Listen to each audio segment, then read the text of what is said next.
to what we're dealing with. We've had fires in 2019, protests and manifestation, a collapse. Our department had more than 800 casualties arrive within hours. We had to take care of these 800 patients, including more than 20 that died and more than 80 that were admitted. So we have been strained, and we've had, in the last 20 years, since I've been back to Lebanon, we've had no less than 30 mass casualty incident activations in our own department, civil riots, internal street conflicts between militias, with tens of wounded and casualties arriving to our department. We had the 2006 Israeli-Lebanon war also, which caused 33 days of heavy casualty load on our department. The difference between prior years and now is that we, since we are board certified, residency trained specialists in the specialty, have been able to really look at what's in common between all of them. We did not rotate for a few years and move on, or for a few months and move on. So this ambiance allowed us to sit and think together what is common to all of them. And today I'm sharing this with you. To start with, why is the emergency department central in mass casualty incidents? It's obvious to many of you, but I'd like to highlight them. One is the identification of the external disaster. That's where the first patients arrive. We're the first to really recognize something is happening. Of course, if you hear a mass bombing, that doesn't mean necessarily it's going to affect you. That doesn't mean that there are necessarily patients. When they start arriving, the first place that will know about the fact that there is mass casualty is the ED. You're also the place where you'll initiate the process that will activate the disaster plan. I didn't say you will activate the disaster plan, but that's where you will start the process. You triage the mass casualty into different categories. You initiate life-saving, stabilization measures and interventions. You administer emergency department care, and you recognize that, well, it's slowing down after 6, 7, 8 hours. 10 hours, and that's when you start initiating the process to clear the disaster plan and send people home. So among the lessons we learned, that while drills are scheduled, mass casualties are not. So since incidents are different than drills, while we do need to have those drills, we need to remember that they will hit you when you least consider them. And why is that important? Because your own capacity and surge capacity are variables that depend on your load and the time of the day or the day of the week when you're being struck. So what is a mass casualty incident also for your own ED may not be a mass casualty for another. So in a sense, if you have one doctor in any emergency department, you have one doctor, 2 nurses on duty, and they receive 5 patients, 10 patients, to them that's mass casualty. In my department, where in the afternoon we may have 5 faculty, 15 residents, another 10 students, 20 nurses, 10 patients are not a big deal for us. We can handle them. We'll get busy, but we'll handle them. We don't need to activate. So the load depends on your own capacity and your own surge capacity. So if you strike us with a mass casualty incident when we have a full emergency department with bed overcrowding and people staying over for a day or 2, it's a different experience than when you have your consultants available in-house or not available in-house. 2 o'clock in the morning obviously is different than 4 in the afternoon. So you need to take that into consideration when you define your own capacity and the trigger level of when do you activate. But more importantly, when you define your own hospital and regional disaster plan, don't rest, do not. Why? We've looked at this, and I can tell you that no more than 30% of emergency departments in Lebanon have some degree of knowledge of what their plan is. Many people do the plan in a piece of paper or a document that's in a policy in a drawer of someone, but that doesn't mean that everybody knows what it is. And even if the head of the department may know what it is, the head of the department may be in Wasam lecturing. So something else may be happening over there, and everybody should know their role and their duties to really activate. Do you have a plan? Is it an actual plan? Will it work? Has it been tested to match your resource and reality? Not to really be just principles you advocate for that no one knows about. And do all stakeholders know about it? Have you trained and included, housekeeping and registration and security and pharmacy, central supplies? Are they all aware of what their duties are in the case of an activation? So when do you activate a plan? Everyone with a bit of testosterone thinks that they should be. Fortunately, my department is led by my colleague, Professor Evelyn Hitti. Evelyn doesn't have testosterone, so really she really thought very carefully about this and was able to develop a system which we believe is essential. We alert the hospital director, but mobilizing a whole hospital should be done by the hospital director, not by you. In 2012, there was a Starko bombing which caused almost 40 casualties, about 5 dead, the rest were wounded. We were the closest hospital. They brought them all to us as usual because they were not, that's what their people tend to go. And that's not ideal, but that's where they tended to go. They had not learned yet to distribute them more properly through a proper dispatch. But patients don't know. They just rush to the closest place. So when we were struck, we realized that if we left the actual activation to the hospital director themselves alone, it may take half an hour to activate, and that half an hour is brutal, because the key element in preparing for the mass casualty second wave of patients, not the first few who tell you there is a problem, the key element is to have these 15 minutes are unforgiving. That's the time when you get ready, set things up, and call people in. You empty the department within this time. So what we realize is that it is essential for the department to retain the capacity to alert the institution, put people on alert.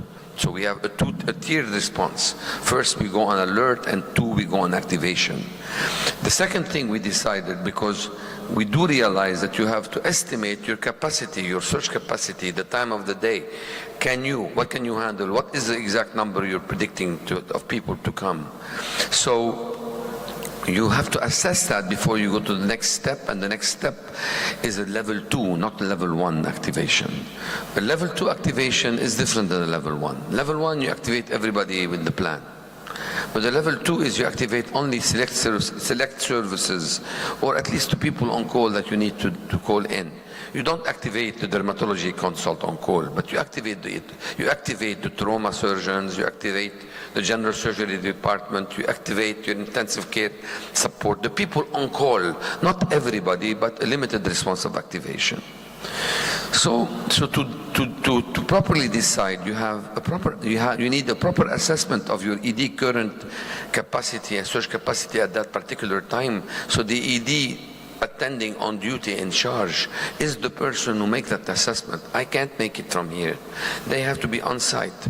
And then you have to secure early and properly, accurate information suggesting more victims are expected. And who is the best source for information?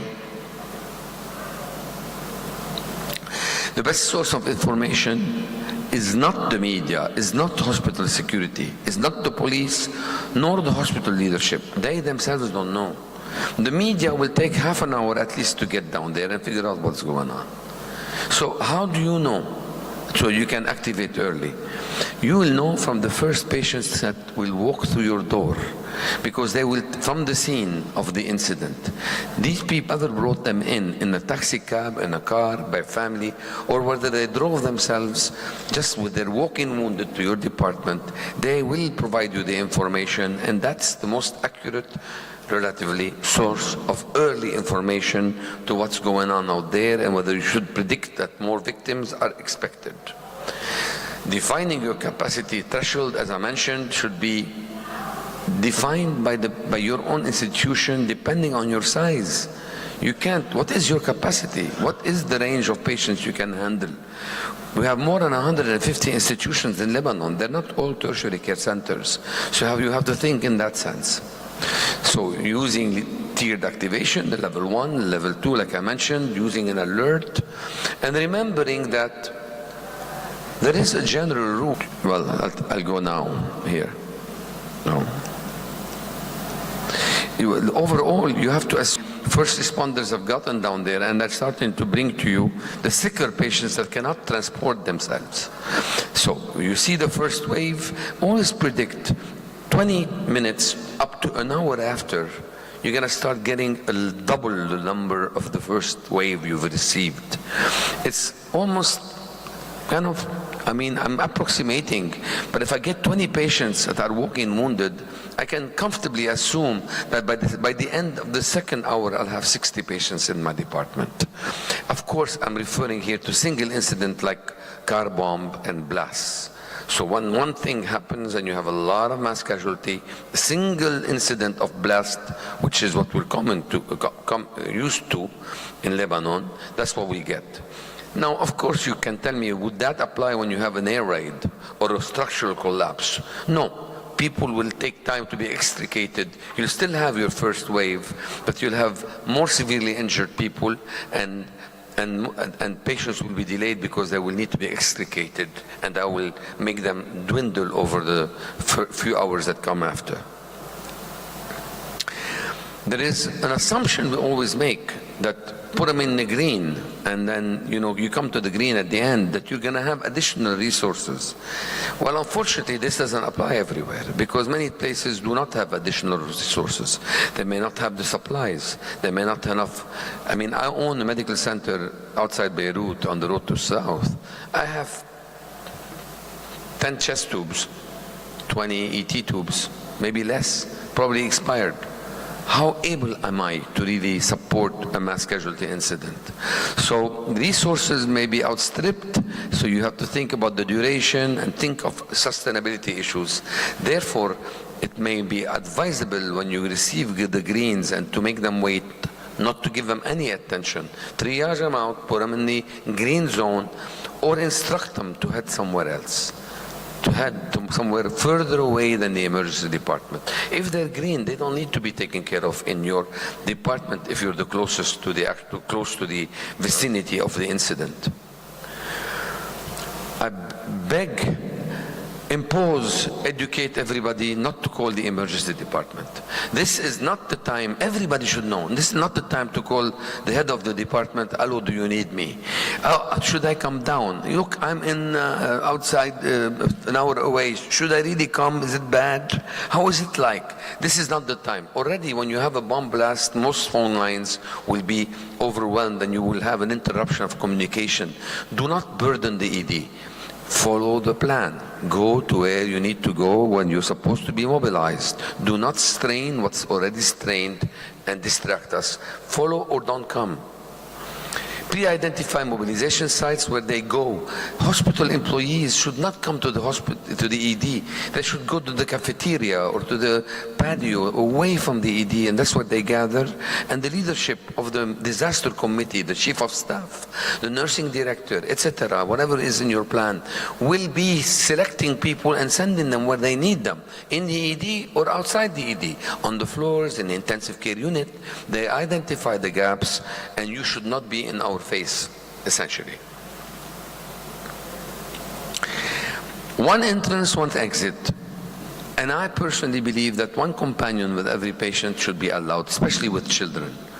Why? Because you need them as transport. Two, because you need them to identify the patient and that you're giving the right treatment for the right patient. Because patients can go back and forth, move around. You will send them to CT scan. During the bomb blast, we had 3 scanners, the port blast of Beirut 2020.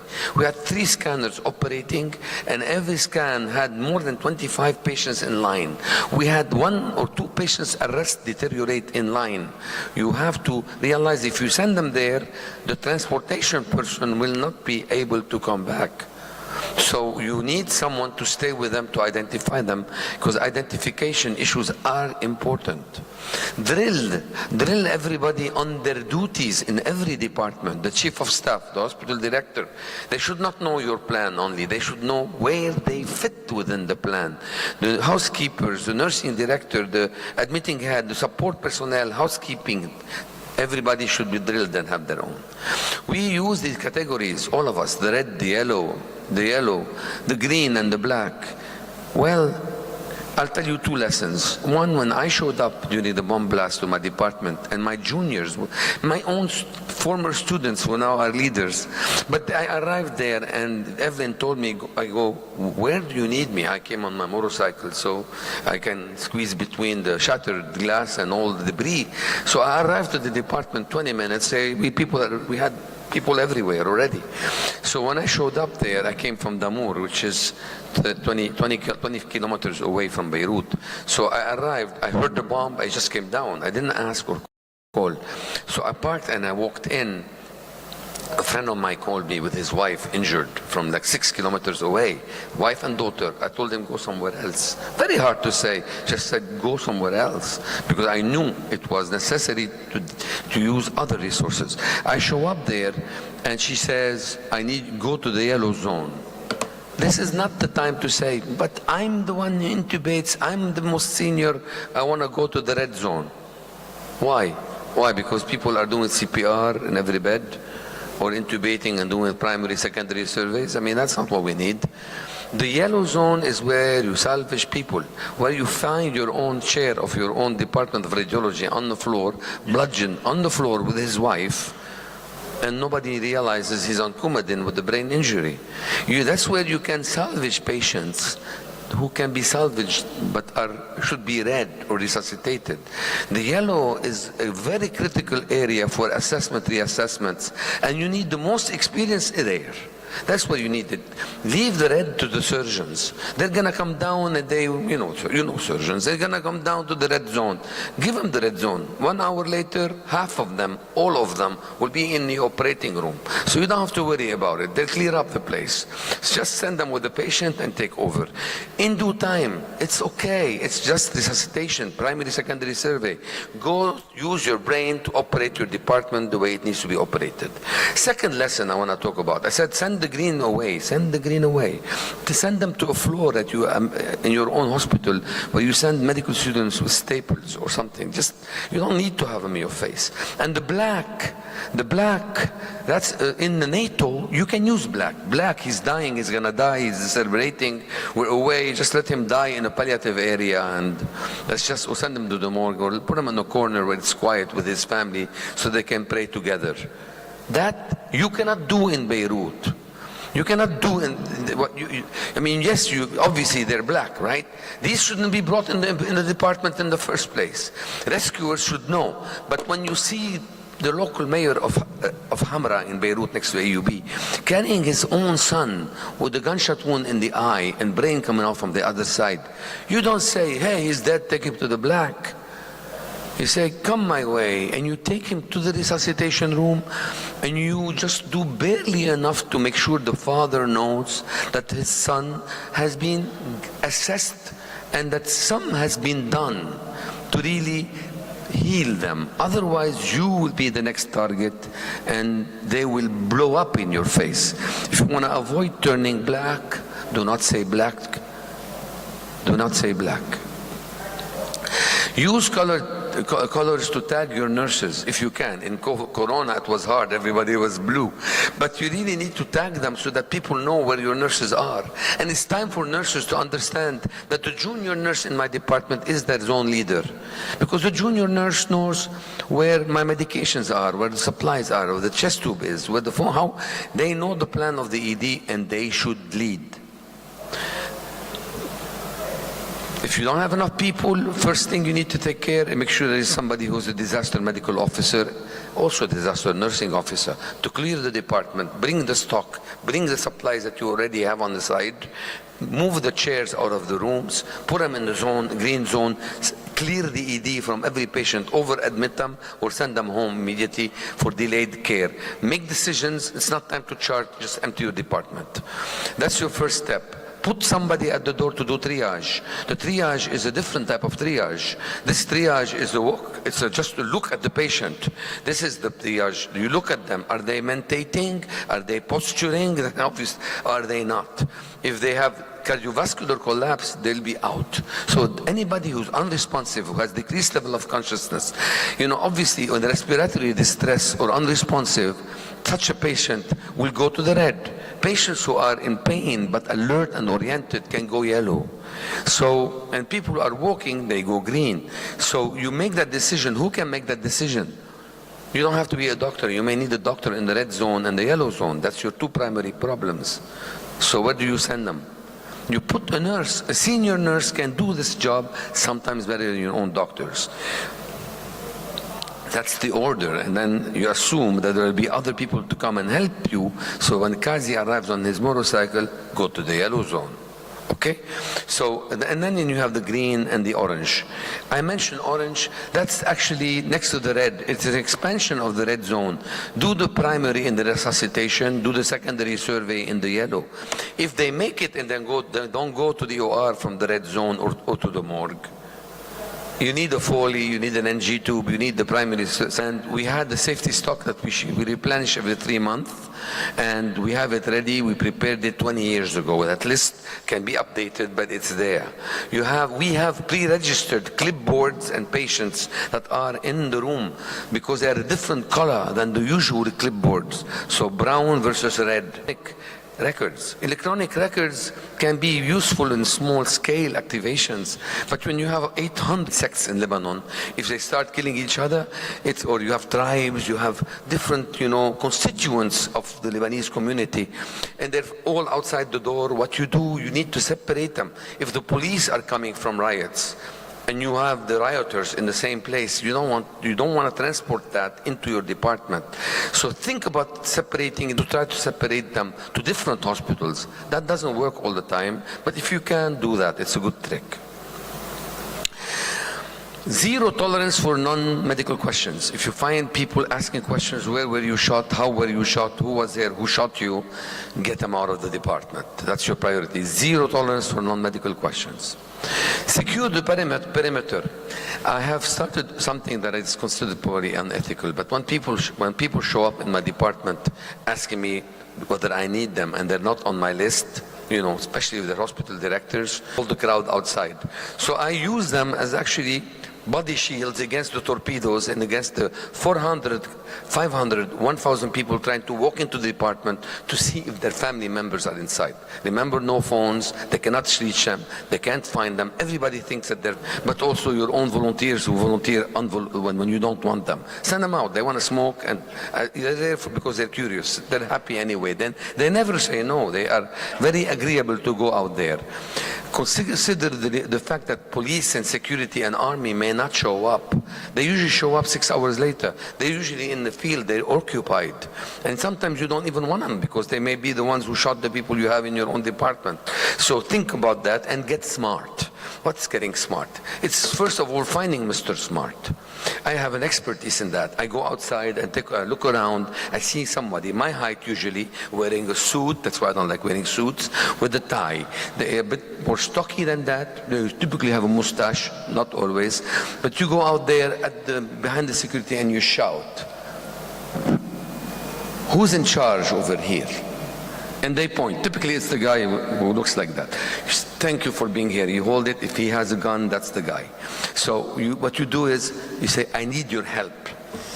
The moment you say, "I need your help," Tu'mur Hakim. "Yes, what do you want, doctor?" "Can you please help me do a cordon here, secure the perimeter for me?" 95% of the time I would say, that's it. Two different words. Mustafa, Muhammad, Hala, the two words, they know each other. You get a cordon and everybody is away. It's peace. Occasionally you've chosen the wrong guy, but the point is you end up 2, 3 more wounded. That's not a big deal. That's better than having them inside your department. So give the crowd or local stakeholders, prepare for these with your local community, the mayor, send the police from the municipality. You can have people in front of you. They're not all tertiary care centers. They may not have what I have at AUB, where I have security officers, protection officers to come and help me. But you need to secure your perimeter and prevent people from burgeoning into your department. Make a list, even if it's not complete, and you post it away on the other wall, like 500 meters away in the other main building. So they go over there. So there is a list. So they go check the list, and that's better. So you deflate them away. 2, you communicate with pre-hospital providers not to bring dead bodies into your department. So you don't have these explosions of emotions. And so what you do is you send them to the morgue. It succeeds in 30% of the time. They still bring people into you. And the best trick of all, when they're coming in, angry militiamen or soldiers, they don't have to be militias, your local armed forces. When they're coming in very angry, you look at them, you say, come my way, come my way. And you never say, why are you bringing them here, or slow down. Just opposite. Come here, bring them to me, bring them. The moment they see that they come your way, you say, who's in charge here? And you'll always have an alpha person who's going to say, him, who's the leader of the gang. Is there a relative? I need you to come with me, but we need blood. What do you mean you need blood? You need blood. Everybody will stop. The torpedo will take a halt, and they'll say, take my blood. And you send them to the 5th floor blood bank on the other building, where they hate me, and they have a post for me saying dead or alive, wanted. So I send them all out with you.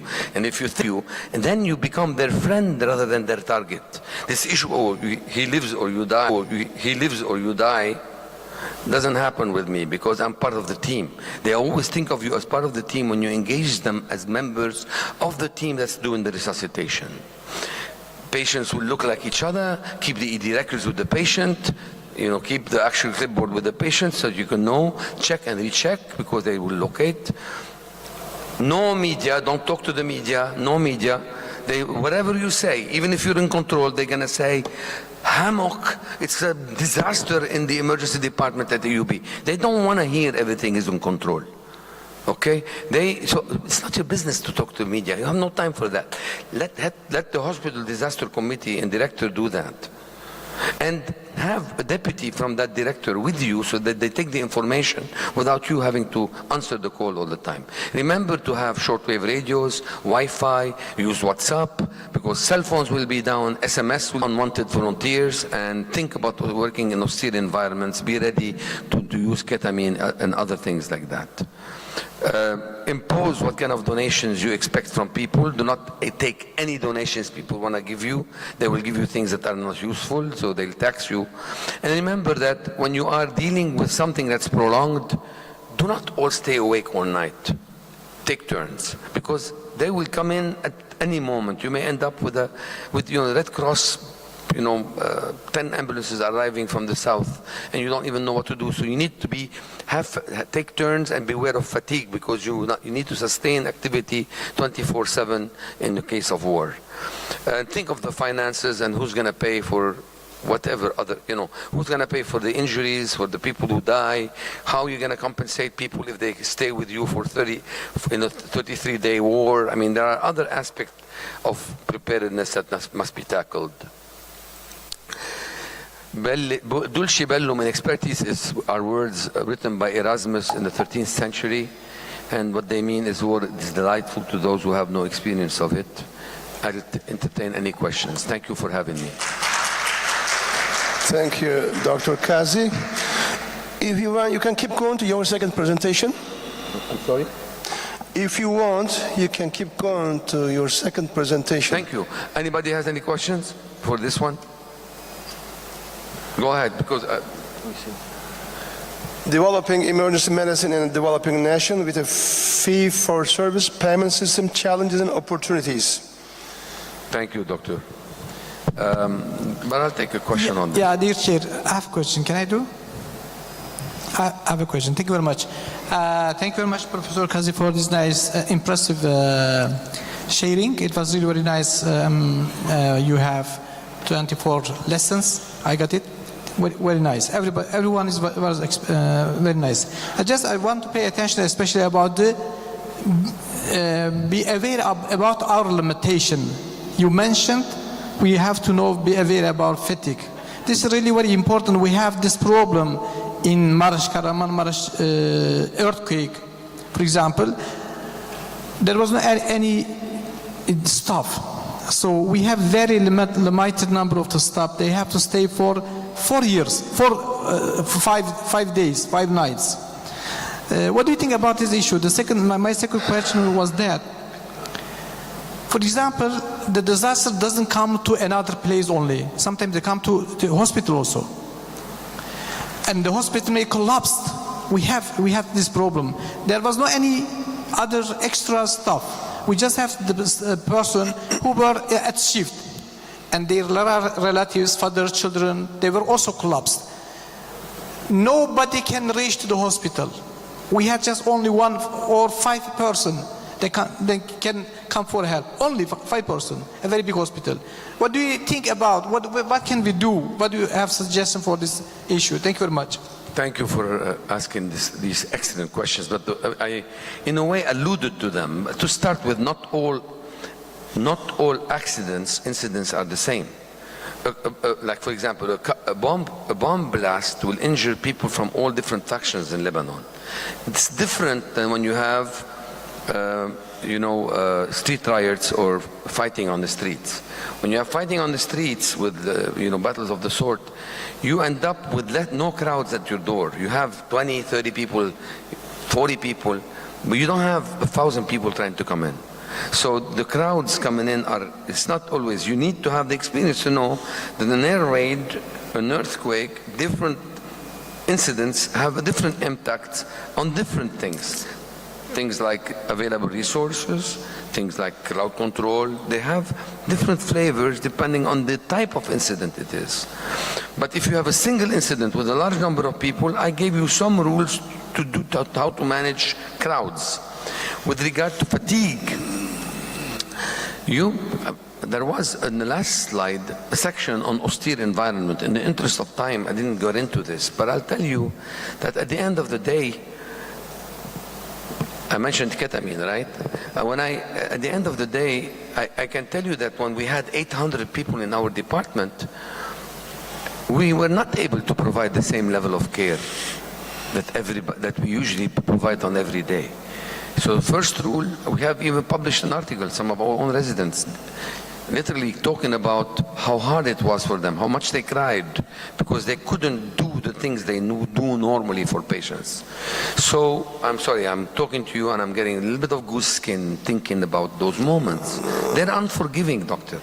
Yes, you have in this austere environment where you may not even have power or things to give to your patients. And that's a fact of the matter, okay? You really want to help, but you cannot help. So it's unforgiving, but you really need to do your best by taking care of the ones you can save and keep alive, and the ones where you have the capacity to intervene and save them. And this requires the experience of the people working in the department.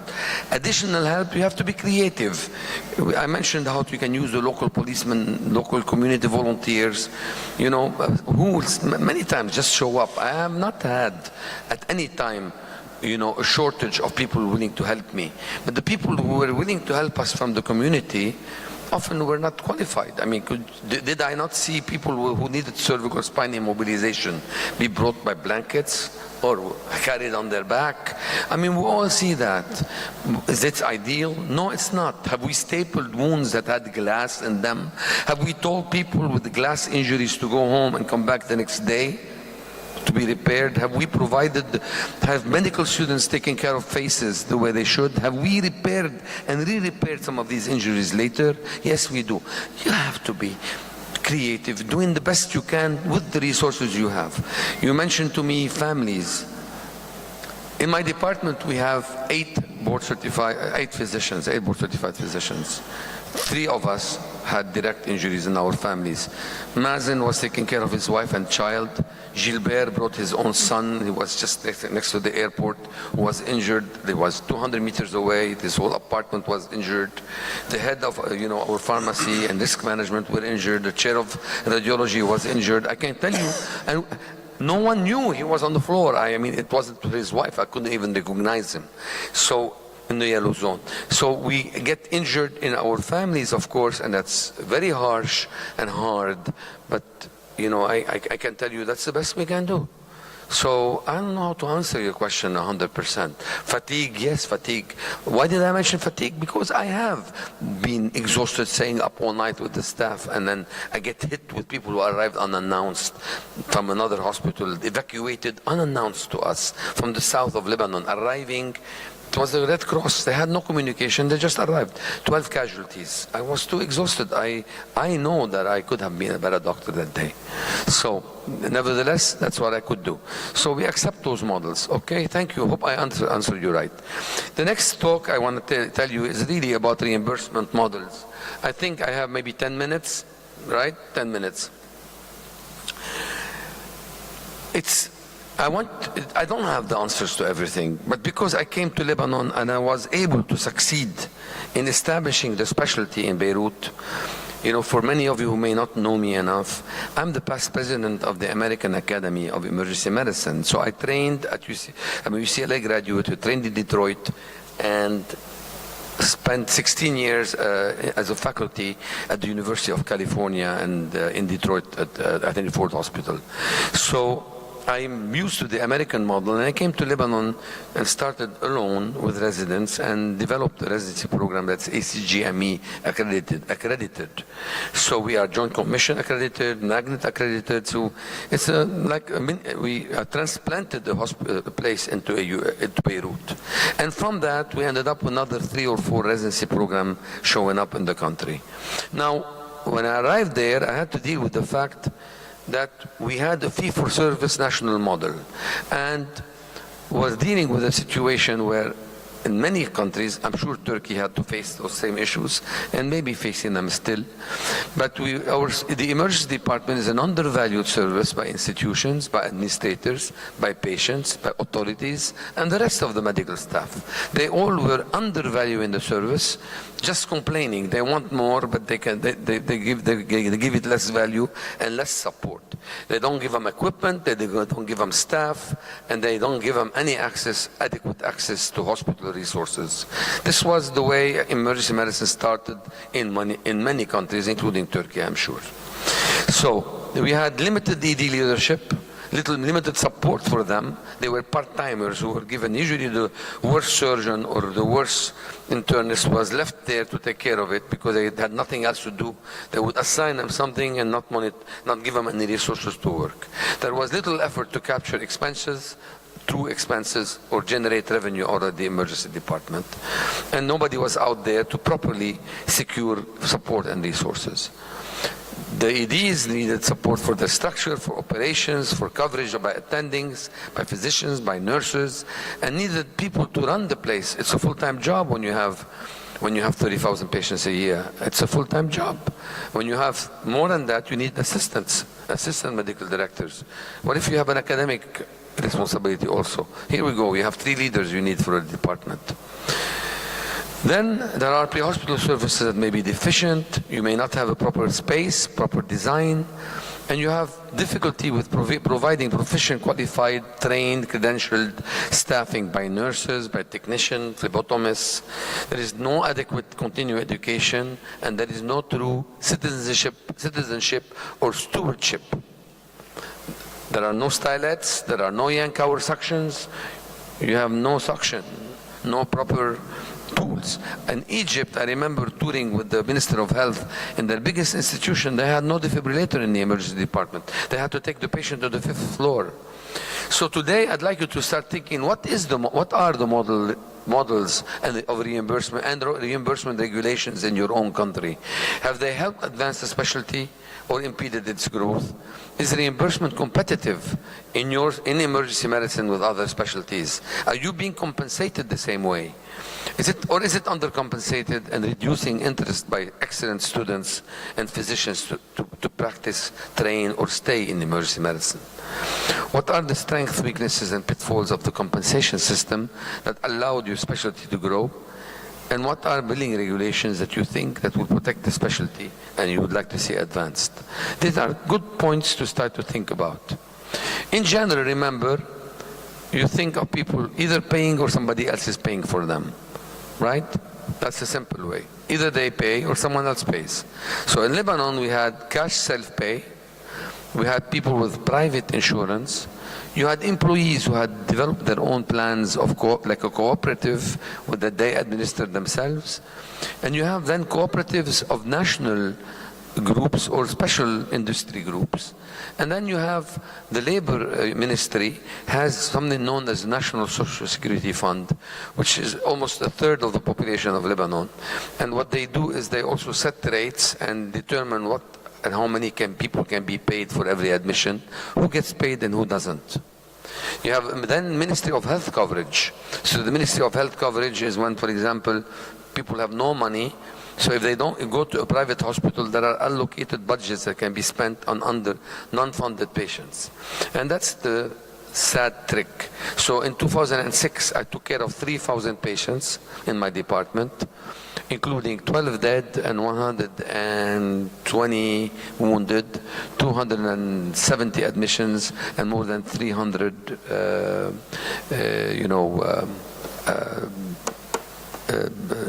injured patients admitted. The Ministry of Health paid the whole department for 33 days of work, $260 for 33 days. That's like 8 cents per patient. How can you provide coverage for 33 days? How can you pay people to take care of patients if you're going to give them 8 cents? So obviously we need to know the details, because the devil is always in the detail. It's easy to go on national TV and say, oh, everybody's covered, but de facto people aren't. And they hide behind rules, like things like, oh, the Ministry of Health covers only inpatient admissions, they don't cover outpatient.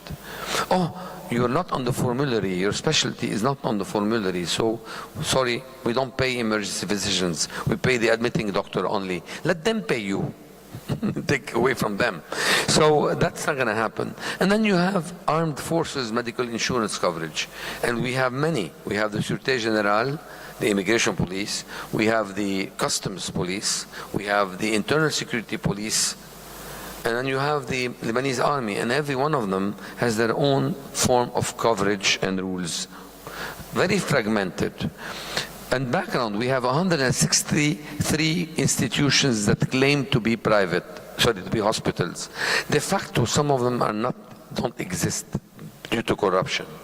Some of them are just small little dispensaries or units that are called hospitals just for funding purposes. We have 138 private and almost 25 public hospitals. Public hospitals are supposed to be 100% free.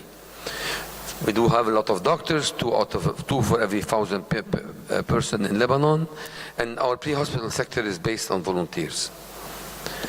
Now, hospital models, we have private, but we have government hospitals. There is also an army-owned army hospital, where most of the time the scanner is broke. And then you have university hospitals that are supposed to be not-for-profit, and that's supposed to be as big. And then you have university, because their bills can be big. And then you have hospitals that convince universities to call them affiliated. So they do exchanges. They provide students, residents that rotate between the two, and they have accordingly affiliation. They work somewhat for profit still. And there are government hospitals that have established affiliation. Again, fragmentation that leads to a lot of chaos in reimbursement models and reimbursement activity. So let's start with, everybody wants affordable emergency care. So if you ask people, and administrators and policy leaders, politicians, what do you want for patients? Every patient is entitled to affordable emergency care. Ideally, affordable to them means free. Somebody else should pay for it, not me. To insurance patient, affordable means how can I coerce facility and providers to accept the least reimbursement for providing excellent care or care. To the government, affordable becomes restricting access to resources, to limit utilization, to only when it's most needed, and when it's difficult to say no to patients. Outcome, fragmented, heterogeneous, overlapping, where people in the same family or the same person may have national coverage by the fund and have private insurance, where patients have to pay out of pocket in addition to insurance to be accepted for certain specific procedures that are negotiated. A lot of, you go into a private government hospital, but the surgeon will not operate, they'll have their students operate unless you pay them money tip outside without telling anybody. So there is a lot of overlap and a lot of confusion and corruption. The terms of coverage and benefits also change. Pre-existing injuries, pre-existing diseases, illnesses that occur within the last month, there will psychiatric issues, dental complications. There is coverage that varies from one to the other. And then you have accreditation requirements by heterogeneous entities. So you have a Ministry of Health accreditation, you have Magnet, John Commission. There is actually an agency from Turkey that comes and accredits also institutions in Lebanon. And you have diagnostic centers that usurp, where doctors send patients to do their labs other than their own institutions. And they do that so they can get the kickback later. You have corruption. You have 5,000 GPs in Lebanon, people who wanted to be doctors. That shouldn't be a lot, these 5,000 GPs, except they're 5,000, but they're more than a third of our doctor population who are still practicing in Lebanon. They're almost 40% of our population of doctors. Some of them are excellent, some of them are not at all. Some of them cannot handle health care or medical care or acute care. Yet there is political activity that puts them in certain positions where they can do that. A lot of bad habits among healthcare professionals who can bill patients while traveling, who can bill patients they haven't seen, who don't come to see their patients where they do overbilling for private insurance. And you come in there trying to fix something, and they all tell you, follow the NSSF, National Security Fund. What are their rules? NSSF was established in 1960. There was no emergency medicine. They pay only for inpatient care, you're outpatient. And they don't pay for you because you're not existent yet. And when you are existent, they tell you you're not everywhere. Why should I pay here and not there? And if then they go to, why should we pay you for care? Let them pay you. Why should we? And then you're not on the formulary, or we don't know that they should. So, and then private insurers use that as an excuse not to pay you. Why should we pay you if the national fund doesn't? In 1960, there were no defibrillators. 1960, there were no CAT scans. There were no thrombolytics. People did not do laparoscopy. So sometimes you have to upgrade your laws and rules and regulations to match the reality. They cap the number of consultants. They chop you off. Your colleagues will conspire to take your bill out. They are all happy with collecting together, but you're the new kid on the block. They don't want you. There is bundling. There is also issue of coverage. Are you really covering the department or not? This is the American University of Beirut. We're a 200-year-old university. And this is my hometown where I live in Damour. Any questions? Thank you, Dr. Kazi. Any question? Not only for Dr. Kazi, also Dr. Daniels. Please. Do you have a question, audience?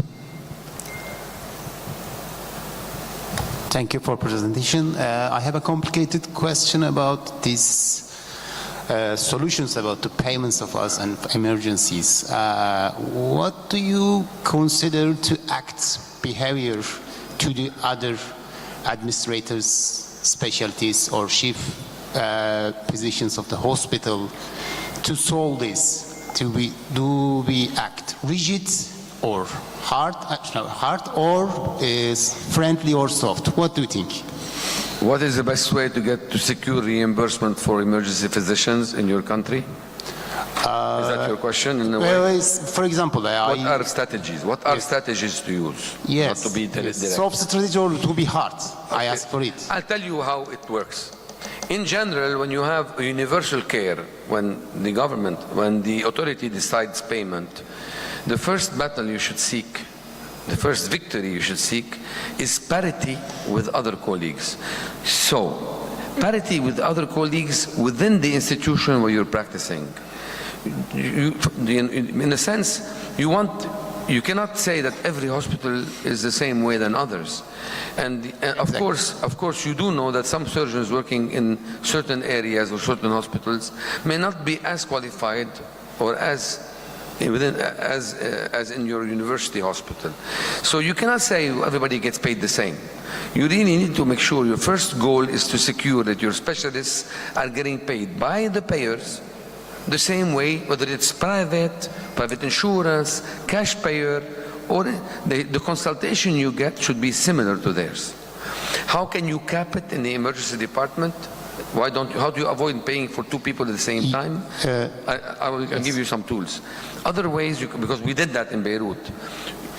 So you collect all the money in a pool every month, and you divide it based on the number of consultations, including your colleagues who come to the department. Why is that important? Because when you give retribution for them for showing up, and you collect the money you collect from the government, from private patients, when you collect the money and you distribute the collection for the patients from month of September 2023, it becomes an open account. Any money that comes in gets distributed automatically via the proportion to everybody who was involved in providing care in that month. And you can then build incentives for higher acuity, for nighttime coverage. It may sound complicated, but it's actually a mathematical formula. I've done that in Beirut for the last 13 years. We never had a problem. So you incentivize people who come from home. You incentivize people who come at night, weekends, holidays. So you give a higher 1.4, 1.2, and the day shift, midday of the week becomes a lower amount of revenue. And you make their share equal to yours except for the coefficient based on acuity and time of the day.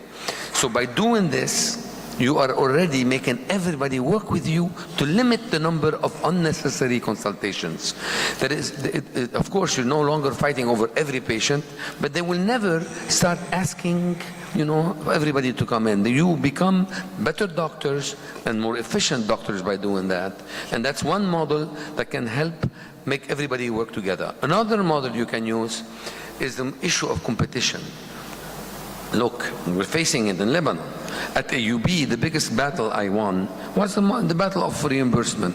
When I was able to get the money because the trustees said, give them the money, the government of my university said, give the money to the department, they're your equal.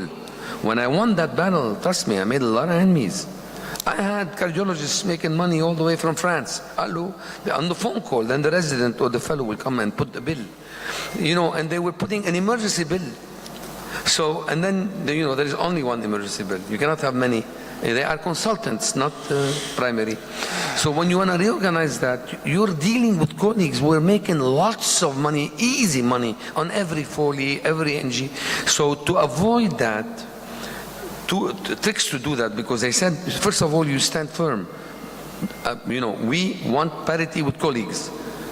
And that cost me my position at the time. I was offered the job, but I had to sign what they wanted. I didn't. I refused the job. So they had to find an alternative, and they had to fight with all my colleagues. I may be bad, not everybody is bad, because when you are fighting for something that is fair for every one of your colleagues, for the welfare of the specialty, your colleagues will be there with you. So we won it a year later and got what we wanted. So this is technical, because what is going to happen is sometimes the institution is going to want to take the money and give you a salary, a very small salary compared to others.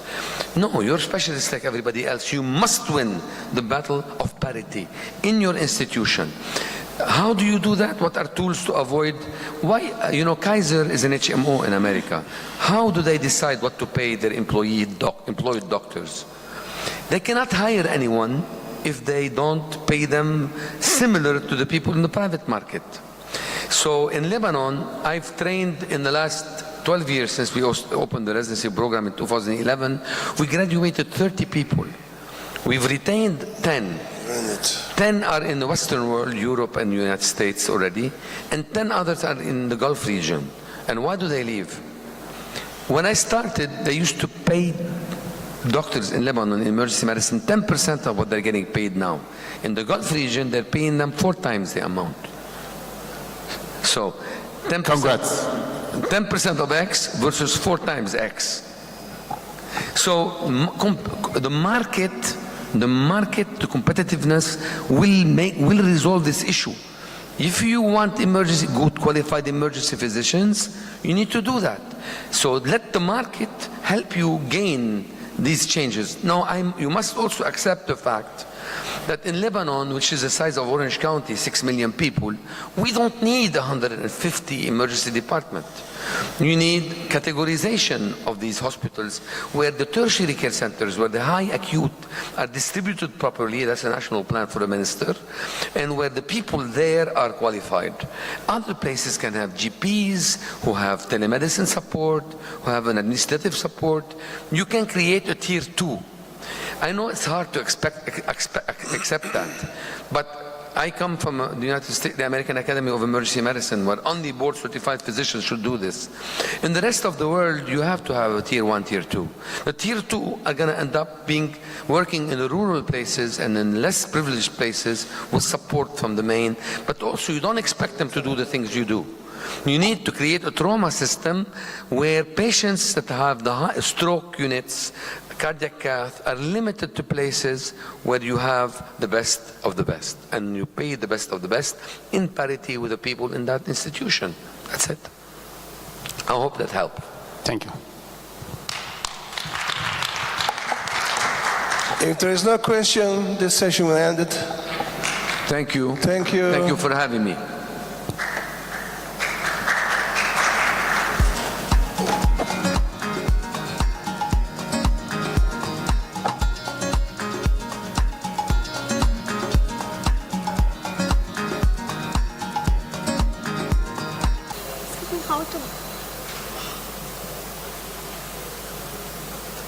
Next slide.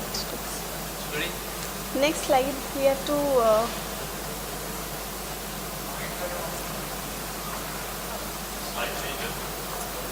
slide changes. Here, this one? Okay. Green is next to map. Thank you. A very good afternoon, everyone. I am Dr. Indulata from India, and basically I am an obstetrician and dealing with high-risk pregnancy. And today's topic of my talk is emergency transfusion in pregnant trauma patients. I think you all are dealing with pregnant patients in your emergency department. So there is nothing to declare, and I would like to thank YSM team, organizer, to give me this opportunity to have here. So the objectives of my talk is management of pregnant trauma patients, prevention of RH isomerization, transfusion principles and risk, and blood products transfusion. So trauma during pregnancy is the leading cause of non-obstetric maternal mortality, and there is 20% of maternal deaths are directly attributable to injury. Trauma-related mortality among pregnant patients are lower than the non-pregnant patient because there are various factors like due to hormonal and physiological effects in pregnancy, like there is increase in blood volume, there is increase in red blood mass in the circulation, and as well as the relative and husband of the woman is more aware about the pregnancy and related complications in a trauma event. The causes of trauma during pregnancy are motor vehicle collision, domestic or intimate partner violence, penetrating trauma, blunt trauma, falls, and electric trauma also. And there are various complications also due to trauma. These are placental abruption, uterine rupture, preterm labor, leaking pervaginum, and direct fetal injury. Like if there is fracture of pelvis of the pregnant woman, then it can cause direct fetal skull fracture and injury to the fetal brain. So as we all know that the management starts with primary survey. If any patient get traumatic, then every injured patient of childbearing age should be considered pregnant until proven otherwise. Multiple injury and hypovolemic shock in pregnant patient are most appropriately managed using ATLS principles. And after admission to emergency department, every woman should have a pregnancy test to rule out pregnancy that patient is pregnant or non-pregnant. Following ABCD principles, we have to assemble appropriate personnel like trauma team, interventional radiologist, obstetrics, obstetrician, and neonatologist to take care of that patient. Airway and breathing, first we have to follow A, that is establish patent and protected airway, and we have to maintain breathing to make the oxygen saturation more than 95%, which leads to the continuous oxygen supply to the fetus and making it safe. So in circulation, we have to maintain circulation by placing 2 large bore IV lines like 14 or 16 gauge, rapidly infuse a crystallized bolus solution like ringer lactate or normal saline, approximately 1 liter, to get the desired response until the blood arrives. Or whenever the blood is available, then we can transfuse blood or blood products. We have to control also the external hemorrhage. The patient is bleeding from external side, then we can stop that bleeding by direct pressure or by using of tourniquets. And as same, the indication for extra exploratory laparotomy are the same in the pregnant patient as in non-pregnant patients.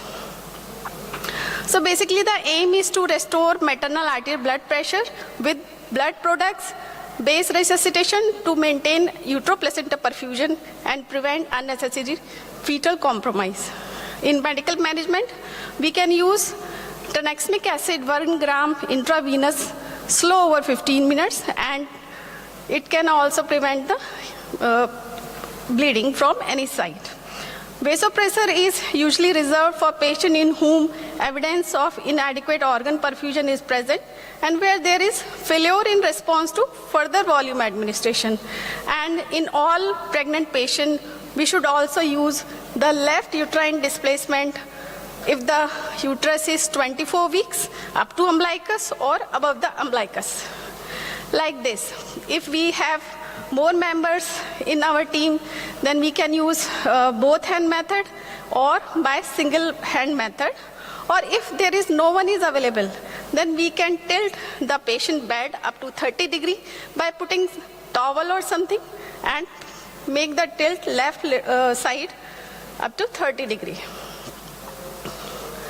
After that, the resuscitation of pregnant patient, and whenever the blood is available, we should follow the standard fixed ratio major hemorrhage transfusion protocol like fresh frozen plasma, platelet and PRBC in the ratio of 1:1:1. And we should use cryoprecipitate concentrate whenever there is need of FFP. Because if we give FFP, then there is higher risk of fluid overload. And we should follow this blood products transfusion by the hemoglobin, hematocrit, and coagulation studies like PT, INR, and APTT. And the products are given by seeing the by a point of care test like TAG or ROTAM to guide ongoing blood product replacement appropriately. So this is a study published in 2020. In this this study analyzed the two trials, like CRASH 2 and WOMAN trials, in which they have seen that the patient with the traumatic hemorrhage and with postpartum hemorrhage, if the time from this event to admission to emergency department is more than 3 hours, then there is need of transfusion, blood transfusion. So we can decrease this blood transfusion related side effects by decreasing this time interval between the event and the hospital admission. So after ABC triage, we have to take thorough history of the patient about the mechanism of injury and possible damage. Previous obstetric history, like if there is previous cesarean, previous myomectomy, or previous bad obstetric history, or in present pregnancy, what are the complications like preeclampsia or diabetes. After that, we have to physically examine the patient, general examination, systemic and obstetric examination to see the condition of the pregnant patient. Maternal assessment also done by the laboratory tests like hemoglobin, hematocrit, white blood cells, coagulation profile, and the imaging methods like abdominal ultrasound, plain radiograph of spine, chest and pelvis, and CT scan. But these all should be done as per local protocol and need to know extent of injury in polytrauma or severe hemorrhagic shock. Fetal assessment can be done by monitoring of fetal heart rate and uterine activity, and evaluation of maternal fetal hemorrhage and prevention of RH isomnization should be seen. Like if there is a patient of injury or trauma and she is RH negative pregnancy, or patient is not known, the RH status is not known, then we should give a single dose of injection anti-D immunoglobulins, 300 microgram within 72 hours of any injury to protect the maternal fetal hemorrhage. And in condition where we predict that the maternal fetal hemorrhage is more than 30 ml, then we have to perform clear Bedke count, and we can quantify this maternal-fetal hemorrhage, and we might need the additional doses of injection anti-D immunoglobulins. So this is the mechanism of development of RH isomnization. When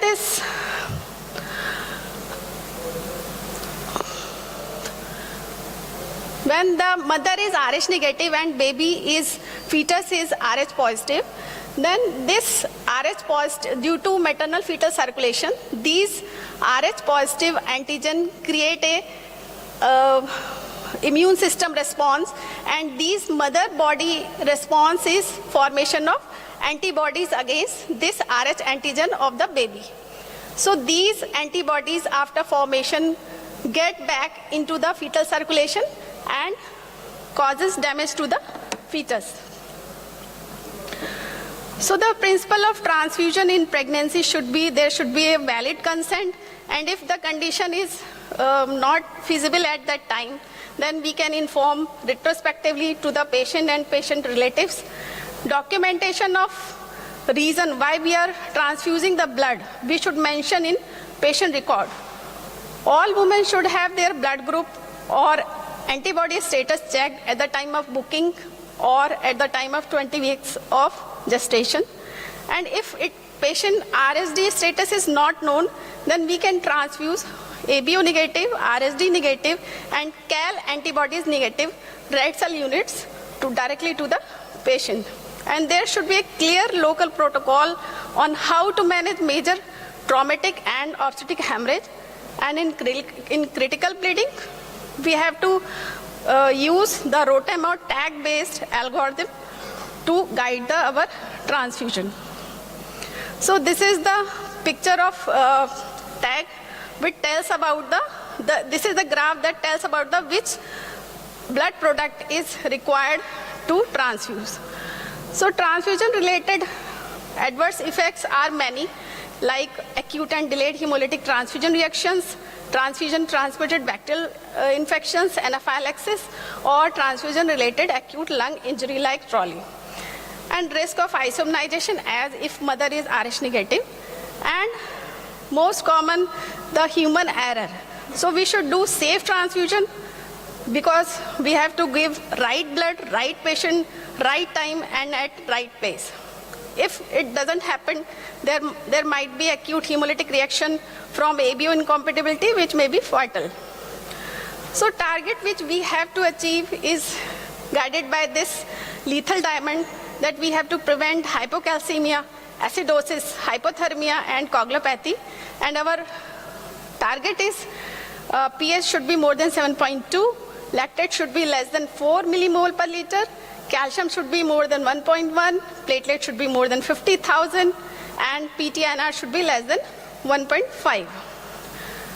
So we can transfuse many types of bloods if patient comes in emergency and we don't have time to cross match and all that, then we can give directly O negative blood group with RSD negative uncrossed red blood cells.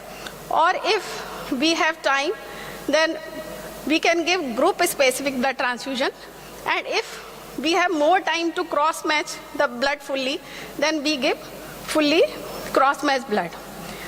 We should use rapid infuser and blood warming device to give these transfusion.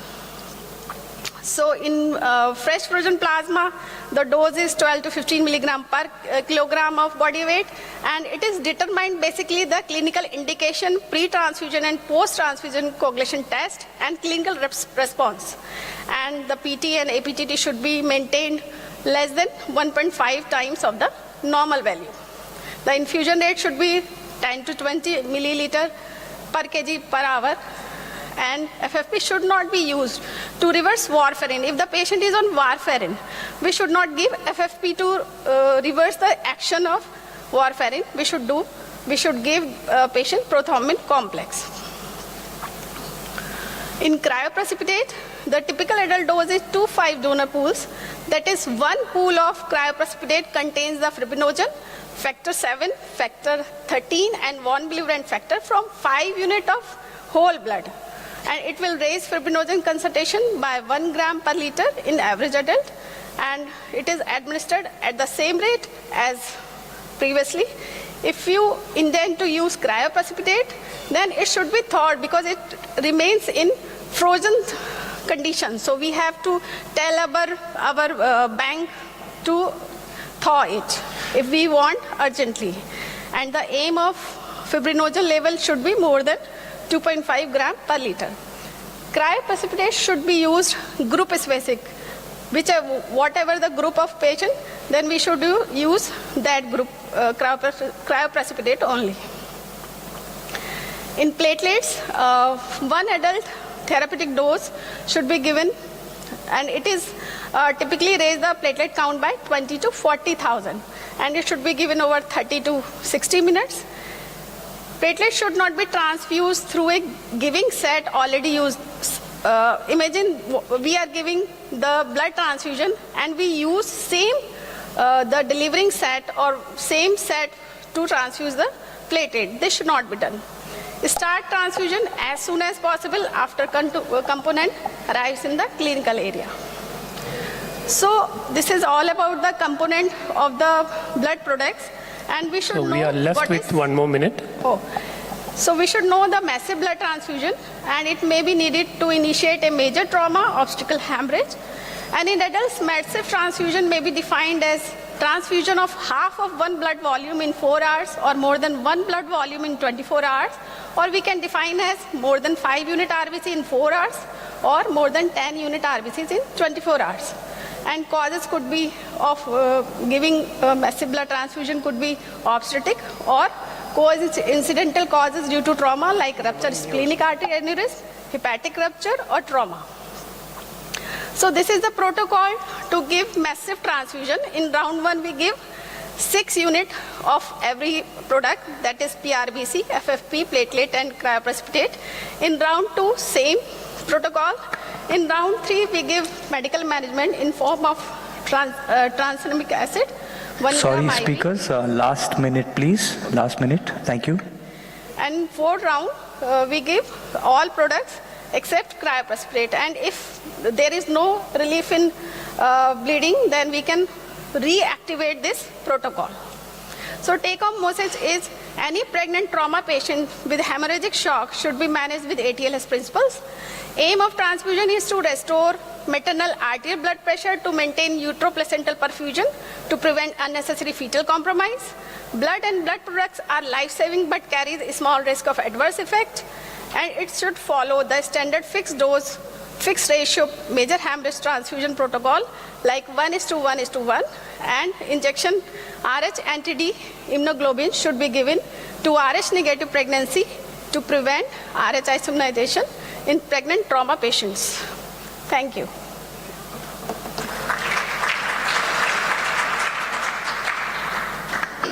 In the interest of time, we'll be taking questions right at the end of the session, if that's all right with everyone. Right? Thank you. Thank you. Thank you very much. Moving on from a vast and general topic to a very specific, specialized, super duper specialized topic, cardiac oncology in the ED. It's Dr. Katia M. Lugo. Thank you. Thank you. And thank you, everyone. It's really an honor to be presenting at WASM 2023. I got appointed with this topic, cardiac oncology, right? Why which one I used to?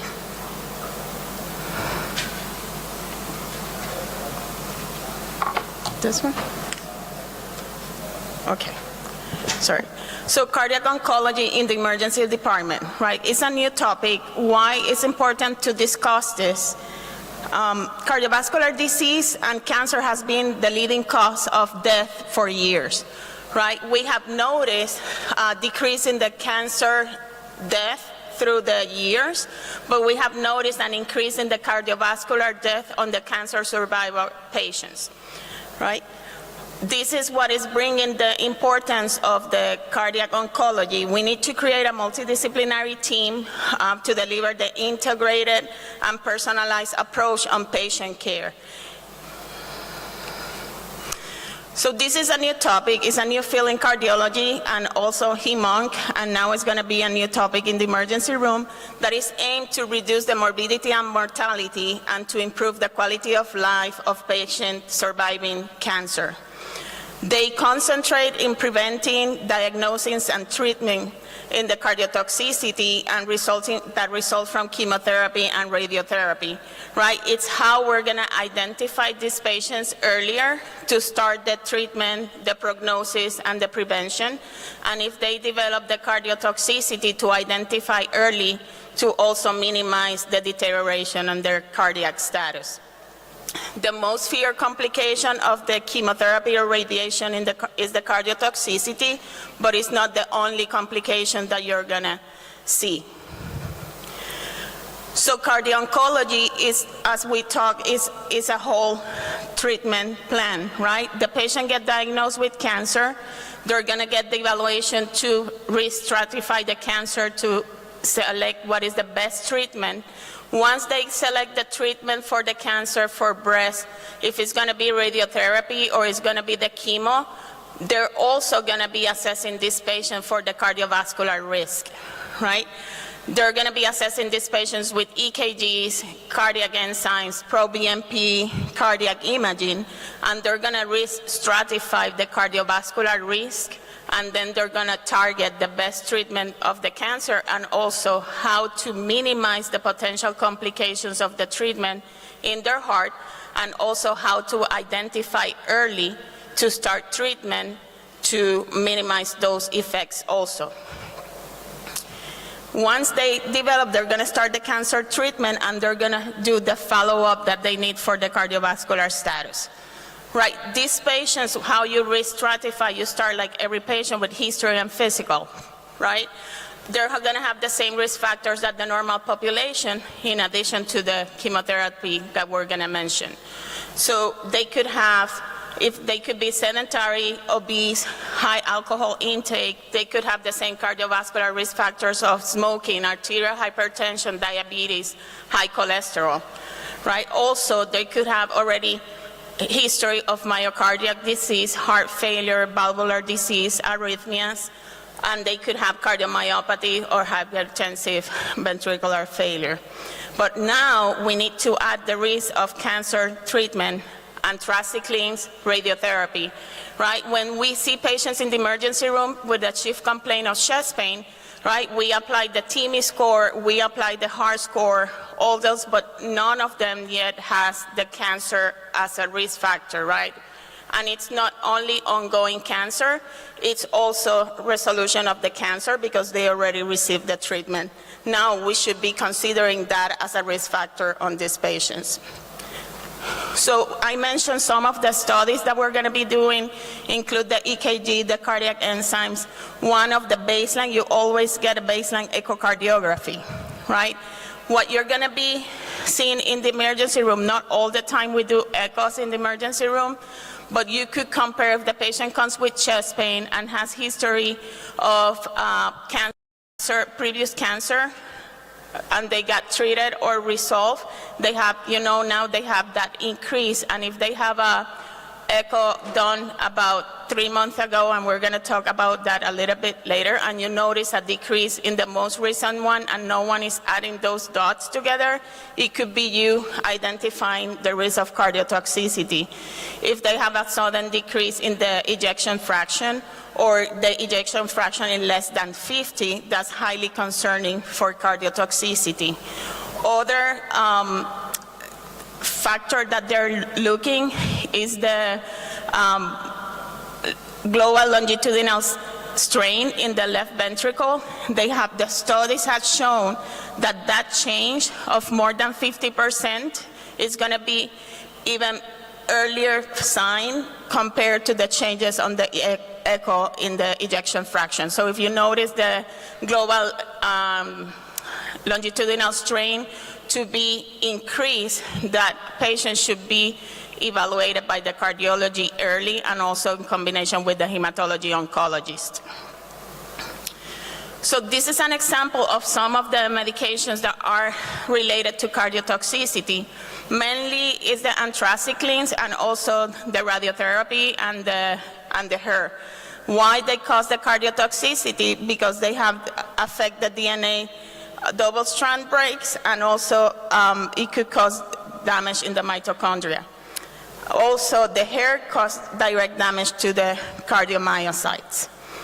Some of the examples of the surveillance that they plan with these patients, right? Once you classify this patient as low, moderate, high, and very high risk, mainly the low and moderate is going to be very similar to screening, and the high and very high are going to be also similar in their comparison. So you're going to have a baseline of the troponins and the proBNPs, and every 2 cycles for those low and moderate risk, you're going to repeat those studies. That's while they're on the chemotherapy. And this is going to vary with the medication that they're receiving for the chemo or that they receive. That's why it's important that it's a combination with cardiology and also hematology, oncology. For the high risk, it's going to be a baseline, but also they're going to be follow-up with every cycle of the treatment. Now, once they finish the chemotherapy, they're going to be, for the low risk and moderate risk, it's going to be within the 3 months after the treatment that you're going to start the enzymes follow-up, and also 12 months for the echocardiogram. What is going to vary with the high risk and very high risk is that you're going to do the echocardiogram sooner, and also more frequent the enzymes. This is another example with another of the medications that I'm not going to go over, but you see the difference on the surveillance. Other pathologies that you could see with the cardiovascular effects of the chemotherapy and radiation is aortic disease, right? You're going to get the porcelain aorta. Also, you could have what we mentioned, heart failure and cardiomyopathies. You could have pericarditis and restrictive pericarditis, microvascular disease, valvular disease, rhythm and conduction abnormalities, cardiac ischemia, and arteriosclerosis. So going to also, in addition to the cardiotoxicity, when you see patients that they started the chemotherapy and suddenly they were having normal blood pressure and suddenly they're having elevated of the blood pressure, you need to consider that that could be a reaction due to the chemotherapy. We should not take or tell them that they need to stop the chemo. Many times what they do with those medications that is causing this is to decrease the dose of the chemotherapy until they start getting better, because some of these cases could be reversible.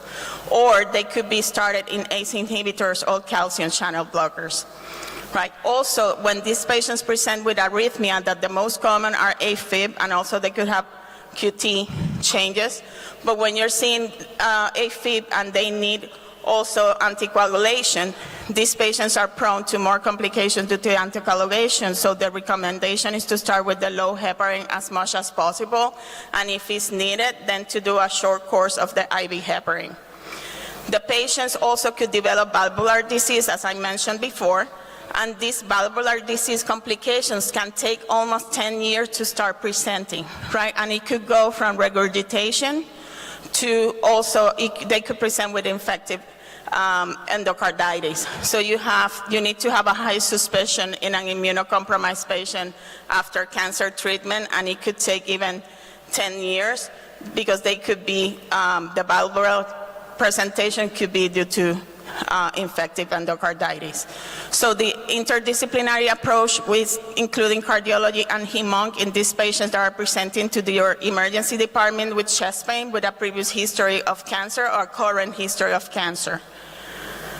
This is a more complex graph of what happened after. That is mainly you re-stratified. That is how we see the patient with chest pain in the emergency room and the follow-up that they're getting afterwards. So why is important cardio-oncology in the ED?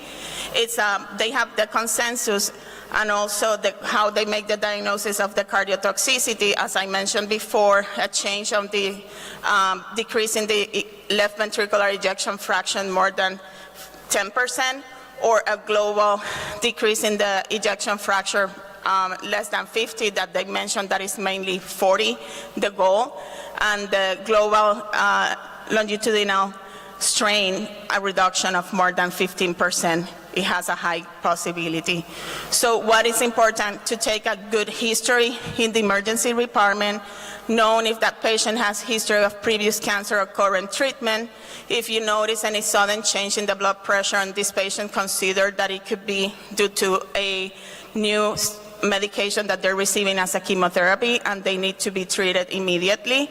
And also, if you notice some increase in the baseline troponin or BNP, consider that it could be that this patient is going in the cardiotoxicity, and the early detection, the better for these patients, and always involve early cardiologists and oncologists in the ED. Thank you very much.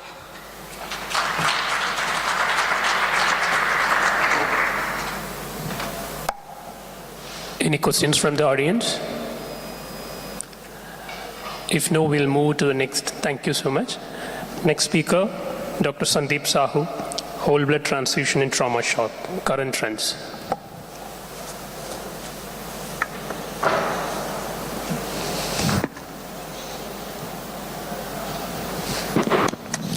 It usually doesn't hurt to applaud, so let's do that. Yes, cheers. Thank you, Chairpersons. I am thankful to the organizer from the Turkey, especially Dr. Basar and Beshet, and it's really a privilege to speak in front of Professor Vincent, because a lot of friends from India, and we are listening him for years. So this whole blood transfusion in trauma shock, I'm going to present the current update or trends that is evidence in last 3 years. Namaskar, salam from India, and very thankful to the WASM and APET physicians from the Turkey that you have given opportunity to share us, and it's very nice hospitality that we are enjoying for last 2-3 days. So what is the current status or evidence about whole blood? Whether it's true that old is gold and old wine or whiskey is definitely good as compared to new things, or I am speaking of new things, or it's already a debate is already clear which came first, because definitely here this is not the question here is because whole blood comes first, then the component comes. And when something comes first, we already have seen maybe our seniors and other colleagues who are senior to us, they have already used this. And what is the current status in trauma? Because in emergency, other condition, there can be things that one patient needed only, like in dengue. Like in India nowadays, a lot of fever, and this is because of now dengue shock syndrome and dengue, and where we have to transfuse platelet and isolated component. But in trauma, that everything is losing. We are losing PRVC, we are losing platelet, we are losing coagulation factor, and we want to definitely give 111 so that we get everything, so that we have a good clot. So the first, as history says, blood transfusion started in 17th, and the blood banking started in 19th, and the hypothesis that all patients need not the component, because not whole blood, they given the concept that as per the patient need, it's good that we give PRVC or cryo or plasma or platelet. But what is the real thing now? Because in trauma we are talking about 1:1, then we are talking about massive blood transfusion, and we want to have all the coagulation factor, platelet, and a good clot. And good clot needed a component. So you can weigh that the day-night is changing, the time is changing. It's not the day and night different, it's only a difference in the rotation. So same thing is here, whole blood is moving full circle. We started from World War I and II, and in these World War, all the military trauma, they have used the whole blood. The things moved from 1960s, 70s, 90s, and again, the evidence for last 3, 4, 5 years, 2019 onward, they are saying we should focus on whole blood in trauma. Because one whole blood is not equal to one FFP platelet and PRVC, definitely. When we want higher hemoglobin with little transfusion, when we want higher coagulation factor that is there in whole blood, when we want give less blood volume because it can take one trolley and transfusion restricted count problems, the answer is whole blood. Because it has everything excess. And only thing is that availability. If human has thought that they want to discover the world, they have done it. So if we reconsider it and we make it available, then we can't compare the whole blood with the component 1:1, because whole blood is better. Definitely there is advantage and disadvantage of both things, but there is advantages of whole blood. And as we are searching literature and we are coming not in medical science but the social media also, they are saying that one whole blood is not one combination of PRVC, FFP and platelet. If we are trying to increase or recreate a whole blood, then it is not 1:1. So this proper randomized clinical trial that given us, initially the debate was 1:1 or 1:2, 1:2. So ratio debate is going on from the last 10 years, and ideally whether we are to achieve, especially the developing world. The developed country, I know they have their protocols and SOP and they were able to do it. Because if we have ratio, then when we had the point of care testing. Because in India, nobody is everywhere. In developed country, they have the developing country, they have the point of care testing to assess the viscoelastic test that how they can target. So if we say this, the ratio debate 1:1 or 1:2, it does not result in significant difference. So research is emerging that shows that whole blood works better for these in trauma patient as compared to fraction component, and it's a rediscovery, it's not a new discovery. And whole blood versus component therapy in transfusion trauma patients, they're saying that mortality is less because you are transfusing less.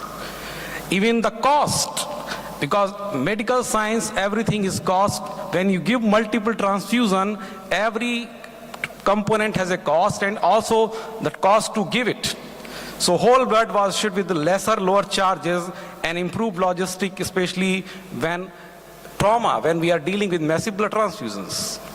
This study in 2021, that is a UCENTCOM, that is a Army, US Army, they have done 5-year prospective study and 1,700 patients. Those receive both the component and the whole blood, and they say whole blood use increased significantly with time in last 5 years.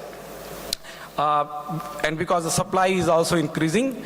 And without a long-lasting platelet component, that is a problem with the component therapy, because we know that as the components of more than 14 days, this platelet is only working for first week, 3 to 5 days. Another study that whole blood transfusion versus component in adult trauma patient with major hemorrhage. So more than 3,000 patients that is compared in database, and more than 1,800 records, 6 studies. So what this study says, no study reported worse survival with whole blood. However, there is significant evidence to support or reject the use of whole blood transfusion as compared to component therapy in trauma with massive hemorrhage. Another study, whole blood transfusion versus component therapy in trauma resuscitation, a systematic review and meta-analysis, and in 2020, and this says that on this meta-analysis, whole blood transfusion was not assured with 24-hour mortality, the odds ratio as compared to the component therapy, whether it is 24-hour mortality or 30-day mortality. Another study by this Brill Jason, that impact of incorporating whole blood into hemorrhagic shock resuscitation, analysis of 1377 consecutive trauma patients receiving emergency uncrossed blood products, and they say that it has improved survival because odds ratio is saying this. They have decreased need of overall transfusion amounts, 60% less component products needed in whole blood group, and effect of survival are good, especially in severe trauma patients. So this published in JCS, that is American College of Surgeons. And in US, this group, Dr. Brian Cotton, they are working hard for last 5 years, where they say that low titer group O whole blood, LTOW, and they are promoting this, that is remerging role of whole blood. And as we know, this is a walking blood banks. People in military, they have the blood groups, they have a screen, they have already know the blood type, and they are the walking blood banks. So they have the resources, and military is using for Afghanistan, Iraq war, and all the war areas, that is. And we are also, and nowadays we are talking a lot that this country is against this and things are going on, and it may increase. So whole blood based resuscitation by using cold stored low titer O units, that is also FDA approved now. So this can be used. Only question that it is universal versus type specific blood, RH whole blood versus RH negative blood, or we can use safely in children. The answer is yes. Whole blood resuscitation is safe in pediatric trauma patients. This multicentric study that says that it can be safely used in pediatric trauma patients, 0 to 17 years. And another study is low titer whole blood, truly a universal blood product. This answer is that it appears to be a safe product for universal use across all blood groups. Group B recipient arrives with worse physiological value in shock, and they receive whether this whole blood or component. So another evidence is in 2021 in emerging blood transfusion for trauma patient with perioperative resuscitation standard of care. in 2021. Whole blood transfusion is used especially in military scenarios and is also becoming more and more popular in civilian world. Although it is accompanied by a strong lack of evidence, and so we need more things to study and explore so that the Last God given 2 us. minutes, please. Yeah. So the God gift can be used properly in saving life. Single institutions trial comparing whole blood versus balanced component. 50 years later, where we are, we saying that whole blood is better and it has less in-hospital mortality, less ventilator days and pulmonary edema and all that. A review in transfusion whole blood for trauma patient outcome at higher doses. So they say that we are now moving from 1:1 transfusions to the low titer group O whole blood transfusion, because the additives in the component therapy, they are also not increasing the oxygen carrying capacity, and they dilutes the coagulation factor. So lot of evidence.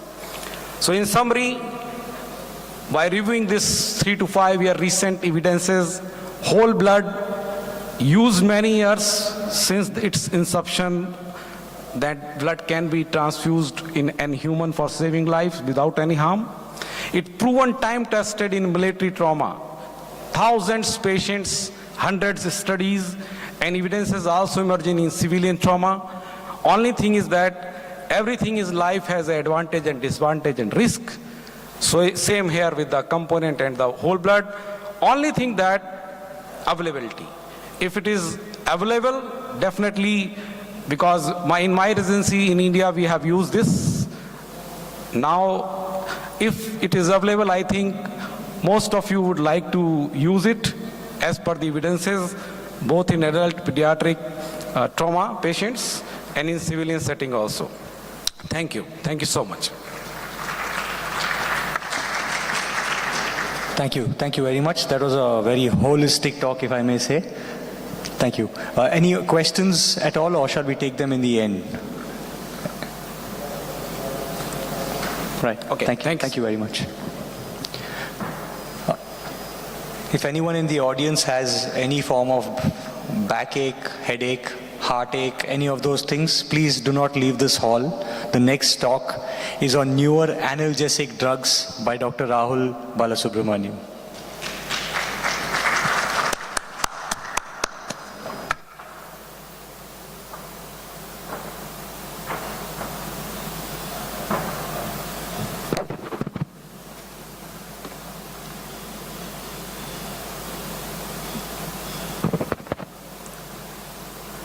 Good afternoon, everyone.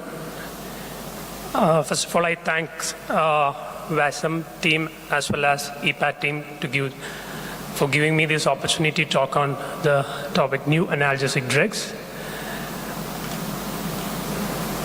So, overview of this discussion would be briefly described regarding the pain pathway, the changing landscape in pain management, mainly the CERTA strategy, evolving analgesic and pain ladder, brief description about traditional analgesics, characteristics of new generation analgesic, rather analgesia, and few examples of new analgesics. So you all know pain is the root cause of main presentation, almost 75 to 80% of all complaints according to the present prevalence across the globe. So what are the challenges? Because delayed pain management is a routine in most of the busy ER. And another one is oligoanalgesia. So what do you think? The reason for oligoanalgesia is because of the fear of the side effects or the adverse effects because of the routinely used analgesics. And our aim is not to get us zero pain, but to have a practically reasonably good pain relief on reassessment, reduction of at least 40% of pain score. And in the background of opioid epidemic in all the developing countries, even in developed countries, we have a wide use of opioids, which leads to a scenario called opioid overuse or opioid epidemic and its side effects. So to conclude, or in short, we need to have a balanced analgesia. You all know this, the pain physiology, the pain pathway, with is by peripheral nervous system as well as central nervous system. Any nociceptive stimuli from periphery goes through the myelinated as well as unmyelinated fibers, reaches the dorsal column of spinal cord, and then to the brain and the higher centers. So as in the diagram, there are different levels of analgesics which can help decrease the pain. That can be both pharmacological as well as non-pharmacological. So my talk would be not only new analgesic drugs, rather analgesia. So it need not be always drugs which can decrease the pain. It can be some other non-pharmacological techniques too. So to review the pain ladder, so the conventional pain ladder, we have 3 steps to start with: mild, then moderate, and severe pain. Usually we have the conventional drugs. To begin with, the most safest one is acetaminophen, paracetamol, or maybe NSAIDs. Then we move on to weak opioids and strong opioids. So what WHO has come up with is a new addition. In each step, it can be an integrative medicine therapy. And while you leap from step 2 to step 4, we have an additional one, that is minimal invasive intervention. So that can include, which we all know now, even after the advent of the ultrasound and easy availability of ultrasound, regional nerve blocks as well as plain blocks are being used, which can be used in order to get a balanced analgesia so that we can reduce the adverse effects of analgesics being used. So what is the armamentarium? We told that the integrative medicine therapy, which we can include in each and every steps of pain ladder, can be a non-pharmacological, which include physical like physiotherapy, osteopathic manipulation, mechanical support, or active mobilization. Direct like heat or ice, acupuncture, all this have got even adequate evidences to use. Transcutaneous electrical nerve stimulation, deep breathing, and ultrasound. Indirect like music therapy, aromatherapy, hypnosis, and even guided imagery, which can actually decrease the pain. Educational and physiological like cognitive behavioral therapy, which been using for psychiatric patients, verbal suggestions, and family support. So this can be integrated to any step of the pain ladder. So it has come to an extent that a virtual reality helped reducing the pain during labor. So there is a Frey and al. Showed in 27 unmedicated pregnant female could decrease the pain and anxiety. And in 2018, a systemic review by Scapin et al., which includes 34 studies, showed virtual reality can decrease pain while dressing changes, physical rehabilitation, and physiotherapy. Coming to this, what is CERTA approach? That is nothing new, but we all know what is written on the left-hand side of the table. That is nothing but different targets. The channel, enzymes, receptor targeted analgesia. So rather than shooting blindly, we'll narrow down it and nail it. So that's what the CERTA approach is all about. So according from the history and the pathophysiology or etiology which you know regarding the pain presentations, you can actually target or nail the exact cause. For example, for COX and COX-2 inhibitors, we usually use ibuprofen, diclofenac, naproxen. So you can exactly nail the causative inflammatory markers. So coming to a few drugs which are considered new, need not be a newly invented one, which was used previously for some other indications, now being used as a neuroanalgesic modality. So methoxyfluorine, known as green whistle, it is a halogenated volatile anesthetic. It is a non-opioid alternative to morphine that is used for acute pain relief. So usually when I talked to some of my friends in UK yesterday, so they were telling they use it frequently in pre-hospital scenario when there is some fractures. So now this is being used widely in New Zealand as well as Australia, but it is banned in United States because of the nephrotoxicity, which was there when used in higher doses. So basically it is used with a puff. You can take 3 ml of the methoxyfluorine in a charcoal container and take the puff 1 or 2 times to decrease the pain. And it is marketed in UK as Penthrox. So the take home would be, you can use it, but be careful how many times you use it and how you use it, and be careful about the nephrotoxicity. And there are RCTs on this, like stop trial, Mediata. So it's not a new thing, but it's being using, but have to be careful while using methoxyfluorine. Next is dexmedetomidine, which again is not a new drug, but if it can be used intranasally also, which actually decrease the side effects. You all know that the side effect, it being an alpha-2 agonist, it can cause bradycardia and hypotension. So if you can use it intranasally, it can actually decrease the opioid use, which we use usually for post-operative patients. So concomitant dexmedetomidine in post-operative patients is a good option, along with regional blocks as well. Next is buprenorphine, used for treatment of withdrawal. It's an opioid receptor agonist, and it is being successfully used for neuropathic pain, cancer pain, as well as post-operative pain, and even in renal colic. So 4 milligram sublingual buprenorphine is an option for acute bone fractures. Next is a subdissociative dose of ketamine. It's a non-competitive NMDA receptor antagonist, and the main mechanism of action is decreasing the central sensitization and pain memory. And subdissociative doses 0.1 to 0.4 milligram per kilogram. Again, this can be used intranasally at much lower doses. Early and rapid pain management and long-lasting analgesia is one of the advantage, and it bypasses the first-pass metabolism. So again, it helped in decreasing the side effects.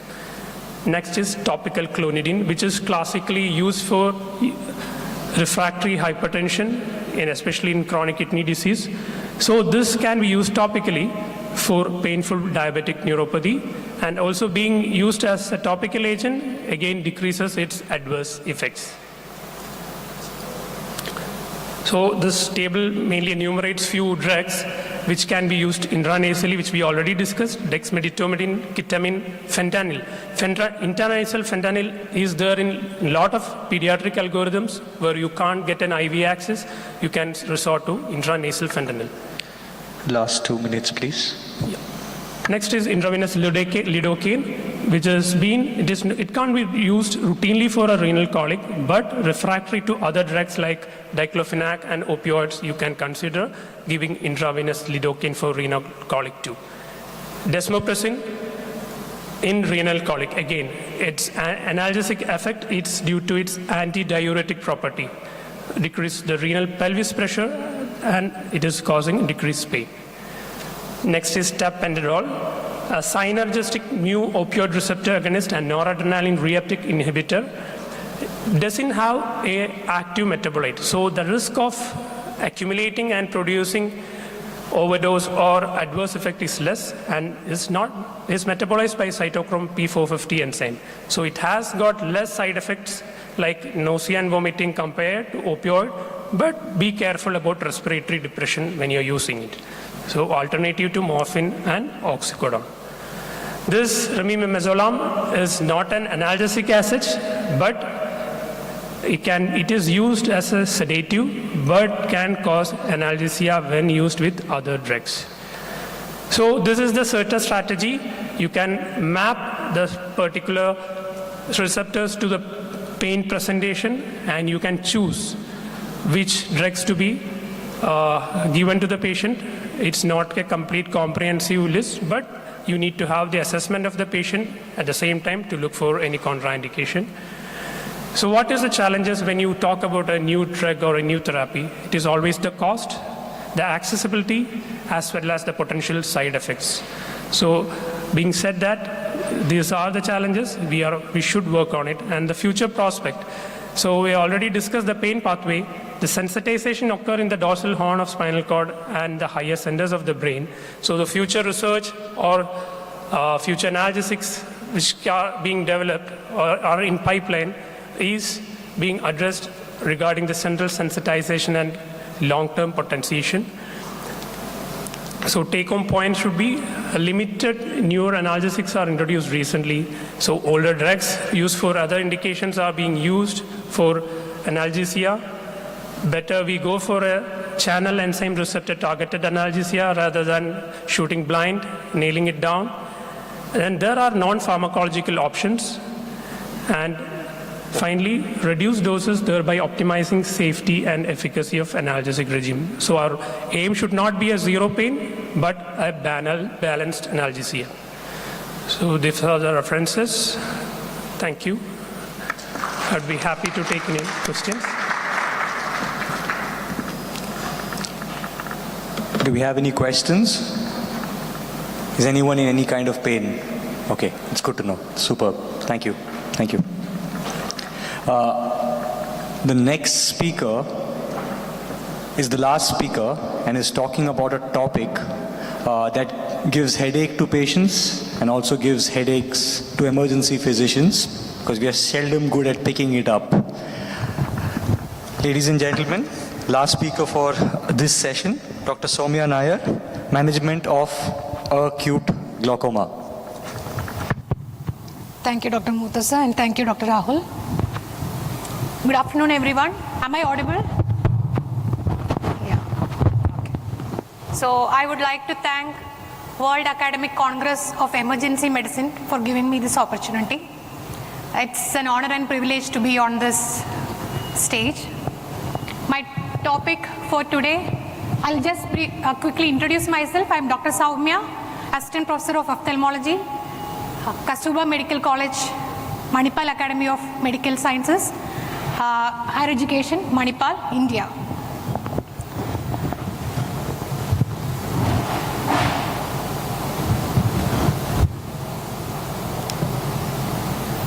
Slide change. Yeah, good. So, the topic of interest today is emergency management of acute glaucoma. Let me start with a clinical scenario. A 60-year-old female presented to the ED with complaints of acute onset diminution of vision in the right eye, which is painful, and was associated with severe headache and recurrent bouts of vomiting. She had other associated symptoms like redness, photophobia, and lacrimation. So what are the possible differentials you can think of? The first possible and the most important differential in this situation will be primary angle closure glaucoma. But you have to keep in mind other causes of acute glaucoma like traumatic, inflammatory glaucoma, lens-induced glaucoma, and drug-induced glaucoma. So what is the importance of primary angle closure? Primary angle closure glaucoma is a sight-threatening condition. As an acute care physician, saving the sight is one of your priorities, isn't it? And acute angle closure glaucoma is a great mimic too. It can mimic many of the emergencies that come into your ED, like neurosurgical emergencies, gastrointestinal emergencies, and tox emergencies. So how can you evaluate such a patient when he or she comes into the ED? So we can start with simple bedside evaluation of anterior segment, anterior chamber depth evaluation, and digital tonometry or applanation tonometry if there is a slit lamp in the ED. The anterior chamber depth evaluation can be done using a simple torchlight. Ask the patient to look straight, shine the light from the temporal side of the patient and look at the anterior chamber. Two things you have to look for. Is the anterior chamber well illuminated? And second, is the nasal iris of the patient seen properly? If the nasal iris is not seen properly and the nasal anterior chamber is in shadow, that indicates that the patient is having a shallow anterior chamber, just like the second picture there. Now, how can you assess the intraocular pressure bedside in the ED? A simple method called digital tonometry will help you. with the index finger, press on the upper lid on the eyeball of the patient. Ask the patient to look down and feel the pulsation on the other index finger. And if the pulsations are not felt and the eye appear rock hard, that means the intraocular pressure is very high. Now, is there a role for point of care ultrasound in case of acute angle closure glaucoma? Yes, there is. Why? Because often in cases of acute angle closure attacks, the patient will be having a cloudy cornea due to corneal edema. This will impair the visualization of the anterior chamber and the depth assessment. In such cases, we can rely on focus. So, we can assess the anterior chamber depth, the anterior chamber structures. Even we can look into other causes of acute glaucoma like phacolysis, phacomorphic, subluxation, hyphema, etc. Now, while doing focus of the eye, we have to use a linear probe, a high frequency linear probe, and it has to be kept transversely over the closed eyelid of the patient after applying a lubricant, and the pointer should be towards the temporal side of the patient. And we can see the whole globe, then the cornea. The anechoic area beneath the cornea is the anterior chamber, and then the anechoic area beneath the anterior chamber, this is the anterior chamber, and this is the lens, which is the anechoic area beneath the anterior chamber. And the line between these two anechoic area is the iris. And the large anechoic area beneath the lens area is the vitreous cavity. Now, coming to anterior chamber depth assessment, in the first image you can see that the anterior chamber is very deep and the angles are wide open. While in the second picture, the anterior chamber seems shallow and the angle seems narrower. Now, this image, the first image, shows the pupillary block. The iris is opposed to the lens at the pupil, and there is an iris bombe which is causing complete closure of the angle.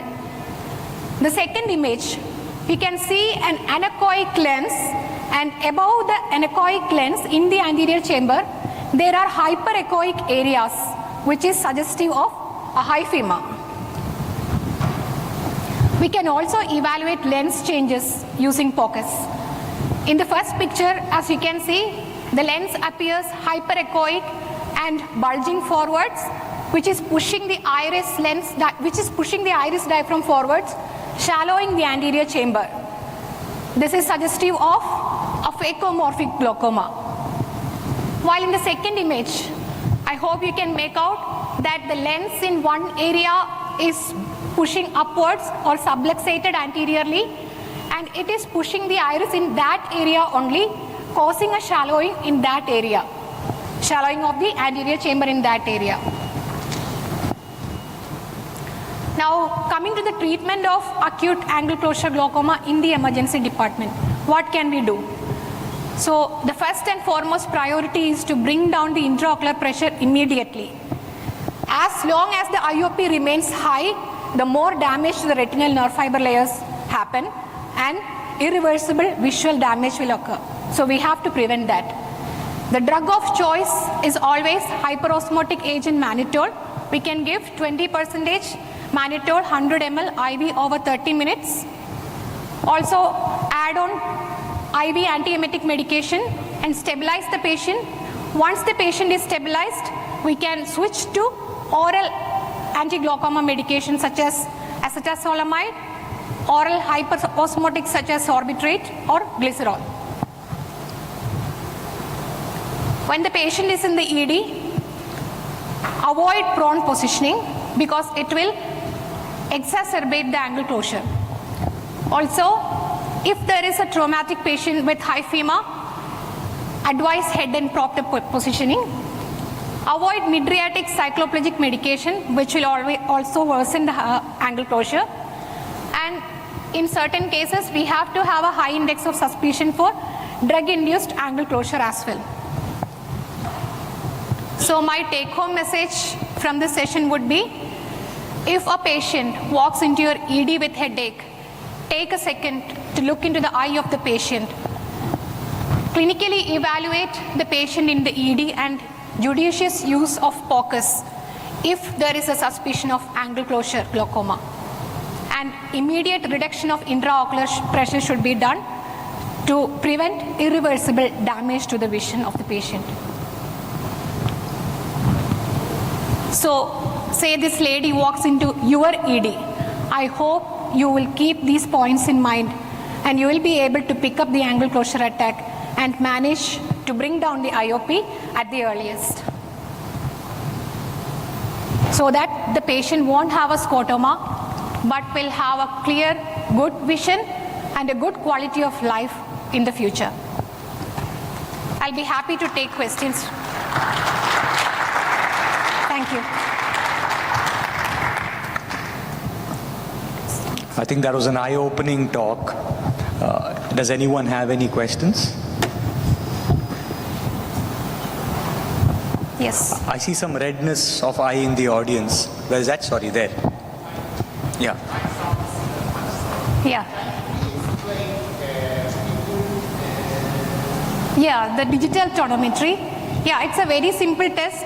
Ask the patient to look down. Use the pulp of your 2 index fingers. Okay? Place the fingers above the tarsal plate, at the edge of the tarsal plate. Press with 1 finger so that you can feel the pulsation on the other finger. You can feel it on your eyes itself, can't you? So that is indicative of a normal intraocular pressure. Normal. If it is very high, the eye will appear rock hard and you won't be able to do these pulsations. Okay? Is that clear? Yeah. Thank you. After this talk, you can meet her. She'll do a free examination for you. I'll be happy to. Yeah. Any more questions? Okay. Thank you. There's one more, sorry. There's one more from... Thank you. I have a question, Yes. actually. The setup in your hospital, is it based on ophthalmology present in the ED or emergency physician providing the care for acute glaucoma? Acute glaucoma, both actually. When the patient walks in, emergency physician can start the IV mannitol, but of course, ophthalmology team will be the ophthalmology team will be notified, and they will be taking over the patient at the earliest.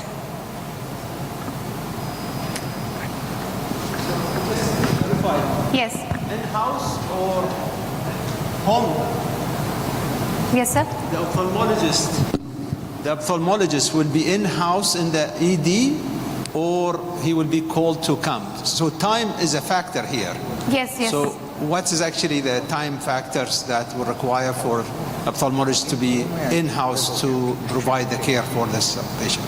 Yeah, so it will take at least 10 minutes for the ophthalmologist on duty to come, but we can save that time also if we are trained to look into the eye and understand that this is an angle closure attack, then no need to wait for the ophthalmologist to reach. We can, that much amount of time can cause that much amount of damage to the retinal nerve fiber layer, so that can be prevented. Yes. Okay. Thank you. Does anyone have any questions for the first 2 speakers? We rushed them because of keeping the interest of time in mind. Any questions for emergency transfusion in pregnant trauma patients? Dr. Indulata is still here. In pregnant trauma patients, emergency transfusions. Any questions on whole blood transfusion? Yes. The question on whole blood transfusion. So, Dr. Sandeep Sahu is here. Yeah, if it's okay, Dr. Sandeep, I have a question regarding actually your protocol. You said in your hospital you do have whole blood transfusion. So what is the setup and how this impacts on massive transfusion protocols?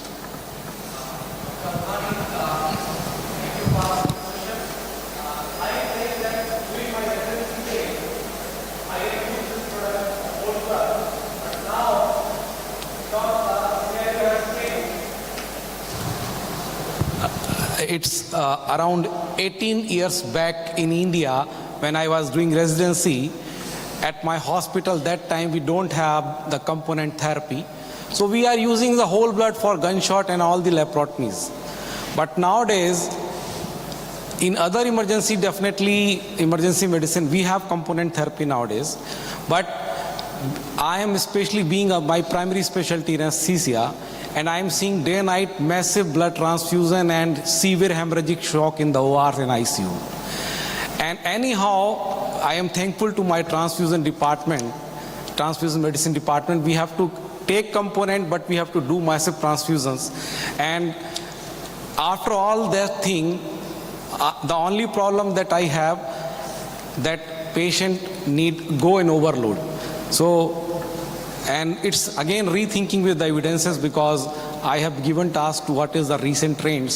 So recent trend is coming back, and even in the wars, that is Afghanistan and Iran war, and even the things are going in disaster worldwide, the blood bank is not available, Dr. Althani, everywhere. And I think if we got the opportunity to have this whole blood, I would like to use, because I have used this during my residency days. So I have that not hesitancy, and you can say the new thing to use, whether it will work and will not work.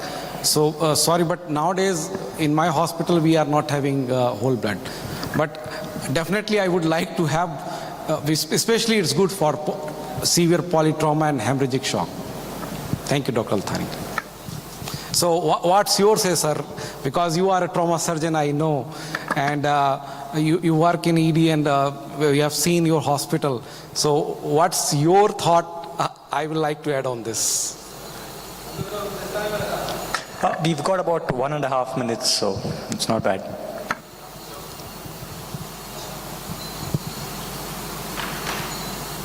Thank you. Regarding actually whole blood, the resistance comes usually from the blood bank and hematology. And in our setting, we managed to have whole blood, but that actually has two sides to it. One, you have to have availability of point of care. So in the trauma setting, we have point of care for all actually the point of care required. So we have TAG, ROTAM, INR within the trauma recess in our setting. We have a fridge also, which we have one shipment of massive transfusion plus whole blood sitting in the fridge in the recess. In the OR, we have also a fridge which is connected to the blood bank, and we have this whole setup. The issue is the algorithm that required to run these protocols. And we are actually cautious in these patients because they have, to be taken in consideration their reaction in the future and so on. But we currently have it, and we are discussing this on a regular basis with also a pre-hospital setting possible to have whole blood for this patient. Thank you. Ladies and gentlemen, just like many commercial flights, we have landed our session 8 minutes before time. So I'd like Dr. Beshet, if he's got anything to say in conclusion. Okay, I think the conclusion is this is concluded. Thank you very much. Thank you.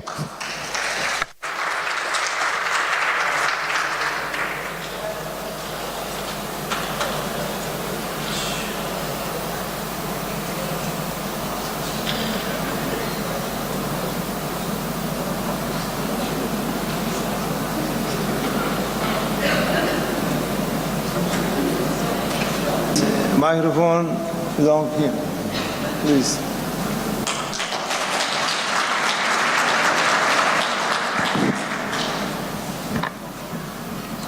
Thank you very, very much indeed for your kind invitation again to this World Congress, and many thanks for these very kind words that certainly please me and honor me very much. I like to speak about one of my favorite topics, sepsis, a terrible problem. And you know that we define it, we have always defined it as a bad infection, as a life-threatening organ dysfunction caused by a dysregulated host response to an infection. That's what it is. For a scientific publication, one could use a score to determine the severity of organ dysfunction. But for our everyday practice, we don't need any score. And that's the same in children. So if you look at the pyramid of severity, starting from colonization, an infection will be characterized by some host response, usually fever, an abnormal white blood cell count. When it is sepsis, there is more. There is organ dysfunction. And if there is septic shock, there is an alteration in tissue perfusion and an increase in blood lactate levels, typically above 2 milliequivalents per liter. So sometimes we identify sepsis in a patient having an infection complicated by organ dysfunction. But we must keep in mind, and this is very true in the emergency department, that sometimes patients come with some degree of organ dysfunction and it's not so clear why they have it. It may be sepsis. There may be a severe infection. And when we speak about organ dysfunction, we need to consider 6 organs: circulatory, respiratory, renal, neurological, hepatic, hematological. And these are the 6 items included in the SOFA score to evaluate organ dysfunction. But I'll focus on management this afternoon, and I will look at the 3 components: infection control, hemodynamic stabilization, and modulation of the host response. So if you think that antibiotics work, then we should start antibiotic therapy without delay. And we should give the right antibiotic, right? That is particularly important in severe cases, that is in septic shock. So the timing is an issue. We should not waste time when the situation is severe. So if I go back to my pyramid, it's particularly true in septic shock, when there is an alteration in tissue perfusion. And we know that sometimes we waste a little bit of time in the administration of antibiotic therapy. This is a nice recent study emphasizing at the bottom of the slide that this is particularly true in patients with septic shock. Now, hopefully, when there are signs of infection, the antibiotic administration is usually relatively rapid. So you can see when there is hypotension or when there is fever. But still, sometimes we waste time. Sometimes in the administration of antibiotics, we order the antibiotics, but the nurse is very busy with other things, and the antibiotic administration is delayed. So it's not only in the hands of doctors, it is in the hands of the team.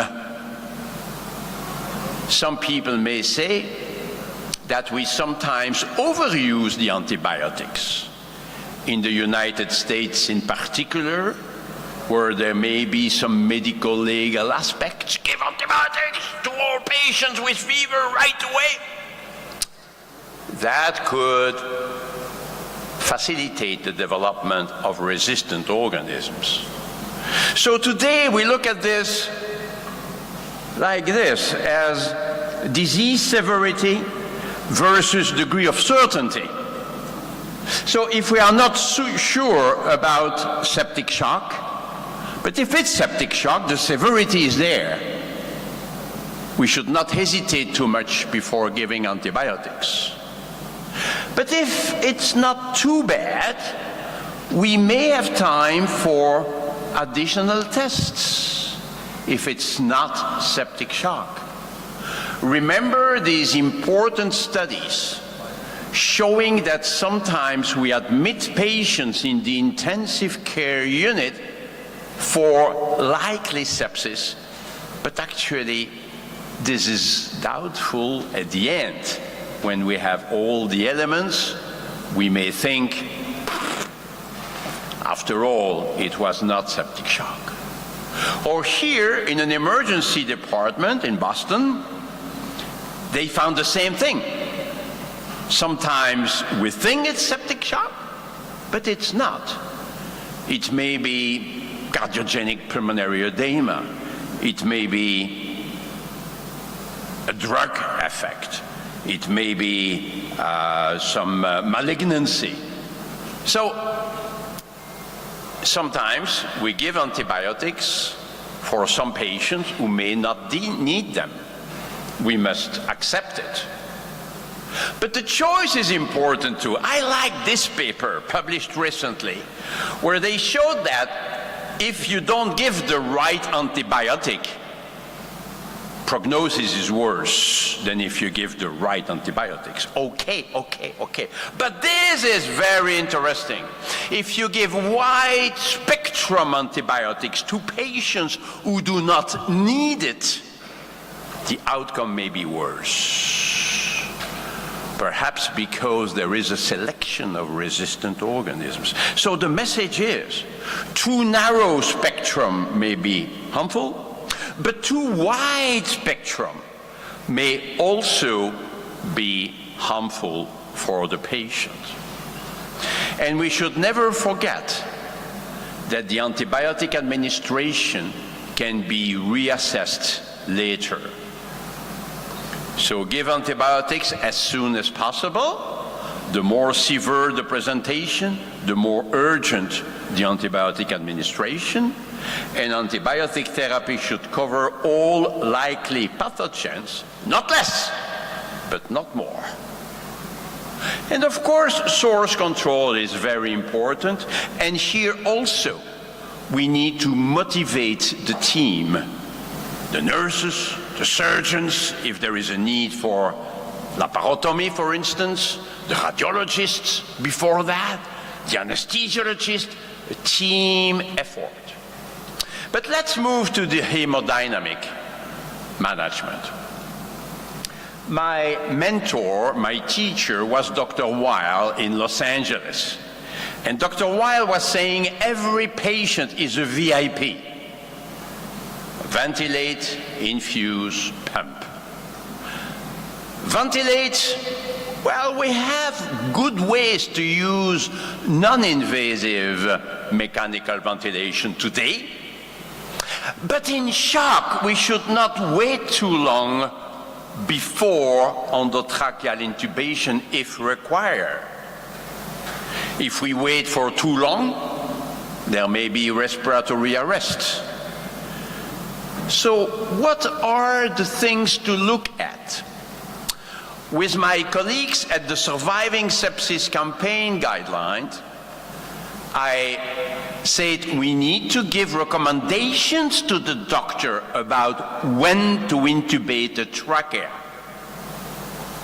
And they said, oh, Jean-Louis, there is no randomized controlled trial on this. I know.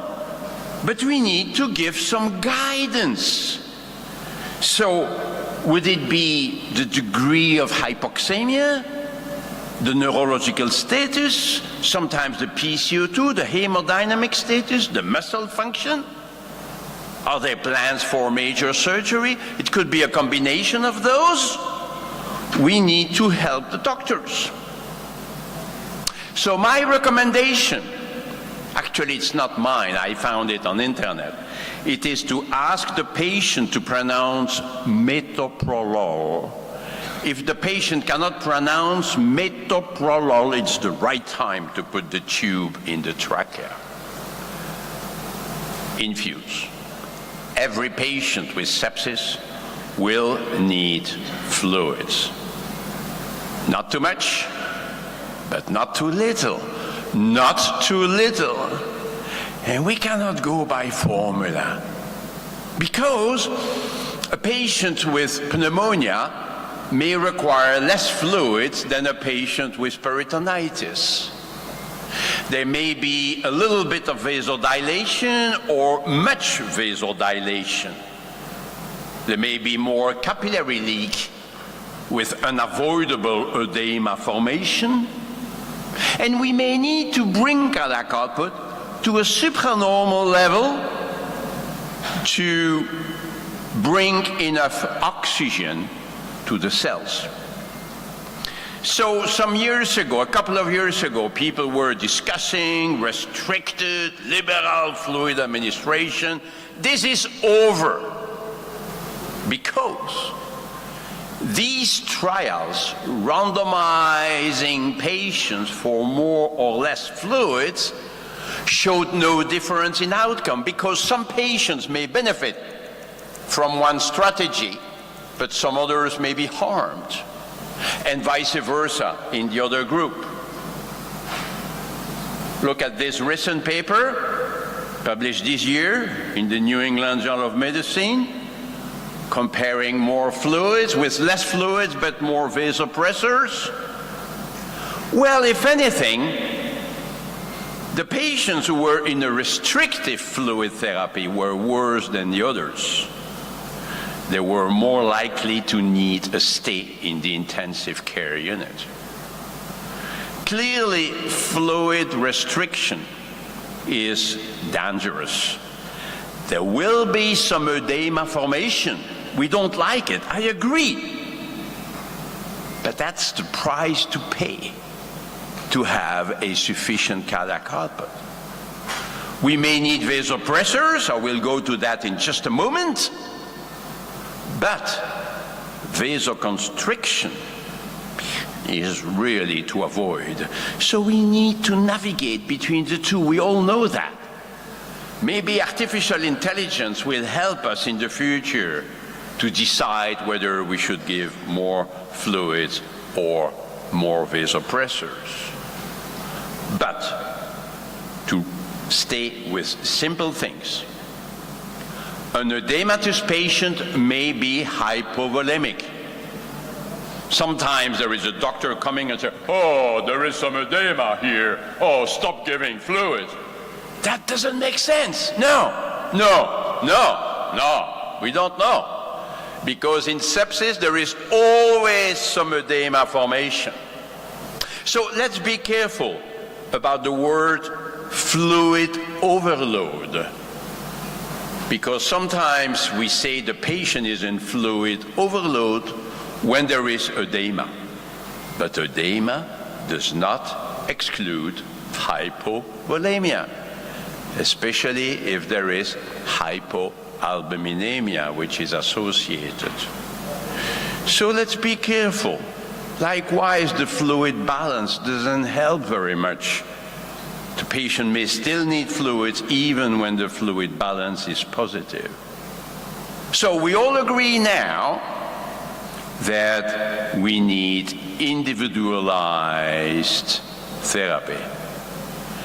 Initially, in the salvage phase, when the patient arrives in the emergency department, we could just pour fluids initially, and we try to bring a monitoring system at the same time. You cannot do without a monitoring system. The studies in Zambia or in countries where they couldn't get any monitoring system failed. But hopefully today, we have echocardiography that could help, at least initially. We don't need to be experts in echocardiography. In every single emergency department, there must be an echography machine available, not only for a septic shock, but also for trauma, for heart failure, for other problems. So that helps us to go into the optimization phase, where any single variable taken alone will never tell us if the patient needs fluids or not. We actually need to combine variables. We need a dynamic approach. In the operating room, when the patient is anesthetized, we could look at the effects of mechanical ventilation on the blood pressure tracing, on the pulse pressure variation over time. That would indicate that the patient is still responding to fluids. But in the emergency department, no, because we want to avoid sedative agents in shock. Sedative agents today are better avoided because they can decrease vascular tone, decrease the myocardial contractility, increase the risk of delirium, and they induce long-term weaknesses. So today we try the ECASH concept. We try to explain to the patient what's going on when we can. Of course, we control pain with analgesia, but the patient may not need sedation. And of course, the basis for our evaluation of the response to fluid remains the fluid challenge, where we look at an improvement in tissue perfusion and the risk of edema formation. This is based on the Frank-Starling relationship. Every patient is represented by one of these dots and is on one of these lines. So we need to give a bit of fluids and see if cardiac output increases or not. And if we want to assess the risk, we want to have a central venous pressure measurement. Oh, that's invasive! I know, but the central venous catheter can also help to have access to the central venous oxygen saturation, SVO2. It can also help to give fluids quickly. It can also help to give vasopressors safely. Oh, vasopressors can be given by an intravenous peripheral line. Yeah.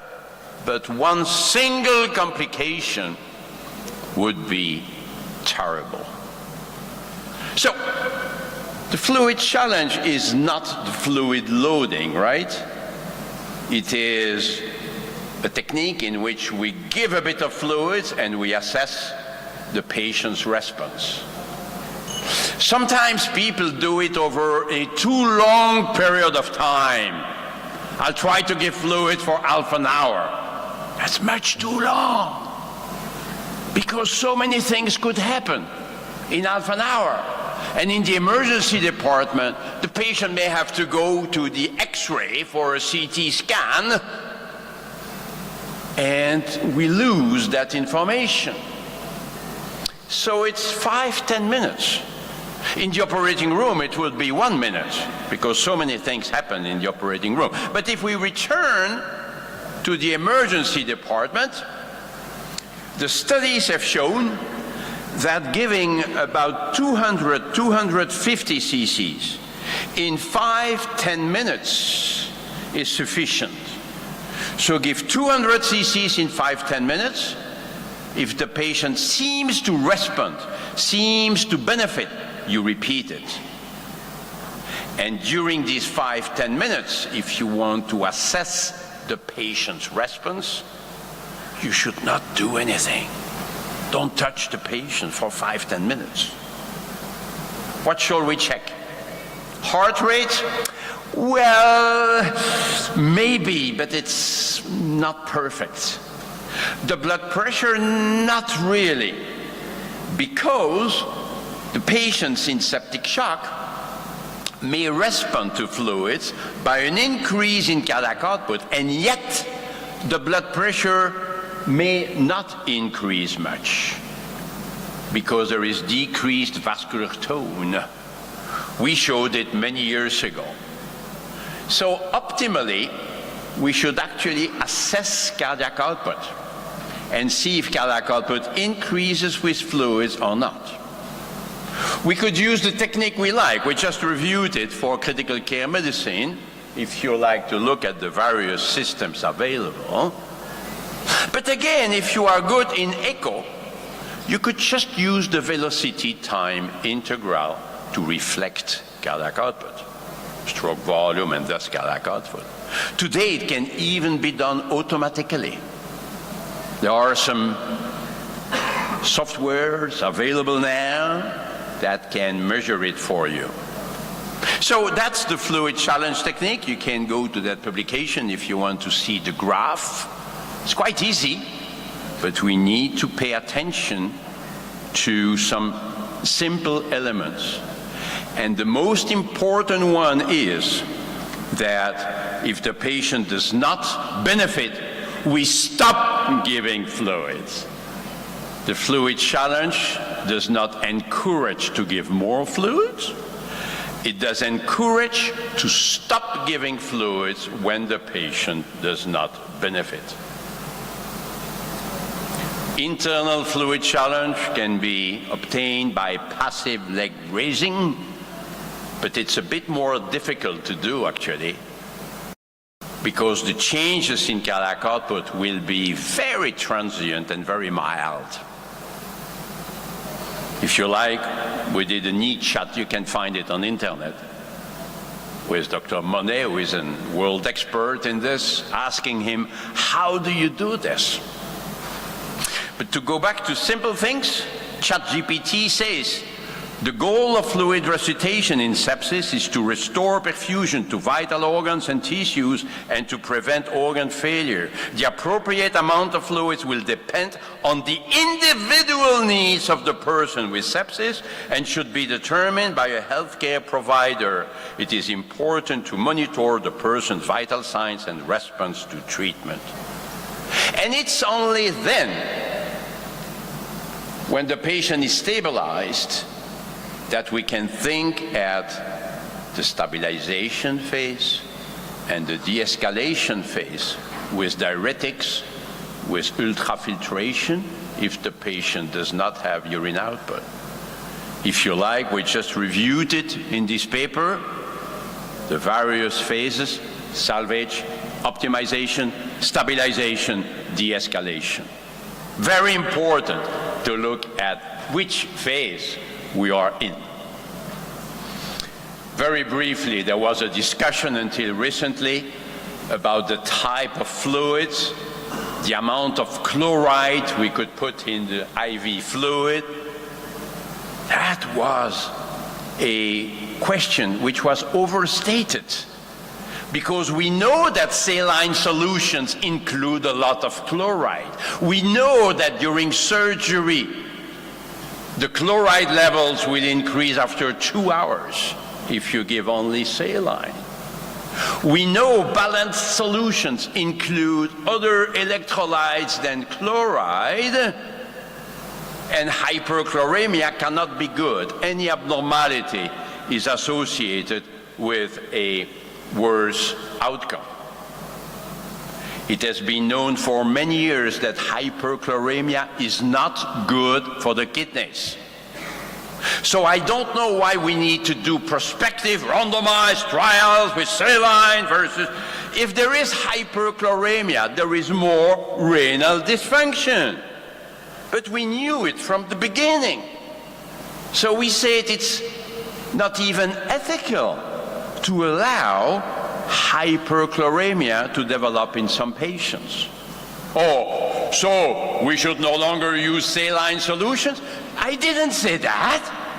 I said we need to monitor chloride. Look at that, 112 as a mean value in these prospective randomized controlled trials. More major adverse kidney events. This was expected. So is it so difficult to look at chloride levels? And if they are, let's say, above 110, if it's a neurological patient, we should not give Ringer's lactate solutions, which are somewhat hypotonic, very bad for the damaged brain. But otherwise, Ringer's lactate solution would be a valuable one. And there may be a place for some albumin as well, some colloids, when the patient has lots of edema associated with hypoalbuminemia. But let's move on.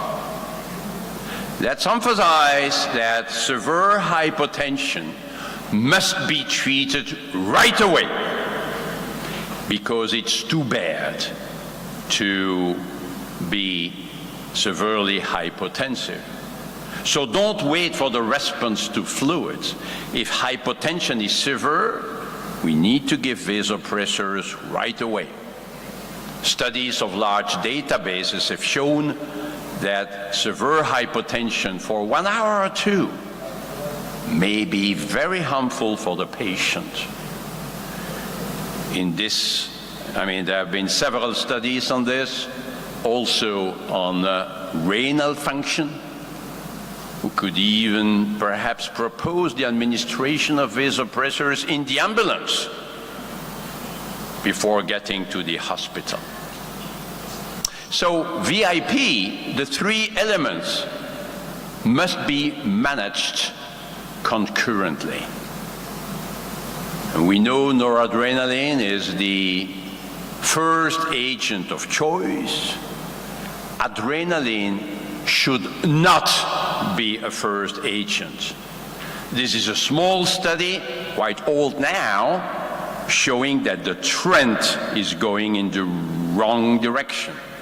Mortality is somewhat going up when you go for adrenaline. And if you go at the target, we usually say that it's 65 as a mean value. But this is a mean value initially. The trials where they randomized patients for a higher or lower target, of course, showed no difference in mortality. But look at the targets, it was even 75 versus 85. Oh-ho. That's how it is. When we target the blood pressure, we tend to overshoot. And yet, in patients with chronic hypertension, 75 was not sufficient. So let's go to a higher mean arterial pressure, right? Well, in some patients maybe. But then you have this other trial where they allowed in patients to be below 65, and there was no difference in mortality. So does blood pressure not matter? Of course it matters, but we need individualization. That's physiology, autoregulation of blood flow to the organs, well known. Now, the most recent recommendations of the Surviving Sepsis campaign rightly said we recommend an initial mean arterial pressure of 65. That's correct. But what thereafter? What should we do thereafter? And people drop the word initial. In our previous guidelines, we wrote, if initiated, vasopressor dosing should be titrated to an endpoint reflecting perfusion. And this sentence disappeared, unfortunately, in the most recent guidelines. So we said in this paper, wait a minute, We need to individualize this. We need to look at the patient. We cannot assume that one single blood pressure level will be good for all patients. Let's look at diuresis, consciousness, skin perfusion. That's what we call the noradrenaline challenge. With vasopressors, we need to be very careful about the risks of vasoconstriction. It's easy to increase blood pressure. We have a number of agents to do that. But the problem is when we increase vascular tone, cardiac output may go down. And that's actually the main reason why noradrenaline is our agent of choice. Because it has a little bit of inotropic effect. It can maintain cardiac output to some extent. There is a lesser risk of decrease in cardiac output. Because if there is a low blood flow, then vasoconstriction can become very harmful. The vasopressor therapy could harm. Maybe good to look at the diastolic blood pressure. If it's very low, maybe there is less risks than when the diastolic pressure is already high. And of course, we can look at peripheral perfusion. We can look at skin perfusion, because there are other options if the patient is vasoconstricted. We could look at it by the capillary refill time. I'm not sure we need to spend much time on this, but let's examine the extremities of the fingers.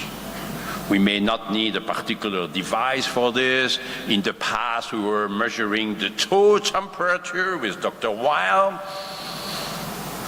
Now, with our team, we look at laser Doppler to evaluate peripheral perfusion.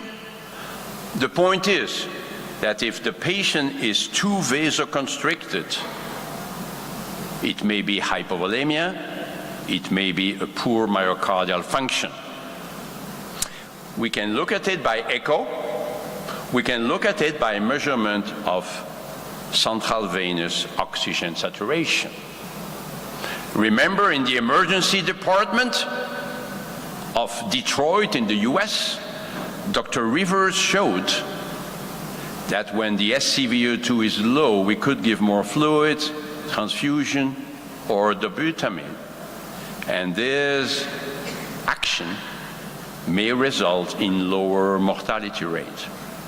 3 studies subsequently were negative. They could not confirm it, but the patients were already resuscitated. They didn't have a low SVO2. So the point is that when SVO2 is low, it could be good to do something else to increase oxygen delivery to the tissues. Fluid, dobutamine, perhaps a transfusion. We can even look at the veno-arterial PCO2 gap, but the time is running. I will skip these slides. You could read it. This is our paper in Chest showing that if the patient does not improve quickly, we could actually find valuable therapeutic interventions to increase flow. Patient says tachycardia, pacemaker. No, we cannot afford vasodilating agents in patients who are already vasodilated naturally. So it's either fluids or inotropic agents. That's the dobutamine challenge. We could give a little bit of dobutamine in addition to the noradrenaline to try to improve blood flow to the periphery, and this is quite safe. In septic shock, we have known it for many, many years. Oh, dobutamine induces tachycardia. Yes, it does.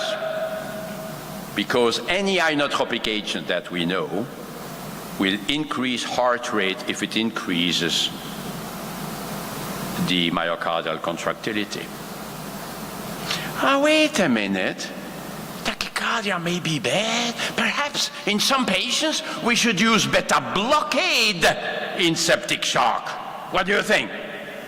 Well, you could find this paper from Dr. Morelli and collaborators 10 years ago now, with very surprising results. A reduction in mortality rate with beta-blocking agents. But the control group has a mortality rate of 80%. 80% in the control group.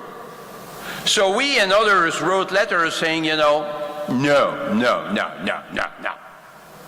Last week, in the latest issue of the JAMA, you can find this paper where they used the same approach and they had to stop because it was harmful. But wait a minute, they looked only at heart rate, nothing else? I actually went to the microphone and I said, you know, this is unacceptable. Okay, it's published, okay, it's randomized, controlled. But when you have a tachycardia in your patient, you need to think at why this heart rate is fast. And if it's because the stroke volume is too low, because there is hypovolemia, cardiac pump problem, or maybe an obstruction, giving a beta-blocking agent may be very, very harmful. It's only when you have a supranormal cardiac output that you could do that. That's individualized medicine. So that's something of importance. We spoke about transfusions earlier on, and there may be a place for blood transfusions in patients who do not improve.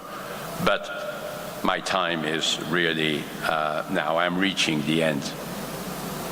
Lactate levels in the emergency department, yes, of course. It's not a sepsis marker. No. It's a marker of altered tissue perfusion. Any form of shock will be associated with a high lactate level, typically above 2 milliequivalents per liter. And we can now measure it everywhere in the world. If you cannot do it, go to your hospital manager and say that in Antalya they said we need to have a lactate analyzer. And we could repeat the measurements. After 1 hour, the changes in lactate levels are relatively slow. But the idea is that we would like to see the lactate levels going down with time, not going up. Can it guide therapy? Well, it depends what you mean by guide. It helps to tell us whether we are in the right direction or not. But that's all. We should not wait for the next lactate level to decide what to do. Lactate levels change slowly. I will skip the part on vasopressin, which is not another vasopressor agent.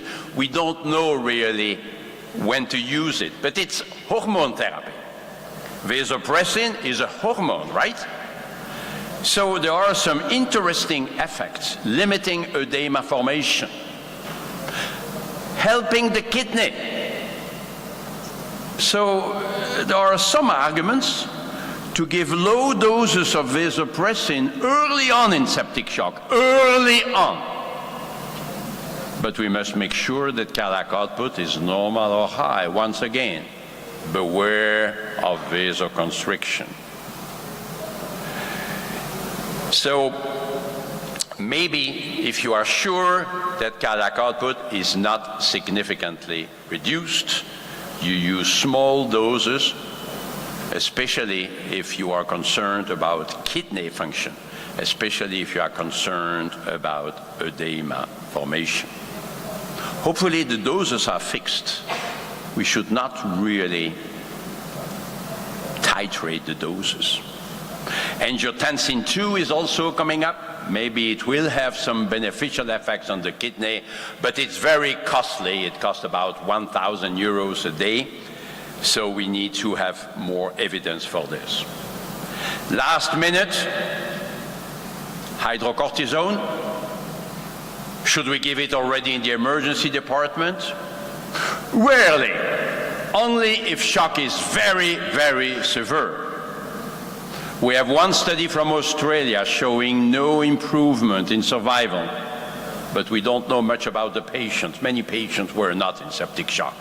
We don't know the lactate levels, we don't know the degree of organ dysfunction. And we have a study from France showing that in patients who have severe septic shock with a high lactate level, multiple organ failure, yes, corticosteroids can decrease mortality. So if you put the two studies together, you can see a benefit in the sickest patients, in the patient with the more severe form of septic shock. That's where we are now. We should find some better biomarkers. Right now, it's only the severity. So at the end, fluids, vasopressors, inotropic agents, if we fear that the cardiac function is altered. Let's look at skin perfusion, urine output, mental status, the three windows of acute circulatory failure, respecting the four phases: salvage, optimization, stabilization, and then de-escalation. And for this, it's quite a bit to do. Infection control, hemodynamic stabilization, modulation of the sepsis response. In trauma, we have a trauma team, right? With a trauma leader giving orders here and there. There is the captain giving orders. There are many things to be done. Insert catheters, call the surgeon, call the radiologist, etc. But in sepsis, it's the same thing. We also need the 5 tubes, the diagnostic techniques, the blood tests, microbiology, monitoring, noradrenaline, other agents, antibiotics. Yeah, antibiotics. Don't forget the antibiotics. Oh, there are so many things to be done. I agree. That's why we need sepsis team at 3 o'clock in the morning as well as at 11 in the morning. In our emergency rooms, we need to have teams taking care of these patients for whom time is essential. When every minute counts, it's the same team perhaps for sepsis and trauma and myocardial infarction. Okay, but we need to have these people ready 24 hours a day, thinking at these 3 parts of the sepsis management that must be conducted together. And that's how we can save our patients with this terrible problem of sepsis. Thank you very much.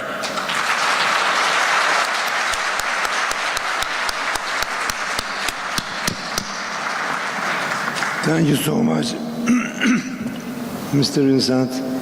And first of all, I want to say I want to revise my sepsis information after following this presentation. So maybe some of our friends needs to ask you some questions. Dear audience, could you please ask? Okay, could you please?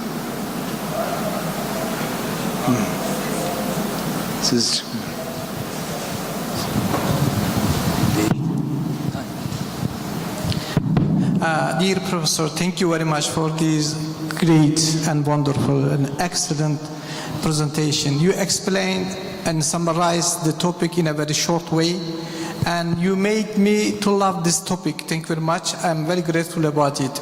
My question is about that. I listened to you 10 years ago or 12 years ago.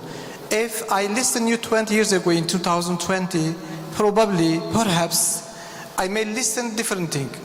So it seems that in recent years, there are so many changes. My question is that, 20 years later, what kind of change do you expect to be done 20 years later? Thank you very much.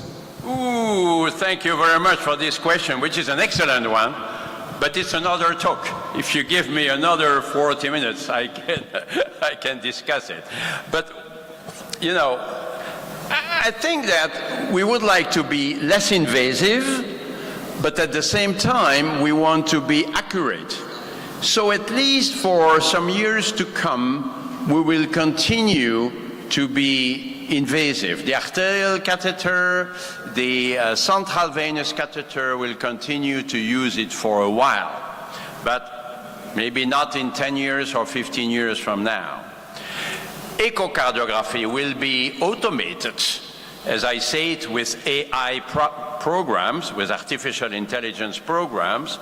We will see the heart on the screen and the variables being displayed on the screen, and that will help us to treat the patient in a better way.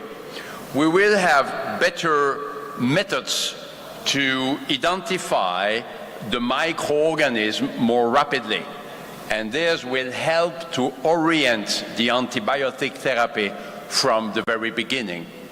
And even sepsis itself will be better identified by biomarkers. We already have the C-reactive protein, the CRP, we already have the procalcitonin, the PCT. I think what we will do is first to bring other biomarkers, but also to combine them so that we will have a more accurate recognition of sepsis in our patients. I believe that we will have a better understanding of the type of fluids to be given, in particular when to give albumin, when to give red blood cells. Because right now we are in an era where we say, no transfusion, no. But, you know, if the patient has alteration in perfusion, the cells need oxygen. And oxygen is provided by the red blood cells. You cannot change it. So that will be another development. And of course, there will be many developments in surgery, radiology, better antibiotics or newer antibiotics, etc. We will benefit from the progress made in other fields.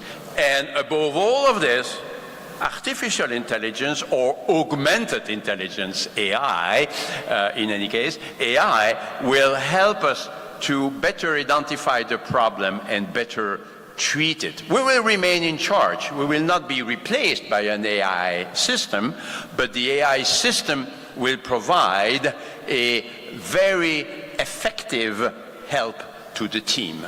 I'll stop here. Thank you so much. Please. Would you please bring the microphone here, the second line here.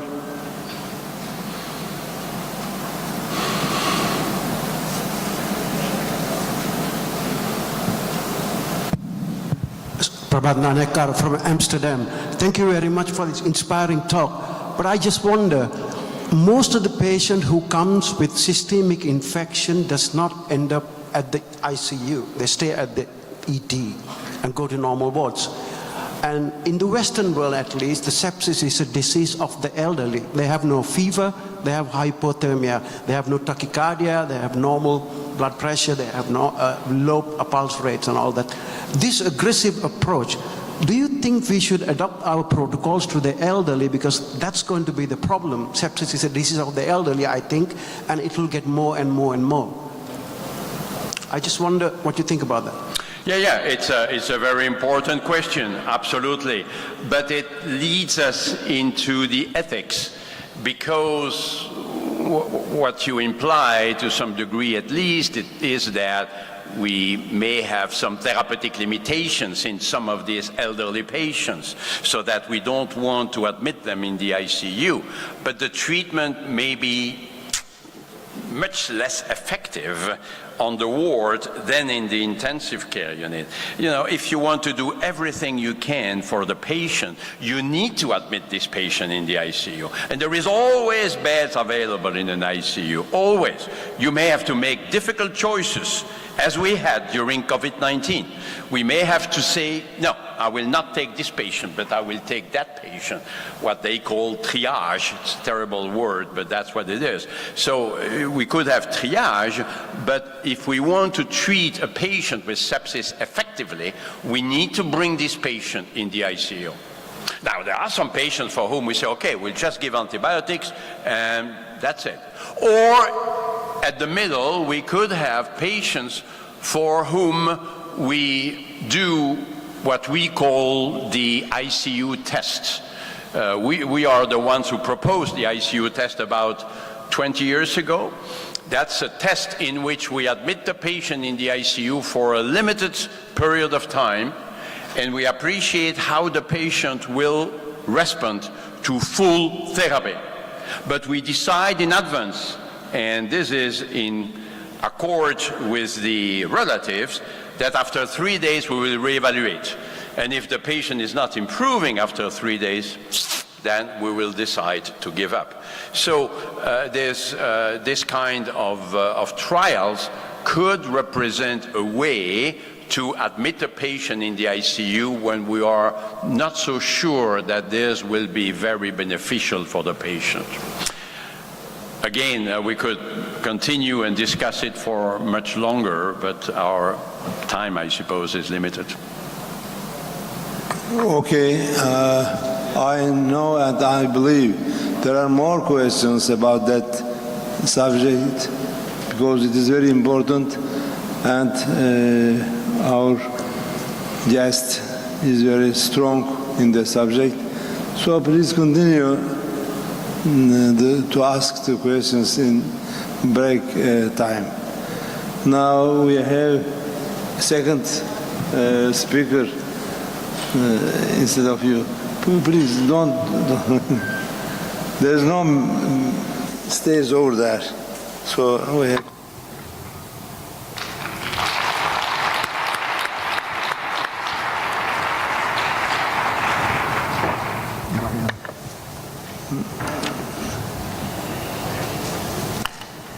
Now, a reflection on 20 years of practice. David Kerr will tell us about that subject. Please go ahead. Okay, everyone take a breath in. I'm not going to teach you anything clinical. That was clinical. This is not clinical. I want to start with just asking a question.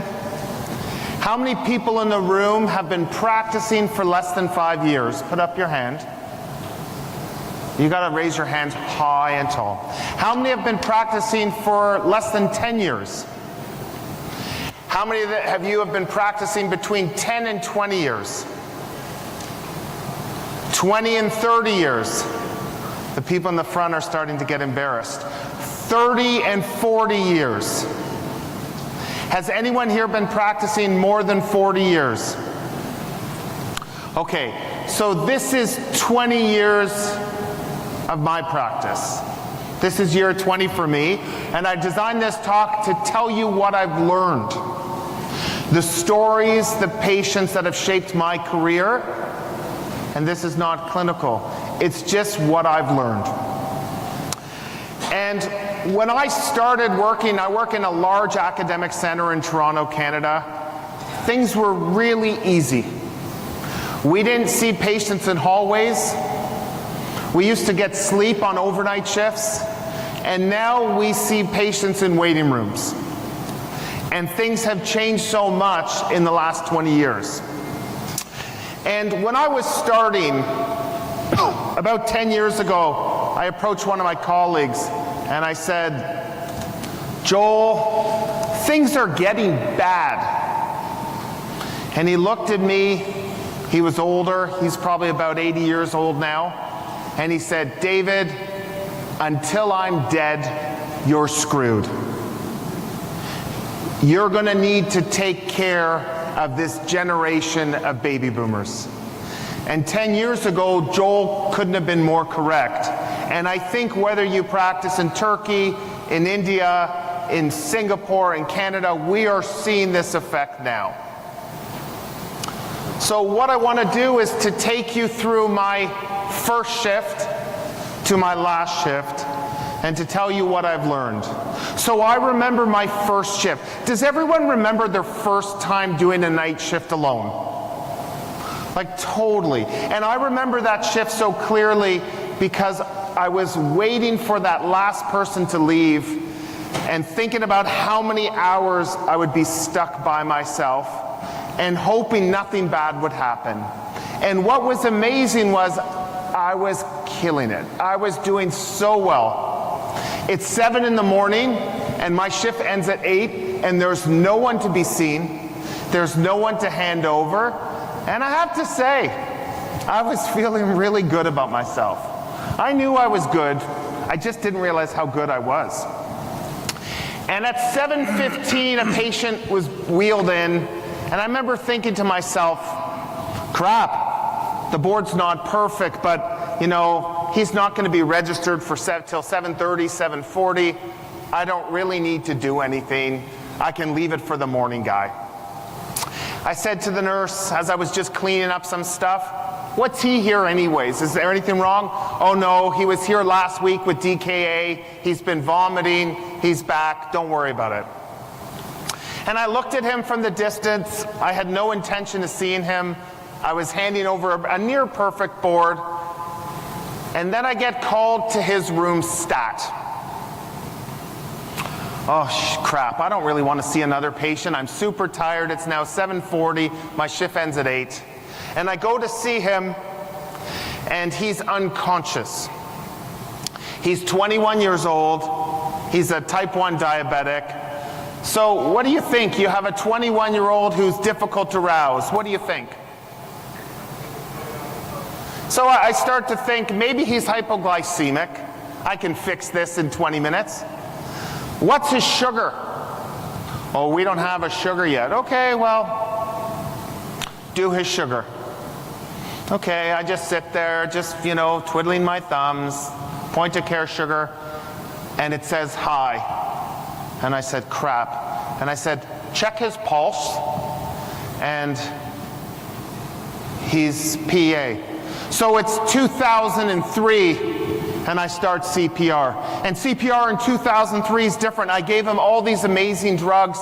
I got him into PA, and then he went into VF. I gave him amiodarone. I gave him lidocaine. I gave him magnesium. I gave him bertilium. Anyone remember that drug? I gave him procainamide. I put in a central line, a triple lumen catheter, because that's what we were doing. I intubated him. I put in an ART line. I gave him some bicarb. I gave him some insulin. And 40 minutes later, he's still got no pulse. And I get his gas back. And he's hyperkalemic. And I give him some calcium. And I pronounced him dead. And I remember after that case, I felt gutted. How could I have not given calcium right out the gate? And I spoke to my friends, and they said, oh, Dave, you gave him bertilium, amiodarone, lidocaine, you intubated him, you did everything right. But in my mind, and I know what this guy looks like today, I know there's something I needed to do that I didn't do. And I learned that day two things. I learned that when I started practice, I used to be afraid of what walked in the door that would scare me. Throughout my journey, I've learned that the more important thing to get comfortable with is to get comfortable with those who walk out the door and not be afraid of them. But I also learned the most important lesson that day, and it's why I'm here today. If you want to save lives in the emergency department, teach. You don't save lives sewing up a drunk on a Saturday night. You save lives by teaching things that you missed, because you know others will go down that same pathway. And this was the first thing for me that had inspired me as an academic to want to make a difference, to say, you know what? I only used to think about calcium for dialysis patients. Maybe I should be more broad in who I give it to in an arrest state. The other thing I've learned in my 20 years is to listen. The average emergency physician will let a patient speak for 7 seconds before interrupting them. Are you average? I'm certainly below average. I'm more like a 3-second. And when the person starts with, in 1983, I developed this pain, and you're just like, just stop talking. We don't listen to people. And that's a challenge, and I want to talk to you about the art of listening. About 10 years ago, a 65-year-old man was brought into the emergency department by his 2 sons who were 18 years old, and they carried him to the waiting room from the car into a wheelchair, unresponsive. This was the family who didn't call an ambulance, despite the fact that their dad was GCS3 and unresponsive. These are rare birds. And here was his story. On Christmas Day, he had had a cardiac arrest. He suffered from hypoxic brain injury, and 3 months later, he went home. This was his first night at home. And he went to bed with his wife. At 7 in the morning, he was still sleeping. She went to make some tea. At 10 in the morning, she's still sleeping. At noon, he's still sleeping, and she starts to think, crap, like, I guess he's catching up for the 3 months of sleep he missed while in the hospital. At 2 o'clock, she decides, okay, he's been sleeping for 17 hours. I should go check on him. She can't wake him up. Imagine what she's been through. It's her first night with her husband in 3 months. And she brings him to our hospital. He comes to the triage, and I get called to see him stat by the best nurse in our hospital. You all know who she is, or he is, because you know when they're on how quickly you will run when they ask you to see someone. And I go see this person. I don't really know what's up, so I order a confusogram. You know what a confusogram is? Every single test you can think of. CBC, lights, creatinine, tox screen, thyroid, livers, urine, gas, lactate, CT head, extended lights, thyroid. It's all normal. The family doesn't want anything done. And the nurse, Ella, she walks over to me and she says, "What's wrong with the patient?" Ella, I have no idea. All his tests are normal. The family doesn't want anything done. She's quiet for a second, and then she looks at me and she says, "You know what's wrong with him? He's in status." I said, "What?" "He's in status. Why don't you give him something?" I said, "But he's not shaking. What do you mean he's in status?" She said, "Just give him something." "Why do you think he's in status?" "Well, when I triaged him, he was doing these funny things with his lips." "You have nothing to lose. Give him some midazolam." "Okay, you win, Ella. What am I going to say? Give him some midazolam. Here, give him 3 milligrams and 2 milligrams and, you know, keep her happy." So she gives 2 milligrams of midazolam. About 3 minutes later, she grabs my shirt and she says, "I want you to meet Mr. Johnston." He looks at me and he says, "Hello, doctor." And he was in non-convulsive status epilepticus. I had never seen it. I had never diagnosed it, and it's a big problem in people who've had hypoxic brain injury, of comatose patients in the ICU. This is incredibly common. But you need to listen to others. And listening to Ella was what is the reason that that guy was talking right away. And giving midazolam to patients right before I'm going to give them that intubation has bought me some people from avoiding plastic. Those people on neuroleptics, on antidepressants, history of seizures. Sometimes when I'm about to intubate them because their GCS is 3, I give them that midaz right before, and I wait a minute or two just to see if their LOC is from seizures that are non-convulsive. Do nurses ever ask you to come see them as a patient or to look after their family? Has that ever happened to you? The nurses in the department will say, hey, Dave, can you come see my loved one? What I've learned in all these years of practice is the biggest compliment you can receive as a physician is when a nurse or colleague asks you to look after the person they love most. Don't get annoyed. Realize that this is the ultimate form of flattery when they want you to care for them. Every day we wake up, we have an opportunity to do some good, but there's so much bad that you have to navigate to get to the good. And this is Captain Chelsea Sullenberger, who landed his US Airways flight on the Hudson River in New York City. Sometimes we see a lot of crap, but there's inspiration in all the patients we see. Joe was a guy who came to our Emerge about 250 nights a year. Every single night, the chief complaint was the same: intoxication. I was doing a night shift about 10 years ago. I've seen Joe maybe 60 times in my career. And he walks in, his chief complaint, it was a little different. He had fallen and can't get up. Okay, it's 4 in the morning. He's not gonna go home till the morning anyways. I go see Joe, I heard you fell, you can't get up. Yeah, doctor, I can't feel my legs. So I go and I say, can you feel that? Yeah. Can you feel that? Yeah. Can you feel that? Yeah.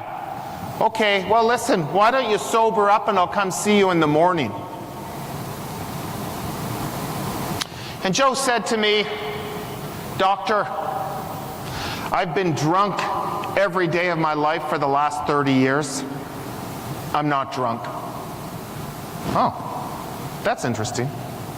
And Joe taught me an important lesson, that sometimes the neurological exam is not just a CT of the head. That my neuro exam was touch his legs, do a CT, he's fine. That sometimes you actually have to examine people. And I said, you can't feel your legs, Joe? He couldn't feel touch. So I took my fingers, do you feel that? So he could feel touch. So I started with pain. No pain to about the belly button. So then I went to temperature, and he had a sensory level of pain and temperature loss from T10 down. And Joe, who had been drunk in our Emerge for 35 years, 60 nights a year, had an anterior cord syndrome. Just because I listened to someone, and just because I decided that sometimes you actually have to do an exam. It was very humbling. This past year, I picked up a chart. The chart was the next to be seen. 30-year-old female with a headache and 36 weeks pregnant. I'm going to say it again. 35-year-old female, headache, 36 weeks pregnant. When you pick up that chart, how much are you hoping that the person beside you picked up that chart instead? That's a tough one, right? I was like, crap, what did I do wrong? So I go see this woman. My first thought, okay, hypertension in a 35-year-old in her 3rd trimester. What are you thinking about? Shout it out. Preeclampsia. Her pressure's 100/60. I thought maybe we could get it higher and then I could refer her to OB. but it wasn't high. And I was like, crap. So I ordered all the preeclampsia blood work. I went to talk to her. I was hoping that her pressure would be higher, because then I could just say she has preeclampsia. But it wasn't. All her blood work was normal. I do a real neuro exam because I sure as heck don't want to CT this woman. There's nothing to find. So I said to her, why are you here? You're 38 weeks pregnant, 36 weeks. Have you had preeclampsia? No. Are you sure you haven't had preeclampsia? No. So I said to her a question that sometimes I ask people, and sometimes it's snarky, but sometimes it's helpful. Do you come to hospitals often? She paused, and she had like a 2 out of 10 headache, occipital. And her husband says to me, doctor, can I say something? So polite. Polite people always have bad things happen to them. Of course. When my wife had an appendicitis, it perforated for 4 days before she came to the hospital. And you know how much that made me nervous.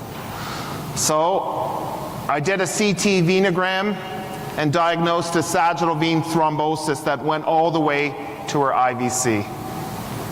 Sometimes you just have to ask people. She had a 2 out of 10 headache that got better with Tylenol. And the craziest thing about this case, and I don't know if you feel this way, but I feel that sometimes emergency medicine is what I ate for breakfast.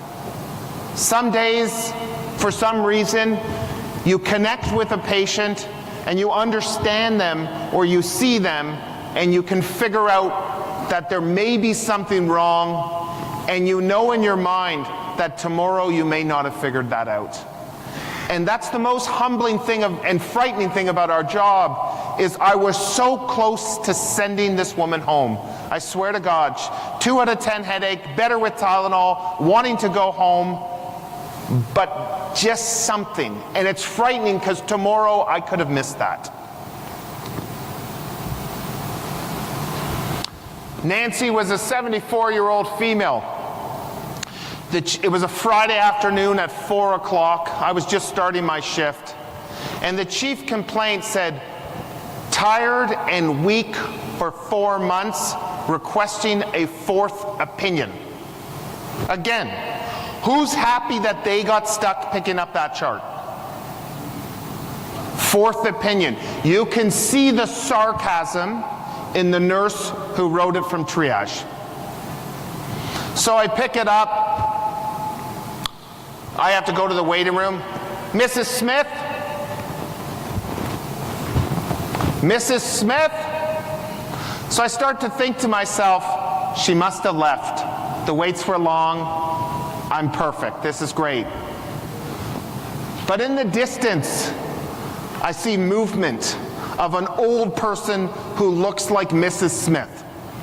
I'm kind of hoping it's not her, but she's moving towards me. Crap. Mrs. Smith, come on. So we have a button on the wall that opens the door. I must have hit that button about 10 times before Mrs. Smith made it through the door. I swear I could have seen like 4 other patients. Eventually she comes here. After I've opened the door for her 10 times, I figure I'm going to bring her to the closest room possible so I can get rid of her short, because it took a long time, and this is a 4th opinion. So I go to talk to her and I say, you've been weak and you're sore all over and it's been 4 months? Yeah. And she can tell that I don't really care. Unfortunately, I'm grumpy. The rust and the cynicism has kind of acquired in my tenure. So I ask her all these questions. You saw this doctor and that doctor and this doctor and this person, and how can I help? So then I turn and I say to her, are you depressed? She pauses and she says to me, what year were you born? Okay, think about that. How are you feeling when she says that? Well, I get all defensive. Well, I don't think my birth has anything to do with you. So I'm not going to tell you my birth. Well, she says, I'm going to guess you're born in the 70s. Before you were born, I played tennis for Canada in Wimbledon. Oh, this is not her, that's Billie Jean King. I said, oh. She goes, and I look like looking at you, I'm in a lot better physical shape than you. I play tennis 2 sets, sometimes 3, every single day, 7 days a week, and all I want to do is be able to play tennis again. So you ask me if I'm depressed?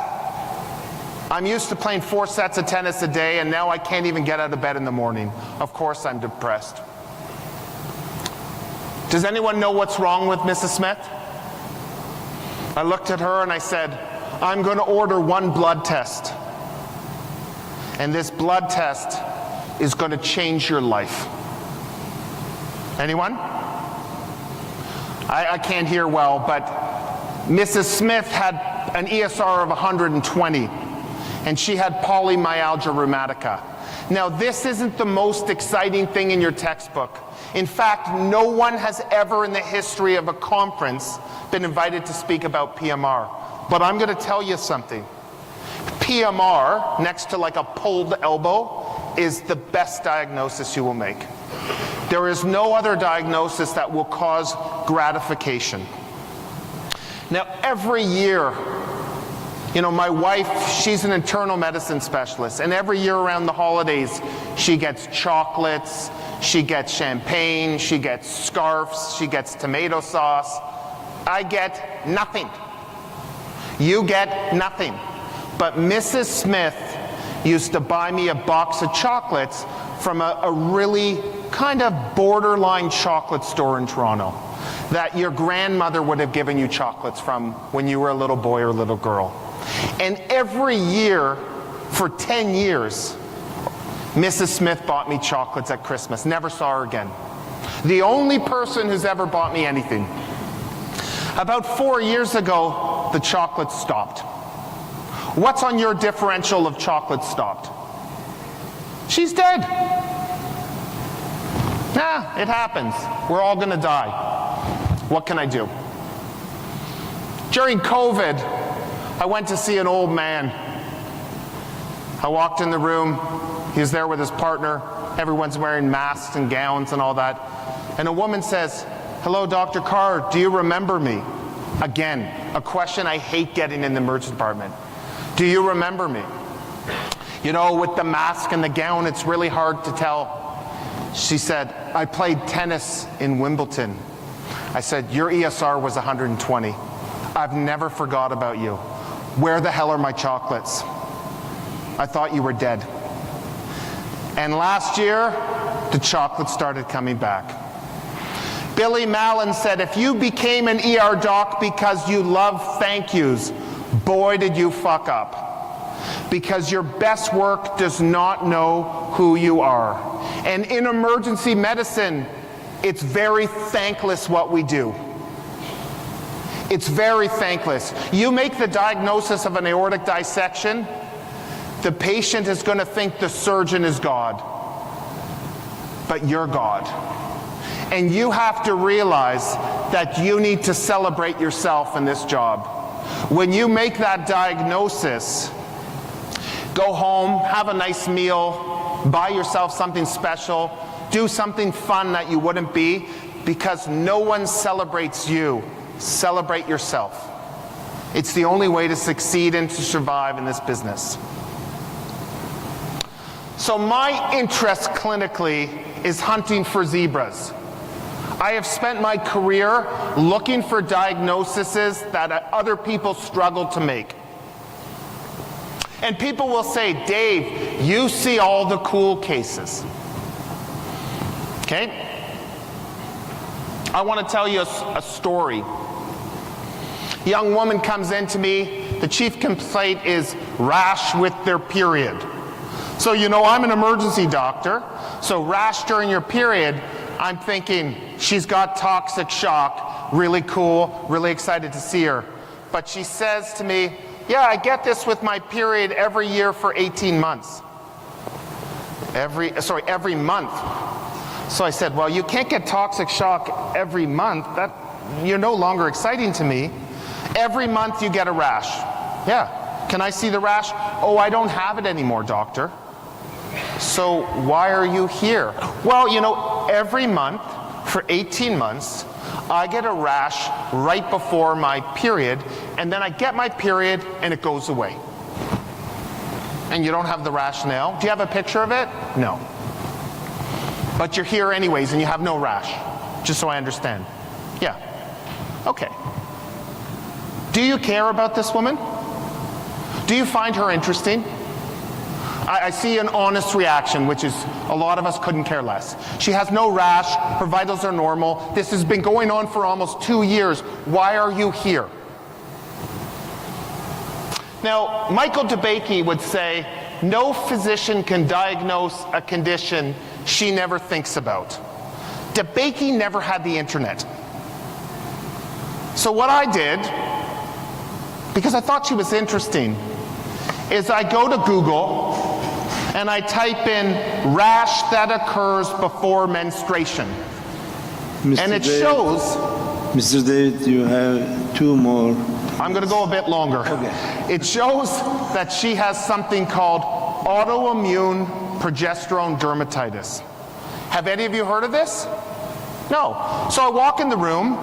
I said, oh, sorry about that. You have classic APD. It's classic. Once you see it, you'll never miss it. Your options are either we take out your ovaries, but that seems drastic, or maybe you see your family doctor and go on the birth control pill. But it's classic.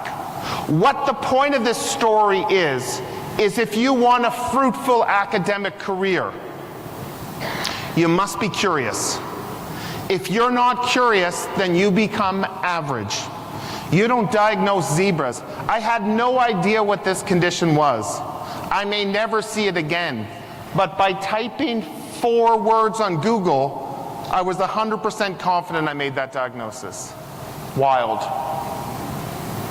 I leave you with one final case. This happened this summer. We had a lot of viral illnesses, and I got called to see an 8-year-old boy. He was wearing Spider-Man pajamas, and it was a febrile seizure. Is anyone nervous to see a febrile seizure? We got this. We see this pretty often. Temperature was 38.5. Apparently hasn't been well for 3 or 4 days. Parents brought him into the recess room, or to the room. He had had a seizure with EMS and another seizure. So I went to see him, getting a little bit of the story from the paramedics, getting a little bit of a story from the family, and all of a sudden, he has a cardiac arrest. I've run a lot of arrests in my career, but I can count in one hand, and not even all of it, the number of arrests I've run in children. And I can't count any of them that I've seen talking to me who've arrested. My brain was like mush. There are all these formulas you knew for ET tubes and chest tubes and medications. My brain was nowhere. I pulled out this Breslow tape and I ran this arrest. And, you know, with adults, we take so much pride. We don't ask for help in a cardiac arrest because they're kind of supposed to die if they're 90 and have a cardiac arrest. But the pediatrician came down. I was running this arrest, and she said, why don't we call the intensive care pediatrics at the other hospital? Because I didn't have pediatric ICU at my hospital. And they walked me through that arrest. And I did everything I could. And we did everything we could. And I knew where this was going.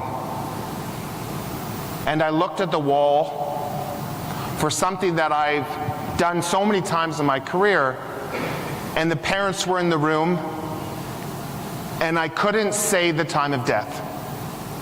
I couldn't say that number, and I still can't say that number. I didn't know what to say with these parents of this 8-year-old here. So I just kind of said, you know, I didn't say the number. I just said, okay, we can stop. I didn't know what to do.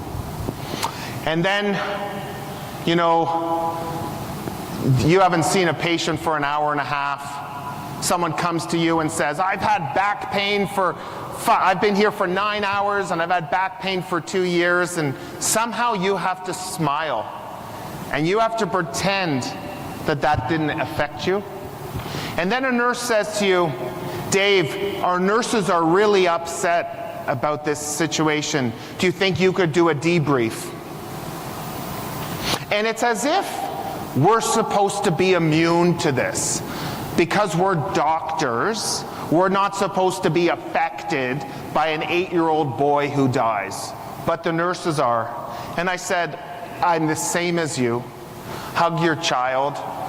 I don't know what else to say. Everyone did well. Life is very short. It's very tragic.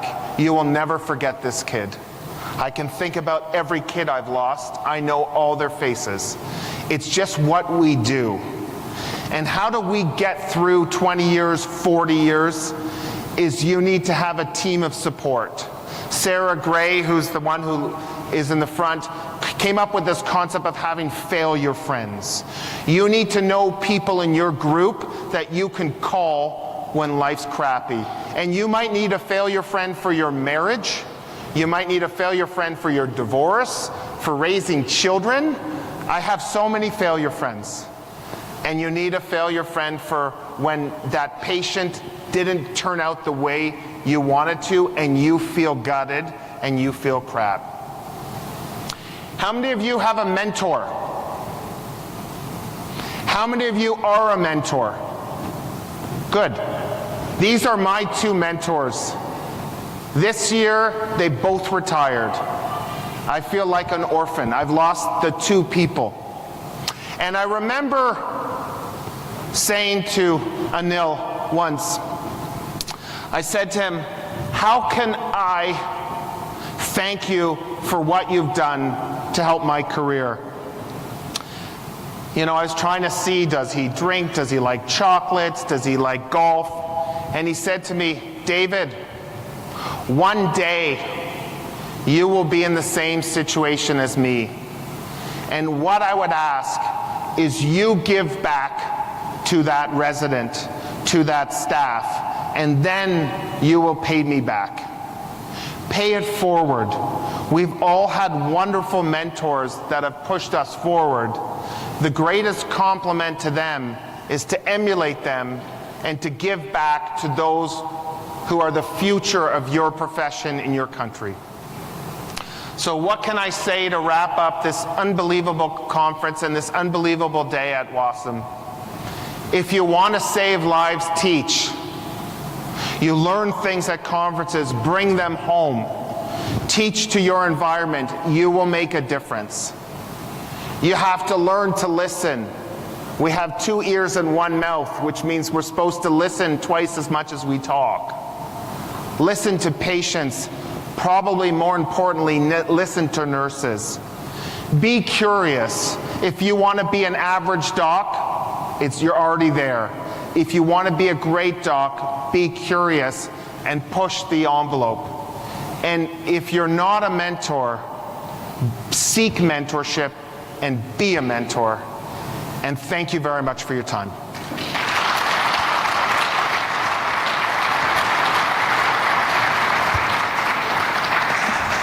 Thank you so much, Mr. Kerr. And they were, all the slides almost, were very nice reflections about life. It looks like there's a big party tonight, a big gala. Right here, 2015. What's the dress code, Bashar? Do we have to dress up nice? A tuxedo? Everyone come celebrate tonight, 10:15, 8:15, and we'll see you all later.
December between Singapore and US.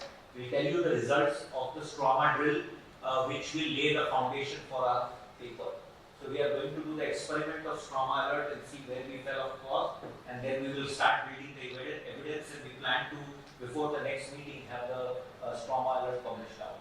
It will be published at the same time in 2 journals, so Eurasian Journal of Emergency Medicine, which is now a WASM journal, it will be going to PubMed next year, and our Journal of Emergency Trauma and Shock will publish those papers. We'll ask JTEC whether they would publish it, so the more the journals publish it simultaneously, the more it will look nice.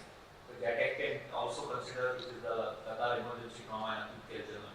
So that's where we are right now for collaborative work, so I commend Dr. Fatima. Fatima is coming back to us after a couple of years, and Dr. Gacy.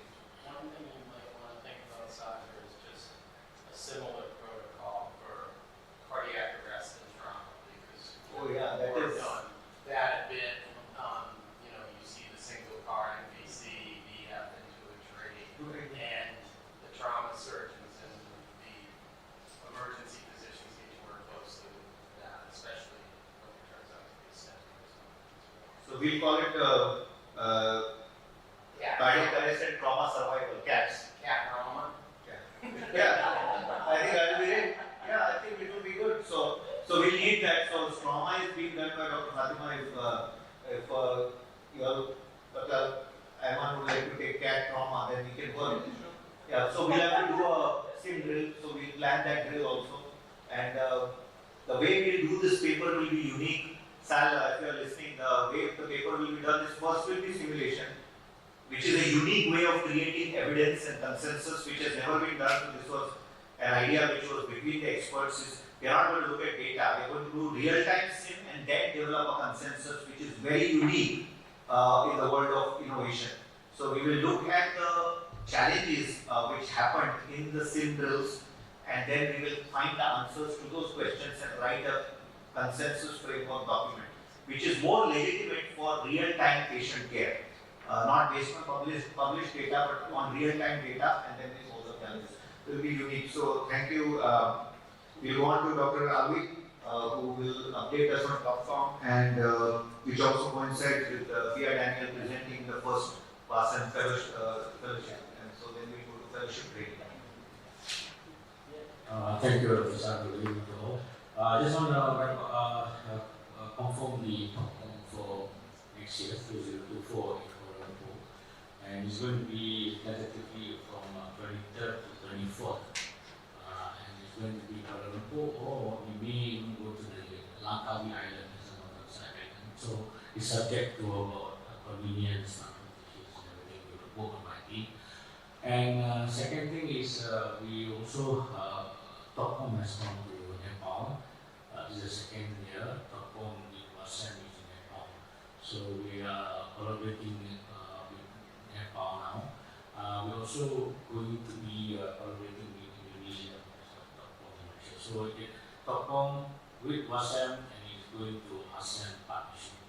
And the next year's program will be a collaboration between all ASEAN partners, and they will be it's going to be more unique and more of their EMT teams will come in, and we may test the search and rescue simulation, and that is what we have tentatively, and we need it's going to be a Ministry of Health as well as the government and private university partnership, and there will be a lot of the Nation Red Crescent Society will be coming in. So we hope for your support and your commitment and your participation.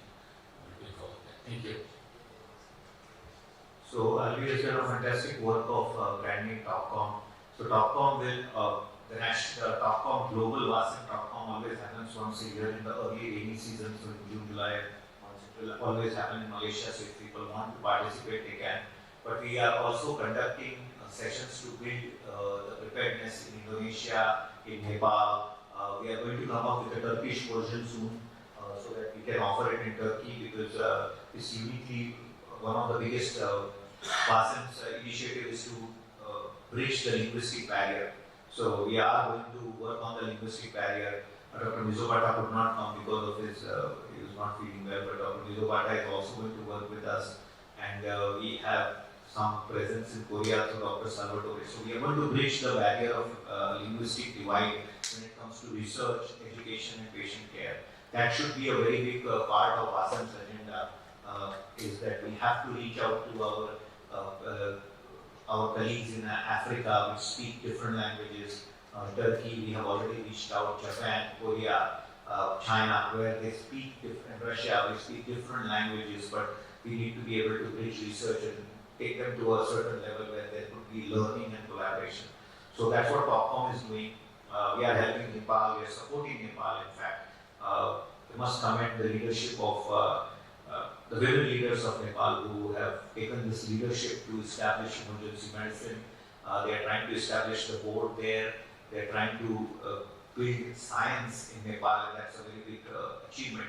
I also want to inform the board that the Female World Women Leaders Conclave was a blockbuster event today, and Dr. Pierre Daniels has informed me that they are going ahead with the Female Leadership Academy for Medical Excellence, will be established at the WASEP. So we have two new alliances coming up in WASEP, which will be the two new pillars, which will be WASEP, which we will announce. So the Female Leadership Academy will be one of those pillars. There will be a wellness pillar. So from 4 we will be expanding to 6 pillars, and the 7th pillar, Dr.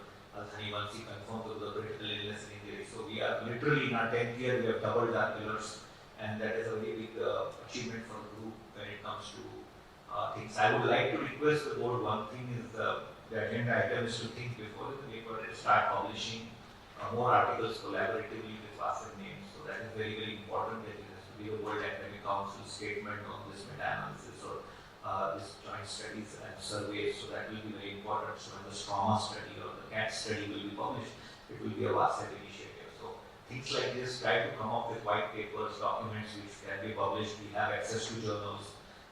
With his journal, with the IPAC journal touching PubMed very soon, and JTAX we are going to also support for their quest to PubMed. Once we go to PubMed, we will be having at least 25% of the publishing market under WASEP, because we have up to, with INDUSIAM having about 15 journals in PubMed, and we have about 18 to 20 journals in our reach, which is a huge market for us to publish, and I think we should work on that. So that is the most important part. Now we go to the two agenda items which are unique. One is the WASEP Disaster Fellowship, which is very kindly being given under the WASEP name, and then the WASEP Collaborative Fellowship in Qatar for trauma critical care for nations where trauma critical care has to be built. So I will first speak to Dr. Hassan Thani and DMS. Thank you. This actually fellowship, as you remember, we discussed it so many times. It's a mini fellowship. The plan was we currently have a full fellowship, which is actually 2 years, a critical care fellowship in trauma. But that's a different fellowship. This is a fully paid and sponsored fellowship. Whereas the mini fellowship is actually plan to have exposure to the trauma system from pre-hospital all the way to rehab.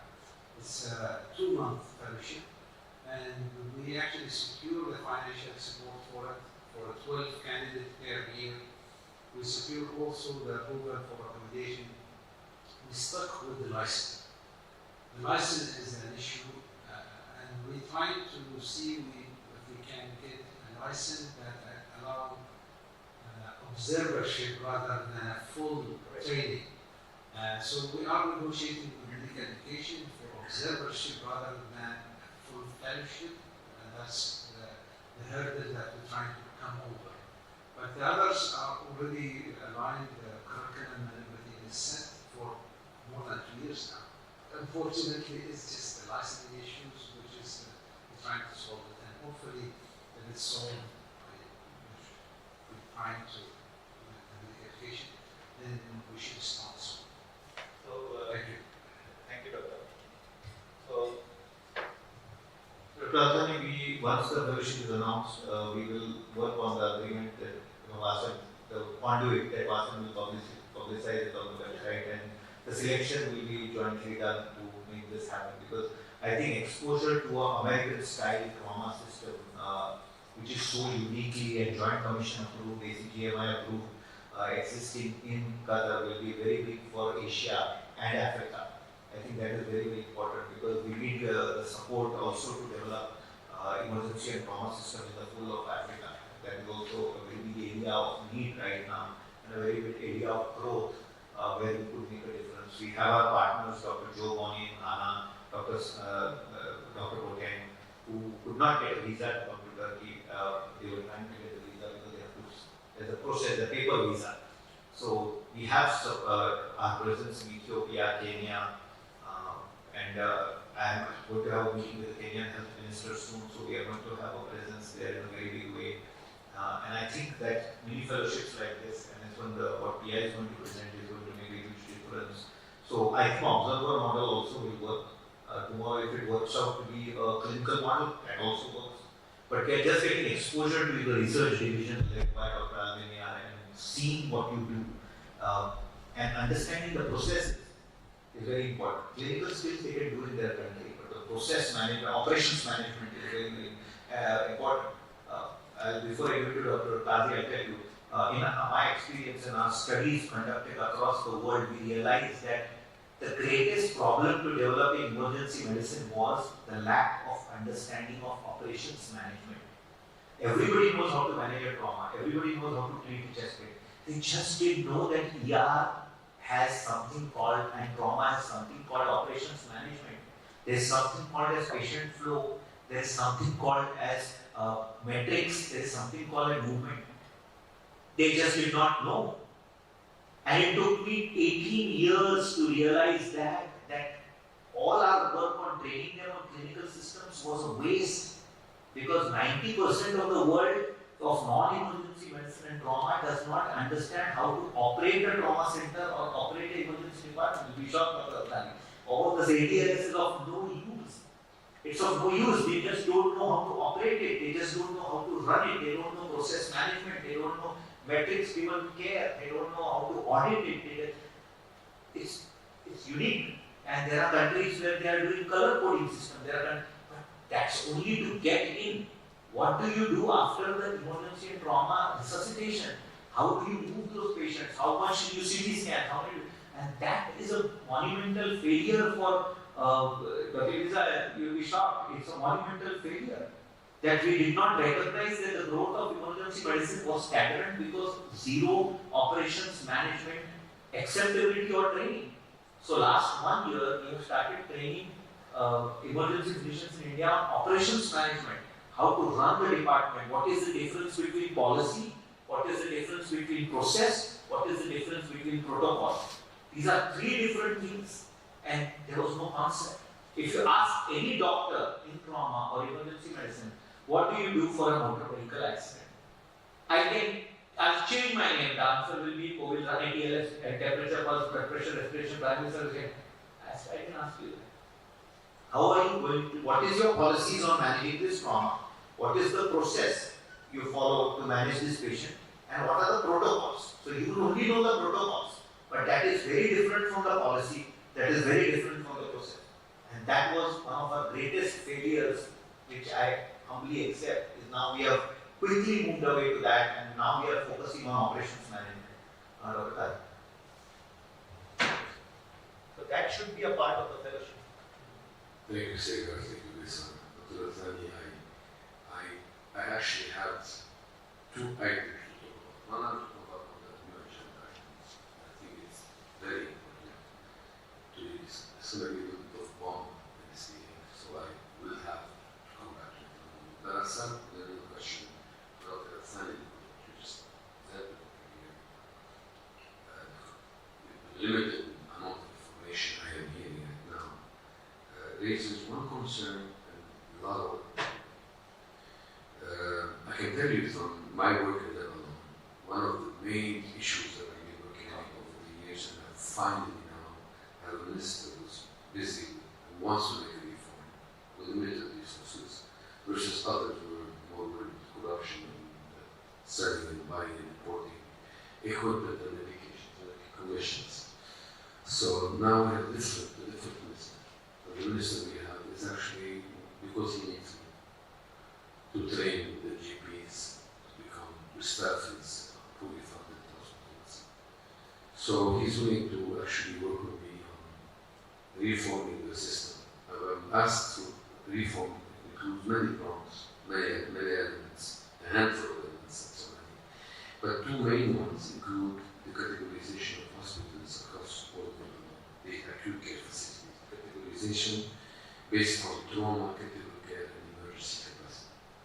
Who has a blood bank? Is the blood bank really blood bank just a license? What is the trauma preparedness? Do we have surgeons who have the responsibility? Or are we able to really take care of these unique needs? Are we going to listen to the whole hour? This kind of system, along with the issue of residency review committee, is something I met with all 7 deans and all 7 medical schools in Lebanon.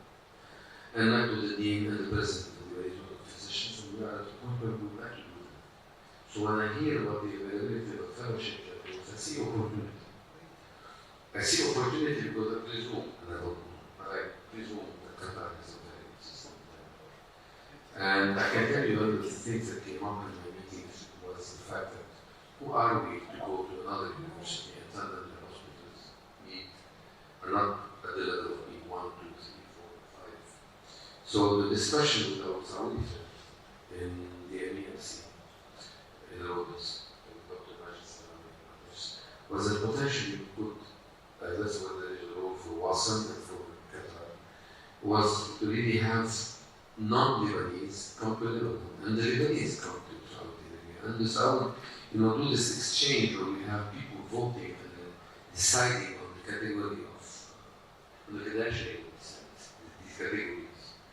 And I'm not talking about your commission accreditation, I'm talking about really categorization based on capacity, preparedness. So you bring us a very good opportunity. And I think it is time to really look at how we can combine this beyond Qatar, via WASA, with your help, and use these categories. Now, you mentioned the 2-month fellowship, that's my concern. Once we use the name fellowship on something, we have a law and unintended consequences.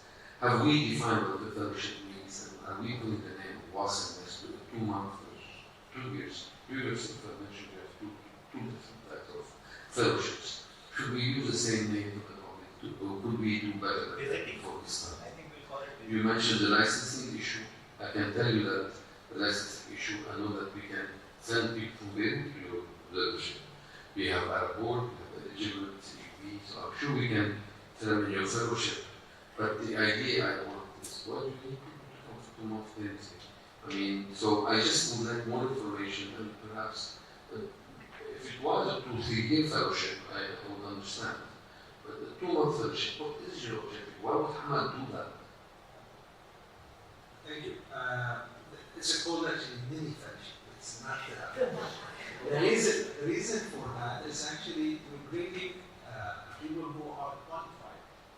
It's not to enhance their training.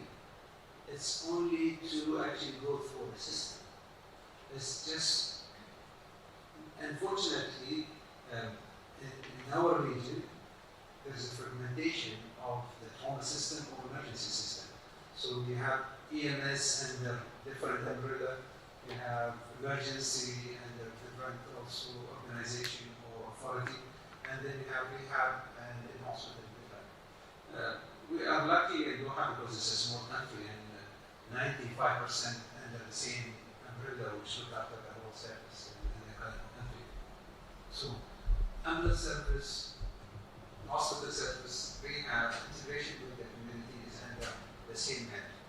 And that's actually give us the chance that we have to go through the whole system, the North American system, which is under the same umbrella.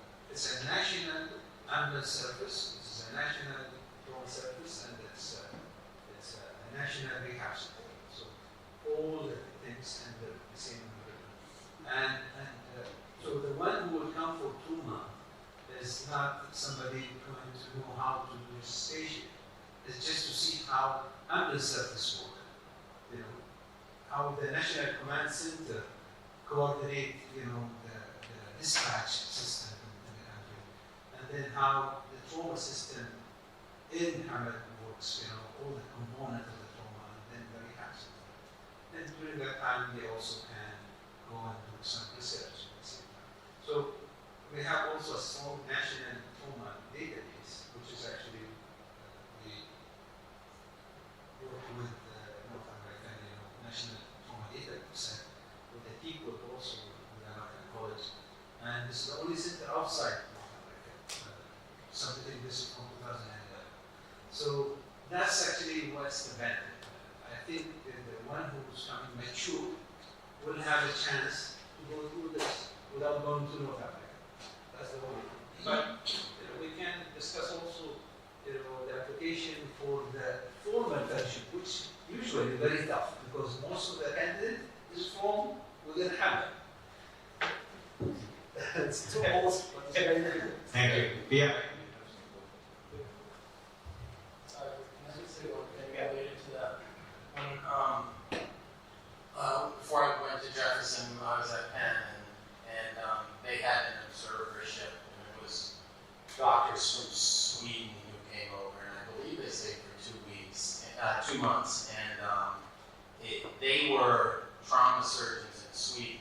They were coming over to sort of to simultaneously learn about how our systems work, what our patient flow is, how our helicopter transport system, and then also to observe and do simulation in penetrating trauma, because they saw so little penetrating trauma in Sweden at least 10 years ago. I think that's changed a little bit. So it's just something to think about. And Bill Schwab or John Pryor, I'm sure will be willing to talk about just some logistics in their experience. Maybe PI speaking. So I'm the fellowship director for the Disaster Medicine Fellowship at SUNY Downstate Hospital in Brooklyn. And what we did is I adapted the fellowship, the one-year program, and initially really designed for emergency medicine physicians, but we've actually, the director of our PICU has done the fellowship, so we broadened it to other specialties. And we adapted it so it could be remote. So essentially the exact same curriculum that the fellows who come train with me in person, we adapted it so it can be done remotely. And to give you an example of how it's worked, we tested it out about 2 years ago. So I had a fellow who was a doctor in my facility, an ER graduate. And then I had Dr. Joe Rani, who was an ER attending in Ghana. And then I had a critical care doctor in India. And so the three of them were doing this fellowship at the same time, following the same curriculum. And so the way, sort of the beauty of doing it this way is that every sort of assignment they would do would be tailored towards their facility. So for instance, when we were on the block of disasters, each of them would have to review the plans or policies for their facility, or if they didn't have one, create them. And then they would have to develop training, and they would have to train at least 50 people in their facility. And through that block, we would meet once a month, and each fellow would then present through what their institution was doing. So not only were the fellows learning the knowledge, but the institutions they worked for were benefiting, were getting a new plan, were getting staff trained, and they were learning from each other and seeing, okay, what's the difference between the policies in New York, in Ghana, and India. And then as part of the fellowship is always research, some sort of research either abstract, paper, and I gave them the option of actually if they wanted to do any collaboration. And so so each of them did their own academic project, but then we started to look at creating databases that kind of included all three facilities, and sort of looking at doing joint IRBs between them. So it really, it's a one-year fellowship. The curriculum is credited by my academic institution, SUNY. It's the exact same curriculum that the U.S. doctors say when they rotate with me, but it is always directly applicable in real time to the facility of the participant. And so that's the model that I've done so far. A newish model that I'm developing with Dr. Ali that hopefully will be starting in January is that Dr. Ali would like to give me 15 fellows that are going to be doing it remotely. There's going to be more diverse, so there'll be a mixture of ER physicians, some other types of physicians, maybe some other healthcare sectors, and public health, etc. Again, everyone will follow kind of the same topic month by month, but sort of approaching from their sector. And the beauty is that we meet virtually once a month. We kind of review things so by having sort of one country with multiple sectors, now they're going to be able to kind of see what other sectors are doing. And so after the sort of pilot version of this program, the idea is that in the coming years, we'll have, again, multiple countries, again, everybody learning from each other, doing collaboration, trying to take their research projects and see how they can kind of collaborate that. So far we've tested it with just, one fellow from 3 different countries at the same time, worked really well. And then this next year, I'm testing it with 15 fellows from the same country, but from different kind of parts of the healthcare sector, to see how that goes. And then the goal is eventually to kind of do multiple countries, having multiple sectors from each country. We're learning from each other. We have joint journal clubs, and then ideally joint research projects. So she put up the curriculum to the circulate to the group, so the curriculum is there. Both the curriculums will be circulated, and then we will certify them. So hopefully by this year, now that we are all meeting in person, we should be able to get it done. We have already discussed about the ultrasound and the WHO, she said. The other part which I want to inform the board is the mic. The part. Yes.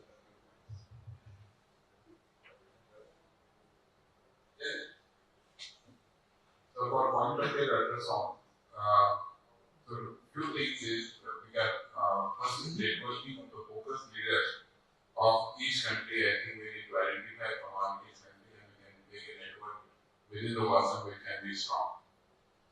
Number 2 is developing a common agenda for working on education, training and research on focus. At least the participating country, after we meet the networking of leaders, we can develop that. Third is the scope of practice, which is very important for doctors, nurses, and also how we can bring sonography to undergraduate medical education. These are the 3 things, because there is availability across the world. If you see developed, if you see US, they are already brought into undergraduate medical education when you're learning sonoanatomy, sonophysiology. When you go to clinics, they are learning point of care ultrasound. So these 3 things we also can adopt quickly, and work towards it. I think this can be done, so that in future, because of smaller machines, it will become like a pocket, ultrasound. We can do adaptation of the technology to bring it in regular use. The next big point is doing regular networking meeting of focus leaders virtually. We should do, this is a regular phenomenon, which we can do through our WASM, arm. And developing a fellow program, like we're discussing our fellowship in simulation, fellowship in disaster medicine. Similarly, fellowship in point of care ultrasound. This can be discussed, and we can work towards it, this common agenda in developing a global fellowship on point of care ultrasound under the banner of WASM. That is what I think Sagar also yesterday was talking about that. So this can be some of the agendas. So I think we did this in meeting again, on the last WASM also. So I think the next immediate step will be, identifying within the country the focus leaders among you, and we can develop that over the. So we published a document under the leadership of Dr. Canlı on developing the focus in India through a framework. That framework is available on government. Developing the focus programs. Every pillar now will soon have a fellowship to offer in some country or the other. So disaster has one, critical illness, patient care. Focus has to develop it. I've submitted an idea to Dr. Bowie. You should be able to implement it and be WHO certified. We're going to do it digitally. It's a unique model which I'm developing. We have a lot of digital strength. Because of IndusCM being a partner, IndusCM was very digitally driven. I try to explain to all the members as we open this discussion for a quick discussion on the research part. We are welcoming Poland group with Dr. Spack is joining us. He's one of we have 2 big scientists in the group who are mega published, Prabhat, Salvatore, Dr. Lasback, with over 400 publications in literature. I think the research agenda has to be developed developed. I want the research leaders to understand, which in the last 5 years of me working in Bhagat, is that the level at which Hama, you all work, Dr. KSP work is here. The world is not yet there. So if we really want to do hardcore research, we have to make way for them to really understand what we really want of them. So small studies which are achievable, will have more power if they are. I understand RCTs are the strength of everybody, which America can participate, but when it comes to countries like India, where IRB is a challenge, Malaysia, Turkey, where IRB is a challenge, we may have to go with 5 patients, 4 patients, 3 patients. Can I say something about that, Sada?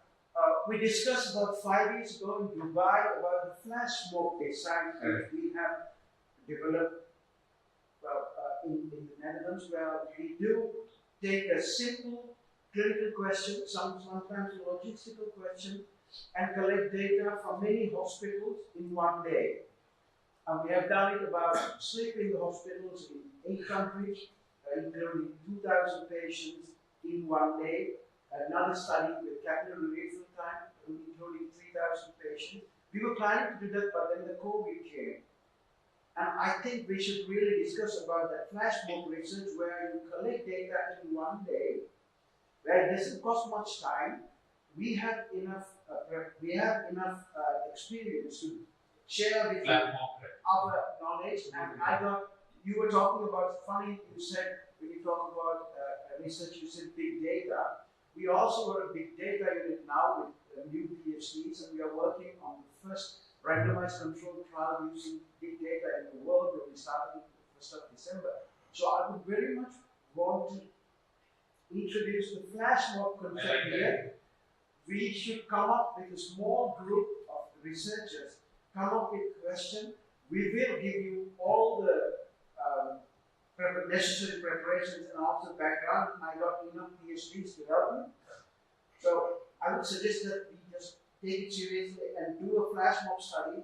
And what we noticed when we do flash mob study was we had lots of media coverage.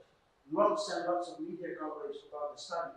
Because we have even patients coming during the day wanting to take part in the study when we do a study. So I would seriously consider that. I would like to do it with a group of people. Think about it. Yeah, I think it's a good idea, and maybe a small question, one case study could be done. And also what Dr. Boyd said, when it comes to WHO, the gold standard method of giving emergency care is not clear. In Europe, we have done studies on Netherlands, Denmark, UK, Belgium, but it would be nice to do a study in one day, ask everybody what kind of patient do you see, how long did they stay, how many patients were admitted, what's their presenting complaint. That will give us a lot of insight into the method. So I would suggest that we do that. And maybe we can do it next year, couple to Vasan, 1 week before we come to the Congress, the next venue, we can do that. Just one short point responding to your response. Excellent idea. And this study we did it in 2019-20, the 24-hour study in the ED across 100 facilities of India, both at the tertiary care, 50 tertiary care and 50 district hospitals in the emergency department, and that is now published in the planning commission document. So that is helping our government to make the policy national. Second point which is saying is that regarding emergency cases, constantly in LMIs, we are doing right now adaptive modeling of facility-based emergency care in India, right? So we are doing what can I say? I should given a grant by the Indian Council of Medical Research. I think we should form a small key group and talk about it and come up with a plan. Sure. I think we should do platform modeling is a very good modeling.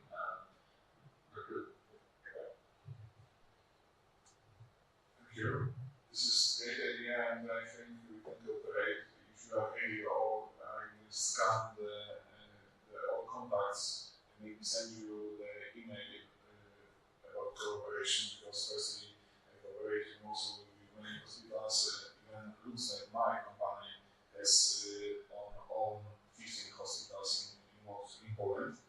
And besides, I think I'm good in meta-analysis, so if you in the future you will have some ideas for meta-analysis, I can contact it together with you, and then, for example, send to you to create some draft, and it will be also fast way to increase the number of publications. And I think, as we sitting here, if we publish any articles, maybe we will agree that from today we will also sign the affiliation of us and our names. And for example, after the full name of the list, we should put this is the team of Boston. Yeah, it's like what we do is we have lots of collaborators. We give them all collaborators, so they will all go to the publication of format. We'll be doing a flash book in a couple of months in the UK and Denmark. Maybe after that, next year I would say we'll prepare well. We'll talk about a research question. We need to have ethical approval. We have enough experience with doing this multi-center study. We could do something nice together, and then we can propagate it through Acil, flash mob. Also, what I want to say is very simple. I think that the research effort will be very good unless we have a dedicated research task group led by somebody and has a team with them to distribute the work, to organize the work. Nobody will work as a solo on site. And also this will be dedicated to have at least every 6 months one paper published, and it will be, the author will be on the Western reader, and it will be sealed by the whole Western task group. And this will open the gate for the future. We can have fellowship and data research will not need license, and it will be easy if this task group of research can be the fellowship and fellowship. It is a good idea. But first, we need to have a dedicated group to be committed to have this. So I'll create an email group between the three. Anybody who wants to join can join, and then we'll distribute the work. And we can offer PhDs also. In our institute also, we can offer PhD to students who want to come and do research. So I will create a research group. So we create a filler is already there, so we can have a team of top people who are good at data analysis, good at processing, and maybe one meta-analysis a year and one real-time study a year could be, or once in 2 years. It doesn't matter. We have a meta-analysis team also. So I suppose one meta-analysis we not cover nothing because I publish about 100 publications. yeah, but for the master's sake, Yeah, but from this day, each publication will be also publication of Acil. Yeah. If we increase and we cooperate together, the number of publications will increase diametrically. So, and we have a full portal where we list the publications. We could do that. We should send a research letter around once in 2 months when we start something new. So if you want to collaborate, we can collaborate. Okay. And I think we should do that. And all of you have the email, so you are all on the group email, the readers. So you can email back to the group. Just change the title so that the stacking of the email doesn't happen in the emails and doesn't get lost. We have a group email. Yeah, group email is there. So we put you in that. Yeah. So yes, Aruna, you have one. We have to move fast on the agenda. So please. I just want to say, actually, your whole words about process management, this which you have been doing in Sri Lanka, recently started, right? And the other thing is about this focus. Although we could not come there physically due to our economic position, but we have enough expertise and we can train many people from different parts of the world, provided that you give them some scholarship and some other side. Because Sri Lanka money is very cheap now, right? So in that case, you can organize many training programs throughout the people program and many institutions throughout the world. And the biggest thing is that new house administration is a doctor who is doing it. And he knows management to market use next to a large manager capacity. So in this we can have a very nice future. Thank you very much for offering the trauma and the other fellowships to Dr. Azami. Hope that we can collaborate in the future. Our organization will be over by 3 months time as picture. So after we can work together, and besides time, I am willing to gain as many people as possible from other countries, provided that we give them some kind of respect. That's what I would say. And you are again emphasizing the management principle, which is a must. And actually on this business management as well as some of the most. And that must be incorporated into curriculum or emergency or trauma care or whatever the system. And my friend Professor Babalanek has concept of focus as well. Thank you. I know Sri Lanka. So this year we are going to work on introducing new populations in Turkish, the simulation, the sonography, and the CPC was a blockbuster. So the gaming section will also start this year in Masam, where we are going to do global level games. The CPC was held over 9 time zones. It was the 19th CPC with 20 teams, the highest ever. So basically 39 presentations were done with Zoom and in person in this very room.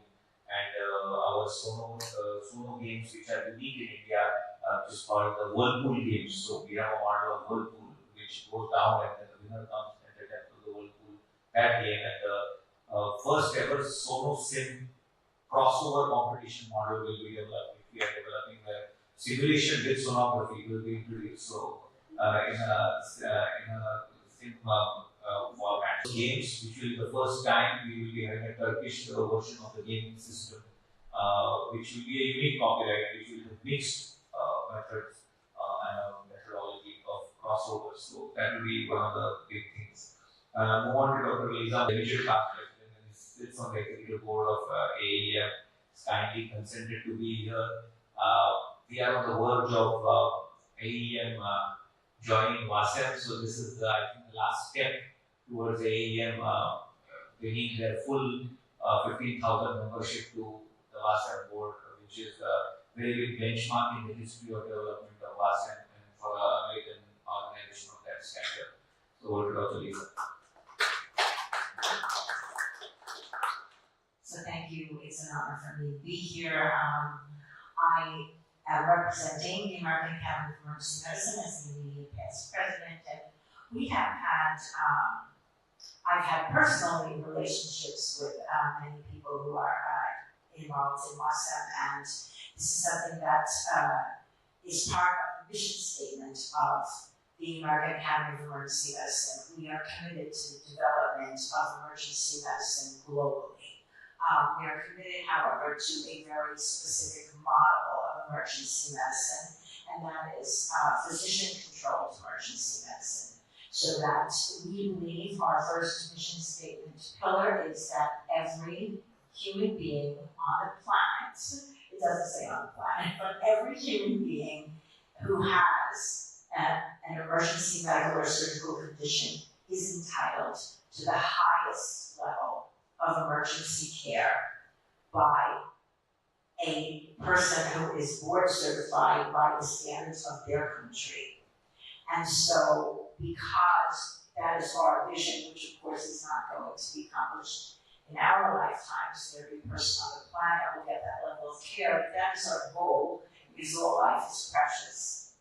And so, we are committed to assisting in the development of emergency medicine globally, according to a model where, based on the resources and based on the culture of that country, there is a training process put into place and a certification process put into place. And this is something that another past president of AAM, Dr. Kazi, from Lebanon, who was also board certified in the United States, has had a vision for a long time.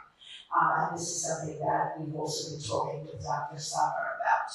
but we believe that WASM has several advantages for us. Number one is the fact that WASM believes in the dignity of all human life and the entitlement of all human beings to have the highest level of emergency care when they experience a medical or surgical emergency. We also know that WASM is committed to scholarship. It is an academic council.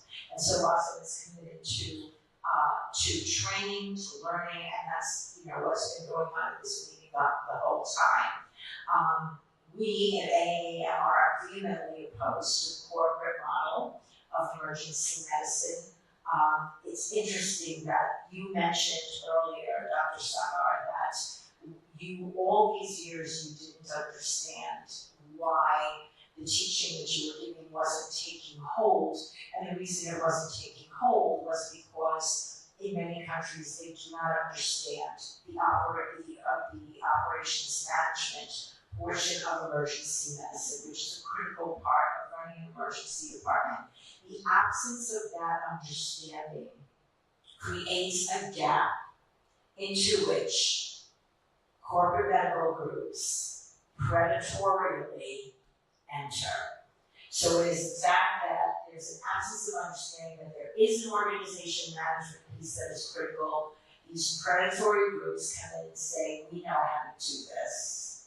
We're not physicians, but it doesn't matter. We have experience in medicine, in emergency medicine, and other hospital-based practices, and we can step in and do this for you. And what ends up happening then is that it becomes a for-profit model, which is completely opposed to the concept that every human being, it doesn't matter whether they can pay, it doesn't matter who they are, it doesn't matter what value society places on their life.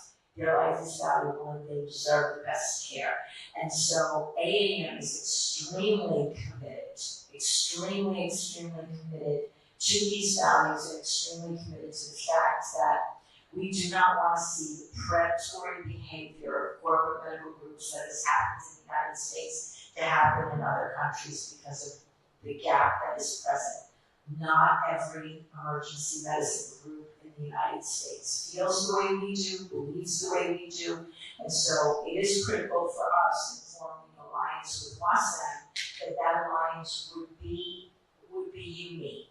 So that if we form an alliance where we support WASM and WASM's meetings, and WASM supports AAM and AAM's meetings, and then we also go forward with other plans for global training, global board certification, that the relationship be exclusive with AAM so that we can ensure the absence of corporate, non-physician-led groups stepping in and having an influence in other countries. So I am actually flying from here to a board meeting of the American Academy of Emergency Medicine, and I would like to present a proposal to them for a formal memorandum of understanding, a formal collaboration with WASM, where we share resources, we share training, we work together for the global development of emergency medicine in a physician-led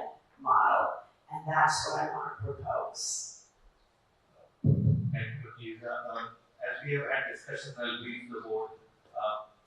We have been discussing the AAM partnership for a couple of years now. AAM has exclusively remained as an organization with accreditants, board-certified residency trained emergency physicians. That is their local responsibility towards the United States. But AAM also was the pioneer of international emergency medicine in the world, embracing international emergency medicine and conversation in the world was pioneered by Dr. Antoine Kazi, after whom the Kazi Award, which is reality-wise the Nobel Prize of International EM, highest award named after his legacy. He wrote the first script of internationalizing emergency care through emergency medicine. So that is their international responsibility. The way AEM wants to propose their partnership in WASM is AEM holds 50,000 members. It's a standard national organization, state-of-art, high-quality CNA credits.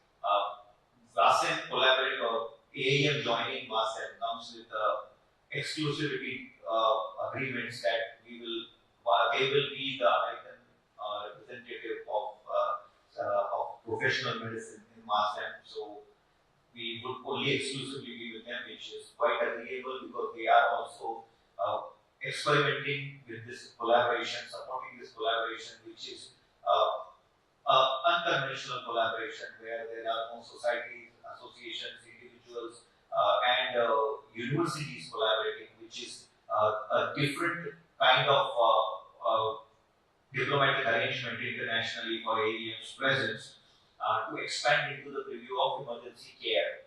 So from emergency medicine, collaborating with trauma, collaborating with emergency medicine, collaborating with critical care, anesthesia outside the United States. It's a new experiment for them, academic experiment, which they will be taking that experiment with us. They will be exposing all their resources. They will be allowing us to use all the resources. We will get representation at their congresses. Also, the membership will have an opportunity to attend MASM conferences and indulge in development of emergency trauma, critical care outside in the world, which is a big gain for American academic faculties to work with the world in different areas and not stick to chest pain, shortness of breath, UTI, that kind of model. So it's a huge global development model which is coming. But there are some non-negotiable clauses which have been put, which Dr. Lisa wanted me to highlight. One is that they will have exclusivity when it comes to AEM being a partner in the US, so we can't go with other organizations. We will only maintain our universities and all is fine, but when it comes to professional body, they will be the only professional body we will go with. That's agreeable because that's a huge benefit to MASM. But we maintain that exclusivity also maintains with us in this kind of model. The second, this is still subject to approval by the board in AEM. The second model is, which will come, but I want the board to know, is that they would like us to bridge resources. So they do an annual Congress at EMC in the Mediterranean, in the European regions, which is a big conference. So they do it in the odd years.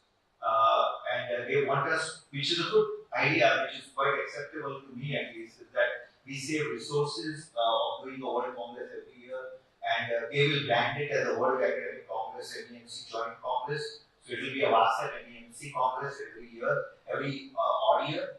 But they stick to Mediterranean, so they will European Mediterranean region. They don't mind if we go to another European, but they will stick to their tickets, which they have a full-scale workforce. They have established attendance of 400 to 500 people every alternate year. Sometimes they fetch 1,000, which allows our faculty and to attend that meeting.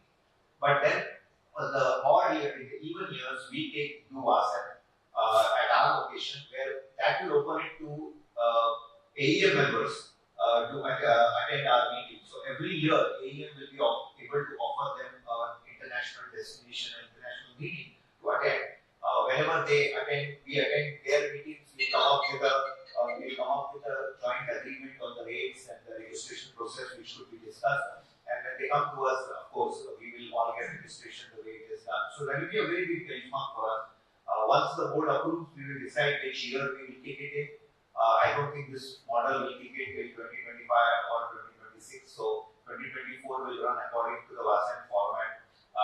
They will change presidency this year, so I think that will also come in the new president's agenda for next year. So the board meeting will come to know more. But I think till 2024 we are all fine. And 2025 also Pramat knows that if this model comes, so the board is quite okay with that. But this year also we are going to start a backup site model. So there will be a first site and there will be a backup site, so that we all know that the WASM will happen come what may. So COVID has happened as agreed to be the backup site in case it's a problem. Like we had a problem in 2023 of COVID happened, then we had to literally change all the contracts, and then Malaysia was kind enough to move the site. And it was the first time where the Malaysian Congress was held without the Malaysian president because of the whole mix-up of COVID. So they were kind enough to do that. So we have to do that as a big organization. We have to do that. I would like the board to again understand we are a very easy, less red tape organization. We don't like fights. We don't encourage arguments. It's all for the patients, and it is all about research, education, and patient care. The reason why Vasan has grown is because it has ideologically maintained that to compete in a sector, we are not going to decrease anybody's length, we are just going to increase our strength. So don't decrease anybody's length, just increase our strength. That is the mission which we have maintained, and that's what we want to maintain. So all the new leaders who are joining, please understand that it's a very easy, flexible organization. There are some partners who are weak or not so strong, some partners are extremely strong, and that's where the balance is maintained. I think that is where it is. So the board will inform us to do what we have to do next, and then we'll take that. So we will talk about it. Hello everyone. Again, so sorry that for the first time after many years I was not able to join you because I was anticipating my comeback from my teaching period in 17 during the flight. Anyway, again, all of my kind salutation to all of you. Just to briefly introduce what will be my idea of having also a role next year is just to make the opportunity to also join Great Network. As you know, I was asked to give a talk to the European Emergency Medicine Barcelona recently on the Emergency Medicine Research Organization, and I got the opportunity to show that the Great Network was able to publish more than 350 papers during the last 12 years. So basically, the main message of this Congress next year will be research and publication. And in this field, the period will be September 26 until September 30. So the first 2 days will be the Great Young Research meeting, and it is only to accept from the young people from all the Muslim countries to participate in submitting abstract for all the publication. We have not so many lectures, just 1 or 2 by seniors. And then the other 3 days will be again also innovations. So this is the week we convene to adding some hot topics that are elderly emergency medicine and telemedicine and emergency medicine. And moreover, we are really like encourage for young people from your country to submit contribution. And if they are not submitting contribution, I got 80 journals ready to accept. So these young people, they can come below just having the papers, if accepted, ready to submit. So this is an innovation way to increase the number of publication with this person name. So not anymore abstract, not anymore posters, papers as problem. And these papers, I just like to announce from now that there will be 2 consensus papers that we would like to join our lesson grade.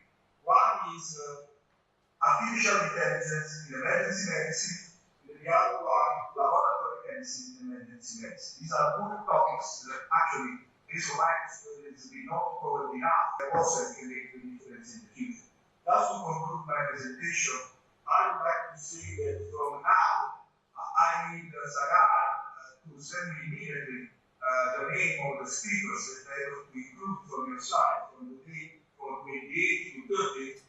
And also, I would like to ask you to provide a board group of officers to join the board group for starting from tomorrow when this preparation a big meeting. On the emergency medicine society from the world, but I hope that there will be really a more global presence on the rest of the world. So this will be an opportunity to increase the safe participation of other countries. You mentioned already Korea and US, and definitely I'm moving also more in Asia, the Pacific area, and these people are more likely to meet for publication. Last part would be that we have a monthly Zoom meeting to prepare this conference. So I hope that you will enjoy Rome as an opportunity to have, I think this will be the first European meeting, right, Sarah? Yes. Of course. Yes. And this is really something that I hope so many counts will be happy about that. So waiting for you to, not from now, just up to this Muslim 2024 debate network.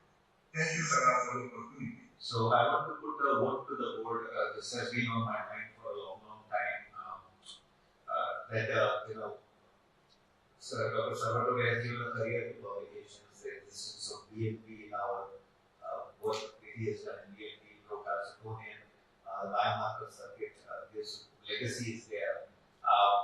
I would like to propose to the board that he's God given great life, but I think time is soon coming that Sal is going to love sailing and enjoying his life from science. So the 2024 meeting should be dedicated as a legacy to the research of Dr. Salvatore as he hosts his last global meeting.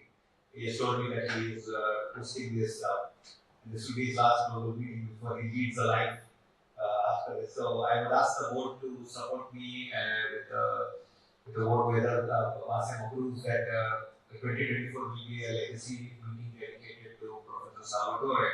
And I would request him that the first 2 days workshop should be on longevity, where he has started research on living beyond 100 years. And he has got funding. So we would like you to work with Dr. Fatima also, because she has launched the Wellness Alliance for longevity. If we can get the Global Alliance in your study, where you are collecting blood on all the people who are 100 years old and who have no disease, to find out how they are living at 100. So we would like you to please include that, and we will share. So we have a research committee. Dr. Zampek is there from Poland. I think you know each other through publications. He has joined Marcin now. Dr. Prabhat is there, and Dr. Ayman, you know very well. So I think the whole team should be there, but a unique design of everybody should bring some study they have done to be a presenter. I think will be a phenomenal benchmark. And if the AEM comes through, then I think that opens up the doors to all their members to be presenters.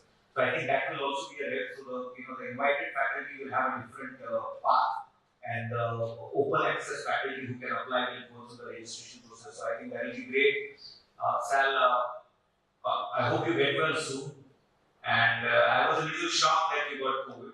So yeah, it was great because I think I took my flight from San Diego to London and to Rome 2 days ago, and I got fever and throat pain. But anyway, I'm really that I'm recovery soon. And as you say, you're ready for a new life, but not without science. So Some other science. So, longevity, that's your new science to live a life. So I know what you're doing. So that's good. And we would like to taste your Mediterranean diet also, which you propose a lot, right? So Dr. Qazi, please. Thank you. I just actually want to take a moment to raise some comments and observations. I see the dynamics that have gone on in the meeting in Malaysia here. I've seen the conferences and successes of the conferences. I've compared the experience we've had in the organizing international meetings with UAE and across the world. We've done in Argentina, we've done in the Caribbean, some in the NBNC, the American Academy has done a lot of international activities, and we've gained experience the last 20 years.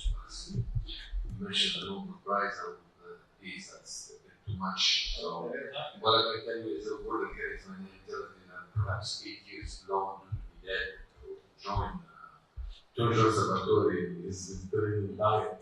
The point is, when you usually give a diet and name an award after someone, you tell them they shouldn't be alive anymore. Anyway, so I don't know why they tell you did that, but I actually know why they did that because Benito Benedini Ricci had a gathering in Rome about 9 years ago, and Salvatore was there. We did a very good coup over there, with its own impact and damages. Anyways, since I don't have a lot of experience in international business, looking at this great esteemed body of individuals over here today in Malaysia before, I'm going to give you a remark that is important at this junction. We've been at least 10 years now out. So, and I see the caliber interviews over here. I can tell you from the outside, I am inside now, and from the outside, what I see is a potpourri, a conglomeration of institutions, nations, societies, and institutions, and individuals. They're all coming together without rank, without any, but you're all committed to scholarly activity and to do what's right for your institution, your nation, and sometimes more. I think it is time for WASA to start redefining itself in the sense of trying to understand you can always be a potpourri of institutions, national societies, and individuals. And that's what you want to do, that's your choice. But that limits you in a sense, but empowers you. So the internal dynamics at some point will be important. Choosing one of the big successes, the reason for your successes in our meetings, as I remember now, is because you always do your conferences in the nations that have already a strong national society and or institution. That allows you Malaysia to succeed, that allows you Turkey to succeed, that allows you Qatar to succeed. And etc. It will allow you to succeed also at Rome, where Salvatore is there with the great network. Those things are successes. In the academy, our meetings is the time when we had our divorce with the European Society. Our meeting has been about bringing Americans and their associates from other countries to a country where sometimes emergency medicine isn't strong. Greece, etc. I don't want to criticize, but when you go to Germany, what do you expect? There isn't a lot of strong emergency medicine there. If you came to Lebanon, emergency medicine at that moment there are 30 of us left out of 90 who are registered as specialists. There are 30 there left. So, how can you bring masses of people? So, those are things that if we measure the success of meetings by the number of attendees, you are forcing yourselves to go every 2 years to a country where you have a strong national society and to attend yourselves to the national meeting. And that is the reason of your success. You bring industry, you bring support, and you mobilize. Let's face it, you mobilize the people who come to the meeting to come to you. We are moving a meeting that is other than our national meeting. So it's all about it. Nevertheless, but we have lost one in Argentina. So I can tell you, we know where and what not to do in international meetings. And when we do lose money now in the meeting, it's affordable for us because we choose to do it. And we think of the bigger issue, and we have no sponsorship support. Industry is not willing to go fund meetings that are outside the nation where they're based. So they don't want to fund Americans in Europe, but they want it. I think it's obvious. People want to fund people who are from their own countries, coming to their own meetings. So the bylaws require us to better understand who is joining what. In fact, some of the problems I mentioned earlier, the unintended consequence of holding a 2-month fellowship. Mini fellowship is not the word, sectorship, other things. These definitions, we need to do them together. I don't say that I will use it together. We actually need it. So I'm not being critical because if we don't take the opportunity will go somewhere else.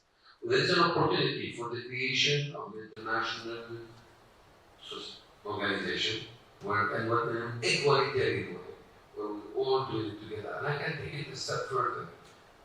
It is time also to think not only of emergency medicine, but of acute care. When I editor for journal, I started for the academy called the Mediterranean Journal of Emergency Medicine and acute care. 50% of the editorial board must be non-emergency medicine specialists. Why are we doing that? So it's because we need to remember that this, I've learned it from my colleagues. I've learned it from Dr. Alfano, the surgeon who could do this. No, he chose to do it with us, to help us. So how to retain and bank on this to make us stronger is an element that really requires some retreat time, some 5-year, 10-year, 20-year strategy. I know we will not be there, probably, unless we in the diet of certain people inflammatory. But the point is, you unless we eat the diet of certain people inflammatory. But the point is, you need to start where we will go somewhere down in the leadership force. It will evolve as we move along, as more and more members come, more and more hands come, more and more brains come. We will develop that further. I think developing a relationship with AEM is a very big step for our evolution. It is a very big step for AEM's evolution because I am myself an AEM member and I am also a recipient of the Canlı Award. So I value what AEM has done for the world, but I think their understanding of extending the conversation to include emergency trauma, critical care anesthesia in the international market is a huge out-of-the-box thinking for American medical model, which is more like a focus model, segregated model. So taking the silo is what AEM is doing now. I think this will open the doors for AEM to have a better understanding of the world. They will be doing things which they have not done. So I think that is a very big thing for us. I would like Dr. Zalbek to say quickly a few words about his society before we change the call sign from Turkey to Italy. Sal would have been there, he would have had the handover ceremony, but we will replace the chairman's seat with the Italian flag. And the flags are already here after your brief comments. Okay. So one more time, I'm happy to be with you here. I represent, I think, 3 organizations, because as I say, I am president of the Polish Society of Disaster Medicine, and we are working in the field of emergency medicine. We have even our own journal, Disaster and Emergency Medicine Journal, to which I invite you all, the editorial board, if you want, of course. The secondly, I invite the director of the Polish Society, the EMS dispatcher in Warsaw, and we have 88 ambulances, so this is the biggest EMS dispatcher in Poland. My third position is the director of clinical research and development in LuxNet Group. As I say, we have our own 15 hospitals and 270 private clinics. And the last, not least, I think, I'm vice rector for science and cooperation and Mariacka Medical Academy. This is private medical university in Warsaw. And I try to combine all those positions to increase the number of research, increase the knowledge of the emergency medicine and disaster medicine. And I think it's going forward because, as I say, I publish a lot. I currently have over 700 scientific publications, and I hope the next publications will be with your co-authorship. Thank you. So thank you very much. We come to the end of the meeting. The call sign has changed from Turkey to Italy now.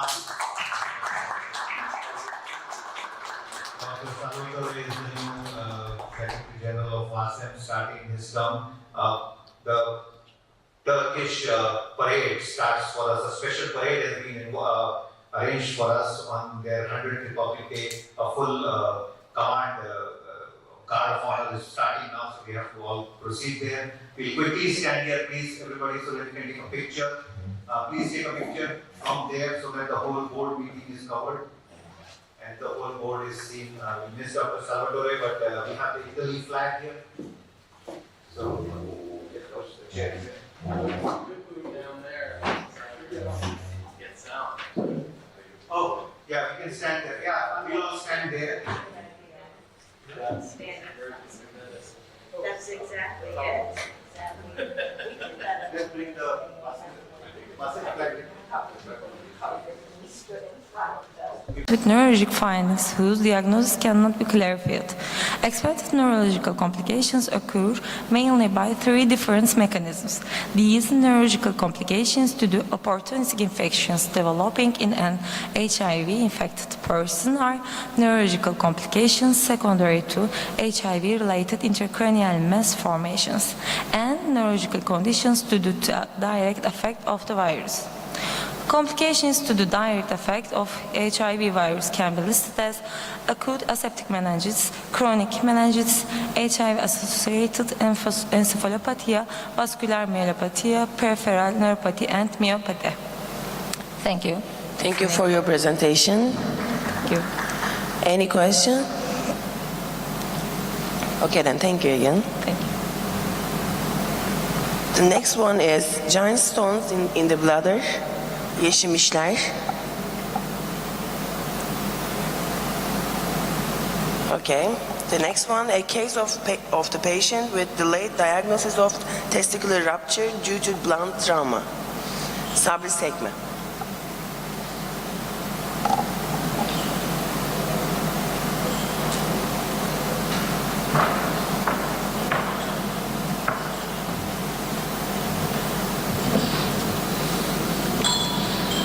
Good morning. Welcome to my presentation. I will talk about a case of the patient with delayed diagnosis of the testicular rupture due to blunt trauma. Testicular rupture is negative affect fertility and the patient's social life. It's an important urological emergency. It's mostly seen in young adults and adolescents.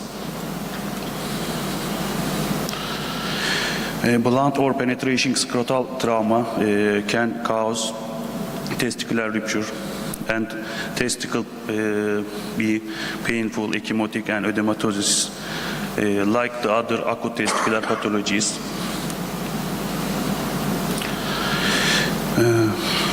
A 23 years old male patient who came has testicular trauma due to a fall late at night. He presented to our emergency department with sudden swelling, redness and severe pain that's starting in the morning. He has no comorbidities.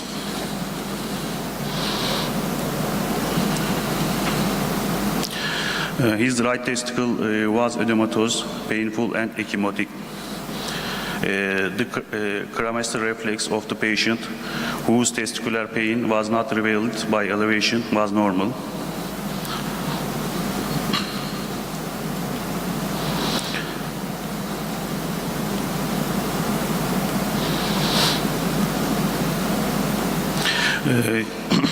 His all vital signs are normal.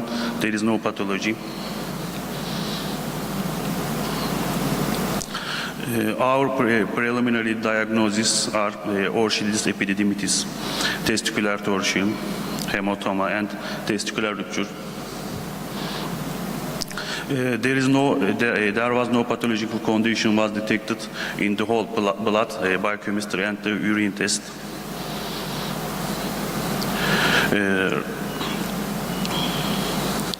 Right testis had increased herniated testicular tissue with a diameter of approximately 2 centimeters was observed in the upper pole of the right testicle.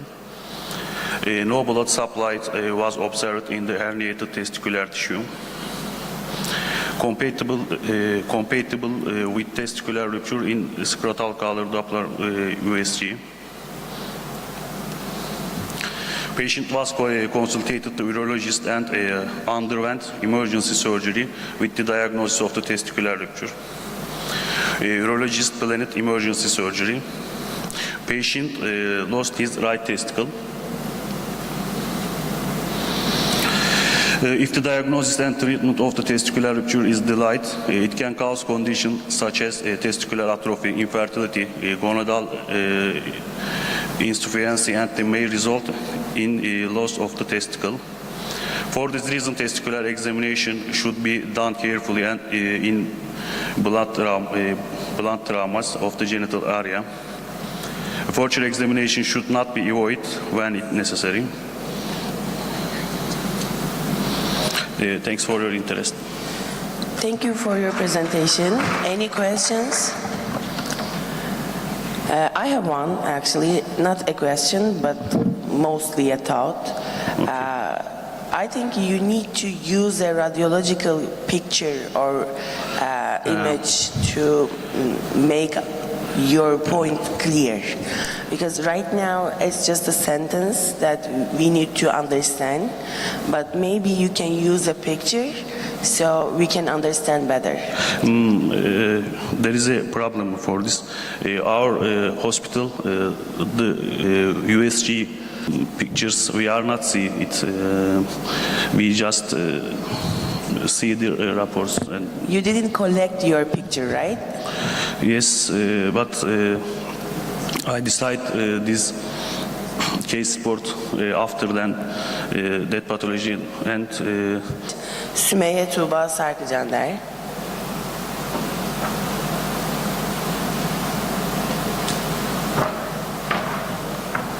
Traffic accident. Traumatic testicular dislocation was first described by Clauber in 1818. It's defined as extrascrotal migration of one or both testicles secondary to scrotal trauma. Traumatic testicular dislocation is a rare complication of blunt scrotal injury and can easily be overlooked due to the presence of other serious concomitant injuries. In most cases, an operation is needed to prevent malignant change or infertility.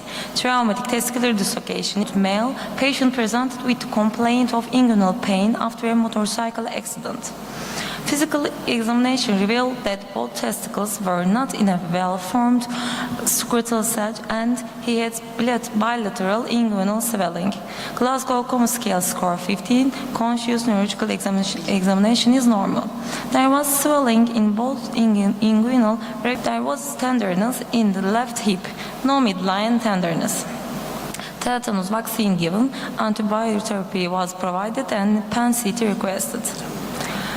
In this, there is displaced fracture in the iliac wing in the pelvis and bilateral testicular dislocation.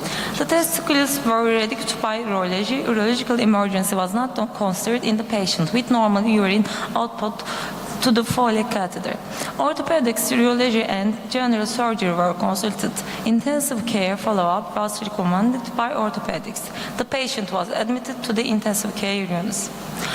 Traumatic testicular dislocation is rare and can be difficult to recognize. Passengers of the groin area should be suspected in motorcycles and high-energy accidents and depend on a careful physical examination. Prognosis is expected with appropriate management. To all trauma patients, especially those who have had a scrotal examination, if pelvic injuries are suspected or if there is a high risk of motor shock, to avoid missing the diagnosis and avoid serious behavior. With proper management, the prognosis is excellent. To avoid missing the diagnosis and serious complications, we recommended that all trauma patients undergo a scrotal examination, especially if a pelvic injury is suspected or if there is a high risk of being struck by a motorcycle. Thank you for your presentation. Any question? Okay then. The next one, complications of dorsal split circumcision as one of the reasons for admission to the emergency clinic. A retrospective cross-sectional study. Tugay Aksakal. Okay then. The next one, a rare case of ovarian torsion.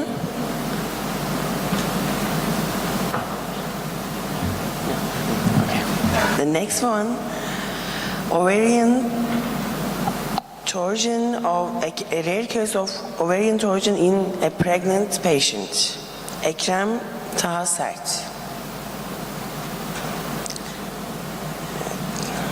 Dilek Atik. Comparison of maternal inflammation scores, NLR, PLR, SRI, and SIRI in abortion imminence cases admitted to emergency department. Good morning, everyone.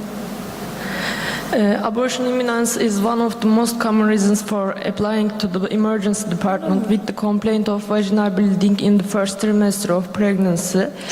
Following the diagnosis of intrauterine pregnancy with ultrasonography, cases with vaginal bleeding with closed cervix are diagnosed as abortion imminence.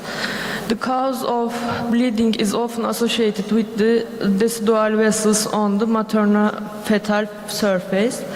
It has been reported that pathogenesis is related to multifactorial factors such as genetic disorders, chromosomal anomalies, endocrine and immunological causes.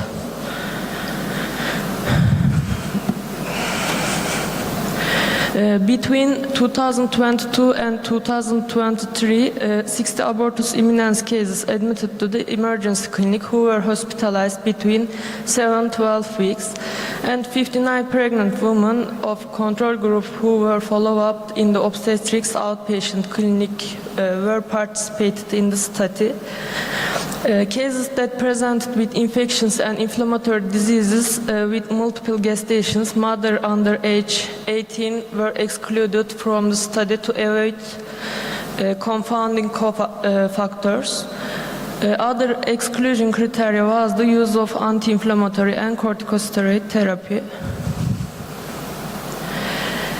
When evaluating of the mean age of the participants in the study, it was observed that the abortus imminens group had an average of 29.1 years, whereas the control group had an average age of 29.8 years. There was also no statistically significant difference between the groups in terms of parity, body mass index, and elective curettage numbers, as shown in Table 1. But when the previous abort, this is the table of the demographic and obstetric variables of the pregnancy. In addition, leukocyte and neutrophil counts were found to be significantly higher in abortus imminens cases, but no significant difference was observed in lymphocyte and platelet counts, as demonstrated in Table 2. When we compared the neutrophil lymphocyte ratio and platelet lymphocyte ratio values, we didn't see any difference. This is the Table 2. ROC curve and AUC cutoff in index parameters of abortion imminens patient to guide the clinician about the patient's condition in patient follow-up. And this is the ROC curve. This study aimed to compare pregnant women who presented to emergency department during the first trimester of pregnancy with complaints of vaginal bleeding and were diagnosed with abortion imminens with those who didn't receive this diagnosis. In another study, 121 abortus imminens cases were followed up, and 60% of them ended with abortion, and 39 of them continued until the 24th gestational week. In a study conducted an evaluation of the impacts of systemic immune inflammation index and systemic immune response index on the maternal-fetal outcomes of cervical circlage in a cohort of 374 pregnant women. The study examined the duration between the placement of the circlage and the subsequent birth in the group of 2,068 pregnant women who had successful circlage. The findings of our investigation also demonstrate that the levels of inflammatory markers seen in abortus imminens cases are consistent with the findings reported in the previously mentioned studies. Thank you for listening. Thank you for your presentation. Any questions? Okay, thank you again. There was a presentation before, missing presentation. Now we're gonna announce him. Kurtuluş Açıksarı. It's gonna present it by Bilgehan Ahmet Cumhur, I guess.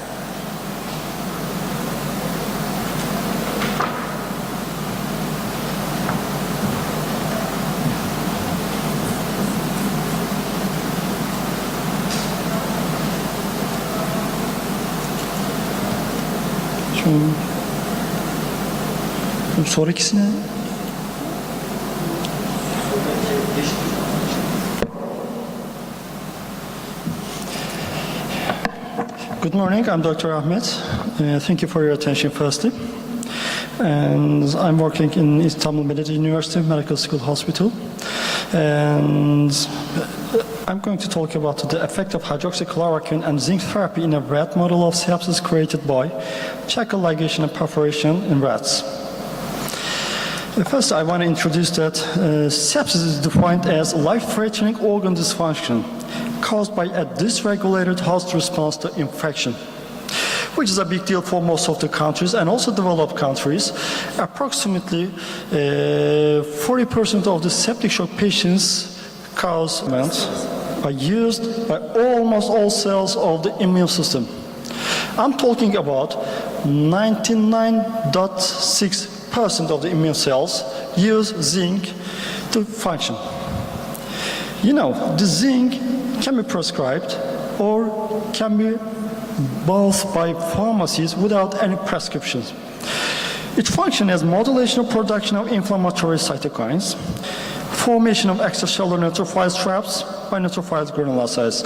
As I said to you, 99.6% of the immune cells need to use zinc. These are just a few examples. Hydroxychloroquine is one another drug. Hydroxychloroquine usually does not prescribed by emergency physicians. It's used as an anti-inflammatory and anti-malarial drugs. Just a few features of it. It's a cell NF4 that we are going to use for our experiment. It reduces the production of pro-inflammatory cytokines. It reduces the production of pro-inflammatory cytokines. It inhibits the production of interleukin-1, interleukin-6 in monocytes and T cells, and it's a pharmacological inhibitor. Aim of this study: hydroxychloroquine is a cell ionophore. In the previous studies, has been shown that hydroxychloroquine increases intracellular zinc levels.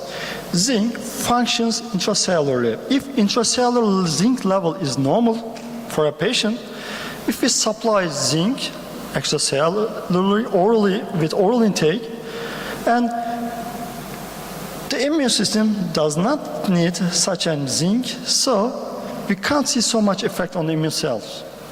But if there is intracellular zinc deficiency, when we supply zinc, we are going much more better benefit during sepsis, during functioning of immune cells. More than normal, is it a good thing for a patient or a bad thing?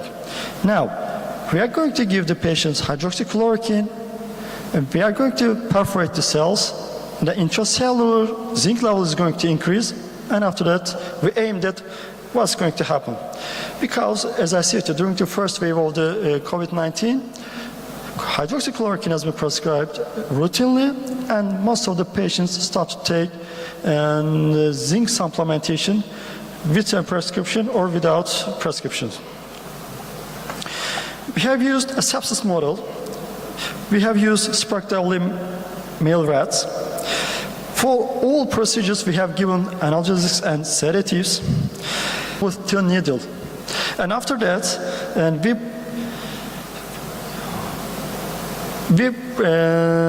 we brought the check on previous anatomical positions and produced sepsis model. And we have 5 groups. The first group was, sepsis induced in the 6th day, but with 12 hours interval, we supplied zinc for 7 days. Sprint and without sepsis model, and we close it. Sprint and without sepsis model, and we close it. Sacrification has been done with thriving blood 10 cc via cardiac puncture. And kidney was removed for histological tissue examination because sepsis is one of the most common tissue that affected by sepsis. Let's talk about the results. We have checked histological parameters, and we have worked with biochemical parameters. And interleukin-6 and procalcitonin, one of the 2 of our biochemical parameters, but unfortunately our biochemical kits didn't work. As you can see the results, there is no difference between the sepsis and the sham groups and the lymphocytes. As you can see the results, sepsis In the sepsis group, we can see the elevated white blood cells, neutrophils, and lymphocytes. And in the treatment groups, both three groups was much more better and has benefit from the treatment. And with these results, we can say that sepsis model has been established successfully. And our histological examination, we have checked tubular dilatation, tubular epithelial necrosis, cast formation, glomerular vacuolization, our biochemical parameters, and discussion. We have checked histological examination and biochemical examinations. In the whole sepsis groups, in the whole histological groups, we can see that sepsis damage on the organ or the tissues is higher than the treatment groups. But if we check the treatment groups, means that hydroxychloroquine, zinc, and hydroxychloroquine plus zinc group, there is no significant difference between each treatment groups. But sepsis group, that there is no statistically difference between hydroxychloroquine, zinc, and hydroxychloroquine and zinc groups, but numerically we have seen that, we have observed that the tissue damage higher than hydroxychloroquine plus zinc group. In the examination made by biochemical parameters, white blood cells, neutrophils, and also lymphocytes was parallel to the histological examination. Numerically, we can see the difference between hydroxychloroquine plus zinc groups. There were higher damage on the red tissues and red biochemical parameters, but this was not statistically important. This can be because of we have used 9 rats per group, and 3 of our rats died. Because of this, we have resulted this experiment with 6 rats. Maybe if we do this experiment with a much more higher number of the rats, maybe we can find statistically important results between the hydroxychloroquine plus zinc group and with the others.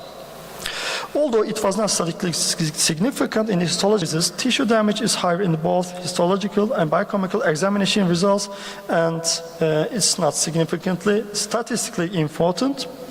And it is parallel to the older groups, older experiments. Zinc level increases inside of the cells, inflammation increases, and hydroxychloroquine also suppressed our inflammation and with the treatment groups. Thank you. Thank you for your presentation. Any question? I have a recommendation actually. Your presentation is a bit longer than normal time, so maybe next time you should. Thank you so much. Okay, the next one, results of a 12 years old clinical experience in cases with Fournier gangrene. Tunç Ozan. Okay. There's another presentation. It's going to be presented by Beliz Öztokten. We don't know the name, so.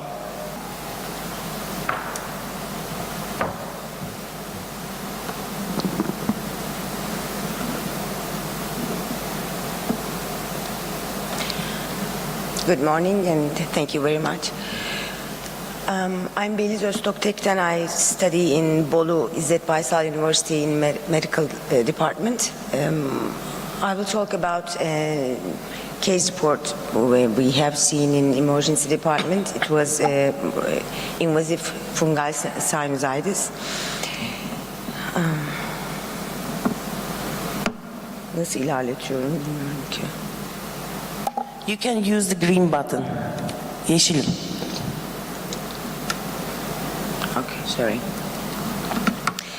Fungal sinusitis are rare infections caused by fungal organisms and in nasal cavity and paranasal sinuses. Fungal sinusitis are divided into 2 groups, invasive and non-invasive.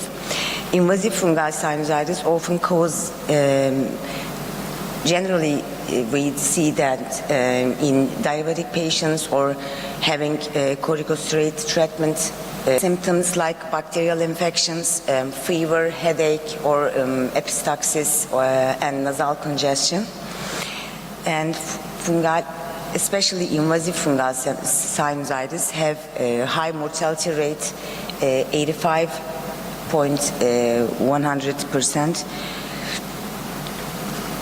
For early diagnosis in emergency department, we can use only 3 ways: endoscopic examination, computer tomography, and magnetic resonance imaging. And we can see the sinus cavities, opacity, the thickening of the sinus walls, and bone construction and destruction in the computer tomography especially. For definitive diagnosis, however, it's not so possible in emergency department. We can use both histopathologic examination and microbiologic examination. For treatment, we have 2 choices: systemic antifungal agents and surgical approaches. Our aim in this presentation, we have to talk about a case report who had recurrent admissions to the emergency department with complaints of epistaxis, and he have finally diagnosed with invasive fungal sinusitis. He was an 81-year-old male patient, and his history was recurrent admissions to the emergency department with epistaxis. He was a chronic alcoholic and 55-pack year for smoking history. He had hypertension, but no regular anti-hypertension agents using, and he didn't use any anticoagulant or antithrombotic agent use, and he hadn't a history of trauma of all admissions with epistaxis. And we had after our first examination, we had otorhinolaryngologist consultation, and they had nasal endoscopic examination. They saw the mucosal erosion, purulent secretion, and fungal hyphae. And then we both think about seeing a computer tomography, and we saw paranasal computer tomography, and we saw left maxillary sinus walls and soft tissue had destructive lesions, as you can see here. Şuradan gösteremiyorum herhalde. Left maxillary sinus walls destruction, and invasion from left maxillary sinus to the left orbit and left middle cranial fossa.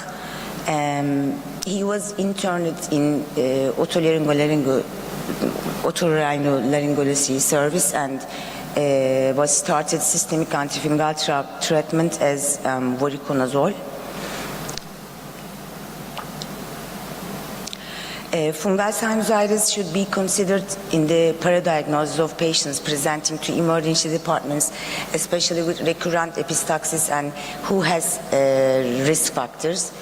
We have to think about these fungal organisms, especially having diabetes or immunosuppressive patients.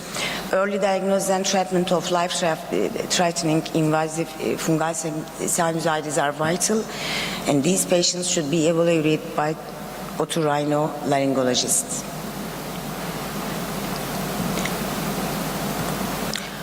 Thank you for listening. Thank you for your presentation. Any question? Okay, thank you, Dan. And the last one, I guess, by Fatih Cemal Tekin, subcutaneous emphysema of the extremity after foreign body penetration, a case of necrotizing fasciitis.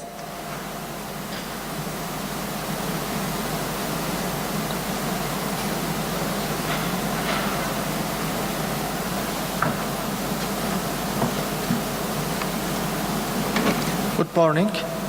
Thank you for your attention. Foreign body penetration is a prevalent cause for individuals seeking medical attention at the emergency department. Superficial traumas, particle case of nail penetration, are commonly found within this context. In these circumstances, dressing, tetanus vaccine, analgesic, and antibiotic therapy are typically considered adequate treatments, unless the patient has comorbidities. The purpose of the presentation is to highlight the potential development of severe complications in patients who present to the emergency department with nail penetration, and to underscore the significance of doing a comprehensive physical examination. 22-year-old male patient was admitted to the emergency department with swelling and redness in his leg and was informed that he had a nail had landed in his leg. On examination, diffuse heat increase in the right leg and redness around the area where the nail was inserted were noticed. In addition, crepitation was felt under the skin from above the knee. The tetanus vaccine was administered 3 months ago, and antibiotic therapy and analgesic treatment was started in the emergency department. In the image examination, diffuse foci were observed around fascia and vascular structure of the muscle in thigh, extending the right iliopsoas muscles, and were evaluated as necrotizing facet.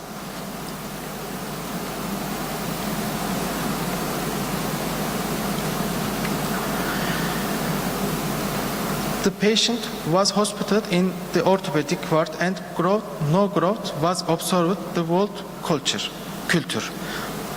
Fasciotomy was performed in the medial and lateral region.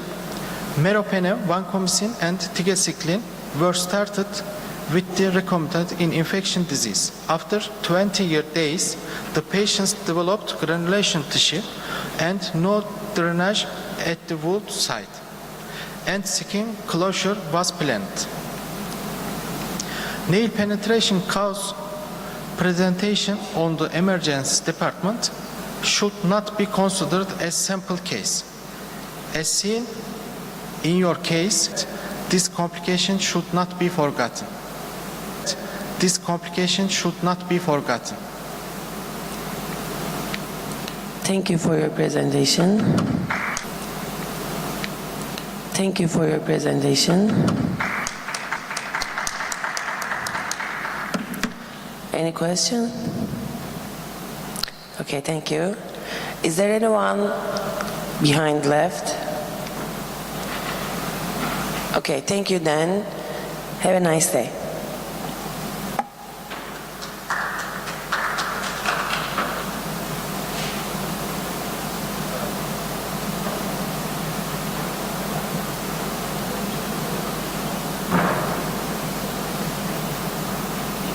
In Singapore, we have 3 medical schools there, and I'm an emergency physician for 33 years. So I've trained many residents and healthcare simulation spectrum is transforming itself, and how we are moving forwards and moving beyond. Right, the picture that you see here is actually a picture from Bhutan. How many of you have been to Bhutan? It's the country with the highest happiness index at one point in time. And this is the Hanging Tiger Nest Monastery up in the mountains. And it was quite an effort to actually climb the steps and trek upwards to this monastery. But then, you know, it's just like our path in life. We all have to transcend and move on, and there will be challenges and barriers as we move along. The path to becoming a high-functioning professional emergency physician is not easy.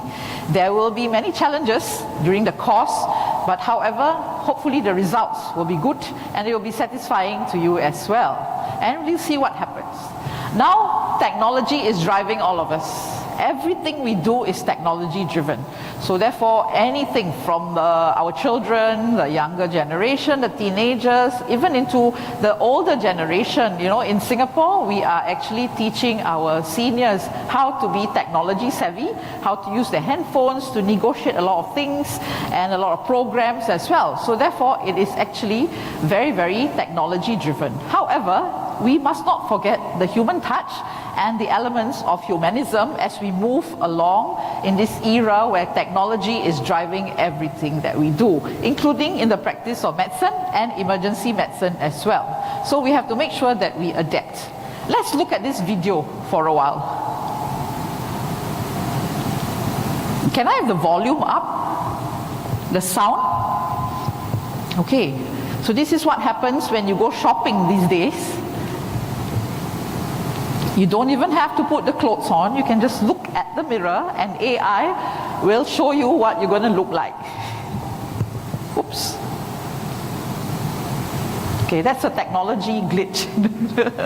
So let's just wait for that. So nowadays you can just look into the mirror and then you don't have to try the clothes on and it will just show you what you're going to look like with those clothes. Okay, just give them a minute.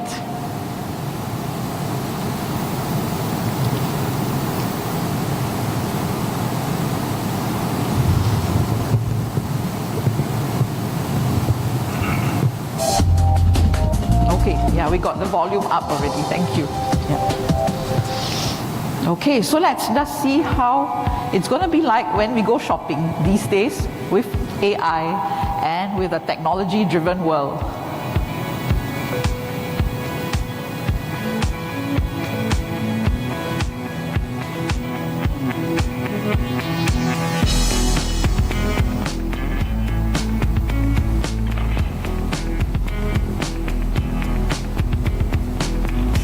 Show me skirts. Okay, so all the skirts will come up. And that's how you're going to look like without even having to try the clothes on. You can actually see what you're going to look like, how color coordinated you can be. And this is really not the future anymore, it's already here. So therefore technology is indeed driving us in all aspects of our lives.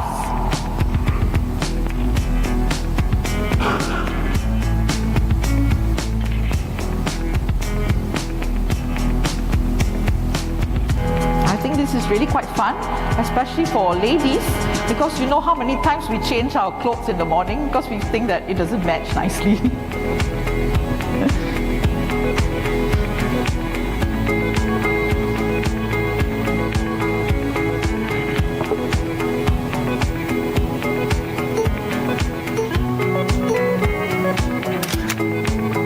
And it can also take a photograph for you. Yes. In case you want to ask for your spouse's opinion. With different backgrounds as well. So this is actually quite interesting and this is already around.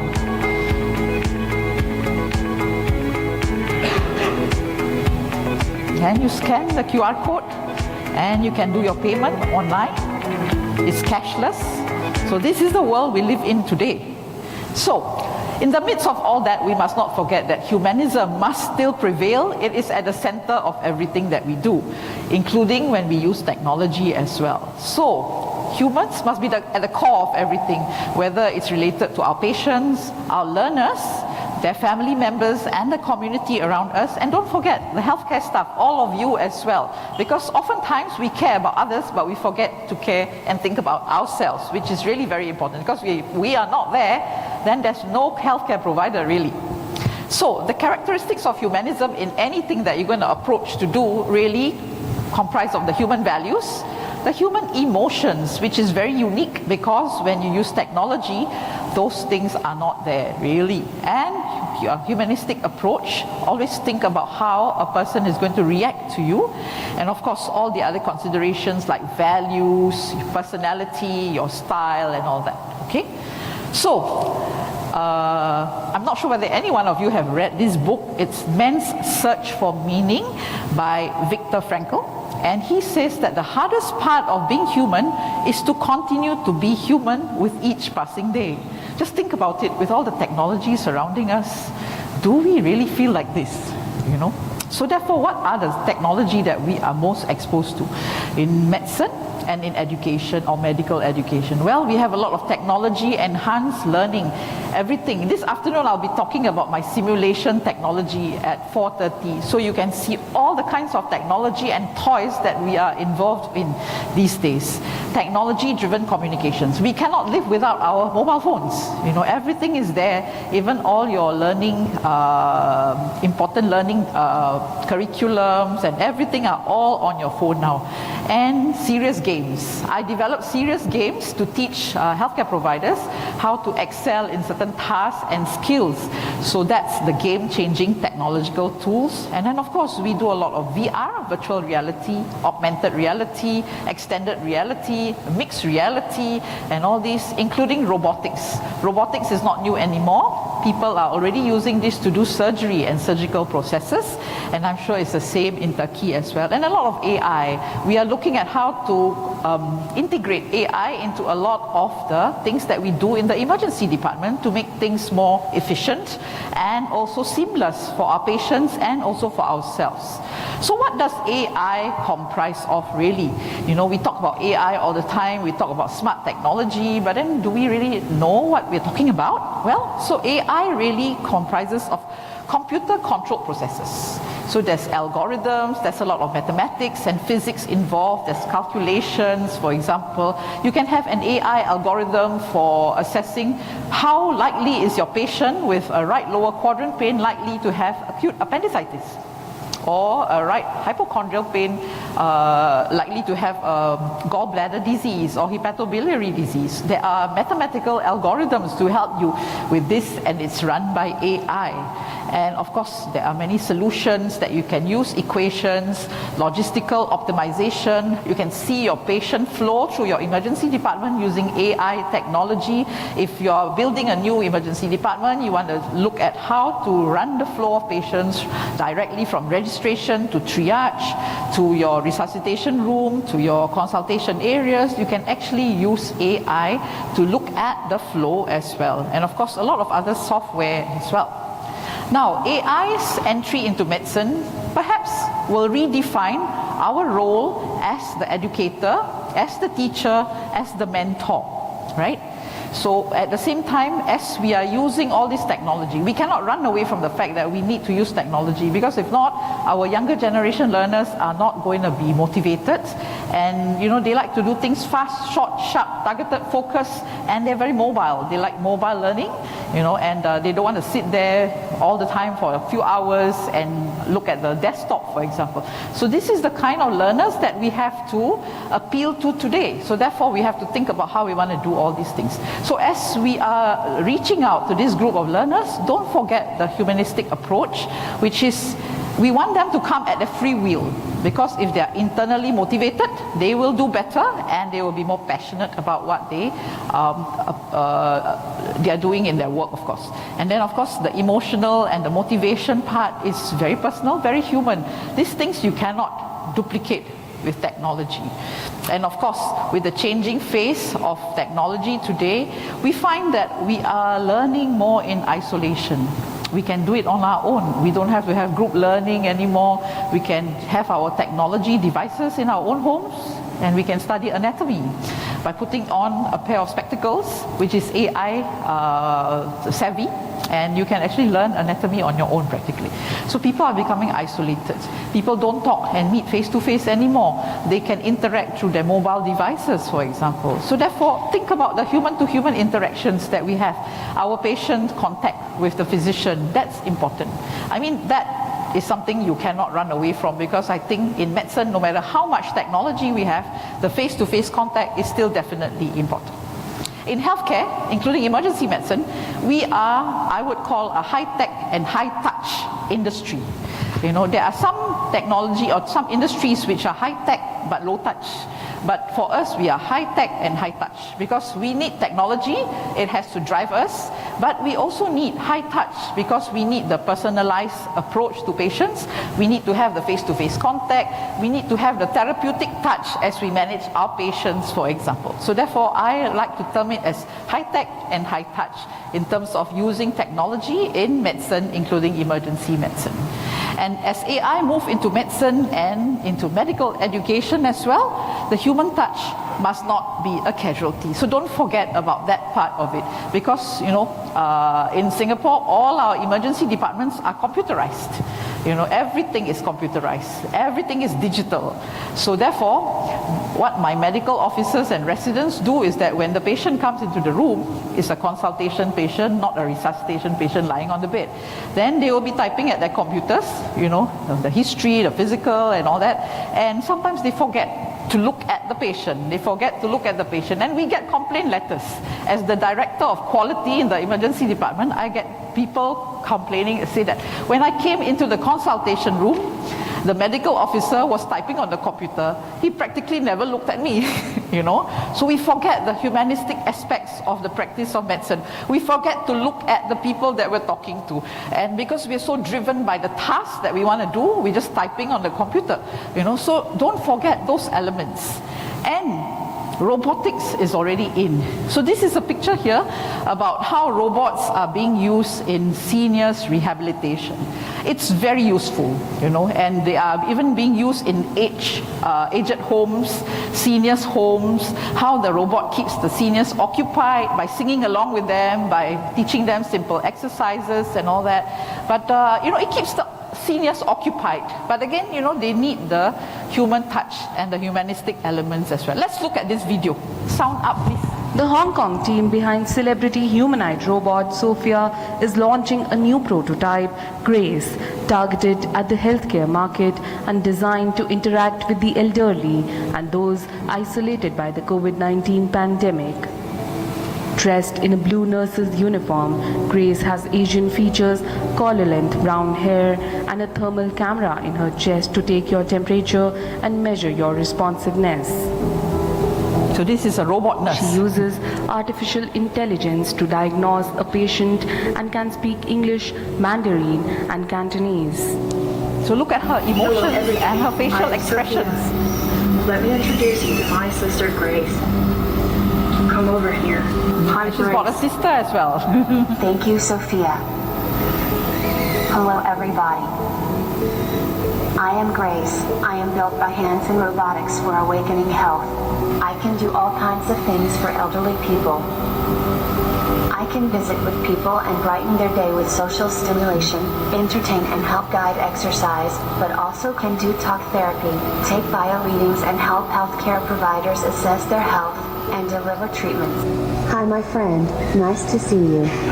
Okay, great. So while we talk, I will take your temperature reading and pulse with this little thermal camera on my chest. See? You are 36.6 degrees Celsius, by the way. No risk of COVID.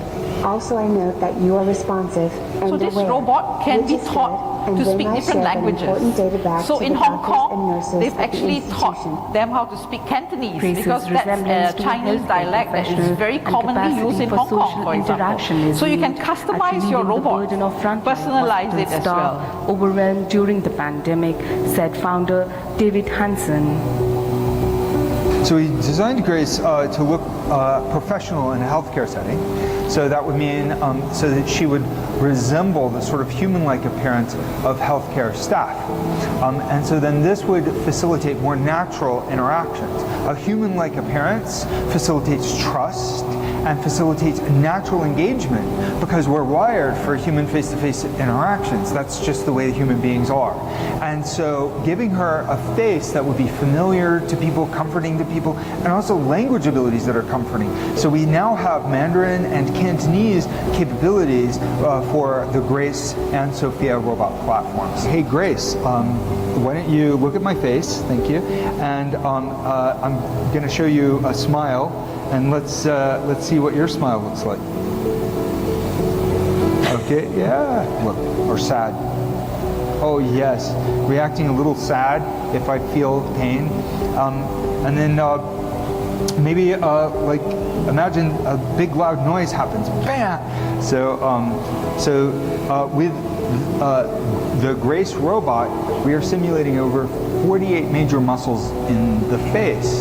So we have 36 motors in the face that are reversible, which means that each motor can simulate 2 muscles, because human muscles require 2 for the actions. Like my eyebrow is going up and down, kind of. So that's actually 2 motor groups, but in her it's just 1 motor. So Grace is designed for Asian markets, also markets all around the world, but we did make her look a bit more Asian than Sophia, but her face is actually a bit more cartoon-like, a bit more like anime, and the anime design references are often anime is the Japanese cartoon, right?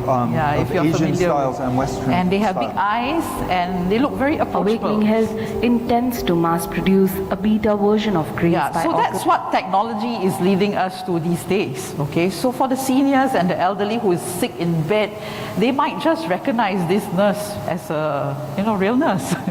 So every touch point with a healthcare provider will provide an impact. So therefore, make sure that we use that possible touch point that we have, but perhaps it could be a machine touch point. But really, it's up to us. Whatever technology we're going to use these days, how do we integrate the humanistic aspects and the humanism aspects into what we're doing? We cannot run away from having technology because I think it's already here to stay. And technology can offer us a lot of things.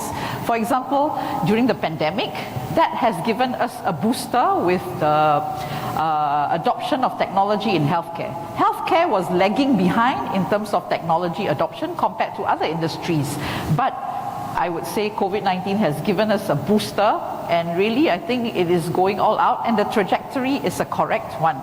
And of course, technology can provide us more time. We're always busy. It makes us do things faster. We can create more free time for ourselves. It's environmentally friendly. You don't have to have so many papers and to carry all those heavy load and files that you have. It will also allow for repetitive practice. So if you have simulation, for example, you can practice again and again and again without hurting any patients, and you can do it until you reach a proficiency level or a mastery level that you would like to attain. Of course, it will save on storage space. You can do it on your own free time as well. So people are very mobile nowadays, especially the younger generation. In Singapore, we have a smart nation move, which is to make everything more IT driven. So therefore, these are all on the agenda for different institutions, different industries and all that. But what technology cannot really offer well is really the relationships and the interactions that we must continue to have. And of course, the social skills, the communication skills, the deeper emotions, the finer aspects of correspondence, and the touch and feel as well. That's very, very important. So therefore, technology can offer a certain amount of things, but there are certain things that we still need to have the human elements to it. So therefore, technology can enhance, but I don't think it will replace the human representations and interaction. So whenever we are adopting technology, make sure that we think about the humanistics and the humanism aspects. It's a very interesting area. And of course, these aspects of humanism are very culturally driven. How it's driven in Turkey, for example, could be very different from how it's driven in Singapore, because we are all culturally different, and in multi-ethnic, multi-racial society, we have to think about those aspects of practice, of interaction with different people, different age groups as well. So that's really quite an interesting element to think about, as well as we're moving into the future. Now, in robotic surgery, a lot of things are programmed. They use a lot of AI, a lot of computer software to program every step, which is done with precision, a lot of precision, better than the human cut, for example. But the important thing is that the human controls the robot. The human controls the computer software. So you still need to have the human elements there. So, if we look at this trajectory of the path to humanism in the world where technology is being adopted, make sure that we look at some of these things to make sure that our learners are taken care of. They have the human elements and the humanistic aspects, and they also can experience the joy in learning, the wellness, the comfort, the ease and all that. That cannot be machine driven. In Singapore, we have a movement called the Joy at Work movement. And this Joy at Work movement is about maintaining psychological safety amongst healthcare providers. Nobody has really looked at the psychological safety of healthcare providers until COVID struck. And then people became more concerned about our psychological well-being, whether healthcare providers are doing well, are okay, are breaking down, are burning out, you know. So I think COVID-19 has brought certain positive elements to our practice in medicine as well. So all these things are still very human, and technology may not be able to do it all. So therefore, for all of us, it's about a balance, how we want to create that balance in the work that we do, in the practice that we have, for example. And really we have to be conscious about the human elements. So when I'm using simulation to teach my residents or my doctors or even faculty, so I will inject situations and scenarios to make it more human. How do we do this? By injecting narratives to humanize the experience. Because when you write scenarios for simulation, you will actually write from experience that you have had in your emergency department, where a patient comes to life presenting with acute myocardial infarction in cardiogenic shock, or diabetic ketoacidosis, you know, with severe sepsis, you know. So those are the stories, the narratives that are very important, that helps us to keep our scenarios and our simulation human. When we do debriefing after the simulation, we are usually doing it face to face. That's the best. And of course, there are virtual debriefing sessions, which we have done during COVID especially. But again, there are certain limitations to it, but it can be done. It still works, and I've done many of those virtual debriefing sessions as well. But of course, it will be more satisfying if you can do it face to face. And then of course, we can use hybrid simulation to humanize our simulation sessions. I'll be talking about this in the afternoon at 4:30. If you're interested to see how we integrate a lot of different tools and toys into simulation by using hybrid simulation, do come for that session later. And of course, we can combine live and virtual sessions together to make it more humanistic as well. So the way to go forwards is to balance the technology adoption together with the human elements, and then of course maybe to even have smaller group for bigger interactivity, and let humans be humans and let machines be machines. But when they work together, the outcome of the integration can really uplift the level of intelligence. And this is another interesting book. For those of you who are interested, you can actually check out this book, Deep Medicine, How AI Can Make Healthcare Human Again. Quite contradictory as the title, but I think it's quite an interesting read for you who have the time. Again, I cannot overemphasize the need for balance with technology and humanism. Moving forwards, I think the digital economy is here, the green economy is here, the care economy is here. But in all the things that we do, make sure we consider the human elements. So the 3 S's to remember will be safe, smart, and sustainable, because we definitely want to save the earth and make sure we are green. So back to that hanging tiger nest monastery in Bhutan, the country with the highest happiness index at one point in time. So I mentioned earlier that I actually climbed all the way up using your own 2 feet. You climb. Of course, it's a lot of effort to climb, but then, you know, at the end of it, you actually get to see a beautiful sight, and you get to go into the serene, calm monastery, and perhaps technology will now be able to get you up there sooner. You know, perhaps there'll be a conveyor belt, perhaps there'll be a cable car, a technology-driven belt, perhaps there'll be a cable car, a technology-driven vehicle that can bring you up there easier. But just ask yourself, will you be more satisfied when you get up there? Will your inner satisfaction and motivation be as good as if you had climbed it yourself? So that's a question for all of us to answer. So our future is a race between growing power of our technology and this wisdom, which we're going to use it. So let's make sure that wisdom can have a bit of an edge over that. So thank you very much. And if there are any questions, I can take them. Thank you.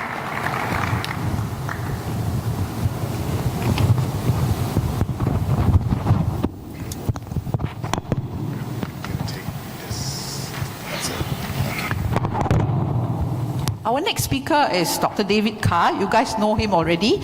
So he's going to have a long tutorial session with you on dermatology, because I think we only have the 2 of us this morning at this session. So if you have any questions, just ask him. So David, over to you. Good morning. Thank you for coming.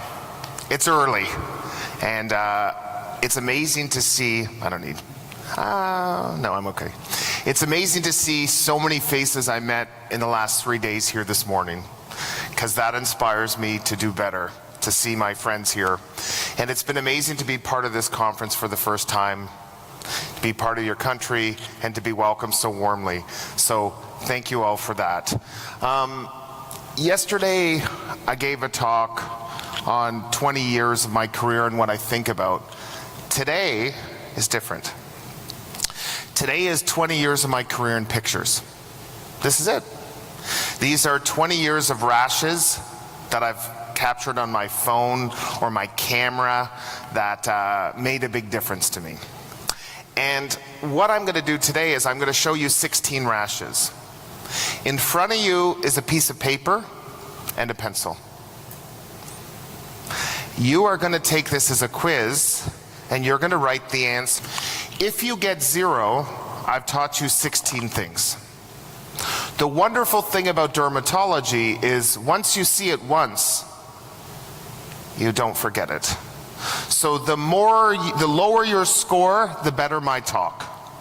So don't feel threatened. And what I'm not going to do today is talk about treatment, because I believe this kind of treats almost everything. You know, I once, when I was a medical student, I did a rotation in dermatology for 2 weeks. And I went to see a patient, and the dermatologist said, "What do you want to give the patient?" I said, "Some hydrocortisone cream." And she looked at me and she said, "That is a great answer, but if you write hydrocortisone cream from a dermatologist's office, people aren't going to think we're dermatologists. You have to write something different to confuse the other people to think we're specialists." So we're not going to talk about this. 16 pictures. Is everyone ready to go? Okay, so what I'm going to do is I'm going to give you 16 pictures with 16 stories. I'm going to go quickly in my Turk English. I'm going to go slow, and then we're going to come back and we're going to make it like a quiz. Now, you in the purple shirt in the back, do you want to come closer? Or you this is a really fun, intimate session. You two, I know you're having fun together. Come closer, more intimate. Let's just make this like a fun activity. Sorry to pick on people. I won't pick on people for answers though. Okay, the first person gets referred to your emergency department. They've been on cephalexin for 7 days. Both of their legs are infected. They get referred to you for intravenous antibiotics because they're not getting better. That's your first patient.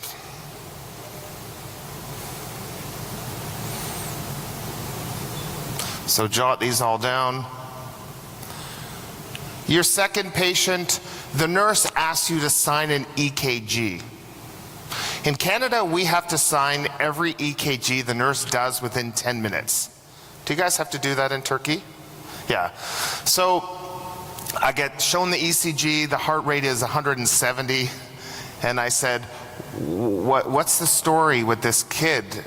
He's 20 years old. Oh, he has a rash. He was tachycardic.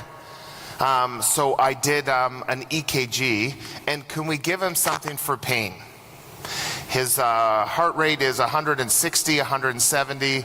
His blood pressure is about 90/60, and he would just like something for pain. Do you think I could give him some Toradol or morphine before you see him? He's just got a rash on his leg.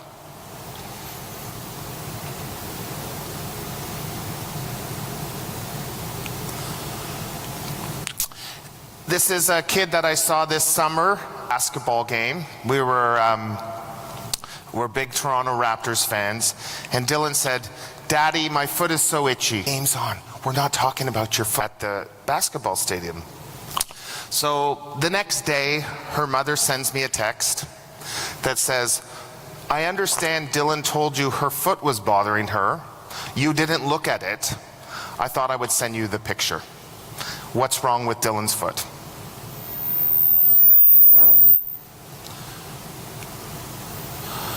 This is a 55-year-old male, has a rash on his chest, both his hands, kind of feeling not great, and you're asked to see him for this rash on his palms and on his chest.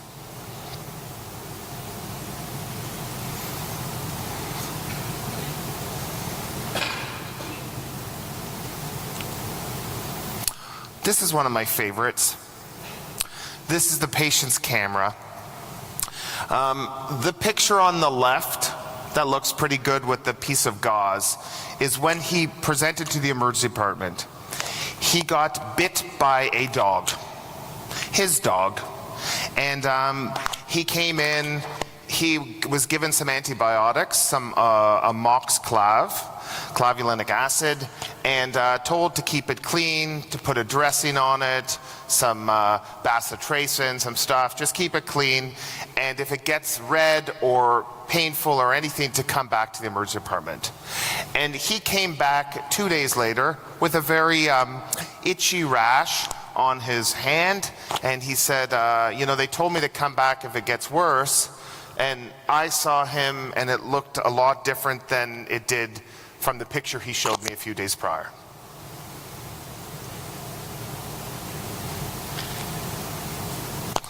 So this is a 50-year-old male who comes in with the chief complaint of, my wife told me to come to the emergency department. Now, I don't know what it's like where you're from, but in Canada, men are the inferior gender. And if they say stupid things like this, trying to blame their wife, it's a sign of insecurity. But nonetheless, he comes to see me under the auspice of, my wife sent me here. Already I thought he was pretty meager. And he said, I've had this rash on my legs for about 2 weeks, and I thought I should get this checked out.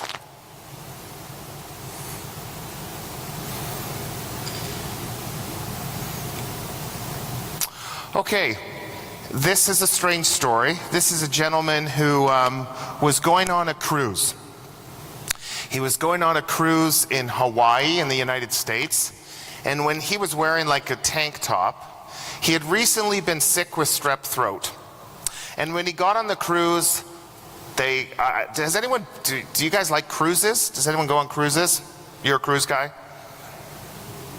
Okay.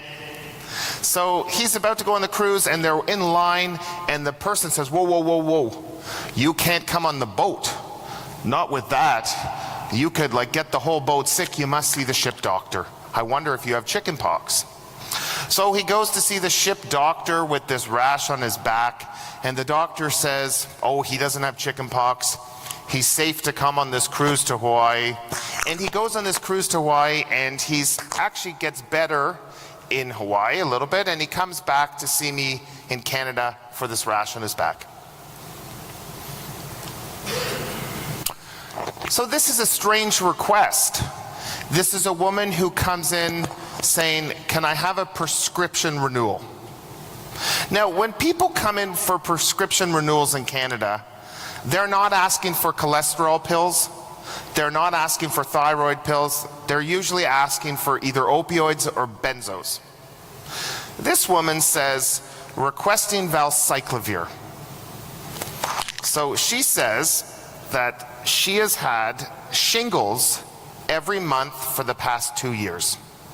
And she gets shingles on her butt. This is her left buttocks.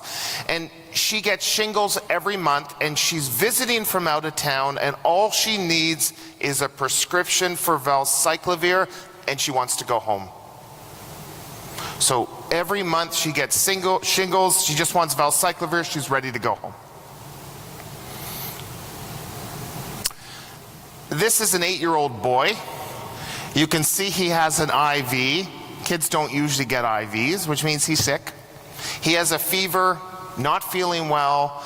He has a history of atopic dermatitis, and it seems to have broken out, and he has this rash that's all over his arms and his body, and he doesn't look well. And his mom brings him in to see you. This is the, sorry for all the buttocks pictures, this is a 6-year-old child. His dad is one of our emergency doctors, and he's had this rash on his bum for a while. So at first, the dad just gives him some hydrocortisone. Maybe it's a bit of dermatitis. Then the dad says maybe he has a pinworm. Any parents here? Have any of you ever tried to look for pinworms in children? So it's a crazy thing once you have kids. You go to your kid's bedroom in the middle of the night and you put some tape on their bum and a flashlight, and you hope to see worms coming out of their kids' bums. It's actually the most disgusting thing in the world. So this dad keeps checking for pinworms every night, and he can't find pinworms. He treats the kid with pinworms, he treats the kids for dermatitis, and then he says, Dave, crap, like, can you just take a look at my kid's bum? My wife's gonna kill me because she says I need to see a doctor, not a dad. And he comes to see me. Okay, this is a bizarre story. 2 pictures here. This is the referral letter I get, and I want you to think about what you would think when you read this letter before you see the patient. The letter says, I have seen this young 25-year-old Filipino male twice in my practice. He came to me 1 year ago with an abscess on his neck. I performed an incision and drainage. That's the one on his right. He comes back with another abscess on his left side, and I think he's going to need a skin graft. I'm reading this note, and I go in to see this patient, and I put him in a gown, I take off his shirt, and he's like Frankenstein. He's like, he can't even move. So I say to him like, whoa, what the hell is wrong with you? And how long have you looked like this? He said, I've had this for a year. I said, what? Have you seen a doctor? No. You've looked like this for a year and you haven't seen a doctor? No. Can you fix my neck? So I feel his neck and swollen and a bit cold, and I said, hold on a second, I'm not cutting into this. That's him. Next one is a 25-year-old female. She comes to me with sore wrists, sore ankles, and this hemorrhagic pustular rash on her fingers and her body that's been going on for about a week, and she doesn't feel great.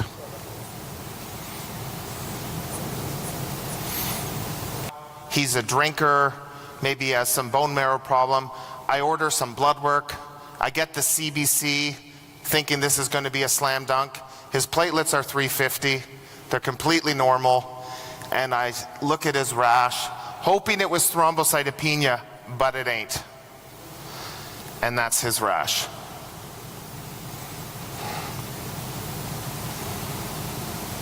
This is a person referred to me. They just came back from South Africa. And they went there to do safari. And when they came back, they got a fever.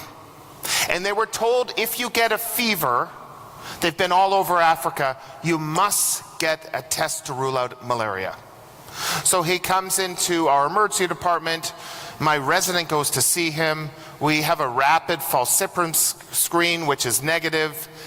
I say, okay, he doesn't have malaria, he can go home, he's fine. And the patient says, hold on, can I just show you something in my arm? So he takes off his sleeve and he says, on my right shoulder, I have this black spot. Oh, how come you didn't tell the resident this? He has this black spot here. And he says, on my other shoulder, I have these spots here. And those spots are what the black thing used to look like a few days ago. That black thing used to look like those spots. I thought they might be a bite or a reaction, but now it's got this black thing here. What is it, doc? And the last, number 16, is a woman with a history of hypertension. She's on Ramipril. She has a history of seizures. She's on phenytoin. She has a history of high cholesterol. She's on a statin. And she comes in with a fever. she's not feeling well, and she has these big swollen lips. She kind of looks like Angelina Jolie, and she comes to see you to say, what's going on with this, my face? Why is it so puffy? And why do I have this rash on the body? 16 pictures, 20 years. Who got 16 rashes correct? Do we have 8? Do we have 4? Good. Perfect. This is what I want. That means that if we're mean average of 4, I've taught you 12 things. Okay? If I can teach you one thing this morning, if you take one thing away and nothing more, you take away this. This is the most important thing you will learn by me this whole conference.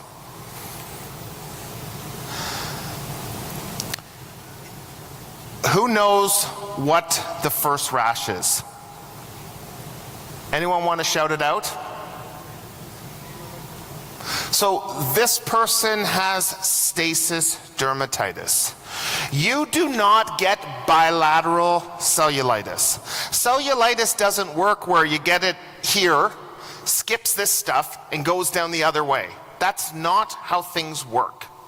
If you write in your chart bilateral cellulitis, I want you to know that somewhere I will be watching you, and I will be looking down on you, and I'll be shaking my head like this. Don't ever call something bilateral cellulitis. We get sent these people all the time.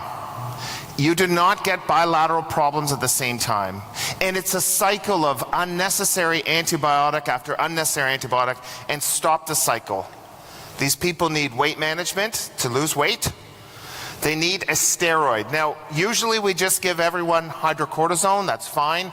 They actually need a real steroid. Something like clobetasol, which is a class 1, a very potent steroid. And they need their circulation checked. Ankle brachial stuff to make sure they don't have arterial disease. But this is something we do terribly in Canada, and I'm gonna guess all over the world people just give antibiotics and get these people out of their emergency departments. Okay, let's look at picture number 2. Who wants to guess? This is the guy who has a rash, who's tachycardic, who's hypotensive, and is requiring pain management. I want you to shout out in Turkish or English what this person has and what you're worried about. What's that? What's that? Same here. So let me tell you something. Cellulitis never makes you sick. You don't have unstable vital signs. If you have cellulitis, you rarely have a fever. But if you see unstable vital signs, and if you are given opioids, this is necrotizing fasciitis. You can see some bruising. This is a young kid, and saw this kid. I don't even care what you think the rash is. If you are hypotensive, tachycardic with a rash, that is neck fash. And you need to give this broad spectrum antibiotics, some vancomycin, some piptazo, some clindamycin, and get them to see a specialist immediately. This kid, I called plastics. We went straight to the CT scanner. I had done a bedside ultrasound which showed gas, and within 15 minutes he's in the OR. But the key is, if you write a prescription for morphine for someone with cellulitis, you better assume that they have neck fash. Because cellulitis is just a problem of the epidermis. It doesn't cause pain. If it's painful, there's something deeper going on that you've ignored. So unstable vital signs, and if you're given opioids, you have to think about either a necrotizing cellulitis or a necrotizing fasciitis. Both of these people don't look well. And feel free to scream out to interrupt me. We've got lots of time. Yeah. What was the culprit? Because his skin, so the question was, what was the cause of the bruising? As you start to kill tissue, you eventually just bruise. Because you go into DIC, and you start just bleeding all over. So he was just in septic shock and starting to bruise all over. I see this kid every summer in Turkey. I wish I was here every summer in Turkey, in Canada. And the key here, who wants to give this kid a prescription for intravenous antibiotics? No. I think we have a major problem, which is somehow people come to see me when they get stung by a bee. Does this ever happen in Turkey? I don't even know why these people are here. And I think the key is that the reason insect bites get infected is because you're dirty. It's because you scratch them. The bee sting, the mosquito bite, they don't cause cellulitis. Humans cause cellulitis. So if someone comes in after a bite or sting, this kid needs an antihistamine, an anti-inflammatory, and ice. No antibiotics. And I say to the parents, it's gonna look worse tomorrow. And if you put a circle around it in pen, tomorrow it's gonna look worse. That's okay. If the story is, I got stung by a bee a week ago, it was totally fine, and now I look like this, that's cellulitis. Cellulitis doesn't happen in 4 hours. That's an allergic reaction. It's another inappropriate use of antibiotics. Apart from being a neglectful father, what rash does my daughter Dylan have? Does anyone know? So Dylan has cutaneous larva migrans. And when you look at her foot, it's like an S shape. It's serpentinous. It's like a thing burrowing her skin.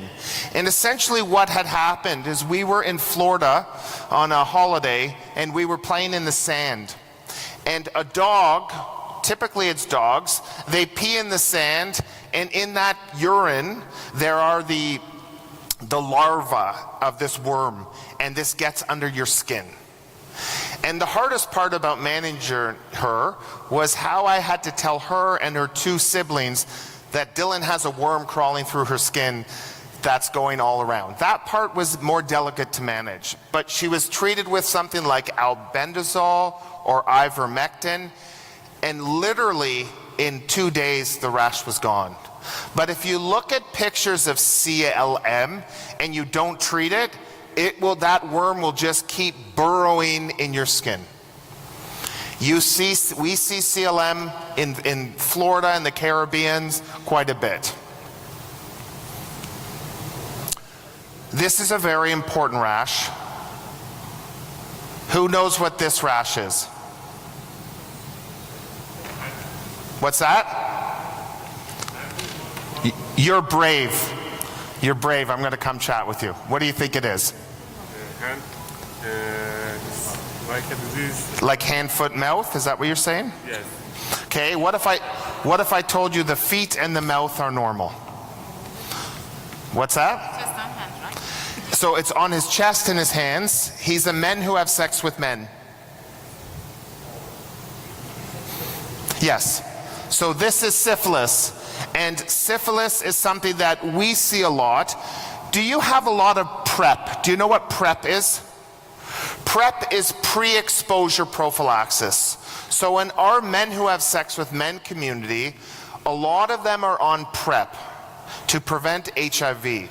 It has done a wonderful job preventing HIV, but people don't use condoms as a result. And we've seen a major surge of syphilis in Ontario and in Canada. What we know about syphilis with our data is 98% is male, and 91% of our syphilis is in men who have sex with men. The most interesting thing for the residents and the learners is you're always taught that syphilis has this chancre on the genitals before.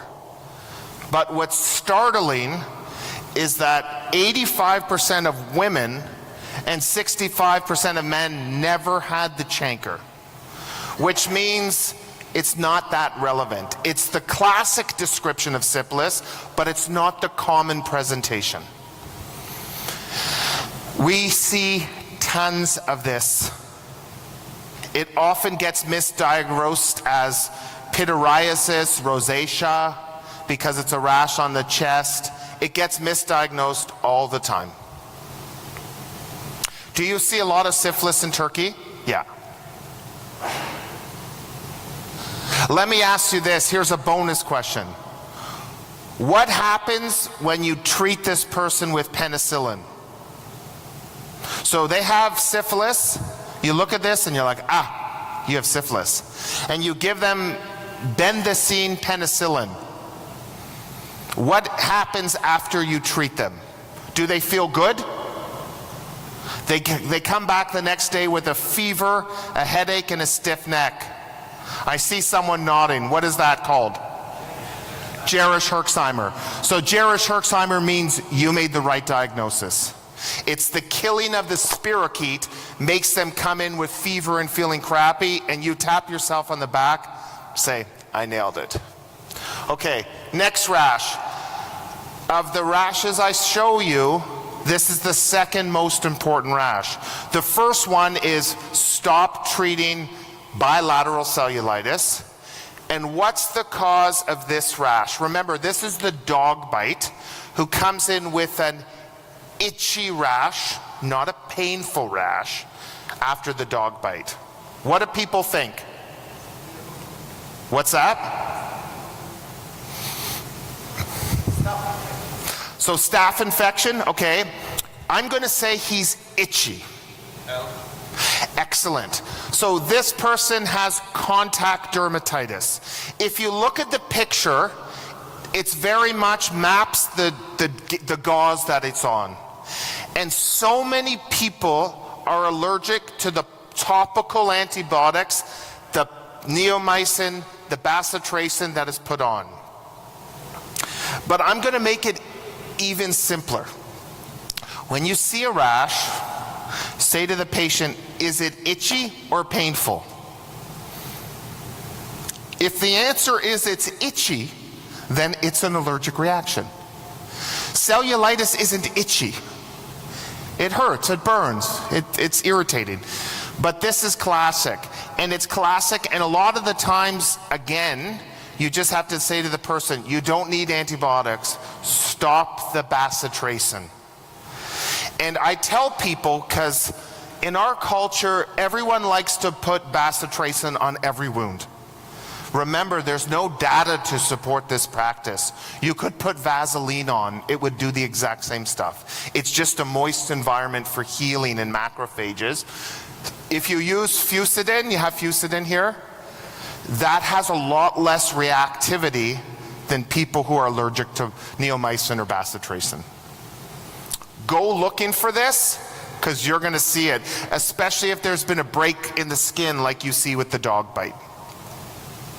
Does anyone know what this person has? This is that annoying guy who says his wife told him to come here, hiding behind that, with this rash on his legs. You're going to see this in your practice in people who use heating pads, and sometimes they'll get this on their back. Does anyone know what this is? So this is called erythema ab igni. We see it for people who put their laptops on their legs, or where you will see it is people with chronic back pain who fall asleep with a heating pad on their back. And it's a thermal burn of the back, and it causes this livido-like rash and this brown hemosiderin stain that will never go away. You got this, dude, forever. And it has a small malignant potential for squamous cell. So if you tell people to use heating packs, just tell them, make sure you don't go to sleep with it, put it for brief periods. And you also, it used to be described in people who would sit at campfires and they would burn their shins with repeated heat exposure. Anyway, this is a post-streptococcal rash. Anyone get this one? Okay, so this is guttate psoriasis. And guttate psoriasis, guttate is Latin for drops, and it's 2% of all psoriasis, and it's often the initial presentation. But it happens about 7 to 10 days after strep. What I want to show you is we are a very diverse group here, that everyone has different skin color and different levels of melanin in their skin. This is a person I saw with guttate psoriasis who's Caucasian. And I want you to look at the difference. And what I want you to realize is that you need to know dermatology for everyone. A lot of the dermatology books are just for white people. And they show white people's rash, but they don't show darker rash. And Malone Makwande wrote this great book on minding the gap and showing the way skin presents differently in dark-skinned person. When I saw this rash, I think about it as these are plaques, and if you put all them together on the knee or the elbow, you'd be like, dude, you have psoriasis. Easy.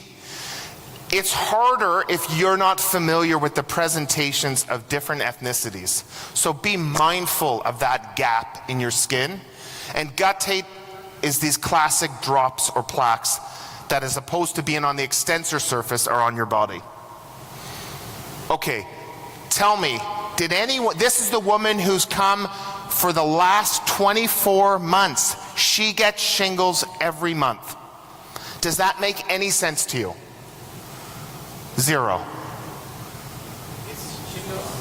It certainly looks like shingles. And the story is it burns. And the story is I get valcyclovir every month, goes away. Does anyone know what she has? So, like in my talk yesterday, I don't know what she has, but I'm pretty sure it looks like shingles. But I know it doesn't make any sense because you can't get shingles every month. So I go on Google and I write recurrent shingles in the buttocks. And this comes up. It says, your doctor is stupid.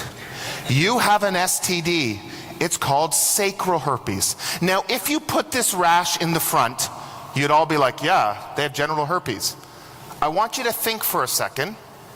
Think about the way people are intimate. People like to cuddle, people like to spoon. I won't go in any details, I'm in Turkey. But you have to be imaginative, bitches. If this was on the front, you would know this is an STD that's the same friggin' dermatome. Be creative. This is sacral herpes.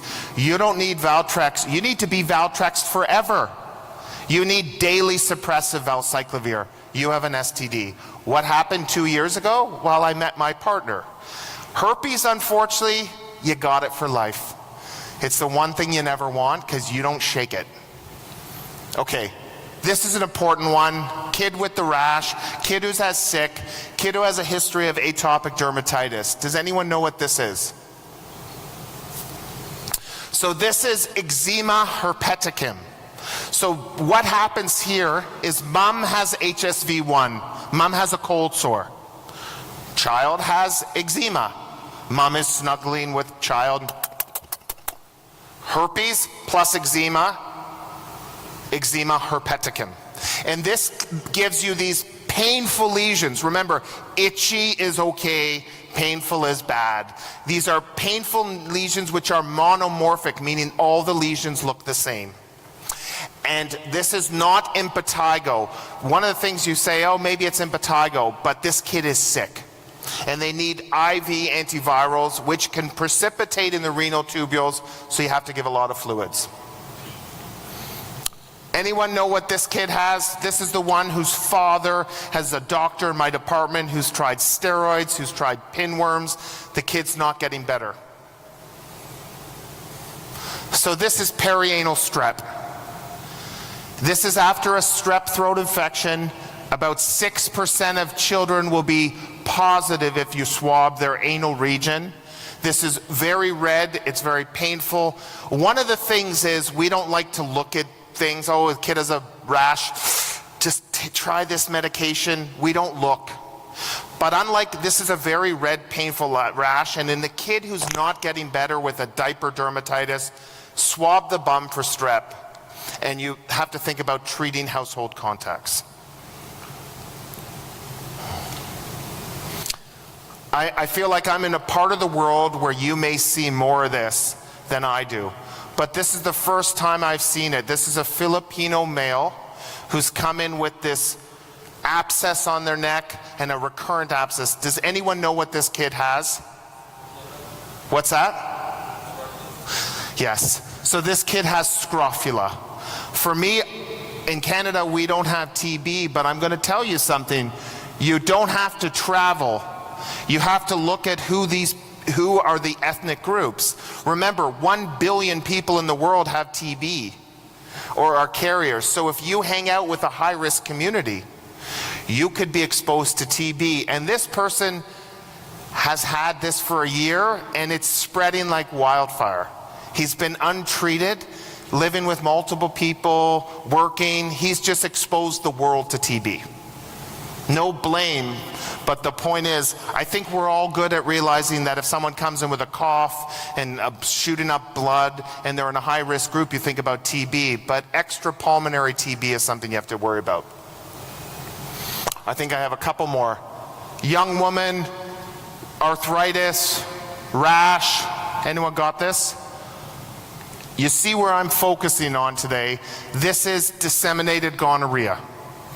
And I think the key thing about disseminated gonorrhea is it happens about 3 to 4 weeks after the initial infection, and there will no longer be urogenital symptoms present. So if you ask her, do you have discharge or odor? She'd be like, no. But if you say, in the last month, have you had an STD-like symptom? She would say yes. And for some reason, it's much more common in women than men.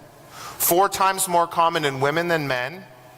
And they get this arthritis dermatitis. So they get these hemorrhagic vesicular pustular lesions, and they're just sore joints. And they obviously need treatment. I think we have 2 more. Has anyone seen this, or did anyone get this? This is a homeless guy who came in with bleeding gums and this rash. What's that? Okay. Yes, vitamin C. So this is scurvy. And I thought scurvy was something you read about of people who were sailors that's 300 years ago got. I actually saw my first scurvy this year. You will see this in people with precarious social circumstances, and they get these S-shaped hairs. If you zoom in on this photo, you will see that the hairs of the leg are like the letter S. And in between them, they get these perifollicular hemorrhages, and they will often have bleeding gums. And you will see this in your marginalized population. It's not just on sailors who haven't had sunlight and fruit. This is our traveler who's come back with the fever, who doesn't have malaria. What do you got? He has an eschar. There's not many things that cause an eschar. And if you Google search eschar after return from Africa, you find out that he has African tick bite fever. If you work in this part of the world, or you do global health, you're like, yeah, we see this all the time. If you work in Canada, you're like, what the hell is this? If you want to be a good doctor, you need to be able to look after people from all areas of the world. And this is a classic African tick bite fever. I remember I looked it up. I took a picture on my phone. I was so excited, and I called infectious disease, and I said, this is African tick bite fever? He's like, yeah, obviously. He ruined all my excitement. He's like, yeah, everyone knows that. And this was classic. I gave him some doxycycline. I actually called this guy to see how he's doing, because I was really happy. And he was totally fine within a week. And the last rash of the day, rash number 16. Anyone know what this is? This is a person who's on an ACE inhibitor and is on phenytoin dilantin and is sick. And it's a bit of a trap. The trap is, I want you to say that she has angioedema. That's the trap. She doesn't. If you have angioedema from an ACE inhibitor, you don't get a fever, you don't have a systemic rash, your face is swollen, your uvula can be swollen, but you're not sick. She has something called DRESS. Has anyone seen DRESS? Yeah. So DRESS used to be called delayed phenytoin hypersensitivity reaction. It's often started, it's a late effect, so delayed reaction usually after starting phenytoin, and these people are sick, and DRESS stands for drug rash with eosinophilia and systemic symptoms, and they're sick. There's not a lot of rashes that make people sick. In my talk, we talked about neck fash, we talked about DRESS, but most people aren't sick. That's 16. If you got 0, I'm delighted. If you got 16, you're crazy. If you got 8, 4, it doesn't matter. I want to just say thank you so much for having me, for learning with me, and for listening to me in Turkey. I hope to see you all soon. Thank you so much.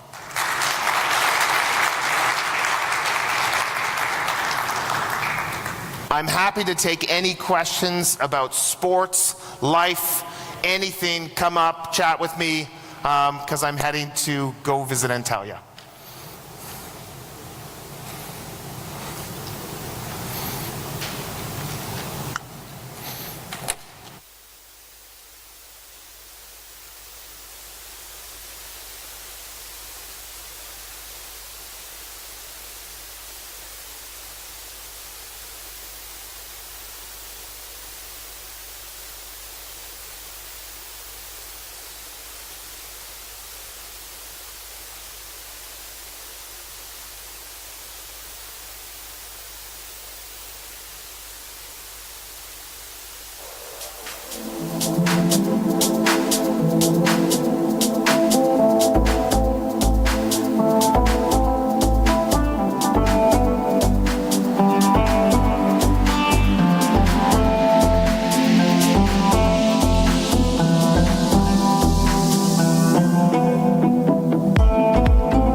Ayman Al-Munir to present to the stage to start his topic. Thank you so much.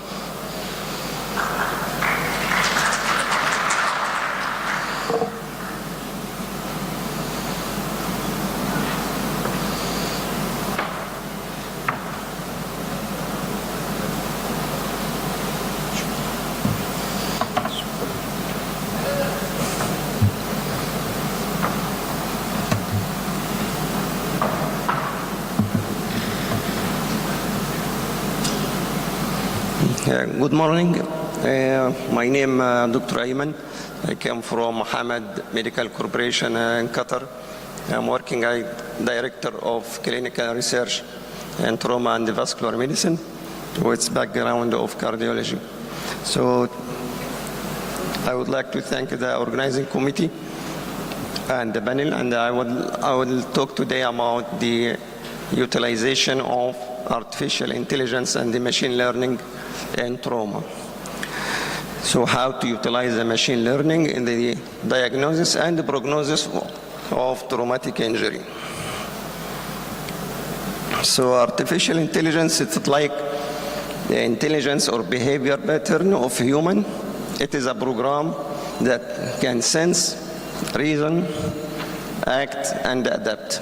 So this is to summarize how the machine learning is working. So machine learning is a technique by which the computer can learn from data with using a set of different rules. The performance of models improve as they are exposed for more data. The problem of our analysis, the conventional analysis we are using, that when we deal with the big data, we have a problem. Also with the connected data, again, the software available like SBS or R or so on have a problem with the big data and the connected data. So the machine learning has solved this problem. The other type of machine learning is a deep learning, which is a multi-layered neural network that learn from huge amount of data. So as I mentioned, artificial intelligence, the privilege of using artificial intelligence is to use more data, better quality of data, and more connected data. And as these psychologists they say, that when human can handle 4 independent variables, and when we go for 5, we lost. So this means that our capacity to analyze is limited by the number of data we going to use it. But machine learning or artificial intelligence is solving this problem. So we'll quickly summarize what is how to start doing the machine learning in our analysis. So first we have the problem selection, then go for the data collection, then we have the model development. Model development we created after collecting the data and specify the inclusion and the exclusion criteria. Then the system will be trained and validate the data you entered and give you a certain model. From this model, you can choose which one is the best to use. The example of using the artificial intelligence is the matching patient condition to appropriate physician and intervention.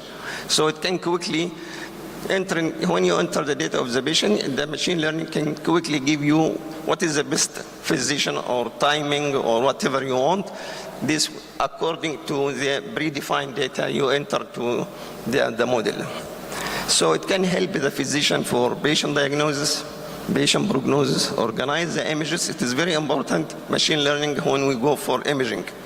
It helps a lot to let you understand what is the problem or where is the lesion in the imaging. So instantly find the physician, I say, and also it can schedule the appointment with the physician. The assisted doctor for searching which protocol can be applied also. So in our conventional statistical analysis, when we go for the prediction, we use a multivariate analysis and logistic regression. Also, the machine learning can utilize the logistic regression and another model such as decision tree, random forest, and artificial neural network. This will, which model is you can choose, it depends on your aim and the outcome you are looking for. So artificial intelligence in trauma surgery has a plenty of application and it proves to be efficient. It helps to shift away from the old screening method to start to utilizing a new decision tool. The artificial intelligence application in trauma can start even before the trauma happens. So you can use it in the pre-hospital event. You can start applying the artificial intelligence or machine learning from before the starting of the injury or before arriving to the hospital. Then when the patient arrives to the hospital, it can help you to triage the patient. It will guide you when to send the patient until the rehab, until the post-injury stage. So artificial intelligence can predict the severity of the injury from 0 to 96. So there is a big variation between this 0 to 96. And it is mainly depend on the input, the data you enter, the aim you are looking for, the quality of data. So the accuracy depends on what the quality of your data. So once injury happens, artificial intelligence help triage, as I said before, arriving to the hospital, and also to solve the problem with the trauma volume, the high number of patients. So it can predict what the expected volume every day. So you can the machine learning can tell the physician or the administrator how many or expected cases will come tomorrow, for example. So one of the model of artificial intelligence, it's called ANN, the artificial neural network, can predict the ICS, the total number of trauma, the number of penetrating trauma in every day. Once a patient reaches the hospital, the physician will use the predefined data, the vital signs, the initial lab, the imaging, all will be entered to the machine learning, and the machine learning will guide you for the best diagnosis or the best site for place for triaging, and also tell you what is the intervention can be used.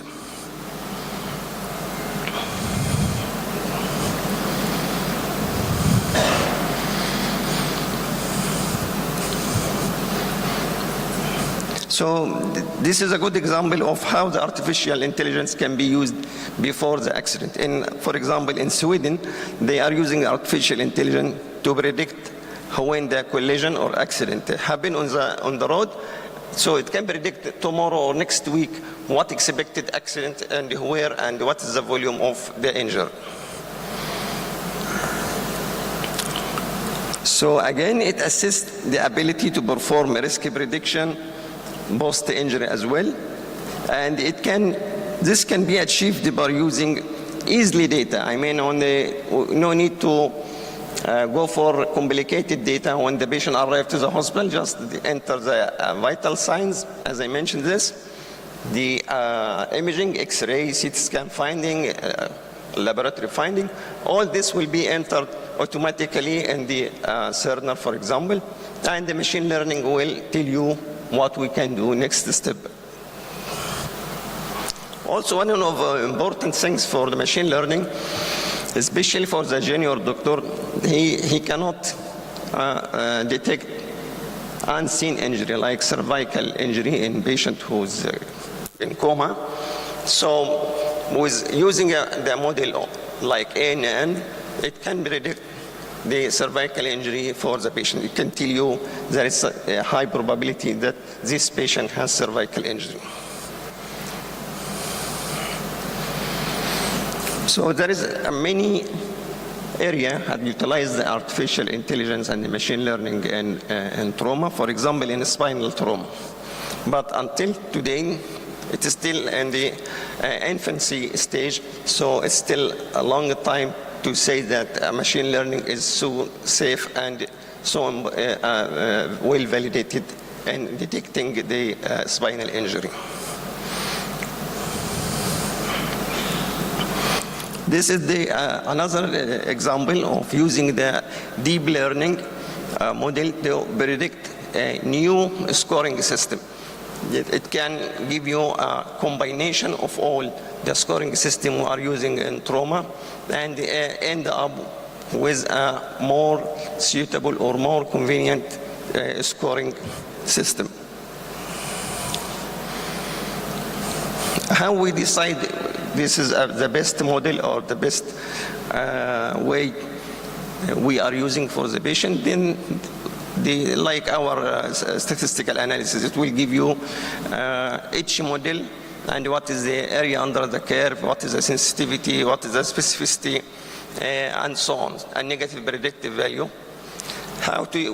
Which one of this we can use, it depends on your aim. If you are looking that we are not willing to miss any patient, for example, for mortality, we don't want to miss any patient, so we don't want to have false negative patient. Or in another thing, when we diagnose, we don't want to have false positive, for example.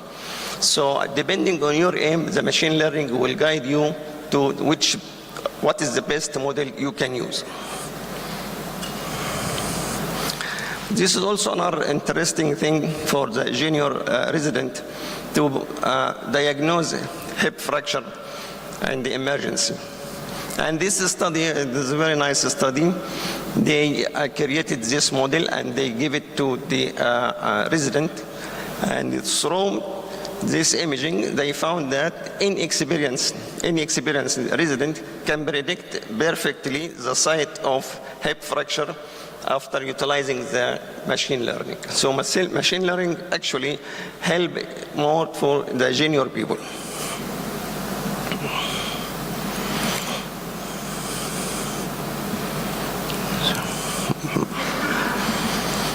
One of the also important utilization of machine learning is the musculoskeletal trauma for ligament injury, for muscle injury.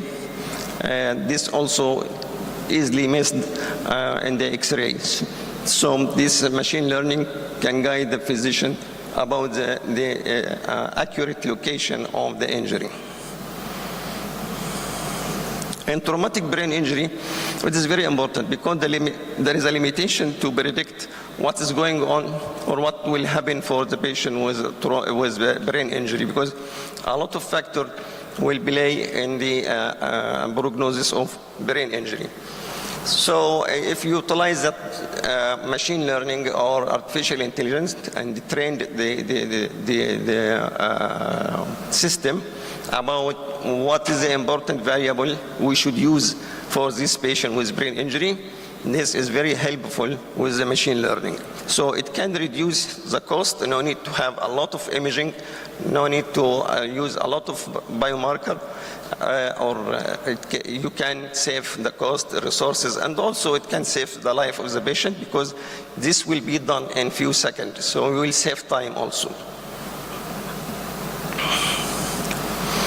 This is a study we have done in Hamad Medical Corporation in Qatar to predict the prolongation of the time the patient spent on the mechanical ventilation. First, we define what we mean by prolonged mechanical ventilation for the patient. Is it 7 days or 10 days or 2 weeks? The machine learning can use all these three and give you the best way to predict this patient will stay longer time on the mechanical ventilation.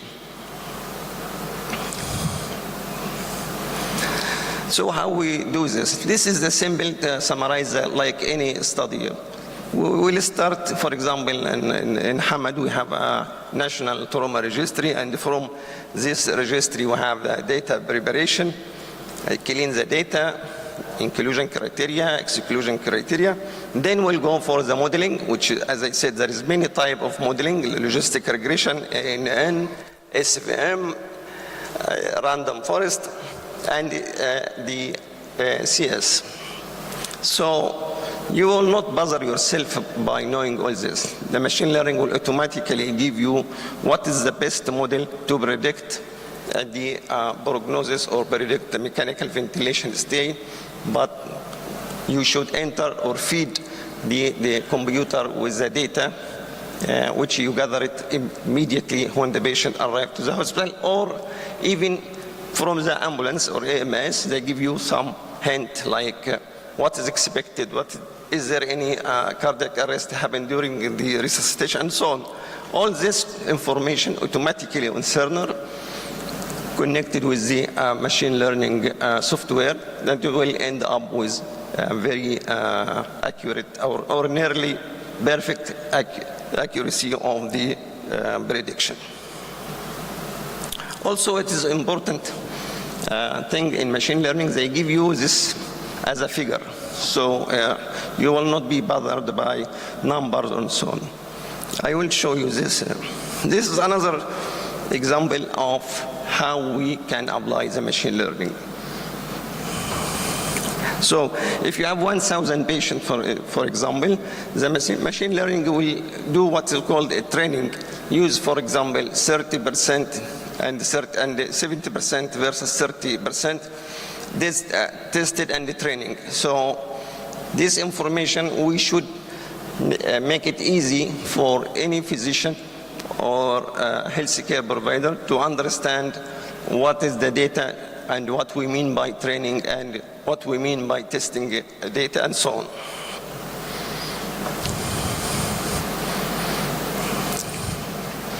Well, this will end like I told you that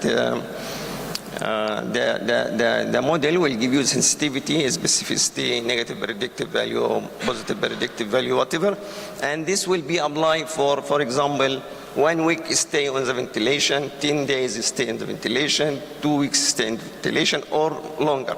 So each group of this patient, the machine learning will be trained to give you the best model in each timing. If I want to say who will stay 1 week, then we summarize you what is the area under the curve, what is the sensitivity of this variable, and also give you how to predict the 10 days, how to predict the 2 weeks. Why we should know this? Because this is important to remove the ventilation early as possible. As you know, it can cause infection, VAP, for example. Also to know when the patient have tracheostomy. This is also very important to relieve some stress from the ventilated patient. So it will guide you not to know this is stay 1 week or 10 days or 2 weeks, no. This will help you to decide what you should do. For example, if the model tell you that this patient will stay more than 2 weeks, then I will plan early tracheostomy because I know this patient will stay longer, so it's better to do something for him. It's not to wait just saying this is 2 weeks or 10 days. I have to do something. And this, what I said, it will give you a figure.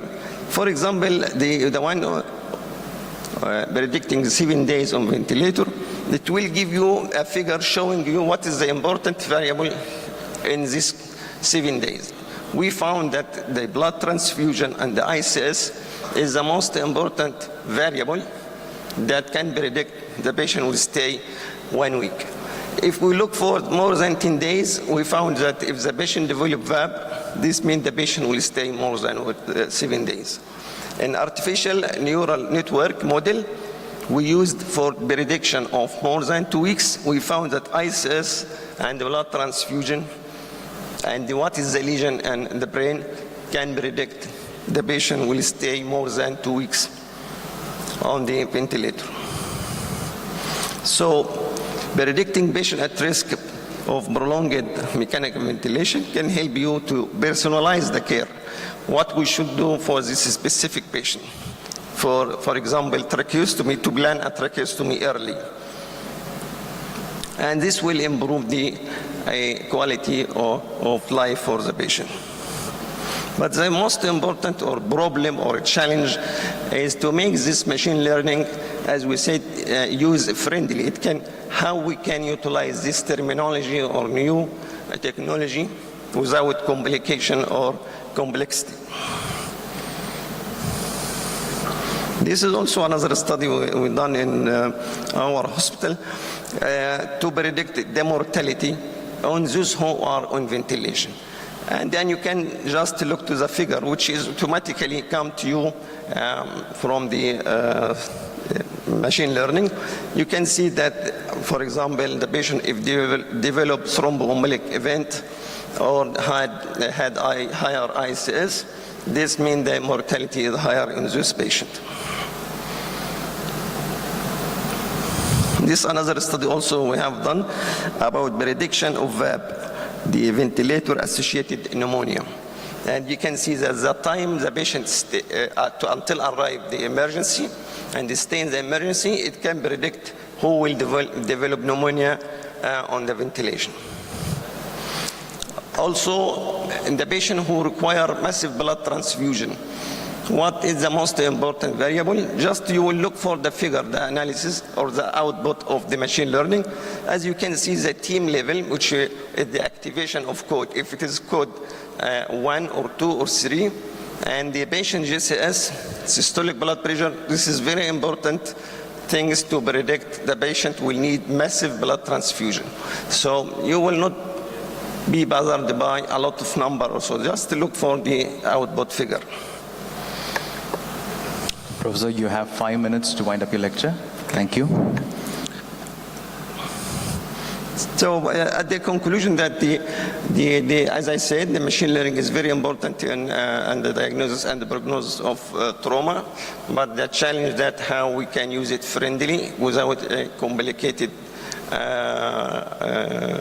what's called terminology or sophisticated tools. So it will save the time and the cost and the life. And thank you very much. Thank you, Professor Ayman. For the interest of time, we'll take the questions at the end of the session. I'm pretty sure you all have multiple questions pent up. We'll take it at the end. Next, we have lies, damn lies, and algorithms by Professor Prabhat Nanayakara.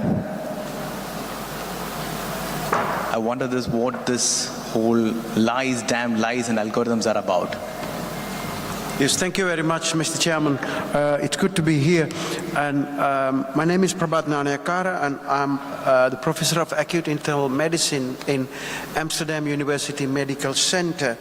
Our research in the last couple of years has concentrated especially on, we all talk about algorithms, but almost nobody uses it in the practice. Why is that? If you look at, this is my alter ego, you know, this is my alter ego. I'm a musician and singer and songwriter. My songs are there in Spotify. I get mails all the time from American companies. We have run through your songs through an algorithm. They have potential, so can we help you promote them? Everybody's used artificial intelligence, except in medicine. These are our publications from last 3 years, where we worked with a guy called Ketan Peranape, who was a PhD student, who did a PhD with us. And we just talked to people, we did research, we went through lots of protocols to see why don't we use these AI interventions more often? And do we not trust them? Or are we so conventional that we don't want to use them? Because you know that doctors are conventional, arrogant, and also very sure of what they do is the best thing for the patient. And our journey in artificial intelligence started a long time ago. And a couple of months ago in Annals of Internal Medicine, we wrote this piece about ChatGPT. We're going to hear more about it. And what we did was we took a abstract from ChatGPT, or from Annals of Internal Medicine, put it through ChatGPT, and asked people which is which. Which one is ChatGPT? Which one is from real Annals article? And most of them got it wrong. So you see that artificial intelligence is going to be used, especially by students, pretty often. And most of the letters you get for interviews are already written on ChatGPT. Our journey started here. People who followed my talk yesterday would know this is fantasy trial where we gave antibiotics in the ambulances to patients with suspected sepsis, after randomizing them in the ambulances to receive antibiotics in the ambulance or at the ED. The study was published in Lancet and led to lots of discussion amongst sepsis gurus here about this. But I just want to, sometimes it can take you to places you never expected to land. About 3 weeks after publishing the study, Grey's Anatomy, American soap series, talked about our study. So I just wanted to show it to you. Can we have some volume, please?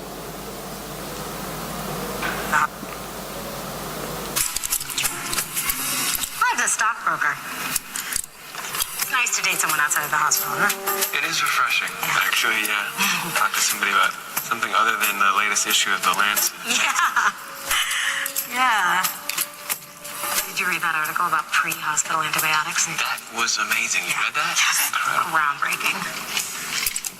So you see, when you end up in Grey's Anatomy, you have done something well, you know, so you think, okay, you don't need to do anything else.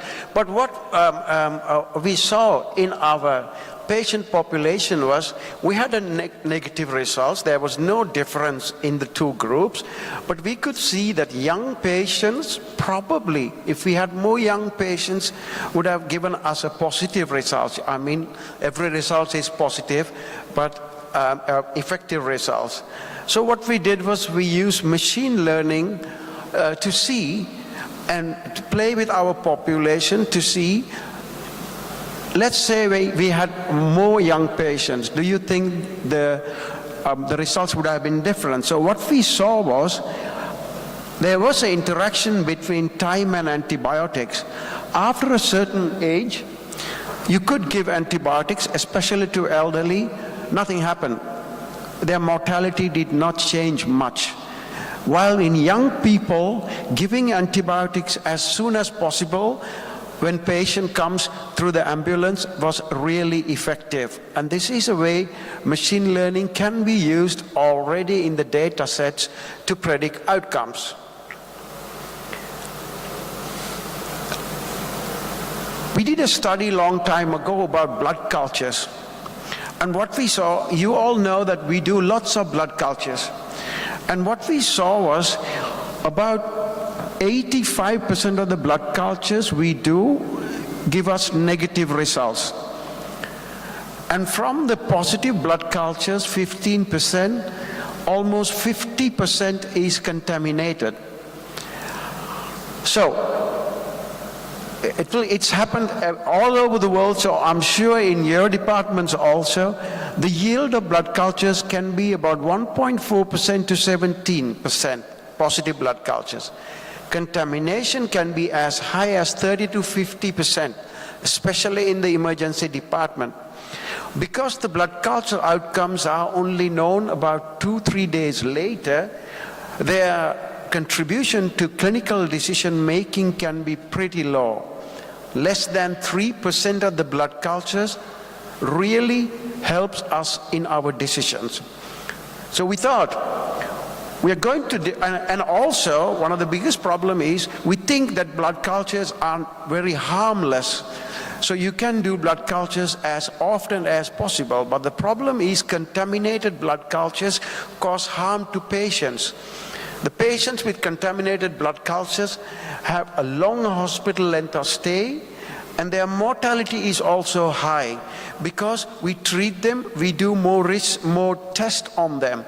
So the blood cultures on the one hand does not contribute much to our decision making, and also it can harm patients. So that's why we thought we have to develop an algorithm to predict blood culture positivity. And we took a sample of our patients in our hospital, about 6,000 patients, culture negative, culture positive, and developed an algorithm to predict the chance of positivity of blood cultures. We use extreme gradient boosting methods. You just heard about it, so I'm not going to go into them. We also published our results in Lancet eBiomedicine and also BMJ Open, so you can read it. This is about the development of blood culture model. This is the prospective validation we performed in our unit. What did we see? We developed the blood culture model. We validated it in our hospital, and thereafter we validated the model in 4 hospitals, in 3 hospitals in the Netherlands, and we also use a data set from US to validate the culture model. What we see was the AUC remained, this is our model in our own department, AUC almost remained the same in all 4 hospitals, which means we could use this model to predict blood cultures also in the units outside our hospital. The predictors, of course, the model was developed by the computer, but if you look at the predictors, they are quite explainable. Temperature, creatinine, CRP, lymphocytes, blood pressure, bilirubin, which is also in lots of scores. Don't ask me why, but it's not a black box. Most of the predictive factors were explainable. And what we did was, we developed the model, tested it, validated in 4 other hospitals, retrospective validation of course, and then we'll build the model in our electronic health record, EPIC system, and did not tell anybody that the model was running behind. Which means whenever somebody did a blood culture, we could see what the predictor is. By this patient, the chance of positive blood culture was 10%. I'm just taking through the journey of developing and integrating algorithm in a chart, and then try to get it working in a department. So this is the third step, integration, and just running it behind their backs, and doctors don't know about it. What happens was, when we did the prospective evaluation in 1,000 patients, doctors didn't know that this was running. Still, the AUC was pretty good to predict blood culture positivity. You could read those in the publication by Lancet eBiomedicine about this. And also, we talked to people, nurses, doctors, did a qualitative research, had focus groups just to ask people, what do you want us to do? Why don't you use these models, AI models? And there were lots of ideas about it. They say, and how should we present the results of the model? People want absolute risk. People want binary outcomes. So we talked to everybody so we could take the healthcare workers with our development. I think that one of the biggest problems with the models is that we don't consider them. They are like drugs we use. You got to do randomized controlled trials to show that these models work, that these models are effective. These models improve the processes of patient outcomes. So we are busy preparing a randomized controlled trial now. We hope to start this on 1st of December. We got the ethics approval, we got our funding. There are 2 PhDs already working on the process, where what we are going to do is, if somebody decides to do a blood culture in a patient, we have some exclusion criteria, because you cannot use people with immune compromised patients and also patients having catheters to predict blood cultures, because they can give sometimes false positive results. We have exclusion criteria. We're going to ask patients for their permission, and we're going to randomize the patients, and we will run the blood culture algorithm in half of the patient in the treatment group. And if the chance of getting a positive blood culture less than 5% is, we are not going to do the blood culture in these patients. And the control group would have the usual care. So this is what we are going to do. And we have also tested our model continuously almost every month to see whether our model loses performance. And if you want to read more about what we think about artificial intelligence, you can also read these publications. So in conclusion, what we think is the artificial intelligence algorithms can be used in practice if we properly implement it, and also if we ask the right question and develop the right model and integrate the model in day-to-day practice. Doctors are mostly conventional. They don't want to change, but they want evidence that the model works to better patient outcomes, or model works better to make the processes efficient and also cut the cost. And that's the way to go, I think. And These are our team. Lots of people have been working on it, and we are expanding the team. This is my story. So if you want have any questions, we can have a discussion about it at the end. Thank you very much. Thank you. Thank you, Dr. Prabhat. Very well within the time. We are back on schedule. And next, we'll have Dr. Ibrahim. He's going to talk to you about ChatGPT in medical writing and research. We've changed the order a bit.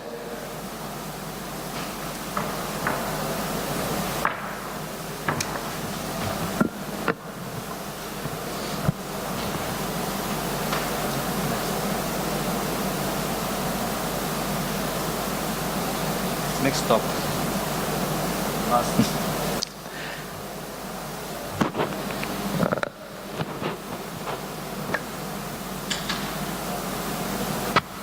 Sorry, because we have changed actually the topics now.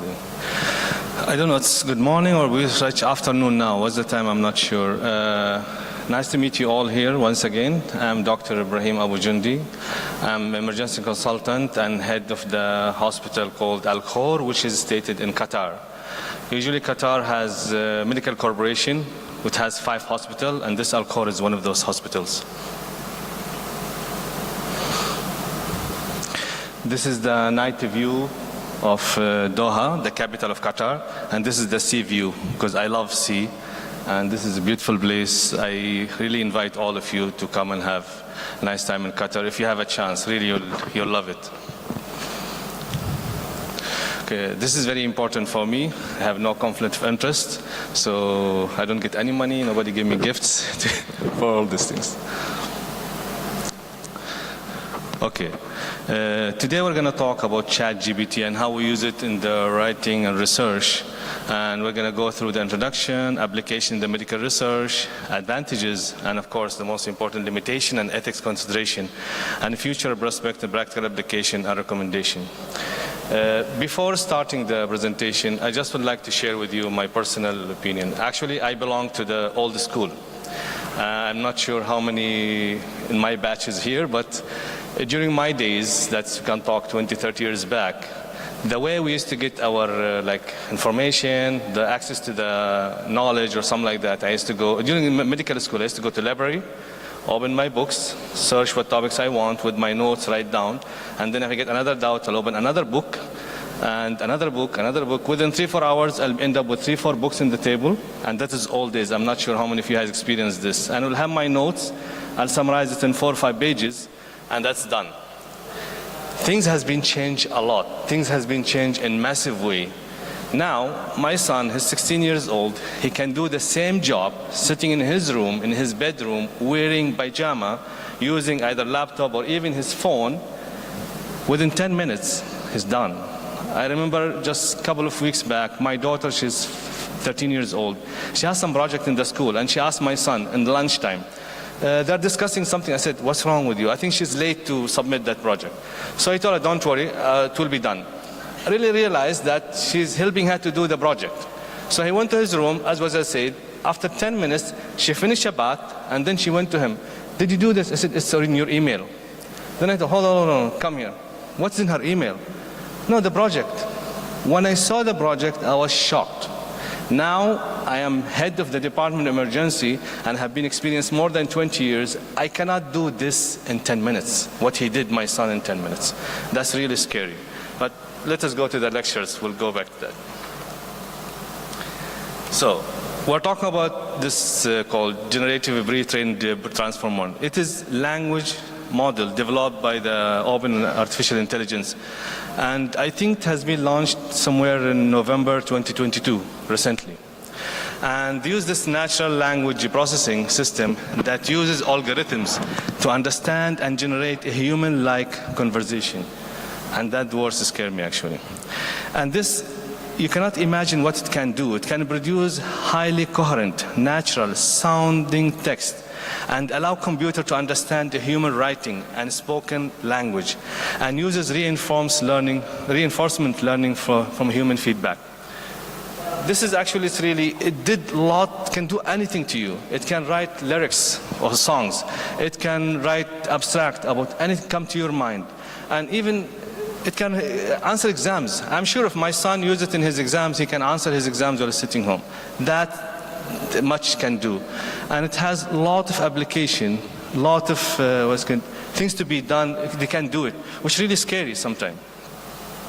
And what happens sometimes, if you ask for a certain article or certain topics, he'll give it to you, and you think this has been given by the most expert, the way they write it, the way they present it to you, and then at the end they'll ask you for feedback. Once you give your feedback, it has been programmed in such a way, use your feedback to improve their product. So next time, for example, I want to do an omelet for my wife. So I'll just go how to make an omelet, he'll give me the information, he'll give me everything, then he'll ask me my feedback. So I'll just write my feedback, and then my wife, when she eats the omelet, this is less salt, this is more vegetables. That feedback will improve my performance next time when she asks me to do the omelet. So these guys can make omelet better, like evolving. After 10, 15 times, they'll do the best omelet has been ever done. And this is what actually called reinforcement learning. Every time they have processed some data or some project, they'll improve it. And they're doing it in so fast and so scary point. And they're evolving. The present, which available publicly, it uses 175 billion parameters. It trained on 570 gigabytes, and ability to learn more novel tasks, which has been mentioned earlier. The previous version, which was like 1.5 billion and trained in 40 gigabyte. And there is a newer version. I don't know. There's more newer now because I finished this presentation 2 days back. I'm not sure what's going on now. So it has like, I'm sure more advanced than what is going on in GPT-3. This is GPT-4 now. They said it is 82% less likely to respond to requests for disallowed content. And this is very important actually, disallowed content. And 40% more likely to produce factional responses. We'll go through a little bit of the uses, which has been mentioned earlier here. Language is editing scientific articles and can write literatures and review the health-related topics. It can generate summaries or provide abstracts for articles, and can synthesize ideas. It can give you an idea which topic you want to research about, which topic you want to present. It can give you a lot of ideas around. And do proofreading and grammar checking, and analyze data for scientific purpose. It can be done by this platform. And some of the advantage, it can summarize papers, sometimes can generate plagiarism-free text, which is very important, and has consistency and accuracy in the language, and simplify complex medical information and help in learning unfamiliar topics.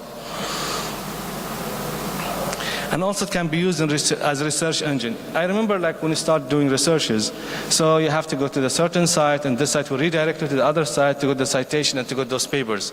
But in ChatGPT, it's one way. It just give you everything what you want. And it can identify potential research topics. The main issue actually to start research is to find the topic itself, and those guys are just providing you with different ideas to choose which topic you want to start. And can produce text that's similar to the human author and expert in that field. When you see the product of the ChatGPT, you can imagine or you can think this has been done by the most expert person in that field, but actually this is done by the program which has been downloaded. The other part of the ChatGPT which we have to care of, which is the limitation and ethical consideration. So it is really a tool. It is really, like you can say, way of gaining information, but we have to be very careful in using it, and it has lots of limitation. It actually is not made for only medical field. It's not made for us. We think about it, we are talking about it now because we are in medical field, we are physicians. Those type of access to information and different platforms affect, I'm sure, 100% directly on us as a physician, on our juniors who's learning, the resident, even our patient, our customer who's their patient, their concept of the medical field, their concept of a physician, what the physician can do to them, how they can treat them, what type of medication he can receive. I remember this little bit story out of this topic. 1 week back, I got one patient, he's almost 35 years old, he's hypertensive. He came with me with headache, mild headache and dizziness. His blood pressure was 200 by 120. So I told him, like I took history, are you hypertensive? I said, yes. How long? A couple of years. So what happened to your medication? I said, yeah, I'm using medication. Who did describe it to you? Who's your primary physician? He told me he did not see his physician for 1 year. Why? He's not happy with the physician medication, so he started Googling or searching those platforms. He changed his medication 3 times within 1 year. He was not happy with one medication, he changed it to the other medication, and now he's inserting 2 double medication. He Googled it from certain platform, I don't know, ChatGPT or somewhere else, that they advise him this is the best thing for your condition.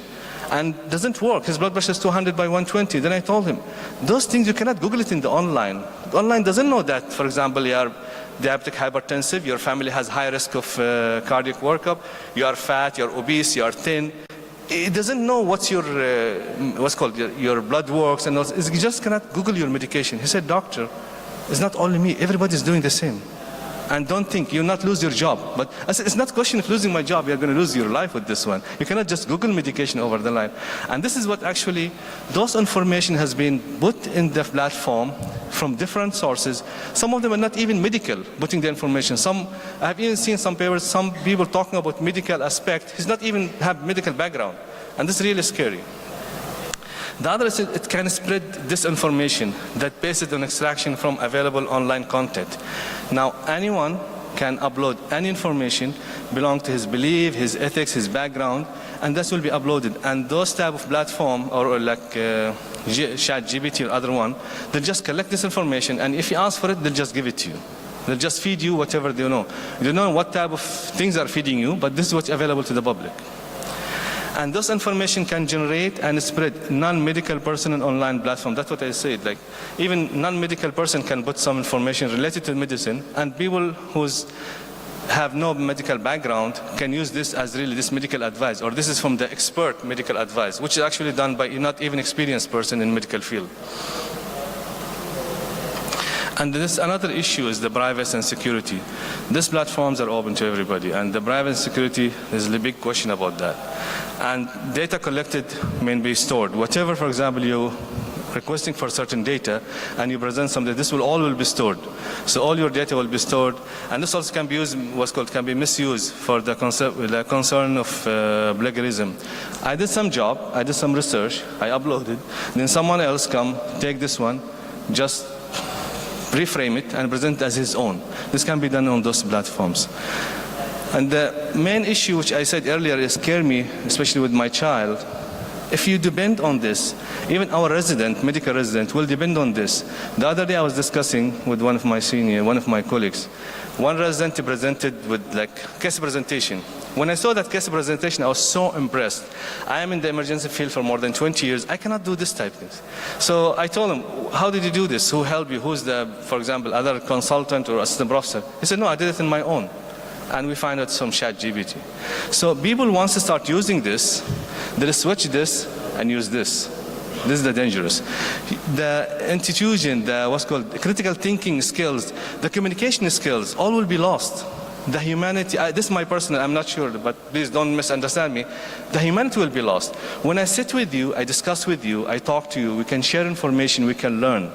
But if you are just sitting over the computer or whatever, getting this information from those platforms, I'm sure 100% has a lot of advantage and has saved a lot of work, a lot of research. But we have to be very, very careful in this. It has other side, which people has to think about it. We are very happy if what can give us, but we have to be worried what can take from us. This is what I think myself. And also, sorry, I went back.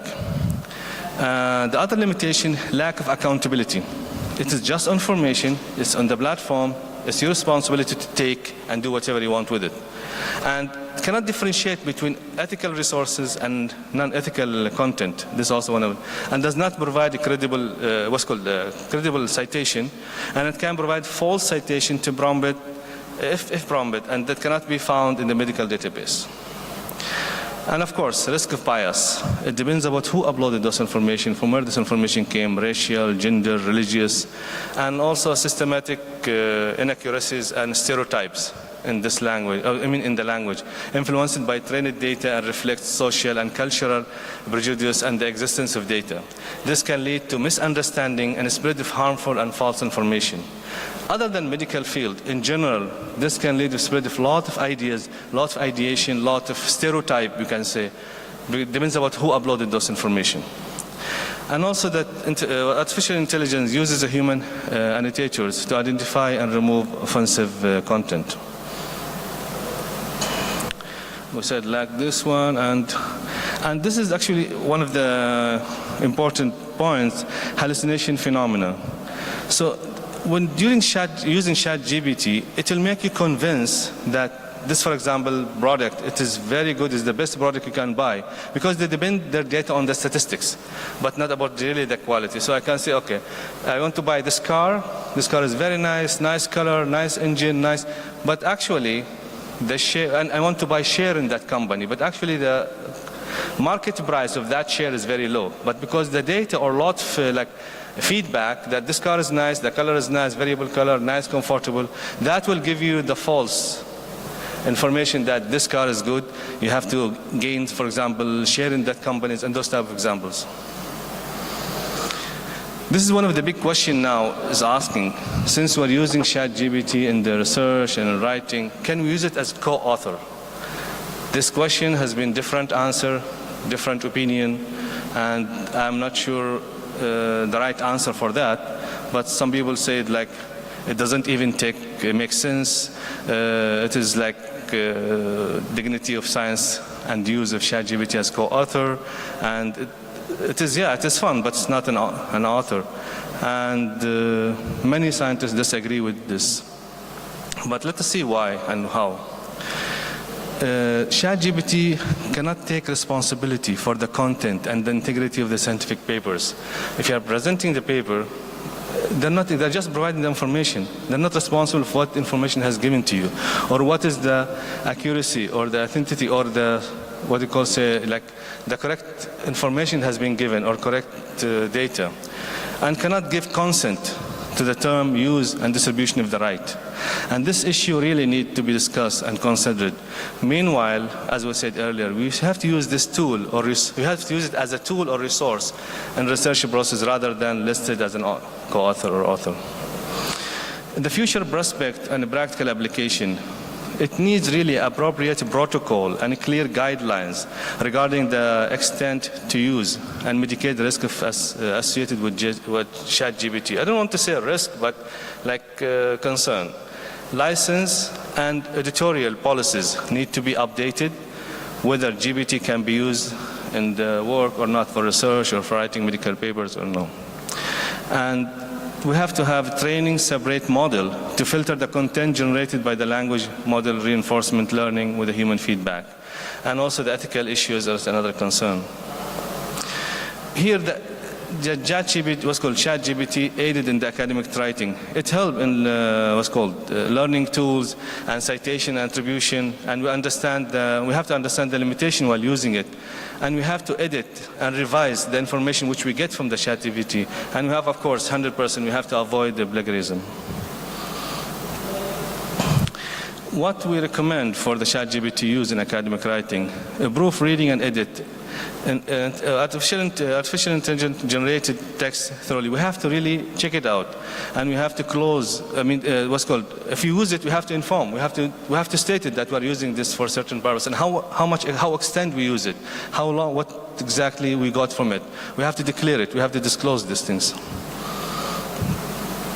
And whatever information we get through them, we have to really verify, and we have to double check it. And multiple AI input can be used. It can be validated and diversified to generate the content. And understand the limitation of AI. It is not substitute for a human expertise and critical thinking. I don't think any platform or any information platform can really replace a human critical thinking, can really replace a human expertise. This is my personal belief. And other from the accommodation, data handling must be secured. Ensure data privacy and security. This is very, very important actually, emergent in the place, and compliance with relevant data protection regulation. And we have to ensure data is ethically sourced and analyze the biases. And for continuous learning, stay updated about the latest advancement and the best practice in AI used academic writing. Still, it is part of our life. Still, it is with us. So we have to really update ourselves with the artificial intelligence and ChatGPT's update. Of course, we're not ignoring it or stop using it. It is a very useful tool, really very, very helpful tool to be used. And it should be used as adjunct rather than private sources, primary source for the writing process, and always use de-identified patient data to protect the privacy. Disclosure of the use of the ChatGPT is very, very important. We have to disclose that we're using this information, we got it from what source. And cite it when you use the tool or source with the assistance. And AI-generated text must be critically reviewed by medical experts and to validate it before using the content in a clinical or medical consent. I'm sure you have lots of questions. Me too, I have lots of questions because this topic is really a very interesting topic since it has a lot of divergence and a lot of different ideas. So we'll keep the questions at the end after the last lectures. And this is part of some of the reference. And this is me if I'm not in emergency doing resuscitation. I love sea, I love to be in the beach. That's why I got you the picture of that. Thank you so much.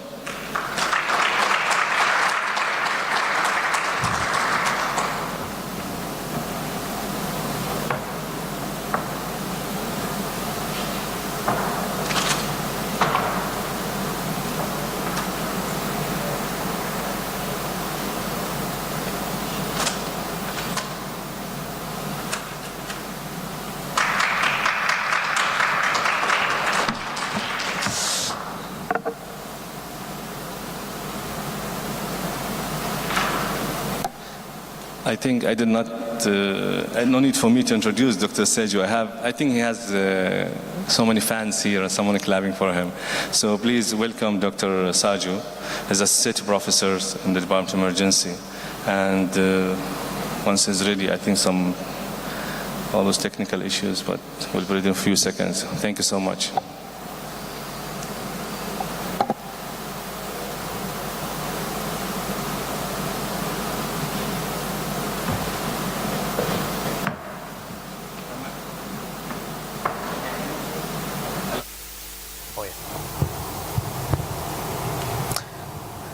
Marhaba. Hi everyone. I'm Siju. Without much ado, let me just go straight to my topic. Now, how many students in here? Residents? Medical students? Undergrads? Oh yeah. Quite a fair number. I'm going to actually see, when the topic was initially allotted, I was under the impression I was going to talk more about ChatGPT. But the moment I gave this lecture as a topic, I knew I was in trouble because the moment I gave this, that was maybe a couple of months back, 3 months back, everything has drastically changed. And now I'm actually modifying it every day, including yesterday evening. So without much further ado, let me just go straight to my topic. And I'm going to start by actually telling you what I'm going to talk to you about. I'm going to talk to you about the current landscape of artificial intelligence in scientific writing. I'm going to talk to you about the good, bad, and ugly of scientific writing using artificial intelligence. We'll go and maybe have some idea about the ethics behind the whole stuff. And Dr. Ibrahim actually made my life much more easier by actually handling all the nuances with regards to the biases. So these are my references, and I would want you to actually take a look at it because you have the UNESCO, you have the WHO actually coming up with guidelines. In the Indian Council for Medical Research has come up with ethics of AI. So you can make use of these, and these has been my references for this session. And the last one is actually an inspirational talk which I would like you all to hear, the AI dilemma. Now, I'll propose one question to you, everyone who's sitting here, and I want you to think about it to yourself. What do you think artificial intelligence means? What is AI to you? What is AI? See, when you've been hearing about machine learning, you've been hearing about deep learning. See, we've been hearing lots of stuff. It all just boils down to artificial intelligence. Machines, computers designed to make your system much more efficient in a way humans are thinking about. So many things. But what I want you to understand is, when someone says AI now, when someone says AI now, the car is still the same, but the engine has changed drastically. It's changed so drastically over the last couple of years that it's something which I want you to actually embrace or maybe have a look at, because whether you like it or not, it's going to be around you, it's going to be across the board, and you're going to be part of it. So when I say AI, and let me just put just one thing up there. I'm just going to put large language models. You're talking about ChatGPT, I'm going to put large language models. When I say large language models, you're thinking more about text inputs, right? You know, your text inputs, you put your ChatGPT, but that's not exactly what it is. Every single thing up there is a language. You have text inputs, you have audiovisual inputs, you have sensor data, your GPS data. These are all languages. Now these languages are learning how to talk to each other. Keep that in mind. Keep that in mind when you're actually looking at it. I'll give you two examples. So this is a study by Cheng et al. From Singapore. They, to see beyond the brain, conditional diffusion. Simply put, they put a few people together in a room. They showed them a few images. They gave them a visual stimulus. They did their functional MRIs. And the functional MRI was given to an artificial intelligence model, and the artificial intelligence models reconstructed what the functional MRI was looking at. Can you see that? You know, it's quite similar to what they were looking at. You know, if you match it out, I'll give you another example. So this was in 2023 published in Nature Neurosciences. You know, I couldn't get the video from their abstract, but you know, look at the video. So they showed this video to a few people sitting in a room. They did their functional MRIs.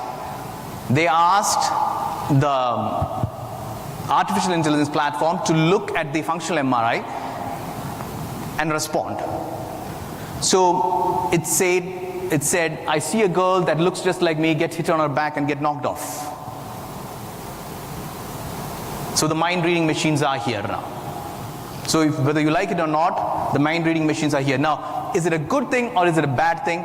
Now that's what we are here to discuss mostly. Is it all bad? How many of you say it's bad? How many of you say it's good? Oh yeah, nice. So let me put it this way. So you're all right. I mean, it's not necessarily bad. You know, you've got all those problems coming up. And Dr. Ibrahim actually went through most of it. You know, it's good in drafting editions. It's good in explaining to you with regards to what you do not know. It takes off the language barrier in most of the non-English speaking countries. From where I am from, I can't afford the Elsevier to actually do the drafting for me, but I can actually get ChatGPT to do it for me. I can correct my grammar. It helps me drastically with the way I can actually present my data. Now, I'm going to actually show some extra stuff for the students sitting here. You know, you see, this is one platform which I keep using most of the times. You know, it helps me visualize data. Now, this is orange, and by the way, no conflict of interest, no financial commitments. You know, just something which I use. So it's simple. You put your data in. You load up your data. You decide to actually. So this is me. I work mostly in snakebite and stroke. And this is snakebite data. So I put it, I want to see what my data looks like. I put a scatter plot. So I have all these options, and I do not know what to actually generate. Maybe, you know, which gives me more informative projections. The AI does that for me. It actually gives me different options to actually scroll through to see what efficiently shows or depicts my data to the general audience. Now that's just one. You know, earlier when we used to do qualitative studies, we had to sit with the recordings, you know, get the whole recording done and, you know, scribe it down. You have a scribe scribing it down. You go through the data parameters, see what is, and you have the newer analytics softwares which you can use. Yeah, of course, yes. But here I'm just putting it in corpse, you know, and, you know, I have my whole data set ready up for me. That's what they were talking about mostly, about anti-venom development, about hypnale. You know, the word cloud is built for me. Now, it took me just that many minutes to actually get it done. Now, I'm doing a PhD in coagulation disorders, so and doing a literature map to see where my research stands right now. You know, that's me there. how many of you has cited me, whom did I cite? Earlier, like he was saying, I had to take all these literature, sit down, timeline map them, and then see what happened where. Now I can do it in a GIF, in a press of a button. And for the students sitting here, I'm pretty sure you guys are already doing this. I mean, you have all these, this is Tommy up there. You can actually use AI to actually generate images for you. You want to decide on what kind of a template you want. You want to actually decide on what you say you want to do a study in the near future landscapes. You put it up. You could get the AI to actually edit your slides for you, get your text materials for you. You can actually rewrite the text materials. Maybe if you want to actually have a change in the image, say a brutalistic concrete architectural structure in the Icelandic countryside, it generates it for you. You have a slide made, voila, done. It took me, less than a minute? So, yes, not necessarily. It's going to do this. But is it all good? So that's what I want you to actually, think about. Is it all good? Dr. Ibrahim was actually putting it up in a very nice way. You have the complexity of the review, which this algorithm right now doesn't understand. Probably it will start understanding in the future. I put in something called GIGO out there. Anyone know what GIGO means? Yeah, garbage in, garbage out. You put in garbage, you're going to get garbage. So whatever, it's all pre-trained, right? So your input matters. So whatever you put in, if you don't know what it is, and if you have no clue, and you're going to get garbage out. Now, and with regards to the bias, there's so much biases with regards to confirmation bias, contextual bias. These are there. Now, I'll put a picture up there for you. Can you tell me which one is AI generated? Who says it's, let's say, that's A and that's B. Which is AI generated? Why? So this was me actually putting up a image of saying a very relaxing man on a chair looking at the sunset with a fishing rod in hand. The reason why I put this image up is because it might give you this belief that you're going to make this AI is going to make your life easier. How many of you feel so? Your life is going to be easier with AI around. Okay, I'm going to put it this way. See, now when, say, we both were students, and he did the particular topic in last 3 minutes using AI, I've been working on it for the past 1 week, and he's giving out a better result. Like it or not, I'm not going to be the guy sitting with a fishing rod. Those days are gone. As technology is going to advance, I'll have to run in his space. Keep that in your mind. You're going to have this problem where you will have to catch up with the technology around you. It's a choice. You can choose whether or not. You can be the Hemingway. You can be the guy sitting with the road. Relax, take it on your own pace. It's up to you, but this is a choice which you'll end up making. So, how do you use AI responsibly? Let me put that as the last question. See, this is one thing which I loved, With all new tech around you, all new tech which is coming around you, there's going to be new responsibilities. When the best example which I heard was, the camera phones. Data privacy issues, all this came across when you started having small microchipped camera phones around you. So these things are going to change drastically around you. And with all new tech, a new class of responsibility comes, and if the tech is not regulated properly, it's going to end up in a rat race, and the rat race is going to end up bad. Now, I'll put one thing here. This is the interesting paper, Theory of Mind. Theory of Mind. This is by Kosinski. It's in the preprint format. So, if you look at it, you can see. What theory of mind is? Theory of mind is what you and I have. The human way of thinking, and able to put, say, unobservable mental states in spontaneously emerged, but it has seemed to have spontaneously emerged in these large language models. If you so ChatGPT was given,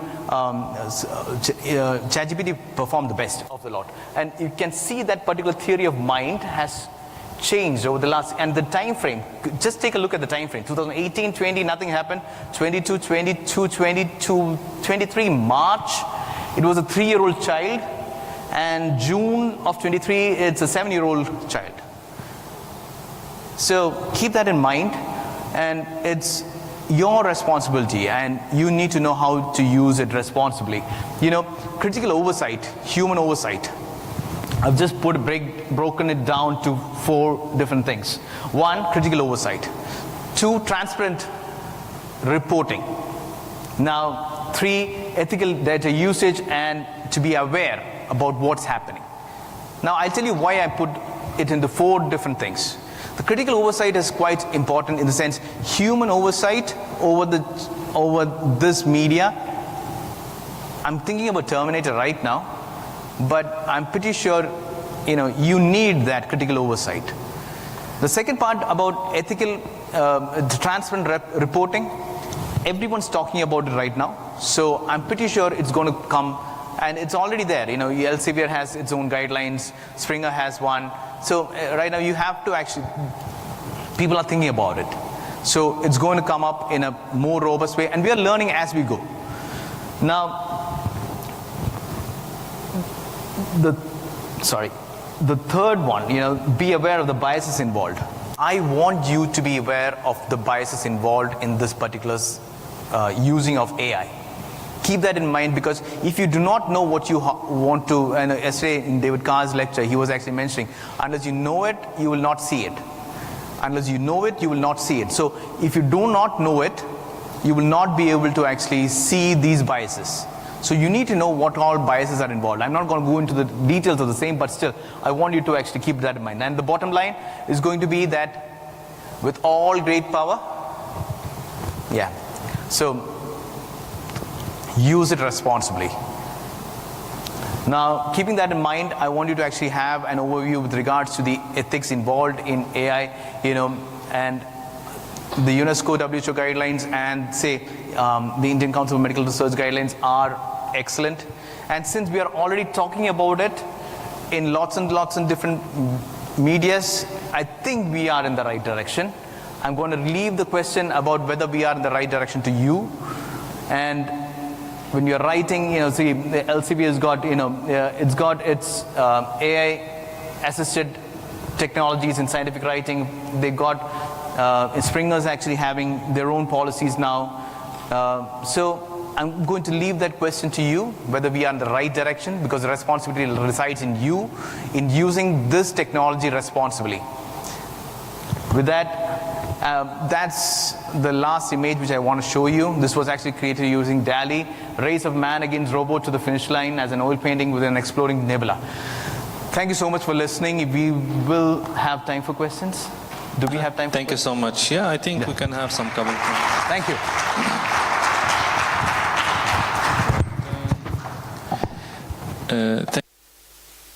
Thank you so much, Dr. Siva. Actually, we have a couple of minutes because I'm sure you're more interested in lunch now. So any 1 or 2 questions we can take for the whole sessions, just raise your hand. Yeah, lady up there. So if you have mic, someone. Yeah. Hello, and thank you for all your presentations. My question is for Dr. Ibrahim Cüneyt, for you. I'm just a beginner in AI, so my question could be a very beginner level. You have mentioned that ChatGPT is fed by so many sources. Do you think it's possible, or maybe it's done already, I'm not sure. Do you think it's possible to develop an app that we can use as doctors to upload all the medical papers that are written by us and use it to reply our questions in that regard?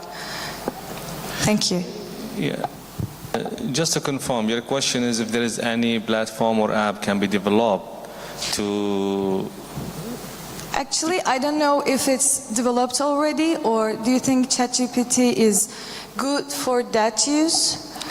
To be honest with you, and I'm sure there's no right answer for this because it still is under development. And one of the recommendations which I mentioned in my talks, really, it's a tool. It's very, very useful tool. It's very, very important tool which has been developed very fast and help in different aspects really, and it help different professions, especially in the medical field. It is very, very good help. But at the same time, it is very, very important to know how to use it, when to use it, how extend to use it. Like for example, I'll just give a very, very simple example. The butter knife or the knife, it is a tool, has been for many years. If I give it to my wife, she can cut apple and make nice fruit salad. If I give it to my 2-year-old child, he can cut his hand. So if this tool has been given to an experienced person, a resident R1 or R2, just starting his life, using this, depending on this, he will lose a lot of things. Confident, communication skills, critical thinking. Yeah, he will get good outcome because not he's the one who did the job. Someone else did it for him, and he'll be appreciated and all this. But he will lose the learning. He will lose, the intuitions is what comes from you doing the job, doing learning, doing the research, and getting at the end of it, getting the result. And that, believe me, psychologically, you'll feel more proud of yourself when you did hard work and you get the end product successful. Other the person who's sitting 5 minutes, 10 minutes and get amazing outcome, but he did nothing, someone else did it for him. It is actually a very controversial discussion about this. And to be honest with you, I'm not an expert, an emergency physician. Give me a patient, I can handle critical patient. I'm in emergency for the last 30 years, 25 years. But this is new for all of us. I'm sure when the Dr. Sivas asked who's happy, it is good for us, I saw the hands of all new generation who raised their hand. Maybe I'm eldest among you, but the other little bit elder generation, they kept their hand down. The younger generation are very happy. It is like bright, it's like stars, but it has a risk. It has other side which you have to take care of it. I'm not sure if I answered your question, but I think thank you so much. Any more question or a query? You could mention whom to the question is and ask your question, sir. Hello, my question is for Dr. Shizu. I'm Zishan, I'm one of an A&E doctors from Royal Free London. Dr. Shizu, regarding the AI, the concept you have just taught us today, don't you think it is more important for us to conduct more workshops regarding the use of AI in the recent forms, and there should be an inclusion of an AI in academics as we teach the students through the residency program? What do you think of it? Let me repeat your question. Your question is whether we should include more workshops with AI, right? AI, how to use an AI in the practice. Exactly. So I'm going to echo what he just said, and coming back to what I was saying also, using AI responsibly. How do we use it? Now, yes, you are absolutely right. In the sense, we need to have, and I'm pretty sure it's going to come up in the next few months, I guess. You're going to get all these workshops. Who's actually going to? Because see, even so, I've been using artificial intelligence for multiple purposes, including a systematic review recently. But I've been using AI, but it's running so fast, I'm unable to keep up with it. The moment I gave the topic for this lecture here, it's changed so drastically. And for me to actually keep up, and I'm seeing such a big exponential curve that I do not know when's the right time to start, but I think it should be now. Because if we are going to let something grow this exponentially without any responsibility, we will end up in a rat race, which is going to end up in a disaster. So yes, you're right. We need those workshops now, and it is going to be an eye-opener for most of us. Thank you, sir. Any more question? One more question before lunch? Any ideas? Thank you so much. I think we'll wrap this one, and please, I hope you'll have a nice, tasty lunch. Thank you a lot. Thank you. Thank you all.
its primary survey has not revealed any identifiable major injury except a graze on a left thigh and a bruise on a forehead.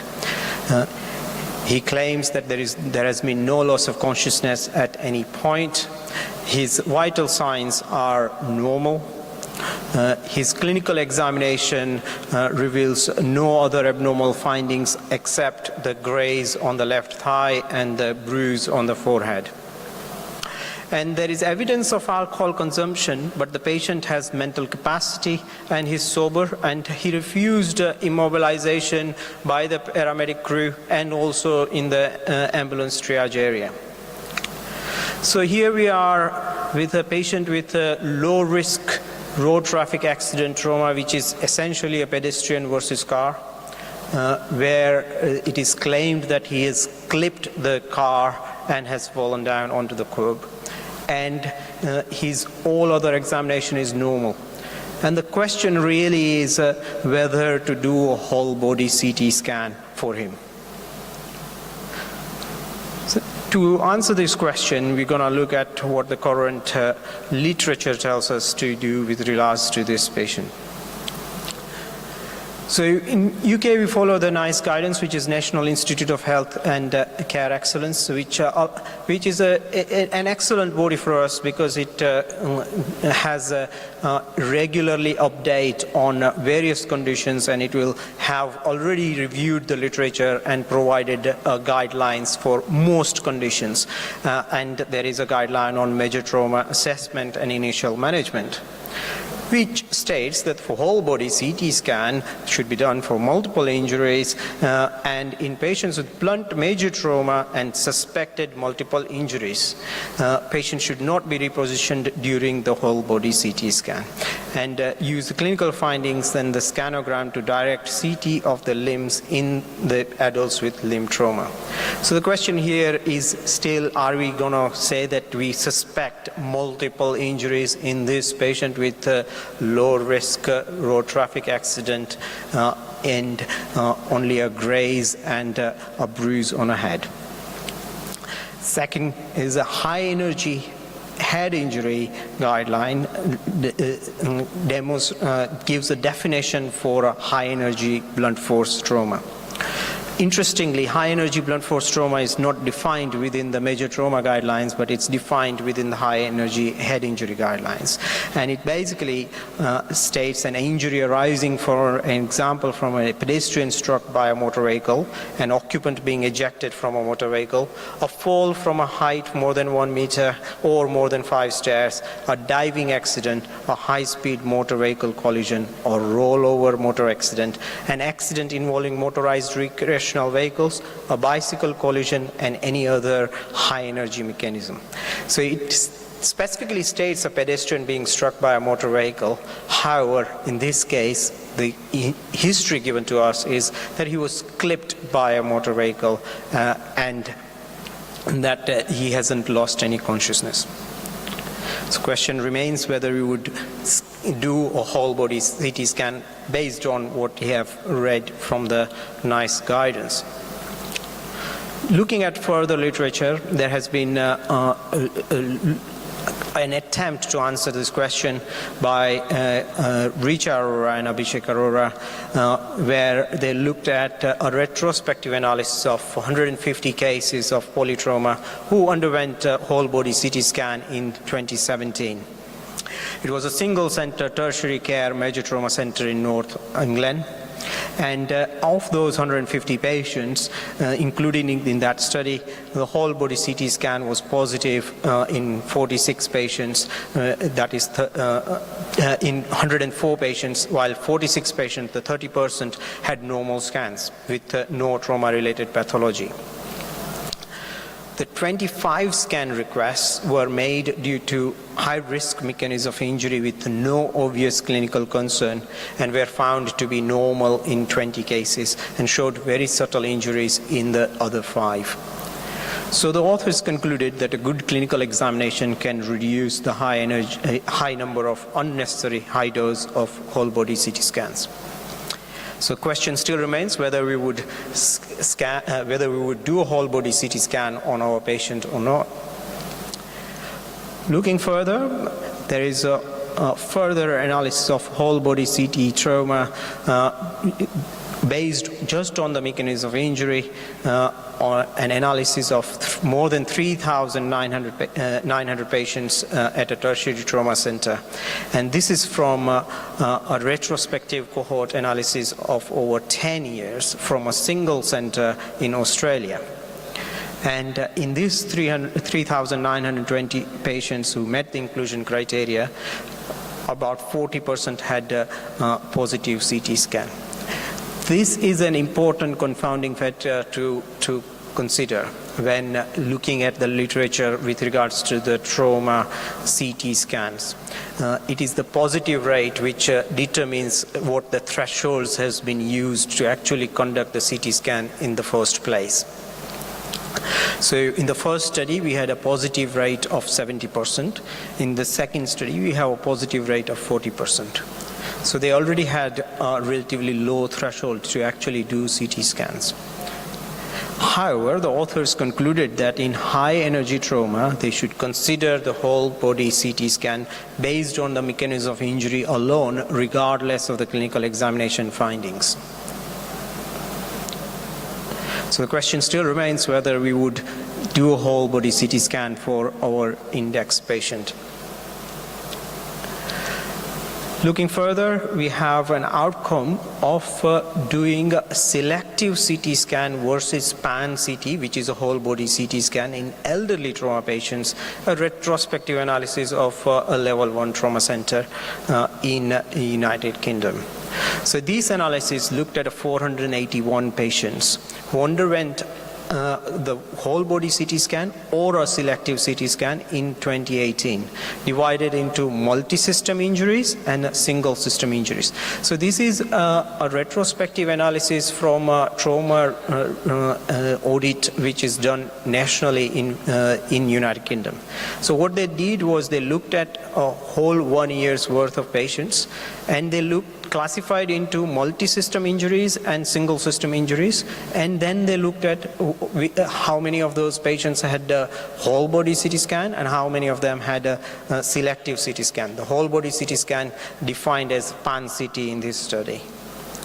So it was a single center, tertiary care major trauma center in England. And interestingly, what they found that within the single system injuries, when comparing the pan-CT with the single system CT, there was no change in the mortality. However, there was a significant change in the length of stay between the two groups. The ones who underwent a single system CT, there was a significant number of patients who had longer length of stay. So the question still remains whether to do a whole body CT scan or not for our index patient. So our own experience at North Manchester, a colleague of mine reviewed retrospectively the presence of injury in elderly patients who had undergone whole body trauma CT. 66 elderly patients underwent a whole body CT scan over a 12-month period, and of which 39%, again comparable to the Australian study, had injuries identified on the CT scan. 86% were due to ground level falls. The remaining cases were due to falling down the steps or a low-speed road traffic accident, similar to what we have. So the question still remains whether to do a whole body CT scan in our patient or not. At this stage, I would want to take a view from our audience. How many of you would want to do a whole body CT scan on this index patient? Please raise your hands. So we have 2, 3, 4. So we have got about 5 people in the room who would want to do a whole body CT scan on this patient. So indeed, this patient actually underwent a whole body CT scan, and we found that he had 3 rib fractures, a small pneumothorax in the chest, and 2 stable fractures in his lumbar vertebrae in abdomen. His head CT scan was normal, as was his x-rays of his thigh, where the superficial injuries were there.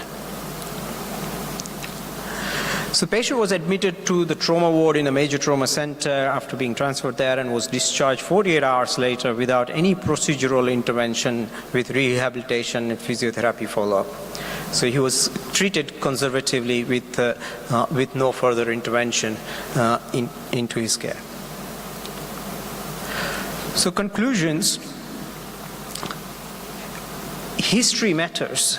What we thought initially when we started that he was clipped by a car, i.e. on the side of the car that he was hit and he's fallen down.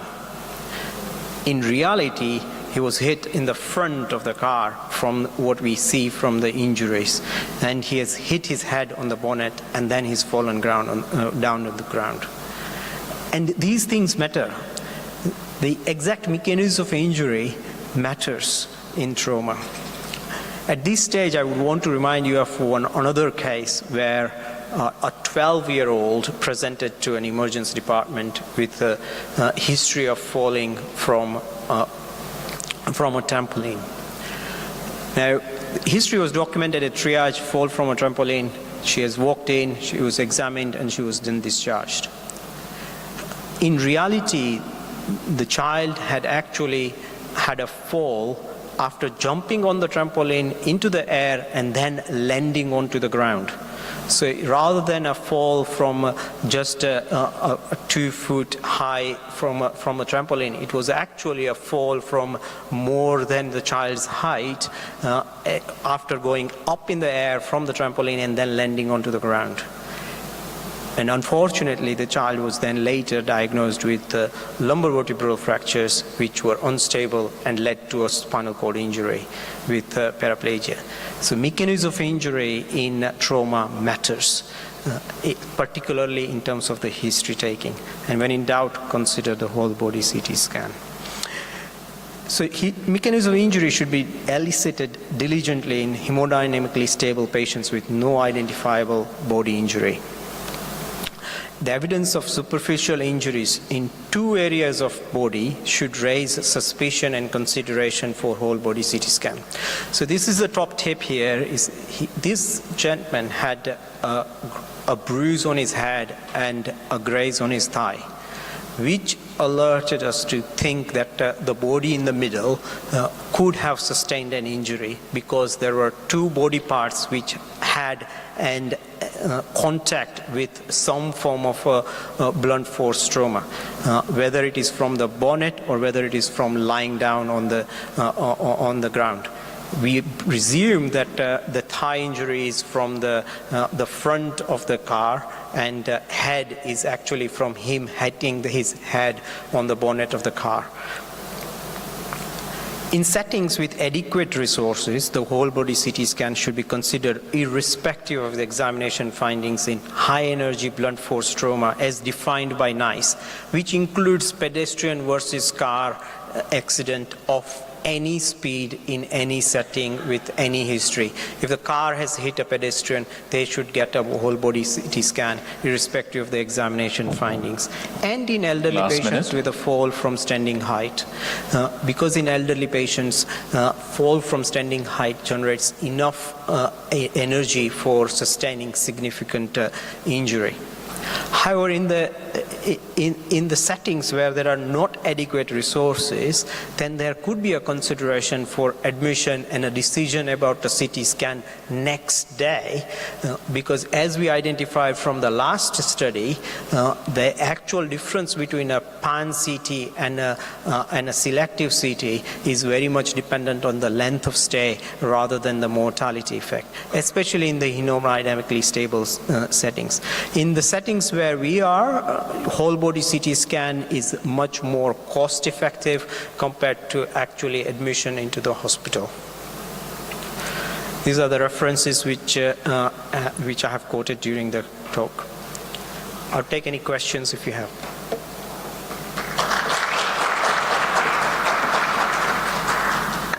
Any questions from the crowd? We have 2 minutes. If not, we'll move to the next session. Thank you very much.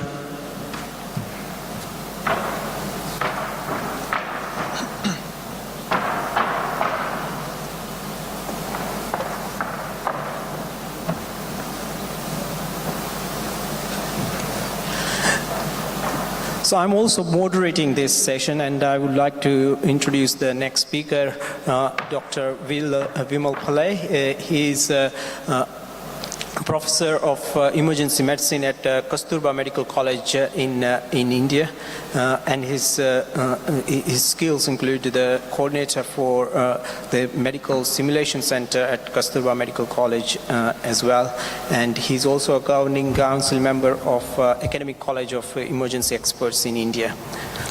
And he's going to be talking to us today about taming the bleed, viscoelastic assays in emergency medicine.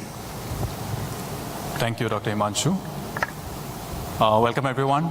I guess we all had a big lunch, so we'll try to keep it interactive. I'm going to talk about, I'm an emergency physician working in India. I work in Kasturba Medical College. I've got no financial disclosures for this talk other than the fact that I've been teaching resuscitation courses in trauma for more than a decade now. So what am I dealing with? I'm going to start off with an index case like before. So it's 3 a.m. in the emergency department. The usual story for all emergency physicians out here. Can I have a show of hands, people working in the emergency department? Okay. Residents in the Department of Emergency Medicine here. Okay, I've got a few residents in emergency medicine too. Perfect, perfect. I think you guys will make more use of this than the others. So you've got it's a typical case. It's a case that I've managed last month. 3 a.m. in the morning, you get a young male, head-on collision, comes up with some patterned aberrations over the chest, a big swollen thigh on the left side. The limb length is also discrete. Now he comes completely altered. How do you manage? I think people might talk about ATLS. Yes, sir.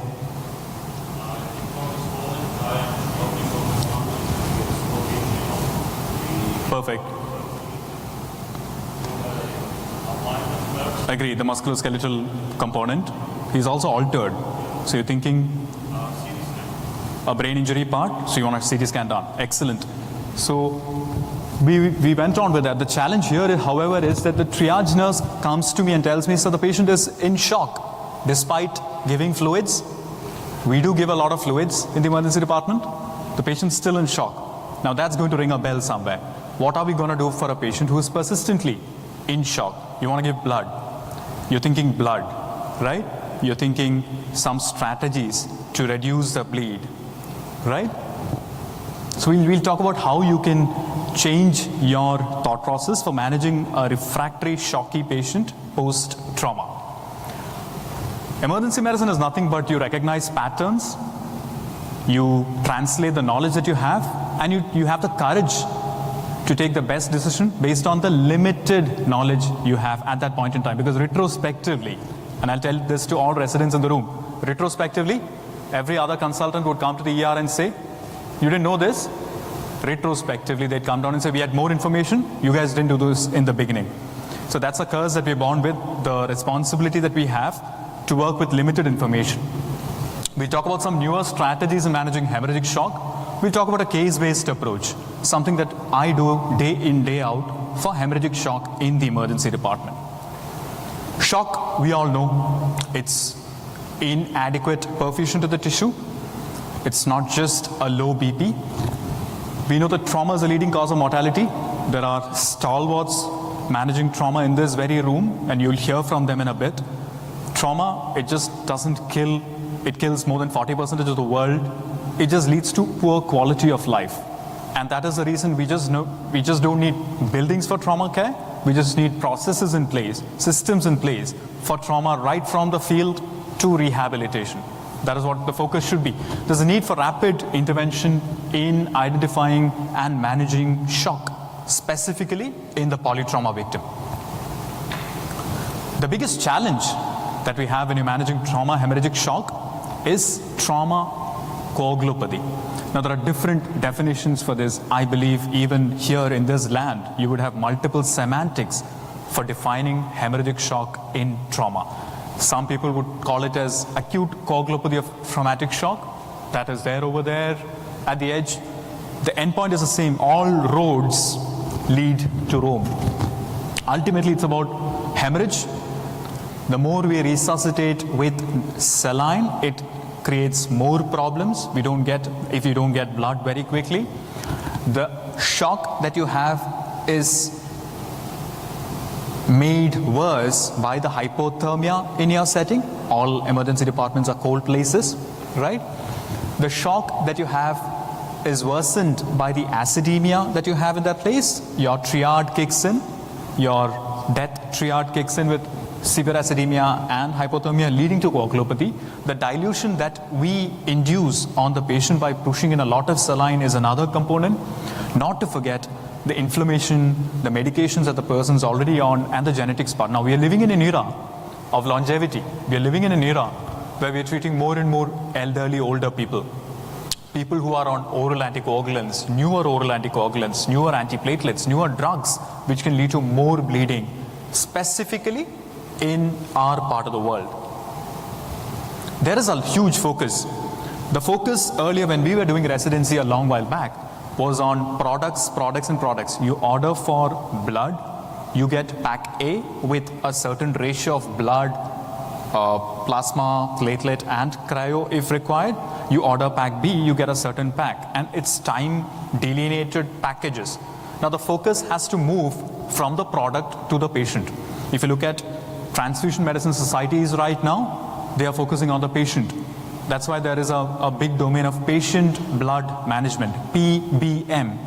We are moving from massive transfusion protocol to massive hemorrhage protocol, where a systematic and a coordinated delivery of care to the patient is focused on. What are the benefits?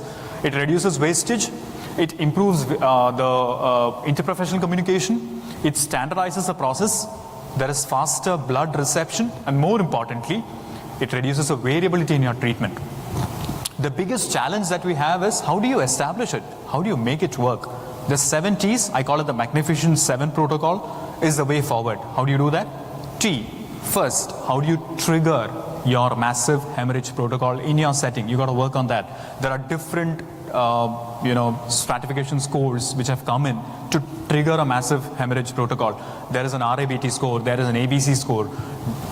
Converge on a score that is accepted by your university, by your hospital, by your setting. Team prep and performance. It's important to sim again with all the stakeholders. You've got to get the transfusion medicine in. You've got to get the blood bank in. You've got to get the buy-in from the trauma surgeon. You've got to get the buy-in from the emergency physician. You've got to get the buy-in from the critical care physician. You've got to get the buy-in from the nurses. You've got to get a buy-in from the ancillary care lab guys. You got to get a buy-in from all these people together to run a system. So team prep and performance in advance. Tranexamic acid, I don't need to specify more about it. It's come into literature. It's proven its benefit again and again. We need to test early. We'll focus on testing. We'll focus on transfusion to target in a bit. We need to manage temperature. Hypothermia in itself, we know, aggravates the insult. It worsens the coagulopathy. And finally, how do you terminate a protocol? I remember days where I've started or initiated transfusion. I've given 130 units of blood in a lady who's come in with PPH in the emergency department.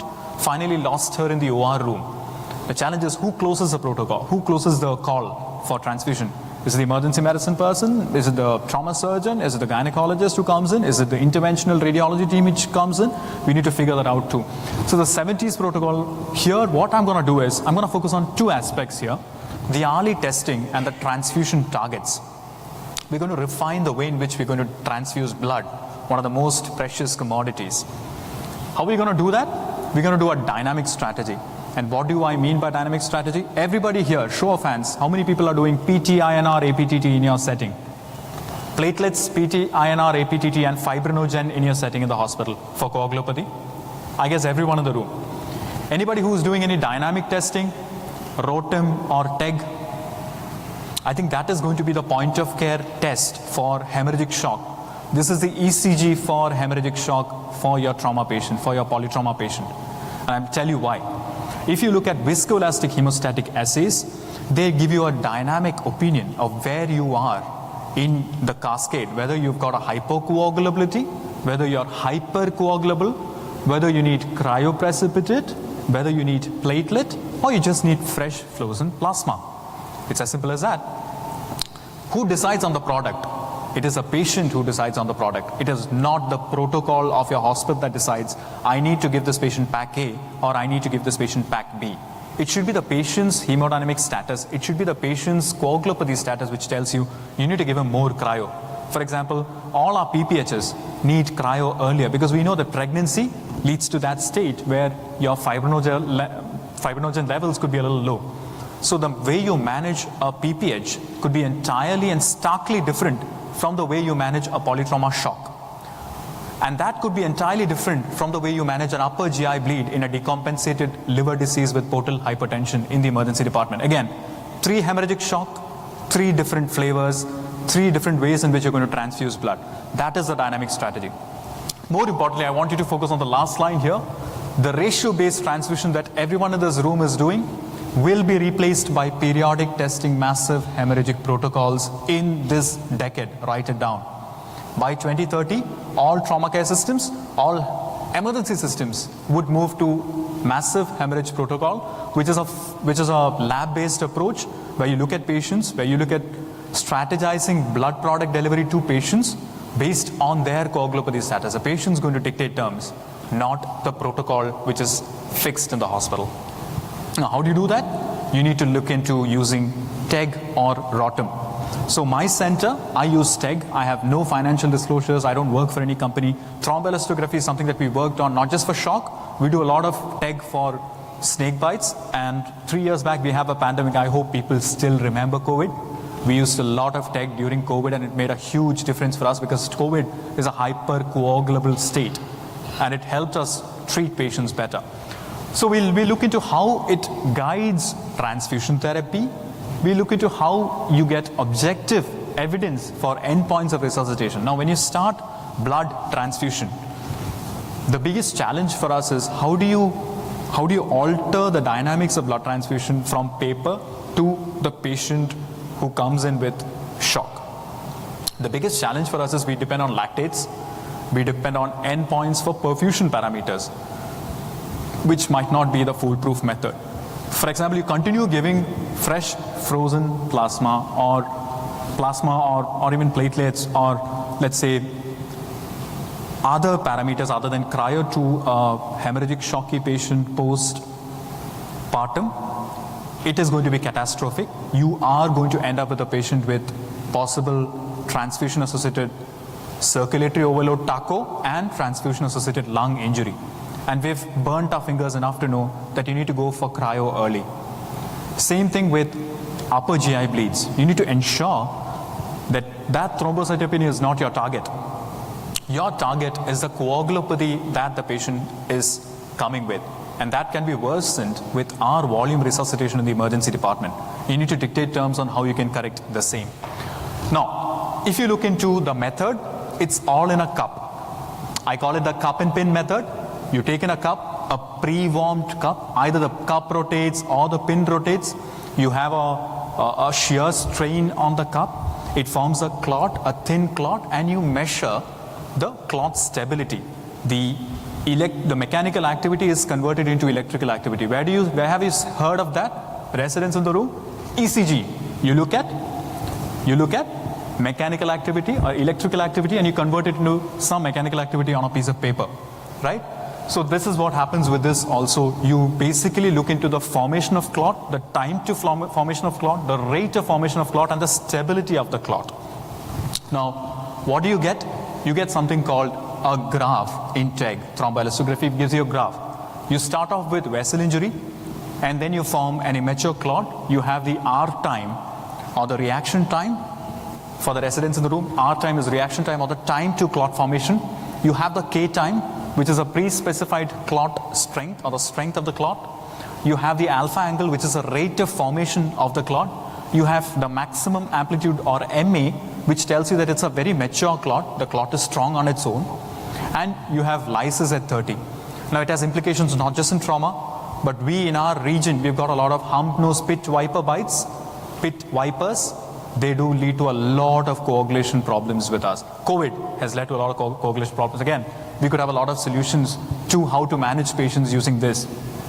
Now, if you look at the first half, that leads to the clot formation part. And if you look at the second part, that leads to the fibrinolysis part. Now, what we need to do is, we need to use these parameters to just check up where your patient is. Is he in the clot formation pathway? Or is he in the fibrinolytic pathway? Where is he in that balance? I'm not talking about static parameters where you look at one fibrinogen level value and the fibrinogen is very low. But the time which is passed when you get that value in hand, the patient would have received more blood, more fluid, and would have passed that strategy long ago. So you need to think of dynamic strategies here. So just to look at normal parameters, your R time would be 5 to 10 minutes. You treat it with FFP if your R time has a problem. Your K time, your kinetics time, it is a fixed strength of the clot. Your problem is with fibrinogen, you need to give cryo. If you have the alpha angle which is deranged, you think of cryo again because it's a fibrinogen problem, stabilization, strengthening of the clot. Now the next two, the lysis at 30 minutes would be because of fibrinolysis. So if that is excess, you need to think of tranexamic acid or caprioic acid, epsilon aminocaprioic acid. Now, maximum amplitude, you need to think of platelet dysfunctions also. So we had reviewed this in dengue patients with hemorrhagic shock. It's another important entity that this thing would help with. Now, let's look at a rough estimate for the learners in the room. The R time, the K time, and the alpha angle, if it's increased, you have hypocoagulability. The maximum amplitude and the lysis, if it's increasing, you have hypercoagulability. Let's get this straight. Now we're going to move into two cases, just two simple cases, and we're going to figure out how this is going to help us. Now the first case is the index case which I started with. It's 3 a.m. It's an emergency department which is quite busy even at 3. I have that patient coming in post-trauma, young male, 23-year-old male, belligerent, completely drunk, post-trauma. We're thinking head injury, we're thinking hemorrhagic shock. The nurse keeps telling me, sir, he is still in shock. What do you do next? I try to give blood. I give 1 pack of blood. At the same time, I send a TEG. What does a TEG tell me? TEG tells me this. If you look at the graph, it might appear a little alien to you because you're not seeing it on a regular basis. I want you to focus on the... 5 minutes warning. I wanted to focus on the table below. If you look at the table, your R time, your K time is a little deranged. Your alpha angle is normal. Your maximum amplitude has come down. Your lysis has gone up. That means it is lysing a lot. That means you are in a hypocoagulable state. That means this is suggestive of early trauma-induced coagulopathy in trauma. Polytrauma patient with early trauma-induced coagulopathy. Mind you, giving blood alone will not help. You need to think of cryo early in this case, not just plasma. Now next case, elderly male, upper GI bleed, almost 300 ml of blood he vomits out. He's a known decompensated chronic liver disease. We're thinking shock, elderly male with a BP of 90-60, residents in the room would definitely manage with fluids and then ask for blood. The moment I sent a check for him, I did the same. I did the initial resuscitation. He was bleeding too much. I did initiate the massive transfusion or hemorrhage protocol. In our setting, we gave PPIs, we gave octreotide. I asked for the SB tube so that I can place off the Sengstaken Blakemore tube to prevent more bleeding. And then I checked up on the values, severe shock, hemorrhagic, hypo, you've got platelets which are on the lower side too with an APTT more than 120, static value. I sent for the TEG, it turned out to be like this. If you look at the values, again, the lysis is happening at a high level, at an extremely high level, the lysis is happening, and then you have the MA on the lower side. Again, suggestive of hypocoagulability. Again, you need to think of adding platelets and cryo and not just blood. If you keep on giving FFP, fresh frozen plasma for him, it's not going to help him. So the 70s we reviewed, I focus on only 2 aspects because of lack of time. And those 2 aspects are testing early and target to transfusion. But trauma is a different beast. It's just too difficult to manage trauma on a regular basis, day in, day out, if you don't have a well-oiled system. We'll talk about well-oiled systems in a bit. So what do? You need to get all the stakeholders to the table, bring in everyone, including interventional radiology, to the table, talk to them, get towards a protocol that you can implement in your department. Have a policy, have a protocol, and more importantly, you have to ensure that your policy is implemented and your protocol is implemented well. Ensure that the processes are in place. Create a simulation team where you can collaborate more and more with the whole team, and avoid a one-size-fits-all. Me bleeding a lot might be very different from you bleeding. And us having an understanding of what differences are there for us to transfuse blood would lead to that life being saved.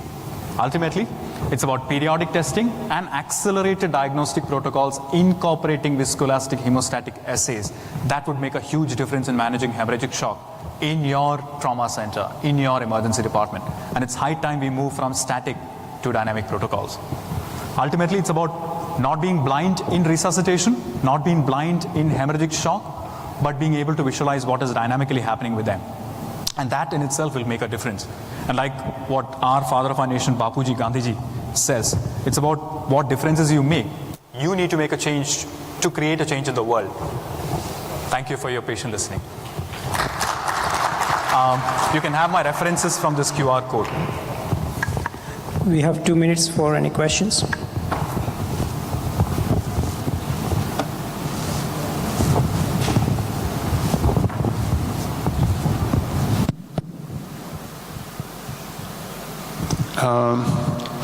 Like me, much of this room is working in the emergency department. Also in emergency, when we solve the hemorrhagic shock trauma, our main goal as soon as possible to send the patient to surgery room. So we generally have less time with the patient instead of rare cases. So what do you think about? Also, you mentioned that hypocoagulopathy is more risk for these patients in hemorrhagic shock. To use in a sudden time synthetic factor X3s for coagulopathy. What do you think about? Right. Thank you, sir, for your question. Very pertinent. You have little time with you before you transfer the patient. The rapid tech that we do in our institute, it takes 20 minutes. It's a point of care test. Like a blood gas that you send, blood gas is even more quicker. But a point of care test which gives you information in 20 minutes rather than 4 hours, where you get a PTNR, APTT, platelet, CBC later, would give you enough time to do something in the beginning itself. And it's important to do things in the beginning well. Because if you do things in the beginning well, you would let down or bring down the number of days a patient presence inside or stays inside the hospital, stays inside the ICU, stays on the ventilator also down. So your surgeons would definitely be helpful or thankful to you guys doing the right thing in the beginning. So maybe this is the way forward. Thank you again.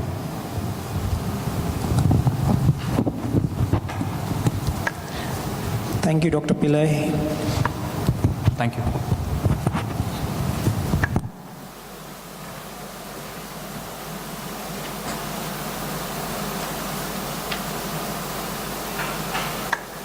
So we now have a next talk on lethal hyperkalemia during massive transfusion protocol after preservation period of red blood cell products was extended.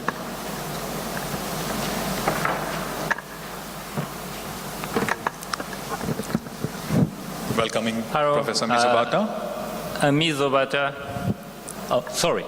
Welcoming Professor Mizobata, who is Professor of Trauma Critical Care Systems in Osaka University, in Osaka Metropolitan University, Japan.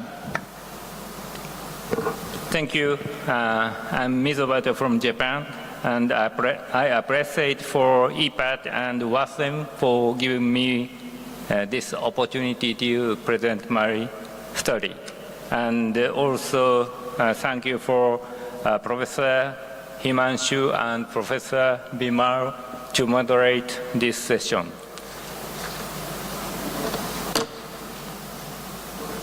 But first, I have no COI for today's presentation to be declared. Massive transfusion protocol is one of the effective procedures to improve survival rate in the severely hemorrhagic patients.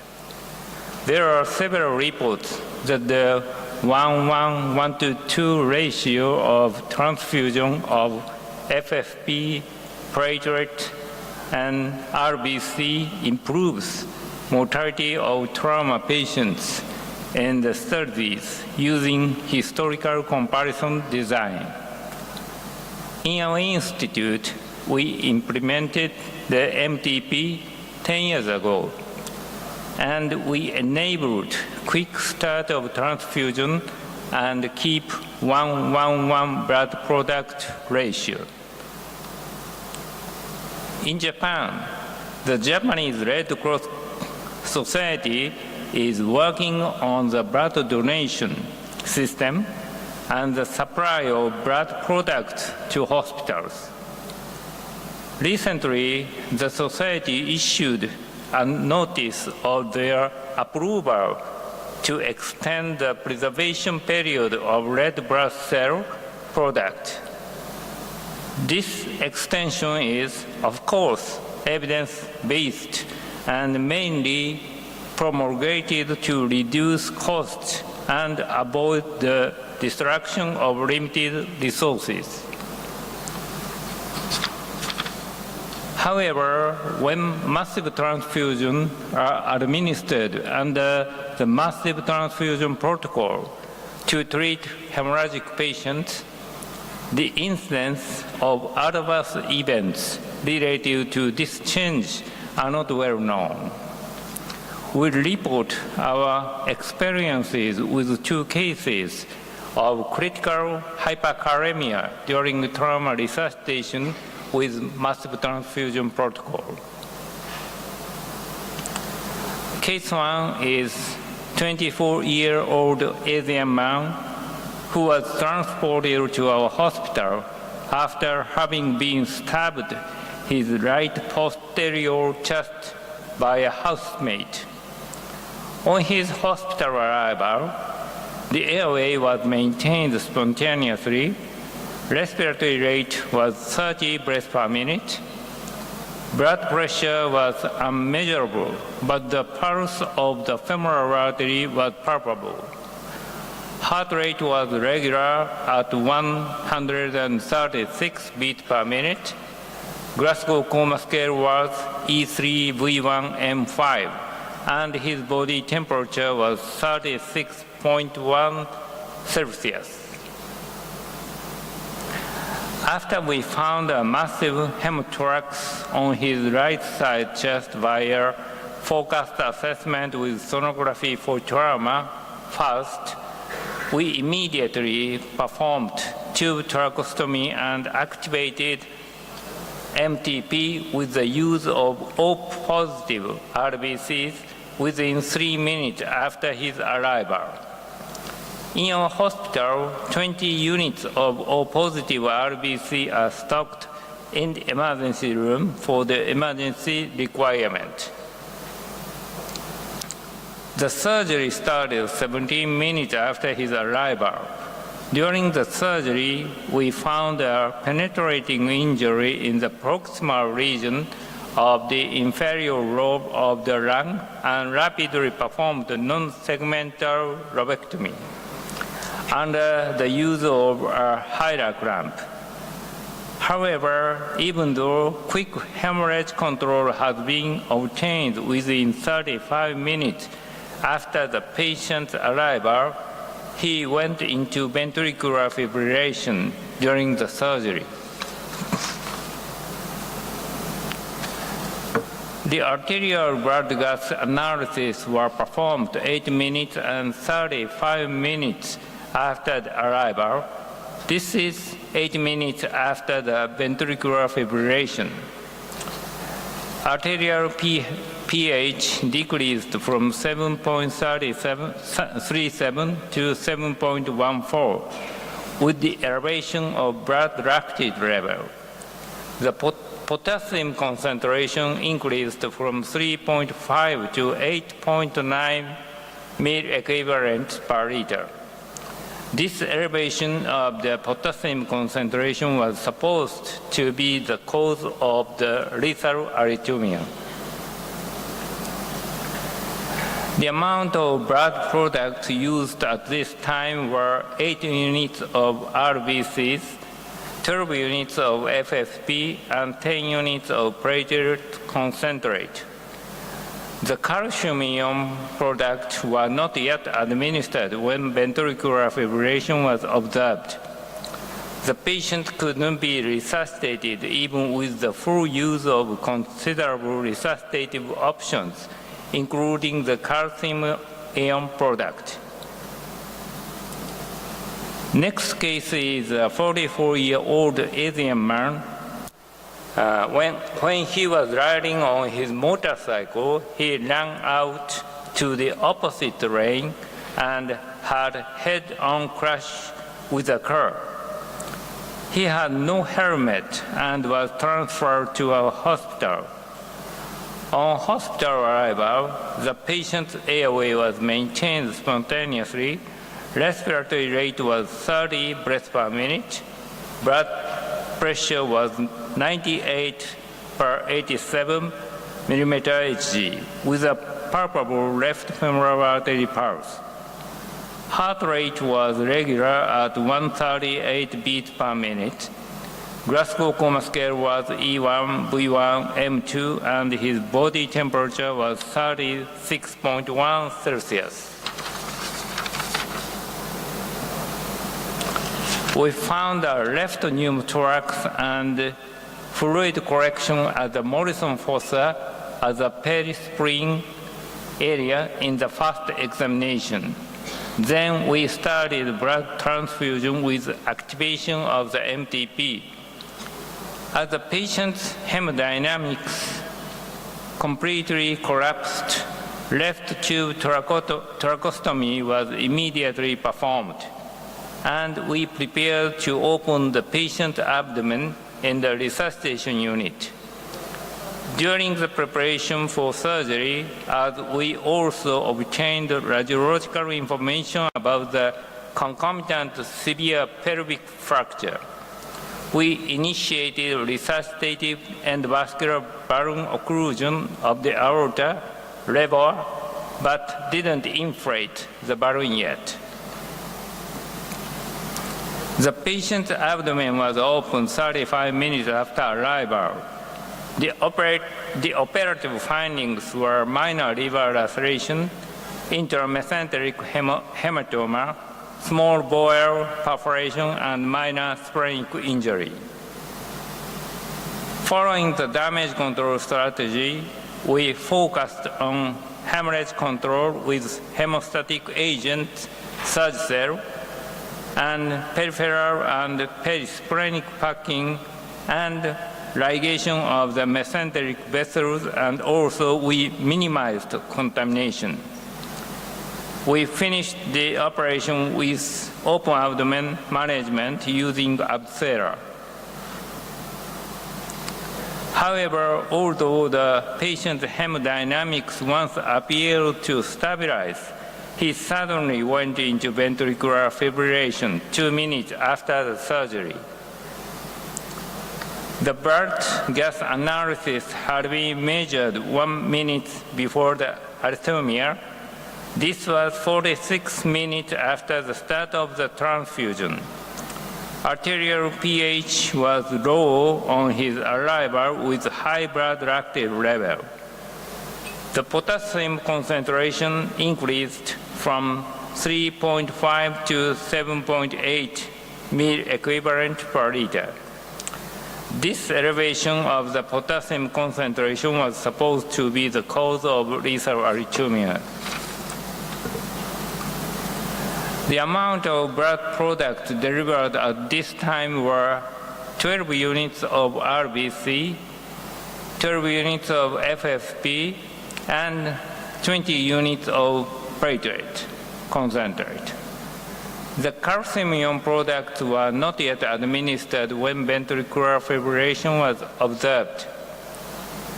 Although the patient was returned to spontaneous circulation and subsequently underwent an interventional radiology procedure, he died from massive multifocal bleeding due to subsequent coagulopathy.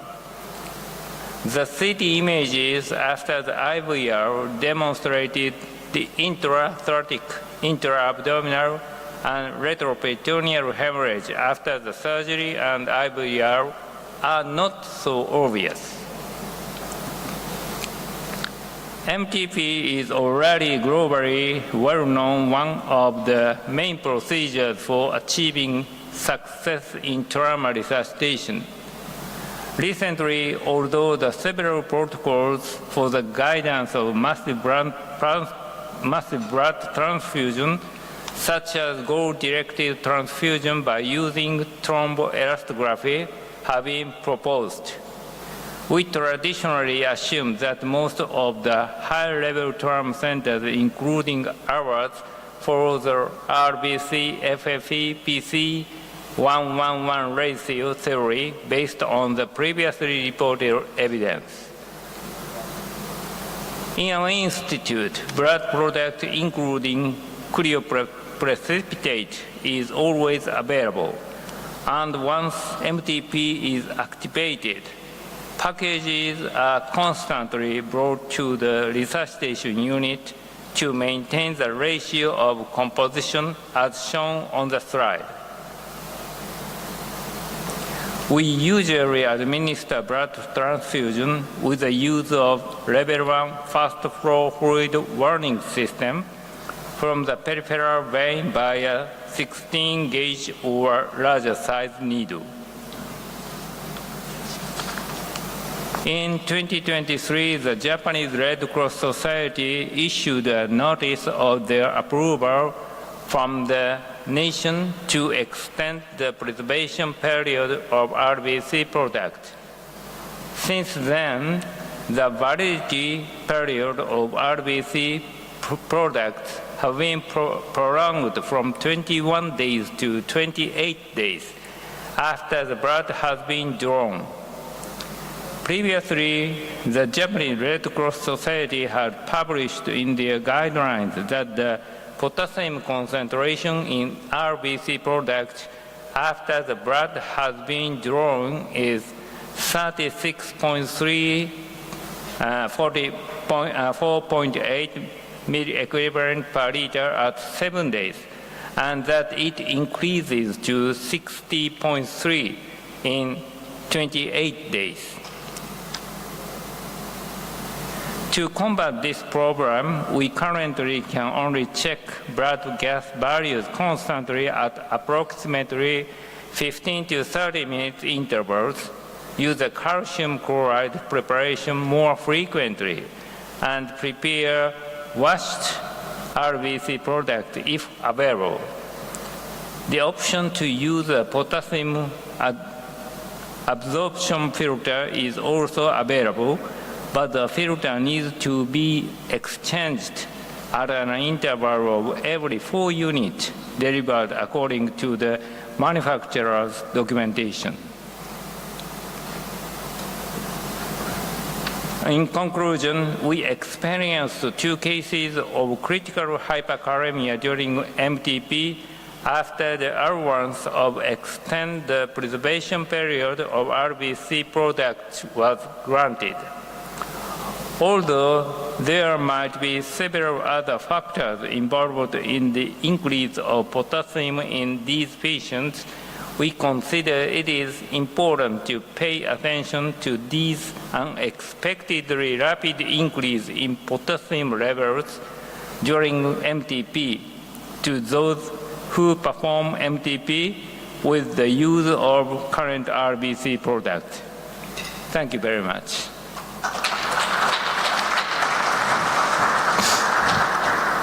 Thank you, Professor Misabata. Any questions for Professor Misabata?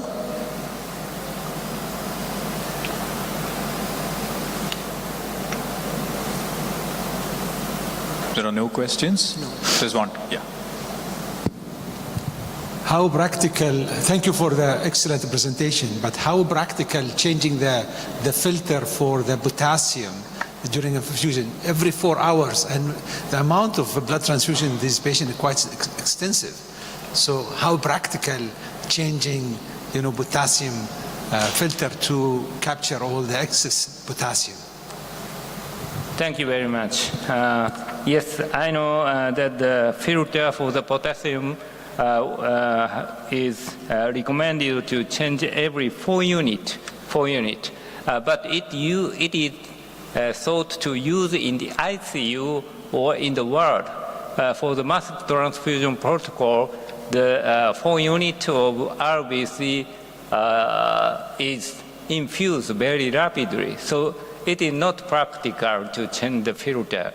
And we are talking about the blood laboratory to use the washed RBC, but it takes times 20 or 30 minutes to prepare the washed RBC, so it is not practical yet. So now we are thinking about change the calcium administration.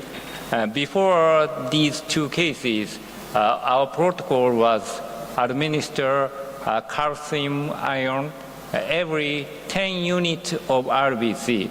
But now we change the protocol to check the potassium level and calcium level every 15 to 30 minutes and administer the calcium ion to prohibit the elevation of the potassium ion level. Thank you.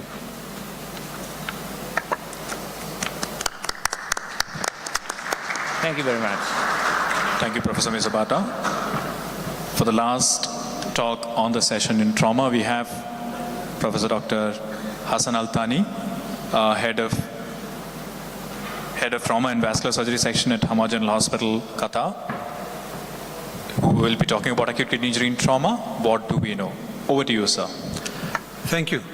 I would like to take the opportunity to thank the organizing committee for the privilege of the podium and also for the kind invitation and the exciting program. As usual, they never fail me to see an exciting program.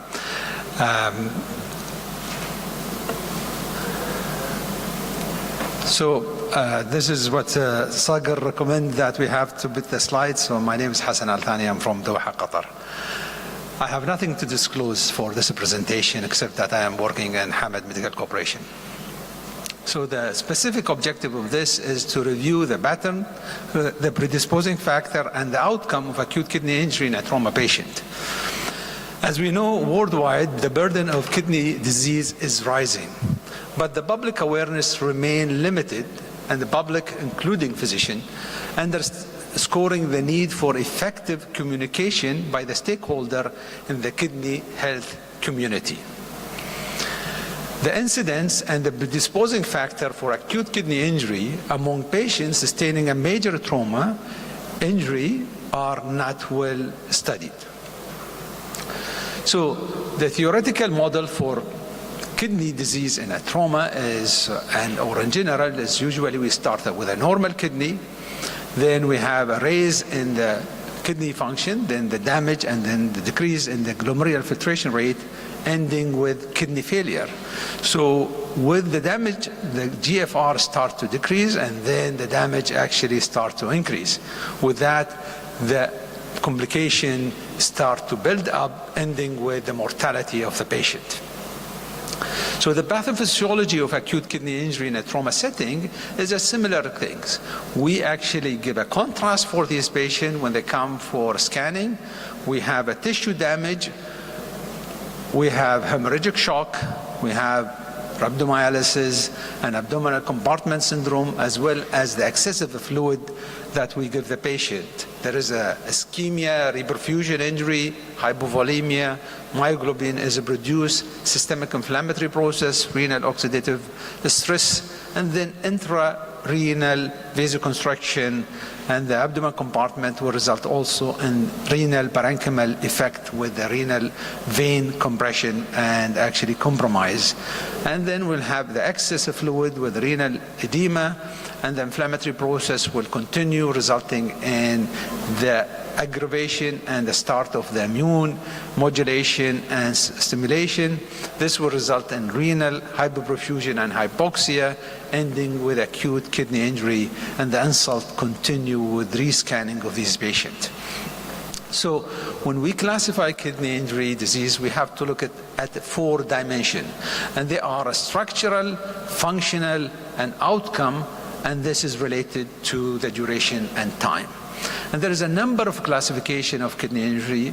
Whatever you use, just stick to it. The main definition of this, and I have a big list of this, there's 2 things. One, the rate of serum creatinine raise, and also the urine output. And this is very important to actually address in any of the renal injury classification that you utilize. So recently, we actually looked at the predisposing factor and outcome of acute kidney injury after blunt trauma in our center for 10 years. And the aim of the study is to look at the pattern, predisposing factor, and the outcome of acute kidney injury in our level 1 trauma center in Qatar. So it is a retrospective study for all the patients who were admitted at Hamad Medical Corporation from 2011 to 2021. We investigated acute kidney injury. During this study, we had 140 patients out of 17,000 admitted during that period of time, which make it 0.8% of the total number of patients were admitted. And the mean age of this patient is 40 plus or minus 20 years. When we look at the demography and clinical characteristic of patients who did not develop acute kidney injury to a patient who developed acute kidney injury, we can see that renal injury patients were older. The comorbidity is significantly high, including hypertension, diabetes, and the history of coronary artery disease. Also, associated injury were significantly high in a patient with acute kidney injury. Head injury, chest, abdomen, and pelvis all significantly high, as well as the extremities. And when we compare the amount of blood transfusion and the activation of massive transfusion protocol, we can see that acute kidney injury patients were receiving more blood and more activation of massive transfusion protocols. When we also looked at the complication, patients with acute kidney injury suffer from more ARDS, more ventilation-associated pneumonia, sepsis, and also central line and catheter-related sepsis. And the length of stay of the patient in the hospital with acute kidney injury were significantly higher in comparison to a patient who did not develop acute kidney injury.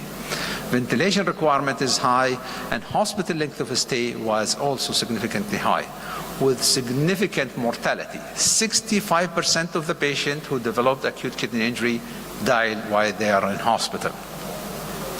The mechanism of injury, majority of these patients were blunt injury. Road traffic accident was accounting for 41%, and then pedestrian is 25%, and the rest, whether it's a fall from height or a thud or others. The presentation of these patients to the trauma room, we had 32% of the patients with acute kidney injury presented with hypotension. 17% had cardiac arrest on the presentation.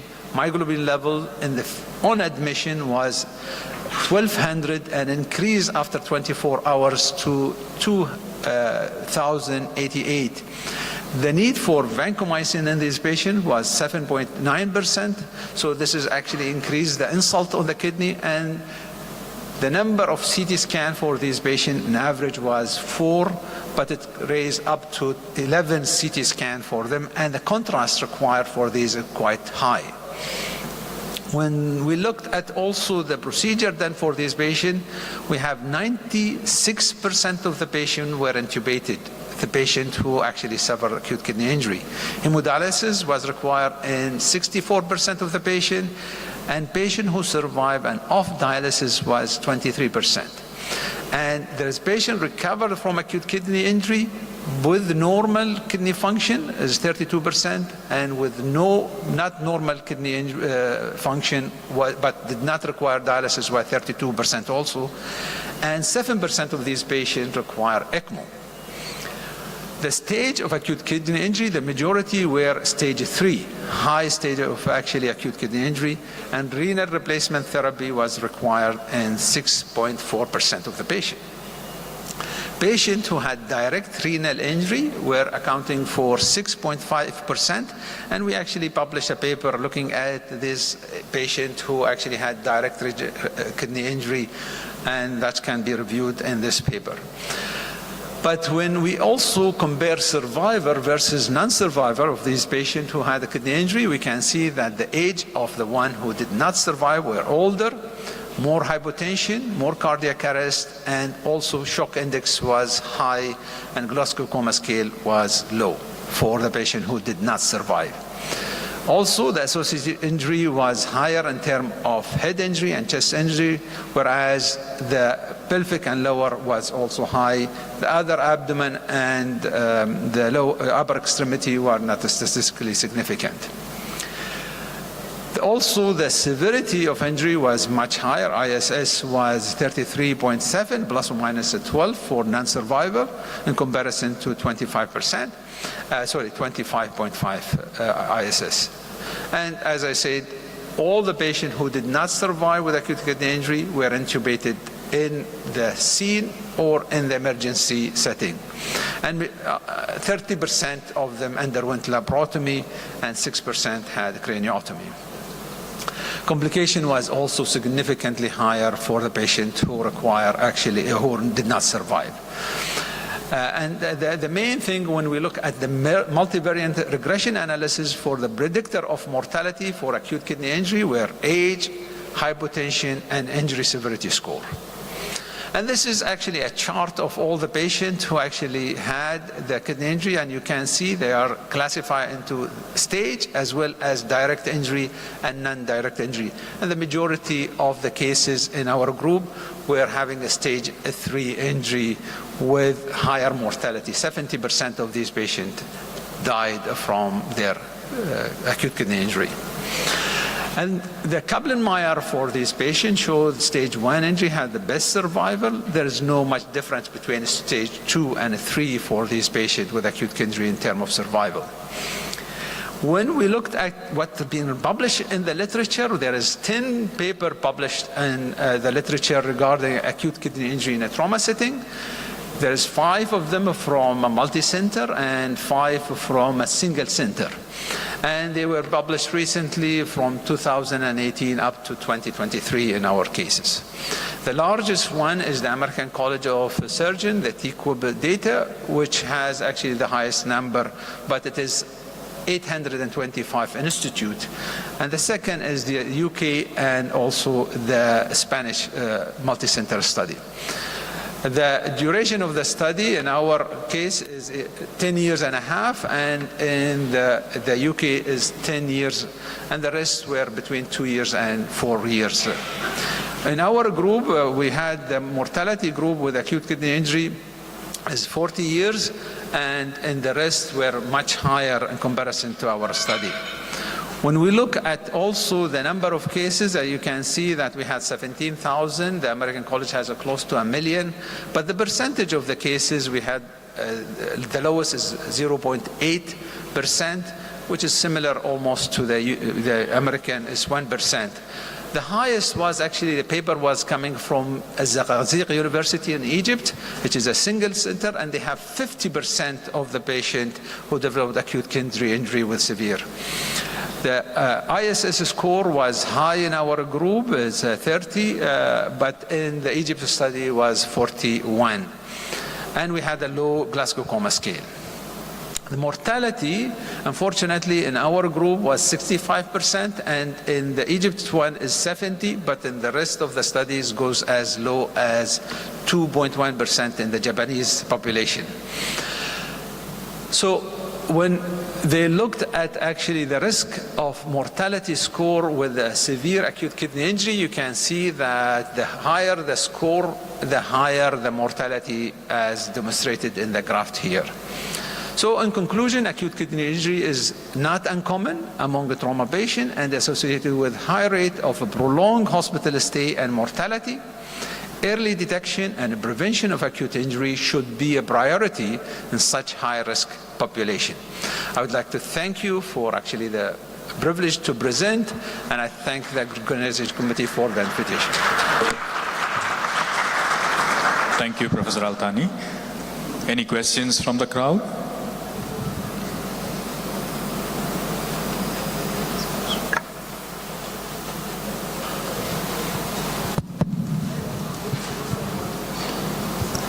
Hi, Doctor. Thank you for this great presentation.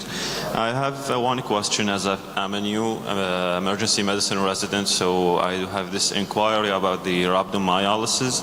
So what is the greatest risk factor of rhabdomyolysis to cause acute kidney injury? Is it the site of the injury to the muscle? So for example, is it in a great muscle, for example, the quadriceps, or a small muscle? Or is it the duration of the injury since the muscle is crushed until we detect the myoglobin in the urine, so we can determine the acute kidney injury is being already detected? Thank you. Thank you. Excellent question. Actually, rhabdomyolysis is associated with both what you said. It's the size of the muscle and the timing of actual intervention. The best treatment for rhabdomyolysis is actually early detection and early treatment. And early treatment means need for fasciotomy should be done early, stabilization of bone, resuscitation properly with the fluid, and stabilizing the hemodynamic status of the patient. That's how we deal with it actually to reduce the rhabdomyolysis. And you need to follow it. We do actually follow rhabdomyolysis in the first 24 hours, and after that we don't. Just we see the trending, whether it's going up or down. But that's an excellent question. Thank you. Any other questions? There are no questions. We are wrapping up the session on time. There's one more question.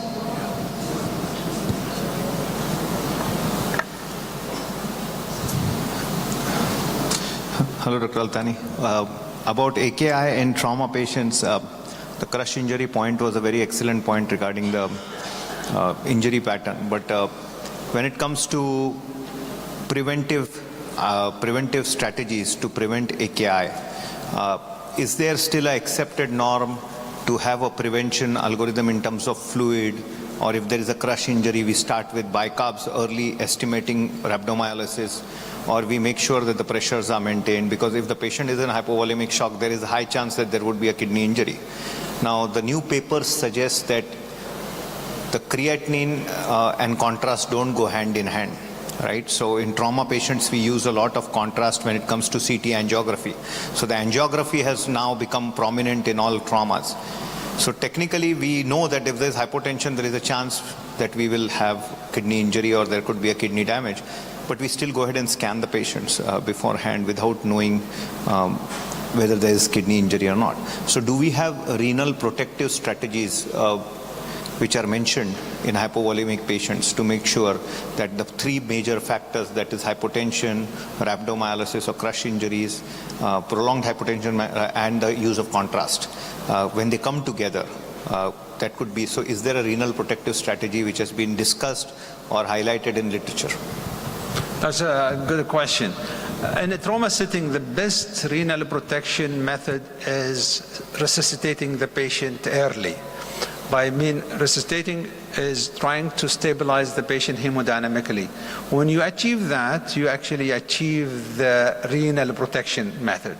Adding medical treatment, we know that it is not working for a trauma patient, and therefore, in my management of these patients, we looked after the ABCs, and the amount of contrast is factors, we know that, but if the patient requires it, we better do it, because unfortunately when we miss injury, that will actually worsen the condition of the kidney and the patient, and therefore, the best treatment is manage the patient as ABC, and bring them to hemostasis very quickly. Thank you. Thank you, Professor Altani. Requesting all speakers to come on stage and Professor Dr. Bashar to come on stage along with Dr. Sagar for a photograph.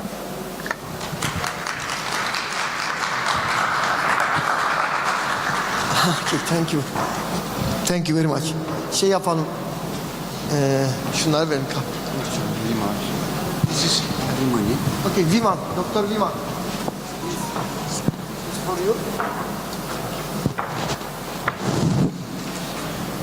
Çekil karını. Onları da vereceğiz. Liman şunu. Liman şu. Bunu da aç.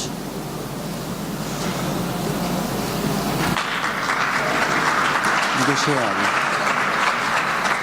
Yasemin su. Yasemin su.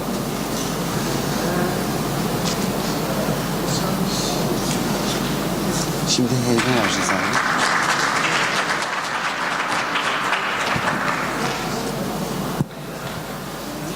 Hasan eltanın içine helva dökecek. Şunu vereceğim. Dur Fatma. Oh, this is so good.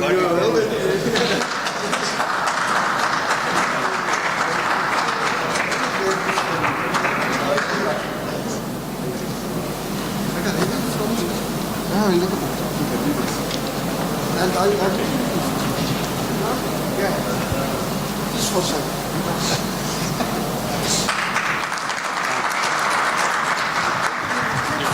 Tamam, in aşağı.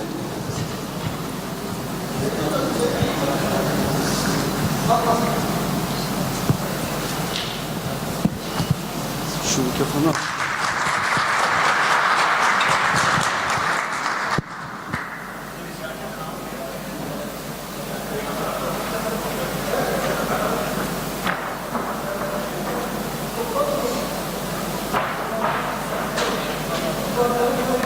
So we'll bring this session to a close now. We had excellent sessions about low-risk trauma decision-making, then a hemodynamically shocked patient using TEG-guided MHP protocol, and then 2 cases with unfortunate outcomes following major trauma.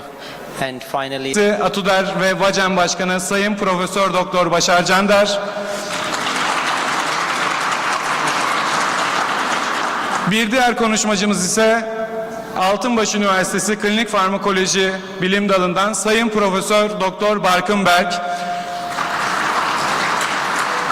Sempozyumumuzun ilk konuşmasını yapmak üzere değerli dernek başkanımız Sayın Başar Cander'i buraya davet ediyorum. Buyurun hocam.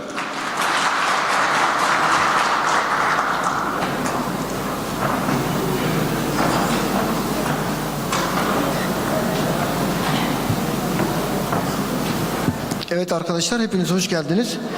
Gerçekten görüyorsunuz 3. gün ve hemen her salonda bir aktivasyon var. Salonlar yetmiyor. Özellikle burada arkadaşlarımız çok ciddi bir koşturma içindeler. Ama Dünya Kongresi olmasının böyle bir heyecanı var, böyle bir şey var. Ya burada yabancı konuklarımız var. Onlara biz Türkçe yapacağız anlatımı. Kulaklık getirebilir misiniz yabancı konuklarımıza? For Hasan El Tani and other maybe Sagar and okay. No, wait please. Okay. Biz başlayalım. Şimdi arkadaşlar tabii ki acil servislerde en çok karşılaştığımız semptomun başında ağrı geliyor. Ama düşünün mesela birinin bacağı ağrıyor veya omuzu ağrıyor veya boynu ağrıyor şikayetiyle geldiğinde ilk hissettiğimiz duygu nedir arkadaşlar? Aslında bir rahatlama hissediyoruz. Neden rahatlama hissediyoruz? Çünkü şikayetinin çok ağır bir şikayet olamayacağını, yani bir ekstremite, kas, iskelet sistemi hastalığı olduğunu düşünüyoruz. Dolayısıyla hani bir kırmızı alan hastası değil de bir sarı alan, yeşil alan hastası olduğunu, reçeteyle tedavi edebileceğimizi veya kısa şekilde tedavi edebileceğimizi düşünüyoruz. Ama burada biraz yanılıyoruz. Neden yanılıyoruz? Evet, ağrı hayatı tehdit eden birçok şeyde ağrıyla geliyor. Ama diyelim kas iskelet sistemi ağrıları bizim hayatımızı en çok etkileyen olaylardan biri. Mesela biz workshop yaptık İstanbul'da. Workshop yapınca bir hocamız workshop yaptığımız otel mesafesiyle hastane arası 500 metreyi geçmiyor. Sayın Boy vardı burada. Otele yürüyüp geleceklerini planlamıştık. Bir türlü gelemediler. Sonra sorduk nerede arkadaşlar diye. Onlar da telefon açtılar, dediler ki ayağını incitmiş, yürüyemiyor. Bu yüzden gelemiyor. Biz bir arabayla aldık. Şimdi şöyle düşünün. Biz buraya aylarca, yıllarca hazırlandığımızı söylüyoruz. Ama bir ağrı semptomu, bir boyun ağrısı, bir kas ağrısı bizim bütün aktivasyonumuzu burada ne yapabilir? Geriye düşünebilir. Yani bunu hayatta da gördüğünüz zaman aslında basite alıyoruz. Ama yaşayınca şunu anlıyoruz. Hepimiz yaşadık, yaşıyoruz. Bunun aslında hayatımızı ne kadar etkilediğini görüyoruz. Mesela hepimizin deneyimi olmuştur. Yaşamadan anlamıyorsun diyorsun ya. Yani mesela her gün çorap giyiyoruz değil mi? Çok basit. Herkes çorap giyiyor. Sırtı tutulan biri, sırtı ağrıyan biri nasıl çorap giyiyor? Ben birkaç defa denedim, neredeyse düşüyordum. Mümkün değil yani. Yardımsız çorap giymeniz mümkün olmuyor. Dahası şu ikisi kapılı arasında ağrısı olan oldu mu? İsa'nın varmış ikisi kapılı arasında. Uzanmaya çalışıyorsun, birden saplanıyor.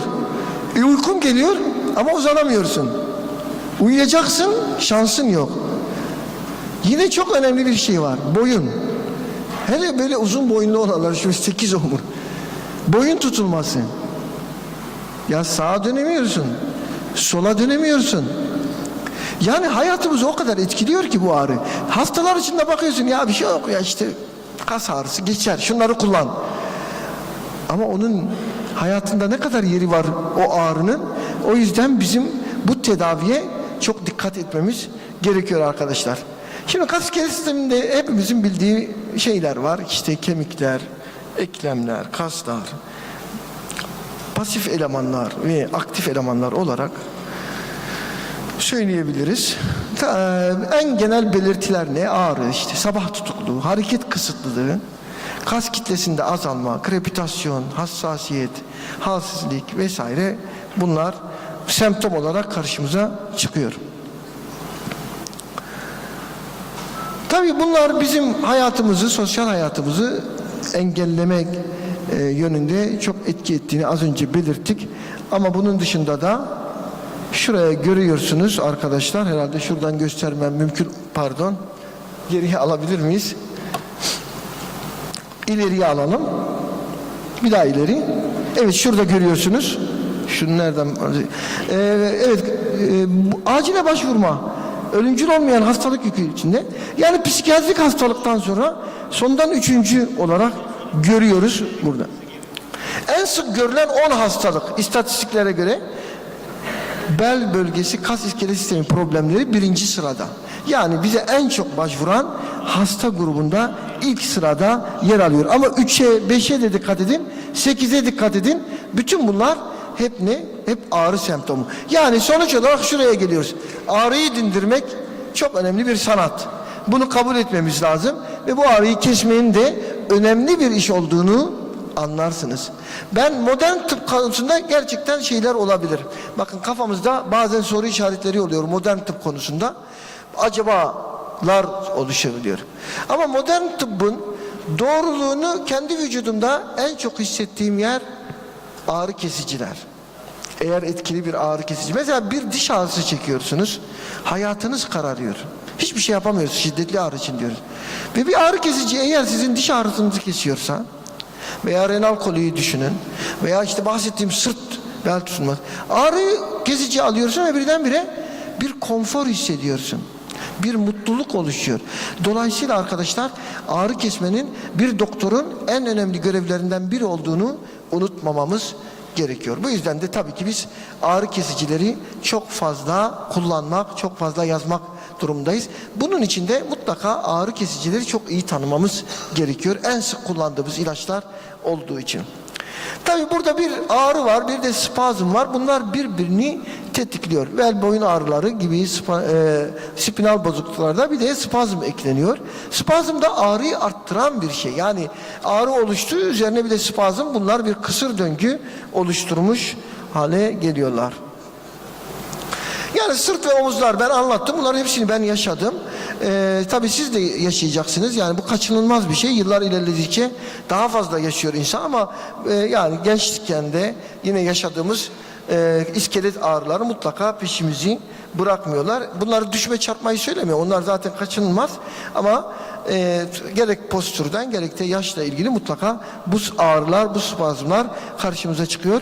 Bunun değişik nedenleri olabilir. Mineral eksikliği olabilir, dehidratasyon olabilir, yetersiz kan akışı. Bunu tersten bakmanız lazım.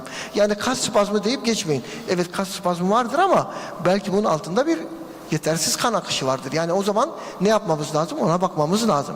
Dehidratasyon var mı? Ona bakmamız lazım. Yani bir hasta size kas ağrısıyla geliyorsa tamam demememiz lazım. Acaba bu kas ağrısı neden var konusunu mutlaka düşünmemiz gerekiyor. Kasların aşırı kullanımı da kas spazmı nedeni oluyor. Bunu hepimiz yaşamış olabiliriz.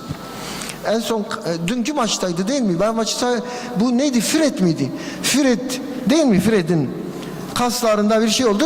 Kaçıncı dakikada çıktı? Biz bir taraftan kongre takip ederken bir taraftan da bunları görüyoruz yani. 45. dakikada Fred'i çıkarttılar değil mi? Benden başka Fenerbahçeli yok yani. Peki. İlaçlar sebep olabiliyor spazmına. Ani keskin ağrı varsa, cilt altında sert bir kas dokusu hissi varsa, kas seyirmesi varsa biz bunlarda kas spazmını görüyoruz. Şimdi gerçek bir spazmda kasları uyaran sinirlerin aşırı aktivesinden kaynaklanmıştır. Tek bir kası ya da bir grup kasın tamamını kapsayabilir. Kas yorgunluğu, yaralanma, kasların aşırı kullanımı gerçek kramplara neden olabiliyor. Böyle ani bir ağrı ve sizi hareket ettirmiyor. Vücudun su kaybetmesi, sodyum eksikliği gerçek krampların diğer nedeni. Yani acilde çok fazla karşılaşıyoruz tabii sodyum eksikliğine, hiponatremiye ve bu da bizim için önemli. Tetani tipi spazmlar değişik hastalıklarda özellikle kalsiyum önemli, potasyum önemli bu durumlarda. El ve el bileklerinde kas spazmları daha çok biliyorsunuz düşük kalsiyum seviyelerine bağlı. Distonik spazmlar olabiliyor. Bu da daha çok aşırı kas kullananlarda, amaçladığı hareketin ters yönünde kasları kullanan kişilerde görünür. Yine önemli bir şey, belki bizim için önceden önemliydi. Şu anda pek yok ama yazar spazmı. Şimdi klavyeye bağlı oluyor mu spazm olan var mı klavyeye bağlı? Klavyeye bağlı. Kimsede spazm yok mu? Görebilir miyiz? Yok. Yine bizimkiler ama mesaj bu. Çok mesaj yazanlar, Instagram yazanlar, Facebook. Bir bakıyorsun şöyle kasılmış geliyor hastaneye şöyle. Tamam Instagram işi bu. Öyle düşünün yani. Bel kas spazmı bu da kötü. En sonunda bir şey yapalım, anket yapalım. Hangisi daha kötü diye. Gerçekten bel kas. Böyle duruyorsun. Bunları da yaşayınca daha iyi anlıyorsun. Hastaları da daha iyi anlıyorsun. Kas güçlü değilse vesaire bunlar oluyor. Evet bunlar hayatı tehdit etmeyebilir ama birçok insan hayatını tehdit ediyor. Neden? Ya adama hazırlanıyorsun. Mesela şu anda düşünün biz bu kadar çalışmadan adam Hindistan'dan geldi, Japonya'dan geldi. Ondan sonra diyelim ki kası tutuldu, beli tutuldu. Nasıl konuşma yapacak? İşte o sırada bu ilaçlar devreye girmesi gerekiyor. Boyun kas spazmı da çok kötü arkadaşlar. Boyunda bir ağrı vardır. Sırtta kas spazmı, omuz kas spazmı bunların hepsi bir şekilde insanın sosyal aktivitesini, işini, gücünü engelleyen önemli problemler. Bazılarında çok daha sık görülür. Onun için kasların güçlendirilmesi önemli. Ama bu ağrı spazm dengesini mutlaka ne yapmamız gerekiyor? Kısır döngüyü bir yerden kırmamız gerekiyor. Tabii bizim şöyle bazen oluyor, burada biliyorsunuz bu yıl yapamadık ama futbol turnuvası oluyordu. Futbol turnuvasında bazen biz de oynuyorduk. Mehmet Hoca'yla falan işte bir yıldır oynamamışsın birden oynuyorsun. Tabii ne olacak? Kaslar ertesi gün bütün kaslar tutulmuş oluyor. Futbolcular neden ısınma hareketi yapıyor? Çünkü kasların birden hareket etmemesi için demek ki burada korunmak lazım. Yine yemek yedikten hemen sonra egzersiz yapmayın. Hani yemekten sonra yürüyüş yapalım diyenler. Mesela Zeynep Hoca 2'de 1 tutturur. Orada konuşuyor, bizi dinlemiyor. Zeynep Hocam yemekten sonra yürüyüş bak kas spazmı nedeni oluyormuş. Kahve, çay ve çikolata gibi bol miktarda nikotin içeren besini az tüketin. kahve, çay, çikolata gibi bol miktarda. Allah Allah. O zaman biz niye sigara içmiyoruz? Madem bunlar nikotin bu kadar içeriyor diyorsun. Bunlar mı nikotin içeriyormuş yoksa falan diye düşünmek lazım. 2 litre su içmemiz lazım. Süt, portakal suyu, muz gibi kalsiyum, potasyumdan zengin besinler ve stressiz bir yaşam diliyorum sizlere. Bu nasıl yaşanıyorsa. Sonuç olarak arkadaşlar tedaviye geçeceğiz. Tedavide bakın ağrı kesici yazarken aklımıza gelen en önemli şeylerin başında nedir? Şimdi Murat Seyit önümde olduğu için soruyorum. Ağrı kesici de ilk aklına gelen ne? Yazarken ne düşünürsün? He? Hızlıca etki etmesi. Bu ofansif bak. Ofansif duygu. Bu duyguyu yaşayanlar genelde farklı. Ama eğer şöyle deseydi ki o önemli. Yani mesela hızlı etki değil de mesela başka ne denebilir? Atakan'a soralım yanında. Atakan. Ha işte bak bu da defans. Bak biriniz defans biraz ofans. Şimdi defansif olanlar şöyle düşünür. Zarar vermeyin. Bunların tıptaki kuralı şu. Önce zarar verme. Aman ilaç veriyoruz zarar vermesin. Bu futbolcu olsa defansta oynar yani. Gol yemeyeyim der yani. Diğer taraf ise hızlı etki etsin. Bu işe gol atayım, kazanayım. Bunların tıptaki karşılığı ne? Salondan alalım. Sema sen duymuşsundur. Söyle karşılığını. Yok. Bu diğerleri önce zarar verme. Bunlar önce yarar ver prensibiyle hareket ederler. Onlar diyorlar biz gol atalım da golleri sonra bir şekilde çıkartırız. Gol yesek de olur. Gol atalım önce. Sonra bir de. Ama şu ağrı kesici yazarken bunları düşünüyoruz ama ilaçları düşünürken de güven duygusunun çok önemli olduğunu görüyoruz. Güven duygusu. İşte burada mesela 20 yıl, 30 yıl, 40 yıl kullanılan ilaçlar güven konusunda biraz daha ön plana çıkıyorlar. Hele kendi deneyiminiz de olmuştur bu ilaçlarla. Bu önemli. Dolayısıyla tedaviyi yaparken semptomatik yapıyoruz. Güven duygusuna önem veriyoruz. İlaca güveniyoruz. O ilaca güveniyor olmamız lazım. Tabii burada fizik tedavi yapılabilir, lokal ısı uygulamaları yapılabilir. Bazen soğuk uygulama gerekiyor. Eklem içi enjeksiyonlar var vesaire. Cerrahi tedaviye kadar gidebilir. Ama hem analjezik hem de miyorelaksanlar bize bu konuda yol gösterecektir. Bir an önce tedavi olmak istiyor. Bir an önce işine dönmek istiyor. Daha doğrusu o ağrıyla işi yapmak zorunda. Ağrısını azaltmak zorunda. Çünkü çoğumuz bu ağrıyla yaşamayı öğrenmek zorunda kalıyoruz. Dolayısıyla stresin de ağrıyla birlikte olduğunu söyleyerek arkadaşlar şimdi sözü başka bir yere bırakayım ama bizim acil pratiği açısından şunları söyleyebilirim. Bir ilaç veriyorsanız mutlaka güvenmek istiyoruz. Hemen mide rahatsızlığın var mı diyoruz. Acaba bir perforasyona sebep olabilir miyim diyoruz. Bu konuda işte ilaç dikkat ediyoruz. İkincisi yine hani burada uydu sempozyumu rekordat ile yaptığımız için söyleyelim. Feniramidol hem miyorelaksan etki ki bunları Markın Bey anlatacak hem analjezik etkiyle kısır döngüyü kırıyor. Güven duygusu oluşturuyor ve etkili analjesi ama bizim için bir kolaylığı daha var biliyorsunuz 40 yıldır kullanıyoruz. Bir intramüsküler yapıyorsun bir tablet formu var. Bu da buna özgü olarak diyorum ve burada sözü bitiriyorum. Hepinize teşekkür ediyorum.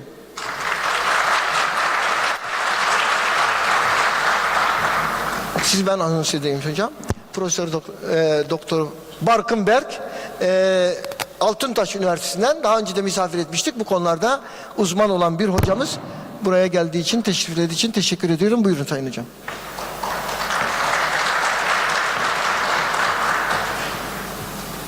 Efendim, hoş geldiniz.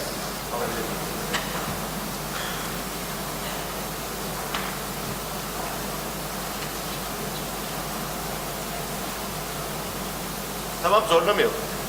Buradan konuşalım, sıkıntı yok. Efendim hoş geldiniz. Şeref verdiniz. Hem sizler hem uluslararası konuklarımızla beraber burada olmak oldukça güzel benim için. Çok basit bir soruyla başlamak istiyorum. Eğer sizin için uygunsa. Genç, yaşlı, erişkin hepsinin ortak problemi her geldiğinde ne oluyor? Ağrı. Tabii ağrı dediğimiz zaman ağrı ile ilgili olarak birçok şey söyledi hocam. Bağlantılı olarak spazmla ilgili de birçok şey söyledi. Bütün bunların hepsinin temel kaynağında, özellikle mesela spazmın temel kaynağında bir homeostatik dengenin bozukluğu söz konusu. Dikkat ederseniz replasman tedavilerin hepsi aslında homeostatik dengenin tekrar yerine getirilmesiyle bağlantılı olan, özellikle iyonik dengenin yerine getirilmesiyle bağlantılı olan tedaviler. Bunun haricinde 2 tane opsiyonumuz var. Ya enerjisik vereceksiniz ya antiinflamatuar vereceksiniz. Başka bir çaremiz yok baktığımız zaman. İşler gençken ve erişkinken güzel de yaşlanmaya başladığımız zaman işlerin rengi değişiyor. Ve bu durum, bu ağrı durumu, kronik ağrı durumu, kronik enflamasyon durumu çok fazla bir arada görülmeye başlanıyor. Çünkü aslında kas da yaşlanıyor. Kas yaşlandığı zaman normal olarak vücudun verdiği standart cevabı veriyor, enflamasyonu oluşturuyor. Kasın enflamasyonu oluşturması çok kolay bir şey çünkü buradaki şekilde de gördüğünüz gibi, özellikle altta gördüğünüz gibi kas aslında hücresi olarak bakıldığınız zaman birden fazla nükleosa sahip.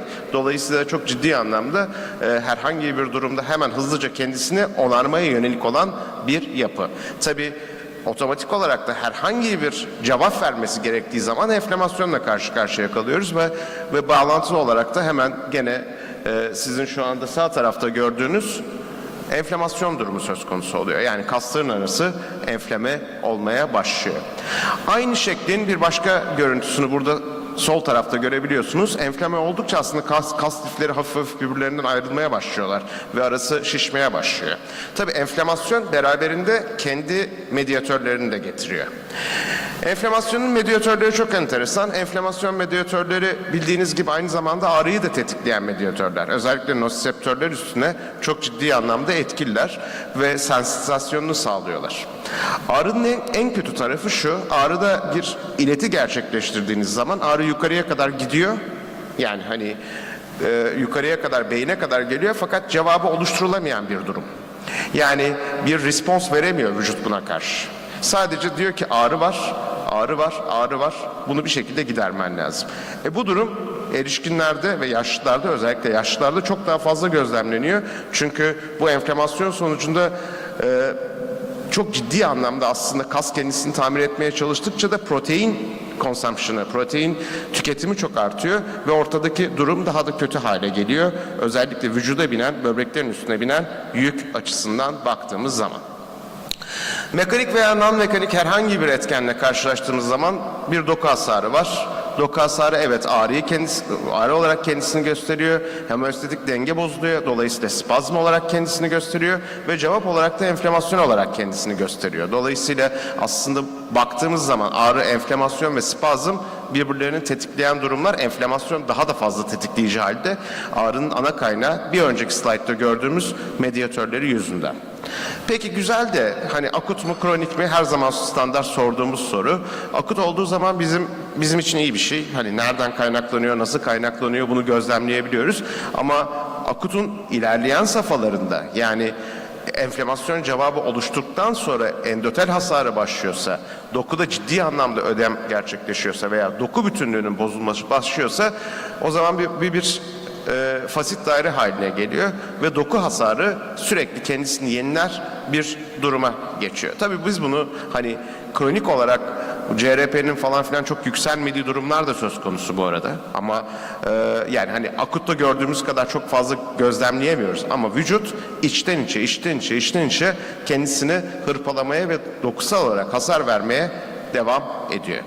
Şimdi burada hani spazmdan başladık. Ağrı ve spazm için 2 farklı grup ilaç kullanıyoruz ama acaba 2 farklı grubu birleştirmek söz konusu olabilir mi? Veya bir birleşik olsa bu 2 farklı durumu ortadan kaldırabilir mi? Biz çalışmalarımıza başlarken bunun üstünde çalışarak başladık ve tabii ki çeşitli antispazmolitikler artı tabii ki antiinflamatuar ve analjeziklerin hepsini birden bakmaya başladık. Analjezik antiinflamatuar sadece non-steroidal antiinflamatuarlarda var. Yukarıya doğru gittikçe aslında durum biraz farklılaşıyor. Yani opioidlere doğru gittiğiniz zaman durum birazcık daha farklılaşıyor. O zaman enflamasyonu ortadan kaldıramıyorsunuz. Bunu birleştiren bir tane yapı var mı diye bakarken feniramidol önümüze çıktı. Feniramidol baktığımız zaman hani doz olarak 400 mg film tableti olarak günde 3 kez kullanabileceğiniz 1 veya 2 tablet halinde veya 800 mg'lık 3 mililitrelik enjeksiyonluk çözeltisiyle kullanabileceğiniz bir birleşik. İlginç olan tarafı çok hızlı etki gösteriyor. Yani ilk 10-15 dakikada etkiye başlıyor ve maksimum yarım saat içerisinde etkisini maksimize edebiliyor. Tabii bu özellikle acil serviste çalışıyorsanız sizin elinizi çok kolaylaştıran bir durum. Çünkü çok hızlı bir şekilde aslında cevap alıyorsunuz ve bu cevapla beraber de fenomenal özelinde hızlı bir şekilde hastayı rahatlatabiliyorsunuz. Özellikle spesifik olarak kas iskelet sistemi akut ağrılı kas spazmlarının semptomatik tedavisinde endikasyonu var. Hem ağrı hem spazm açısından baktığımız zaman. Fenomenal'in çok enteresan bir özelliği var. Verdikten sonra, dolaşıma geçirdikten sonra biriktiği yer aslında kas kütlesinin kendisi. Yani spesifik olarak dağılıma giriyor, kasta depolanıyor, tekrar dağılıma kastan devam ederek yavaş yavaş salınarak devam edebiliyor. Fenomenalin ikinci bir özelliği daha var ki özellikle bir nöropatik durum söz konusu olursa, düzensiz sinir iletimi durumu söz konusu olursa fenomenalin kendi metabolitleri de ilaç olarak kullanılabiliyor. Bunun yanı sıra asetilkolin salınım kavşaklarında herhangi bir şekilde değiştirmeksizin düzenli iletim sağlayabiliyor sinir hücresinin üstünde ve de bağlantısı olarak da eğer hasta kronik spazm geçiriyorsa spazm oluşturma özelliğini veya spazm oluşma olasılığını da düşürüyor. Tabii ki mutajenik ve genotoksik etkisi de bulunmamakta. Baktığımız zaman fenomenalin en büyük olaylarından bir tanesi, yani enflamasyona giden yolda niye fenomenal çalışmayı seçtiniz, niye bu konuda kafanız hani gidip de fenomenal'i nereden buldunuz derseniz aslında prostaglandin yolağı üstünde de etkili olması. Çünkü ağrı mekanizmasını aslında prostaglandin mekanizmasını inhibe ederek sağlıyor.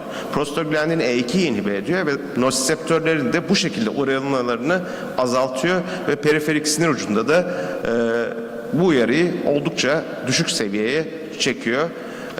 Ağrı oluşum eşiğini de supraspinal ve spinal seviyede de arttırıyor.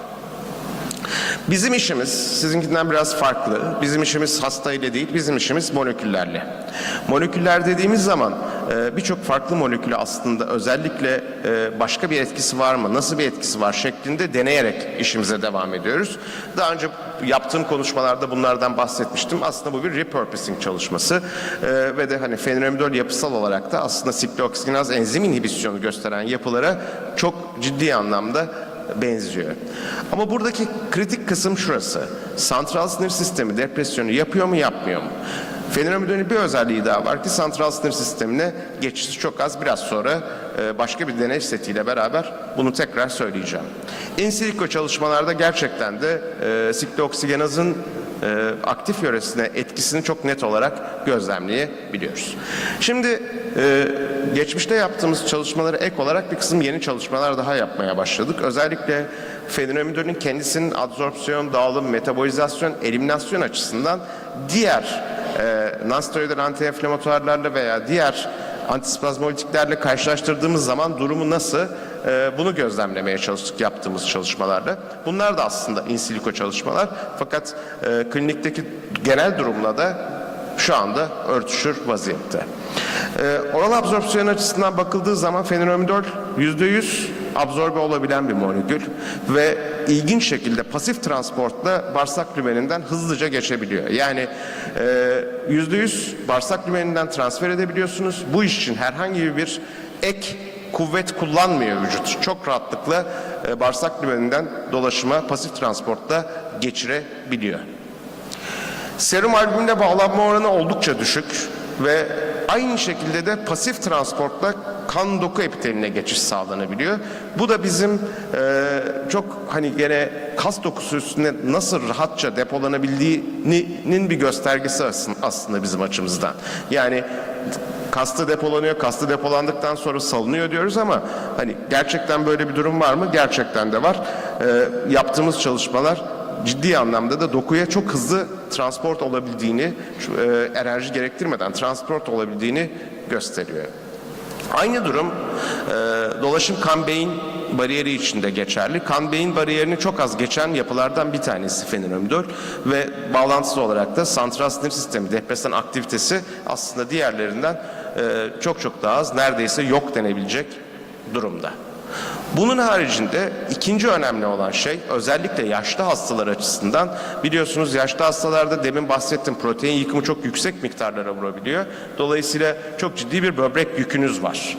Siz kronik bir antiinflamatuar, kronik bir antiinflamatuar kullandığınız olarak veya kronik bir ağrı kesici kullandığınız zaman en büyük probleminiz böbreklerde oluşturduğunuz yük oluyor.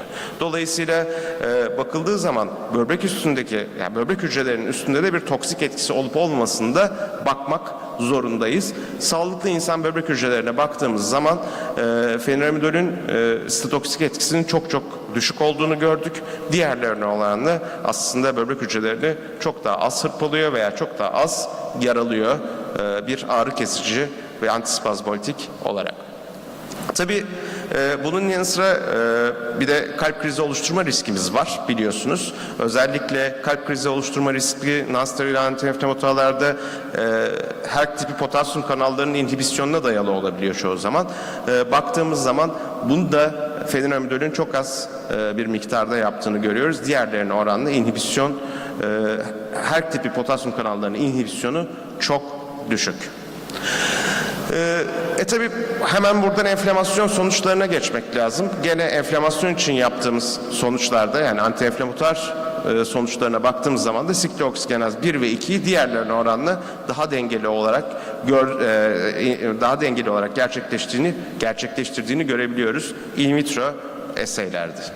Aynı şekilde ağrı için baktığımız zaman da ağrı kesici etkisinin diğerlerine oranla çok daha yüksek olduğunu görebiliyoruz hayvan deneylerinde ve gene hayvan pençe ödem testlerinde antiinflamatuar aktivitesi ibuprofene oranla daha iyi, dexametazona benzer olduğunu gözlemleyebiliyoruz.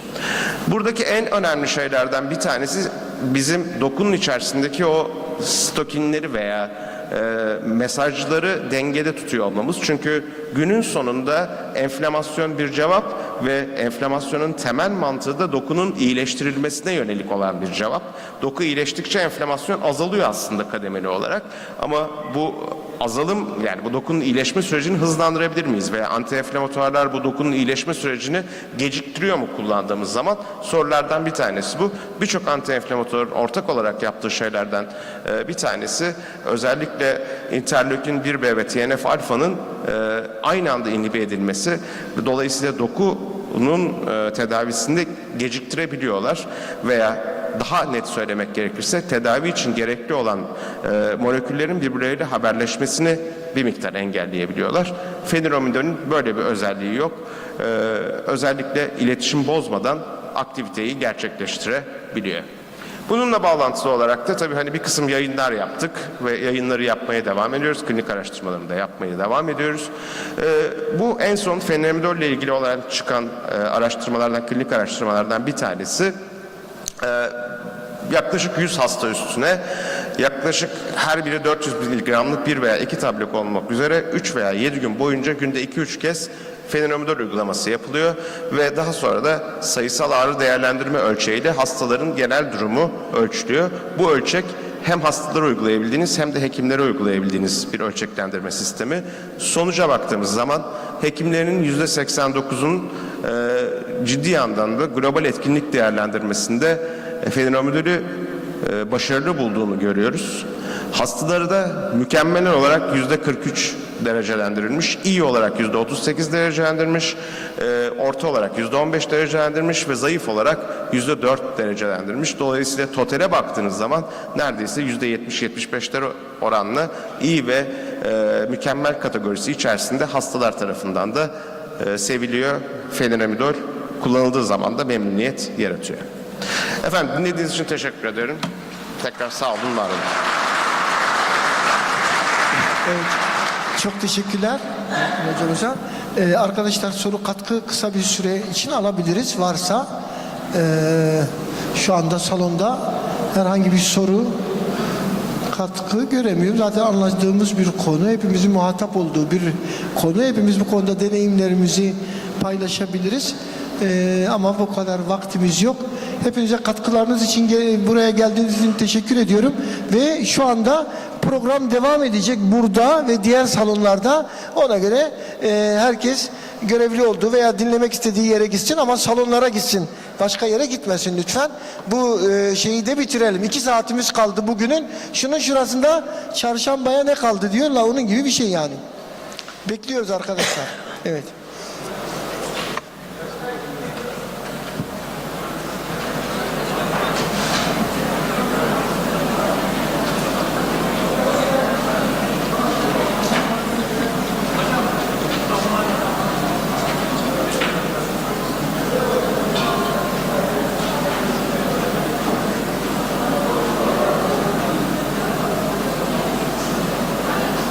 Globulins also decreases. I don't want to go into the deeper in depth into the immunological aspects of the immunosenescence, but to categorize, we can summarize the issue in that context.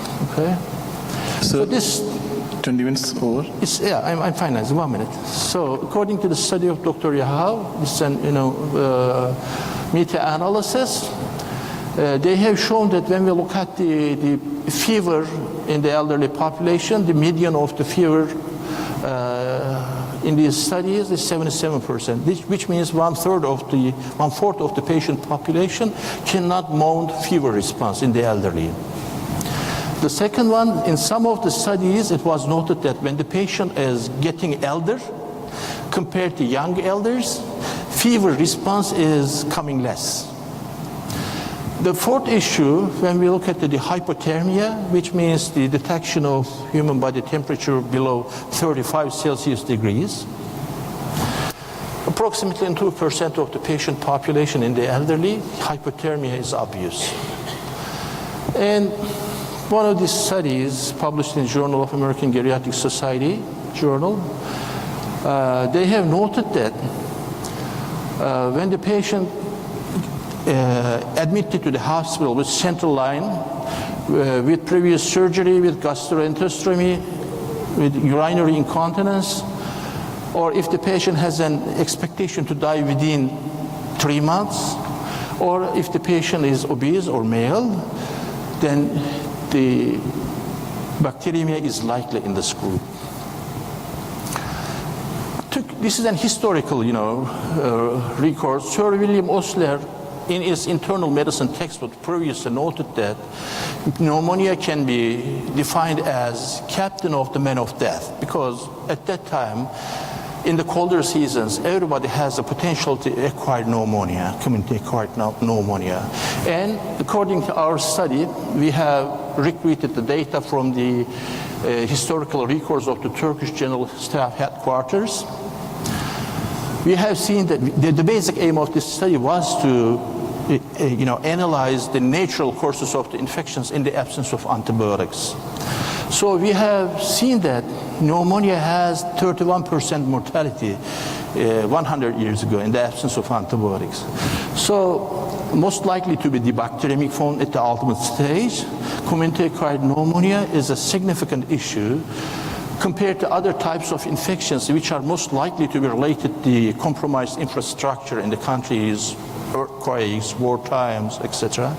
But pneumonia is an endemic disease and can be seen in colder seasons. So pneumonia is a critical issue which is reflected with other studies which shows as respiratory system as the main sources of bacteremia.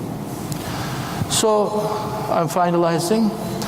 And this is the nosocomial bloodstream infection agents in the elderly population. They have included fungi too. But gram-positive bacteria are slightly less than gram-negative bacteria in this group.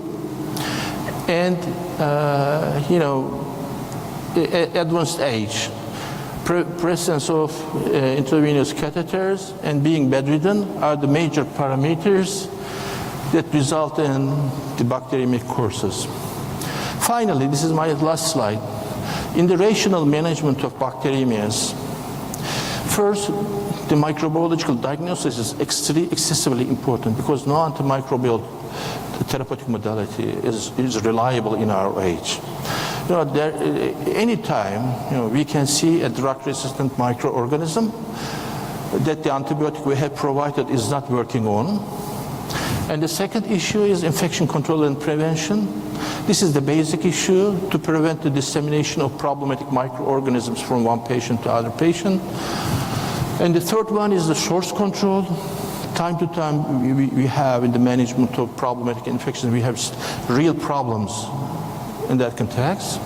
And the last one of the most important point of view is to integrate local data to our therapeutic recommendations. Because most of the time the international guidelines uses their local epidemiology. If you are following an American guideline, they are using American epidemiology. So to optimize therapy and the optimization of management, anti-infective management of the patient, we should integrate our local data into our therapeutic recommendations. Thank you very much.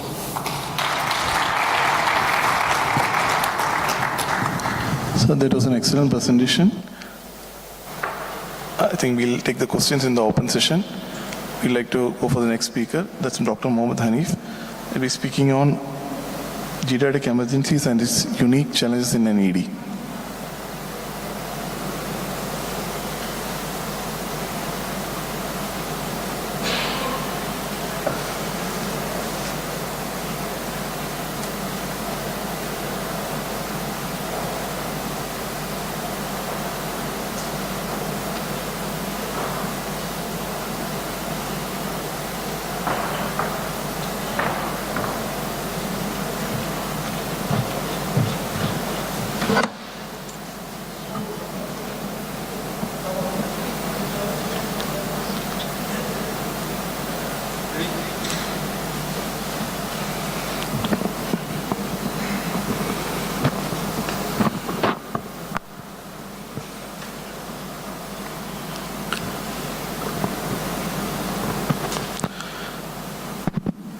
Very good evening all. So now we are at the session where we'll be discussing about geriatric emergencies. So geriatric emergency and its unique challenges is what we'll be discussing today. As an effect of having a very good advanced healthcare and giving a good quality of life, our population, especially elderly population, is more nowadays. And it's not just in developed countries, it's also seen in developing countries also. A very good example is in India. Previously, to have an elderly population that is above 65 years old, on a lesser number comparing to now. When we look at the data in India, if you can see that there's an increase in more than 10% of geriatric population in last 2 decades. This all showcases the importance of having an exclusive care for geriatric age group. We would be wondering, what is special in a geriatric than an adult? How a pediatric emergency department has a role in managing pediatric age group. Similarly, a geriatric age group is also little different. Their problems are different from an adult. So what is a geriatric age group? If you look at WHO's definition, it says when you're more than 65 years, that age is considered as a geriatric age. So we'll be discussing about certain unique aspects of geriatric age. What are their challenges? You'd be wondering, what is the importance of a geriatric age group? There's a specialty called as geriatricians are there to take care of it. But when you look at the data of any emergency department across the globe, you can see that nearly 40 to 50% of our patients are from the geriatric age group. Yes, we do get a lot of younger age group, but still, if you look at the data across the globe, not just, I have a couple of data from India, but still, if you look across the globe, we have a very good number of population who falls in the geriatric age group. It's very much depicted in the picture here. You can see the age group is more than 30%, especially in most of the countries across the globe. And certain countries, it's more than 30%. So the population is growing and it's even expected to grow more by 2050. So the amount of geriatric patients we are going to handle is going to increase a lot. So let's see what are the unique challenges in this age. So in the demographics, if you look at the demographic, nearly in United States itself, the population is expected to double by 2060. And 12 to 24% increase in the geriatric emergency patients is estimated in both developed and developing countries. And an aging population has significant implication for healthcare, particularly emergency medicine, because they form a major chunk of emergency department patients. So geriatric patients, on average, a substantial population of ED patients are majorly elderly individuals, which we already told. These patients present a wide range of issues. They need specialized care due to their age-related changes and comorbidities. So like how a pediatric age group requires a special area for care, a geriatric age group also requires a special area of care and special policies, protocols, and their unique challenges has to be addressed. So this is a distribution of clinical symptoms or complaints with which the patient comes to an ED in India. So it is based on a study that we can see the most common complaint is highest percentage presenting is 13% with shortness of breath. The most of the patients, elderly patients come to emergency in ED, they presented with shortness of breath. And second highest was angina. And the third highest was having a non-specific chest pain and upper GA bleed and other major distribution of non-specific complaints. So this non-specific complaints in elderly population, especially they always have a fear of having some issues, so they come to ED very often, even with certain non-specific symptoms also. All this adds to the burden of emergency physician in order to take care of them. So like how it is very demanding for a pediatric population, geriatric population also at time is very demanding. Their relatives will be there, their kids will be there. They'll be asking a lot of questions what happened. So I think it's like how now you can relate how in a pediatric population comes, the parents are very much concerned. The same way the geriatric patient comes inside, their relatives also very much concerned about their father, grandfather, XYZ. So in this age we can see is like there's adequate amount of trauma and also poisoning, some bites and urinary tract infection, and also malignancies and psychiatric illness. All these contribute us to make think and develop a unique area or unique way of approaching these patients. The geriatric patients pose a unique challenge for healthcare with the following issues. Like one is cognitive impairment. So in most of the patients, because of their cognitive issues, it will be very difficult to take proper medical history. The patient might have come in and unresponsive. You need to ask, because many times they'll be staying alone. It's very difficult to take history and ask what happened to your parents. They said, we found him unresponsive. He was found unresponsive. He's not talking now. He's not moving his leg. What happened? Nobody knows. So that puts us in a very difficult situation to make a diagnosis or evaluation. Communication, especially hearing issues. So when the patient comes inside, that makes you cannot just talk to them like that. So maybe you have to be a little louder. So you don't understand, because you'll be asking questions, they won't be responding back to you. So this puts you in a lot of, all these, you might be routine thing, it's another patient will be asking, you'll be answering, and he'll be giving wrong answers. He might be having some mild delirium. So all this puts us in a lot of difficult situations. So that's why we have to understand this is a special age group where we have to focus on these issues, keep them in mind while approaching these patients. And frailty also very important. Most of the elderly patients, psychology research and response to stresses are very low, so they may get immediately agitated, irritated. So you should be very, compassionate in approaching these patients. So if you come in pediatric also, similarly we do. We try to be very compassionate with the child. We try to understand from the parents what the issues are. So similar way in geriatric age group also a lot of challenges are there. So a comprehensive clinical assessment is very important in these patients. It's because first of all we know that because of their cognitive issues we won't be able to communicate with them properly, comorbidities and also frailty. It will be difficult to elicit all clinical history exactly and get an information what we need specifically for our clinical assessment. So there comes an important tool which we use, is called 4Ms, which is based on mobility, medication, mind and most matters and goals and values.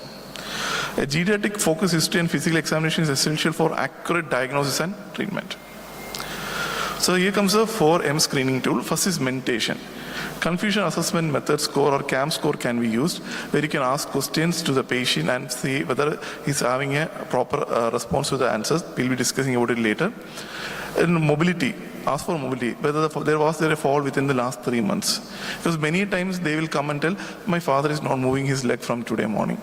So you'll be asking what happened. I don't know, nothing, everything was fine. Today morning he is not moving. But there might be history of fall which went unnoticed, or the caretaker was not, experienced enough to appreciate that. Use of walkers, cane or mobility devices, and currently feeling dizzy or faint, currently on any fall precaution, because he has a high risk of fall. Because many times patients have a small trivial falls which translate into fractures or bedridden, and they come to us.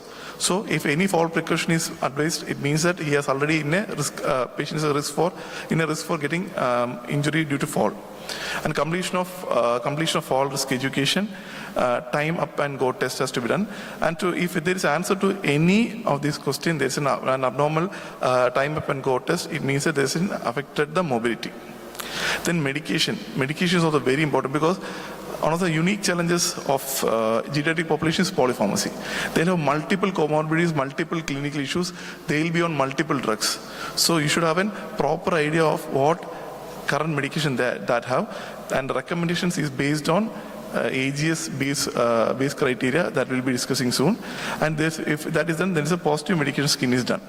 What matters is, like, is there any advanced directive or living will? Like the patient is telling, okay, if he's in a cardiac arrest, please do not resuscitate, or anything else. Who should make decision for him when he is critically ill? Because when these patients come, they are not in a position to make a decision for themselves. So we should find out who can make a decision. Is it a son, wife, or his relative, or his friend, or his attorney, who has to make a decision for his clinical management? Another reason for geriatric referral, and that has to be taken into account. So this is how a geriatric patient's workflow has to be established in an ED. The patient arrives, the patient is done triaged by ED nurse, and the ED nurse puts in triage criteria where if it's more than 65 years, emergency severity index 1, 2, 3 or 4, that has to be done. And then the geriatric EM, that 4M assessment is done. And then as per that, the patient is admitted in an area, and current workup and diagnostics are done, specific checkups are done, disposition is planned. Our patient is given to a particular supporting system, in a public supporting system, who can take care of the patients even if the patient is discharged from the home. So social workers, all this has to be included. So it's a chain of event which has to be established. So this is a workflow which is being recommended, and what they say is, like, each hospital or each country has their own way of handling their geriatric population. So we can adapt from this and establish a workflow in the system where the geriatric patient is followed up completely. So this is a distribution of geriatric patient in our in EDs in India. When we saw that nearly more than 60 years, in a year we had more than 3,153 male patients, and female patients are 2,246 patients. And we tried them on the basis of ESI. Their level 1 patients were 891, level 2 was 1,583, level 3 was 2,148, and level 4 was 557, and level 5 was 221. And you can see level 3 and level 2 patients constituted the highest number of patients coming to our emergency department. Among these, nearly 21% of patients had ED admission, and 38% patients are discharged, and nearly 1.8% had expired or had a cardiac arrest or other clinical condition in emergency where they died in ED, and broader patients were 3.6%, and nearly 1.3% went against medical advice. So mostly these patients, if you look at them, 78% admission is to ward, so they had minor clinical, and more than 21% they are admitted in intensive care unit. So the falls in elderly, when you look at the risk of falls in elderly, it's more in, it's 1.56 times more in females than males. And the most common cause is faintness, dizziness, and low blood pressure and muscle weakness in legs. So there are intrinsic factors and external factors. If you look at the external factors, slippery fall, tripping, and uneven surface collision and falling in downstairs is the most common way of presenting in ED. So it's multifactorial, and this multifactor has to be addressed in order to resolve this. It's like medication review, education on fall prevention, exercise programs, body health assessment, comprehensive risk assessment, home modification, polypharmacy and vitamin D supplementation, environmental hazard, physical therapy and professional support, and nurse review has to be done regularly in order to prevent this fall prevention. So delirium is another major issue faced by the patient. Delirium is an acute fluctuating change in the mental status. So this has to be done in 2 steps where you have to do a first check for any altered consciousness. If it is present, then the delirium test is positive, and if it is negative, then ask for any question like, can you spell the word from backwards? If it is telling without any error, it means that EDS is mild error, its DTS is positive. If it is not, then DTS is negative. Then we can use a BCAM negative or no delirium algorithm. So medication polypharmacy is one of the most important challenges. So this can be addressed with AGS-based criteria. So AGS-based criteria is a very elaborate thing which we can have in our department when we are dealing with these elderly patients. So I'll not go into very much detail into that. So these are a couple of drugs which are recommended specifically to be avoided or not used. So dehydration is also one of the major issues. Most of the elderly population dehydration because of their the physiological changes and poor retention of water, poor intake of water and excessive urination and other insensible losses. And frailty is the most important state of vulnerability to stresses or impact factors. That is like aging, genetic, lifestyle and environmental diseases can cause frailty in elderly, which results in like weakness, weight loss and exhaustion and low activity and slower performance. And as a result of that, they may have falls, disability, dependency, surgery risk and death. So pain management, so you can see we can use appropriate analgesics for the patient based on this scale. So we can use severe, means you can use opiates, moderate means you can use NSAIDs, mild also NSAIDs like acetaminophen, and muscle relaxant and other things can be used accordingly to the severity of the pain. But in geriatric age group, we should follow the base criteria and only use the following drugs which are highly recommended like amitriptyline, ketorolac and other drugs, and certain drugs has to be avoided. Another most important challenge is having pressure ulcers and skin care, which we many times tend to miss because especially these are on the dependent areas like ear, shoulder, elbow, hip and thighs. Whenever a geriatric patient comes, especially from a home setting, if he's bedridden, please always check for any pressure ulcers or bed sores. So this is geriatric syndrome. Geriatric syndrome is where in the geriatric age group multiple issues come in like pneumonia, diabetes, renal dysfunction, cardiac ischemic cardiac diseases, dementia, depressive disorders. So it's a very complex condition seen in most of the geriatric age group. End of life care. So managing symptoms, patient wishes, spiritual well-being, asking if there is any need for any continuing care. Patient and family has to be counseled adequately. Breaking the bad news is a very important step in ED. If a death happens, emotional support and legal issues like any DNA, DNR or who has to make decision, etc. And after that, what has to be done. Geriatric emergency guidelines. So this is how a geriatric emergency system should be set in, and this is based on the GED guidelines by the ASAP. And so this we can take as a model and maybe replicate in many EDs. So most important recommendations is certain societies is do not prescribe a medication without conducting drug regimen review. That's very important because they are on polypharmacy. Do not assume a diagnosis of dementia in an older adult who present altered mental status or symptom of confusion without assessing for delirium. Never think that he is having a delirium without assessing properly with the proper tools which we already discussed, and avoid using prescription appetite stimulants on high calorie supplements for treatment of anorexia or cachexia in older patients. Optimize social support, discontinue medication that may interfere with eating and provide appealing food and feeding assistance, and clarify patients' goal and expectations. Thank you.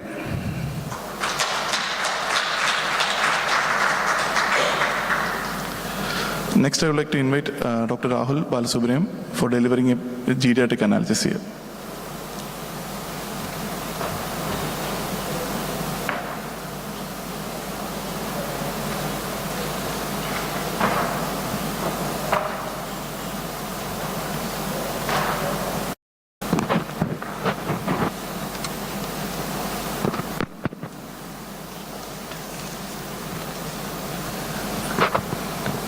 Good evening all. I would like to thank Team WASM and EPAT for giving me the opportunity to talk on the topic analgesia in elderly. So pain is considered as a sixth vital, and as a result we need to address analgesia. as the overview, we are going to discuss the topic starting with prevalence and types of pain in elderly. So what are the challenges in geriatric pain management?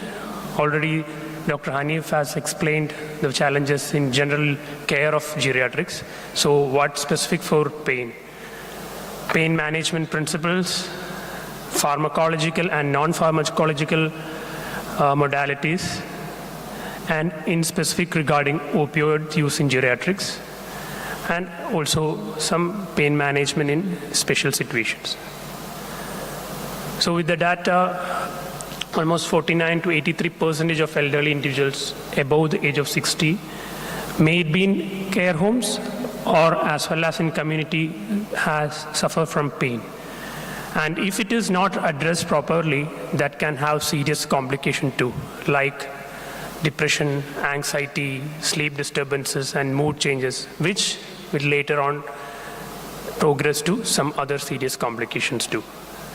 So pain can be depending upon the location of the pain, like musculoskeletal, osteoarthritic, chronic joint, or peripheral neuropathy.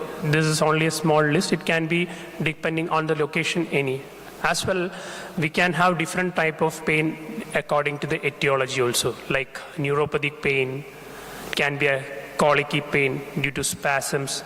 So these are the types, and we need to have an assessment of the pain according to the etiology as well as the location. So coming to the challenges in pain assessment, there are a lot of misconceptions that after aging or as you age, the pain is normal and it is an accepted norm. It can be either from the caregiver or the practitioner as well as from the patient itself. So it is not like that. The pain has to be addressed. And often this leads to underreporting of the pain. The patient might not report the pain thinking that, yes, this is fine. But we allow to use certain pain assessment tools to dig that out. The other contributing factors are visual or hearing loss and even cognitive impairment, including confusion, memory loss, or dementia, whatever it can be, or the delirium. And other problem is the fear of using proper or oligoanalgesia, which is usually happening, is the fear of adverse effects of the analgesics. So it is very important to use the correct analgesics at the right dose, and also be aware of the drug interaction and polypharmacy.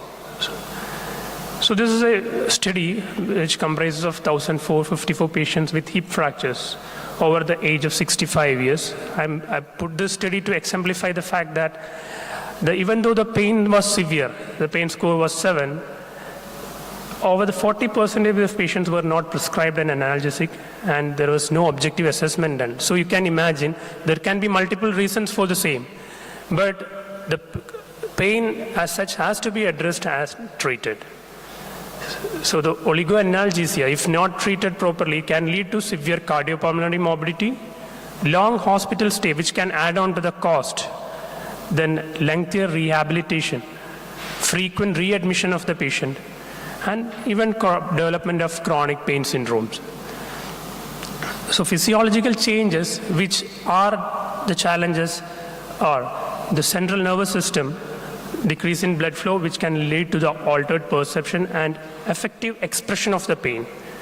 Peripheral nervous system, maybe due to diabetic neuropathy, can lead to sensitivity to pain, temperature, or touch.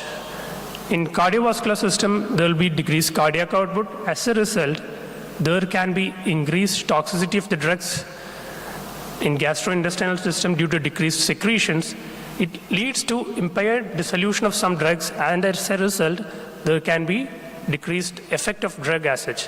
When we consider the liver or the hepatic system, it can lead to decreased protein binding, and as a result, increased free drug. So increased free drug in turn lead to toxicity. So we need to do the dose adjustment accordingly, whether it be hepatic or renal. When you consider renal, obviously as the age advances, GFR decreases, renal blood flow decreases, and as a result, half-lives also increase, and as a result, toxicity. When you consider musculoskeletal system, you know, as you ages, there is decreased body water and also increase in adipose tissue.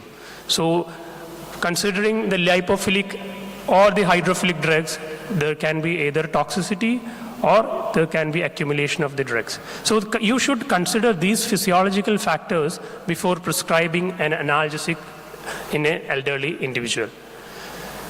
So the part of comprehensive geriatric pain assessment, we have to directly go and ask the patient what is. Sometimes he might not be telling you the pain as such, it can be some discomfort.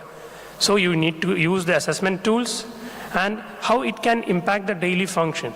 So it can affect even sleep, the mood, activity, as well as general energy of the patient.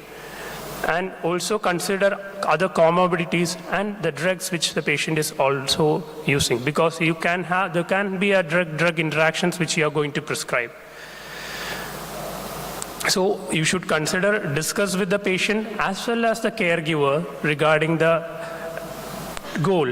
What is the goal of the pain relief you are going to get and other expectations. So what are the available pain scoring tools with us? So we have a famous visual analog score which can be used in cognitively intact patients.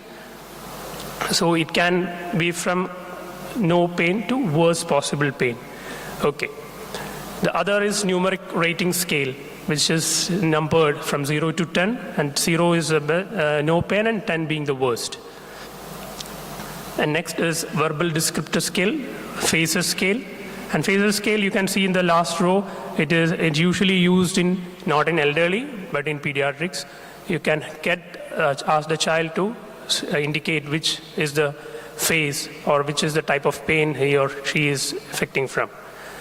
And the last two are mainly for the impaired cognition. So Dolopus 2 is used for impaired cognition individuals, and visual scales and assistive hearing devices can be used for assessing the pain in case of visual and hearing impairment. So this is all numeric rating scale, verbal descriptive scale, or the facial pain scale are all unidimensional approach. But most often in elderly, we can't stick onto a single dimensional pain assessment. We need to approach it multidimensionally, and for that McGill's pain questionnaire is a good tool which we can use, which indicates the pain location, temporal qualities, sensitivity to change. But it is not recommended for use in illiterate or cognitively impaired individuals. For that, the option would be pain aid, which is used in dementia and non-communicative patient. Okay. So our aim is not to attain a zero pain. It is a practically a pain decrease or a accepted decrease in pain. And in the background of opioid epidemic and the adverse effects, we need to have some other options also, other than the pharmacological options. So we will aim for a balanced analgesia. So you can see the basic pain pathway, which starts from the peripheral receptors, going to the spinal cord via myelinated and unmyelinated fibers to the dorsal column, and then to the central pain centers. So here, in the pathway, you can have both pharmacological as well as non-pharmacological options. And this is the changing landscape in pain management. The ladder pattern has been changed. Previously it was 3 from mild, moderate, and severe. So previously only opioid or NSAIDs or acetaminophen were the only options. But along the ladder, we can use some sort of integrative medicine therapy, which includes regional nerve blocks, non-pharmacological therapies, and so on. And this is when we are going to give analgesia, let it be very specific according to the target. The target can be channel, enzymes, receptors. So it is a targeted analgesia approach. So you can see the different targets for appropriate analgesia. So the rule of thumb for elderly analgesia is to start low and go slow.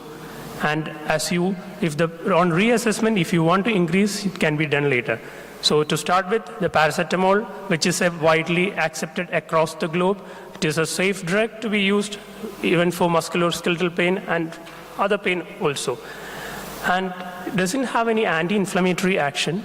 So you should consider other analgesics for such anti-inflammatory action. And there is no antiplatelet action too. It is considered safe and not associated with any other side effects. So you can have a ceiling dose of 1000 milligrams per orally, and there is no superiority if you are giving it by intravenous route. So that has to be kept in mind.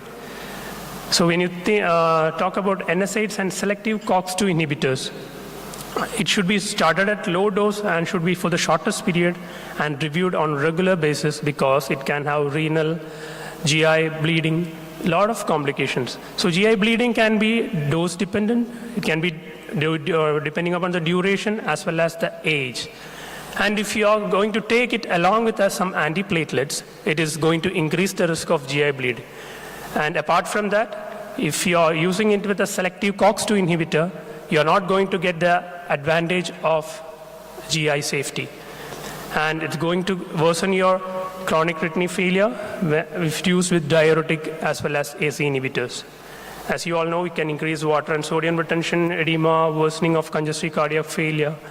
And COX-2 inhibitors are contraindicated in established ischemic heart disease and CVD.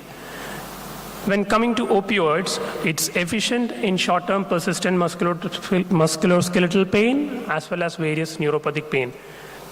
But you need to think about the complication like sedation, nausea, and vomiting, and it resolves after 2 or 3 days. But the constipation, if at all is there, has to be treated with laxative therapy. And usually cognitive function is unaffected in patients taking a stable opioid dose.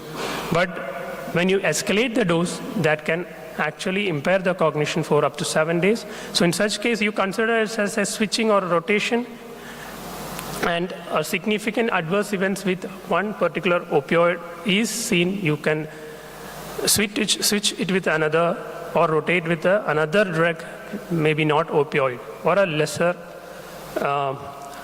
dose. And modified release oral or transdermal opioid formulation aimed at providing relatively constant plasma concentration. So usually start with a 25 to 50% of the recommended dosage. And in severe pain, you can start with slow dose, and after frequent re-evaluation, you can slowly increase.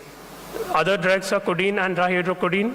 Next is tramadol, which is centrally acting with a weak mu opioid agonist and serotonin norepinephrine reuptake inhibitors also. So even though it's used, it has to be used carefully because it can even precipitate seizures and also serotonin syndrome if mixed with some drugs.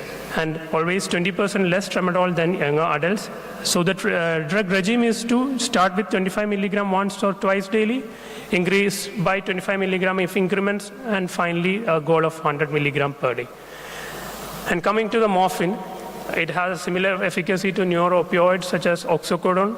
It has a hepatic metabolism where morphine 6-glucuronate and 3-glucuronate and produce the analgesic effect and also the neuroexcitatory effect. It goes and has a continuous enterohepatic circulation, and if you have a renal impairment, and it is not going to be excreted through the feces or urine, and that can accumulate in case of renal failure, and so you need to have a dose adjustment. The regime for initiation will be 2 to 3 milligram every 6 hours with a plan to follow up with 2 to 3 days to assess for efficacy as well as adverse effects. Next is oxycodone. Fentanyl. Fentanyl is an effective drug which can be used in its analgesic dose, much less than the induction dose. Very safe drug if given properly and monitored. And also there are few complications which we see rarely given analgesia like chest rigidity, or which is not seen for analgesic dose of fentanyl. And transdermal fentanyl and also intranasal fentanyl in case of pediatrics can be considered. So usually transdermal fentanyl must not be used for the opioid initiation and should only be used in context of opioid rotation or switching. So because of the opioid overdose or the potential side effects, other drugs were considered. One among them is the subdissociative dose of ketamine, the JURIKIT trial. But what they found out in the lower doses, even though it is efficacious in the short-term pain control, it has got certain psychoperceptual adverse effects. So to add on, some adjunct drugs are tricyclic antidepressants, which includes nortriptyline, SNRIs like duloxetine, which should be avoided in hepatic impairment as well as heavy alcohol intake, and anti-epileptics like gabapentin and pregabalin in neuropathic pain. And other topical therapy, as we know, NSAIDs like nocaine, capsaicin. So these are the adjuvant drugs. So as Dr. Hanif discussed, there's a BEERS criteria. Now the American Geriatric Society has, in March, they have published the recent update. The previous was in 2019. So always, if you are working in an ED and you're going to see a large population of geriatric patients, please go read this criteria. And there are very common combination of drugs which should not be using, and or rather you should be very careful while using. So one of the relevant which I found was regarding opioids and benzodiazepine. And opioids and gabapentin, pregabalin, which is a very common combination which can be used but should be used very carefully, or rather used with adequate or reduced doses. Another option, instead of giving analgesic, you can consider regional minimal invasive therapy, as we discussed in the WHO LADAP. So nerve blocks like perineural blocks, neuroaxial techniques can also be done instead of giving IV or other route of analgesia. So take home would be, to overcome barriers of effective treatment of pain, we need to proper pain assessment. Pain assessment using pain assessment tools, consider multiple comorbid condition, and also the changing physiology or altered physiology as well as polypharmacy. A multimodal analgesic approach with non-opioids and regional techniques should be sought, and always start with lower doses and titrate in case of elderly patients. And also consider non-pharmacological therapies along with your pharmacological therapies. So these are the references. Thank you.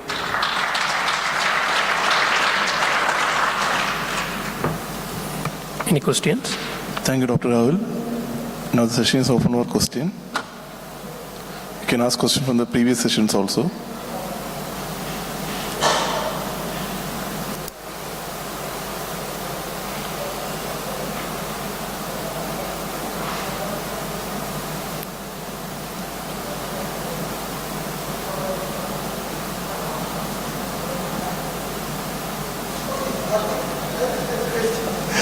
Thank you. Thank you for all.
very good evening to everyone who's still here.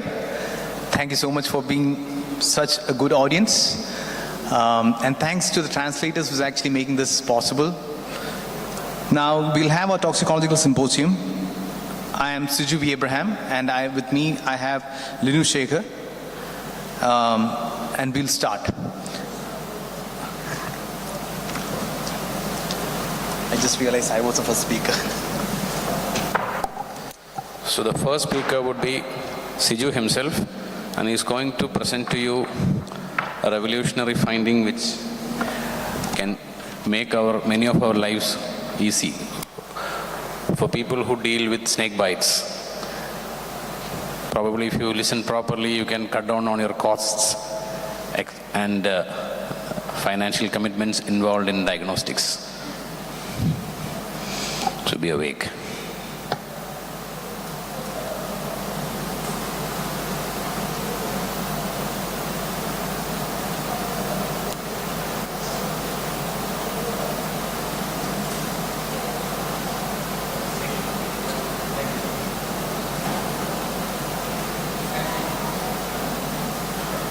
Oh, no.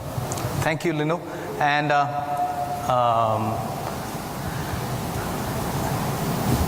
I think I'll just start. So, Claude waveform analysis, that's what I'm going to talk to you about.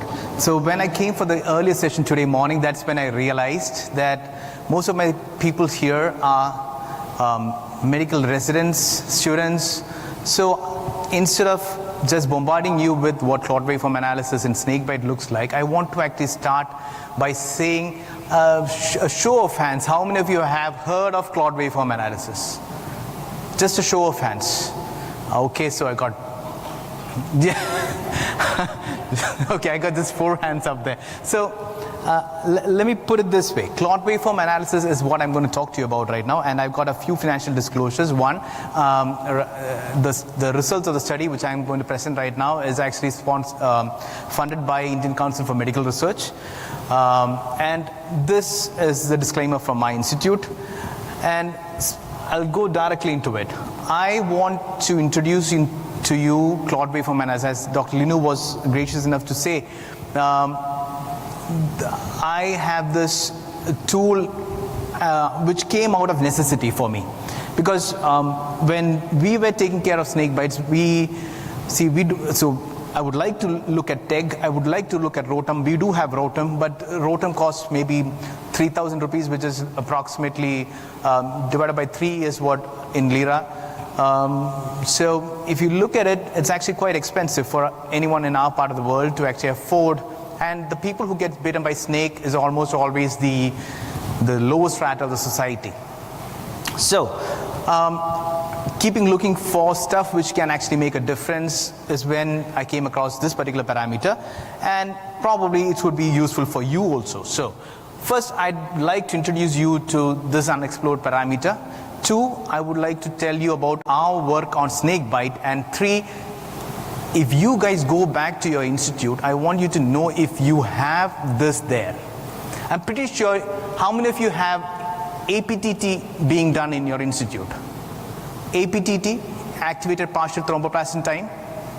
Activated partial thromboplastin time. So I'm pretty sure you guys all have CWA in your department. Only difference is we do not know how to interpret the results. You know why I decided to actually look at it? Because the hematologists in my department, my institute, did not know how to interpret the results. That's the reason why I decided to look at it. Like David Carr was mentioning yesterday, being curious. That's the reason why I came across this parameter. So let me give you a brief history about what Claude waveform looks like. See, you have this coagulation cascade being explained in the initial phase by Paul Morowitz in 1905, I guess. And he gave you this cascading pathway, but it couldn't help explain much of the hemophiliac, how does the hemophiliacs bleed, etc. Then came the enzymatic pathway, where you did not know, say, why factor 13 or factor 12 bled, deficiency bled. And then came the modified coagulation cascade. Now, I'm pretty sure you guys are familiar with this one, because this is what most of our text actually tells you, right, what the coagulation cascade looks like. Now, it might come as a surprise to some of you that this is not exactly what happens in the body. Physiologically, it's actually much more complicated than what I just showed. The intrinsic and extrinsic pathway, it doesn't get compartmentalized like that. It actually starts with the subendothelial tissue being opened up, you having the tissue factor being exposed, and you having, you know, your blood fraction factors attracting the platelets, you having the intrinsic, extrinsic TNAs being formed, you have the 2As gathering and forming the intrinsic TNAs. So it initiates, it amplifies, and then the clot starts propagating. That's essentially what coagulation cascade looks like. But the problem is, to test all this, what you have is your PT and APTT. You have your prothrombin time, you have your activated partial thromboplastin time. Now, it does look at parts of the coagulation cascade, but it doesn't give you a holistic view. What if I were to tell you that even when you're doing it, you can actually see what's happening in the coagulation cascade? I'll explain it again. Because when you're doing a APTT, this is how you do it manually. You get the serum separated, you add activated partial thromboplastin. So what you do is you look at it, you add phospholipids, calcium, partial thromboplastin, and there's a color change, and you say there's the time taken for the color change. That's what you're looking at when you're doing it manually. Now, once people wanted to do it in an automated environment, once the machines came into play, they had to tell the machines how to see that. So what they did was, the same phenomenon: light source, activated partial thromboplastin time, change in color, but using nephrometry or transmittance or absorbance, you start getting, so this is an absorbance waveform. What it tells you is, if you look here, you can see the milliabsorbance, and here you have the time frame. So as time goes, the coagulation, the color of the plasma changes, and you have a coagulation change in the absorbance. And this is the clot waveform, or the fibrin clot waveform. So this is what is telling the machine that there is an APTT. Now, what is APTT? The point at which there is a maximum slope, or there are two different derivatives which is actually derived from it. So this is the velocity of the curve, and this is the acceleration of the curve. The pink one is the first derivative, or the velocity, and the blue one is the acceleration of the curve. Now, you have both of those happening there, and the peak of the second derivative is your APTT. Now, when you get your results, this is the only thing that you're looking at. You're missing all the other data. You're looking at this particular point where you have the maximum of the peak of the acceleration. So that's where the key lies. There's so much data which is not being used. Essentially what you're looking at is the pre-coagulation phase, the coagulation phase, and the stabilization phase of the APTT. That's what you're seeing when you're looking at this graph. And these are the extra parameters which were described. One is maximum time, maximum velocity, maximum acceleration, minimum acceleration, and delta absorbance. Let me get rid of all those nuances, terminologies, but I want you to know that this is there in all your APTTs, and you're only looking at this particular value there. Now, the drawback is, even though all your machines are making use of it, only a few of them actually display it as a curve or a graph. I've just listed out a few from an article from Shima et al.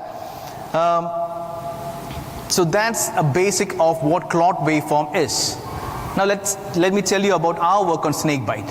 So I started working on snakebite because I had no other option. We get all kinds of snakes brought to a ER.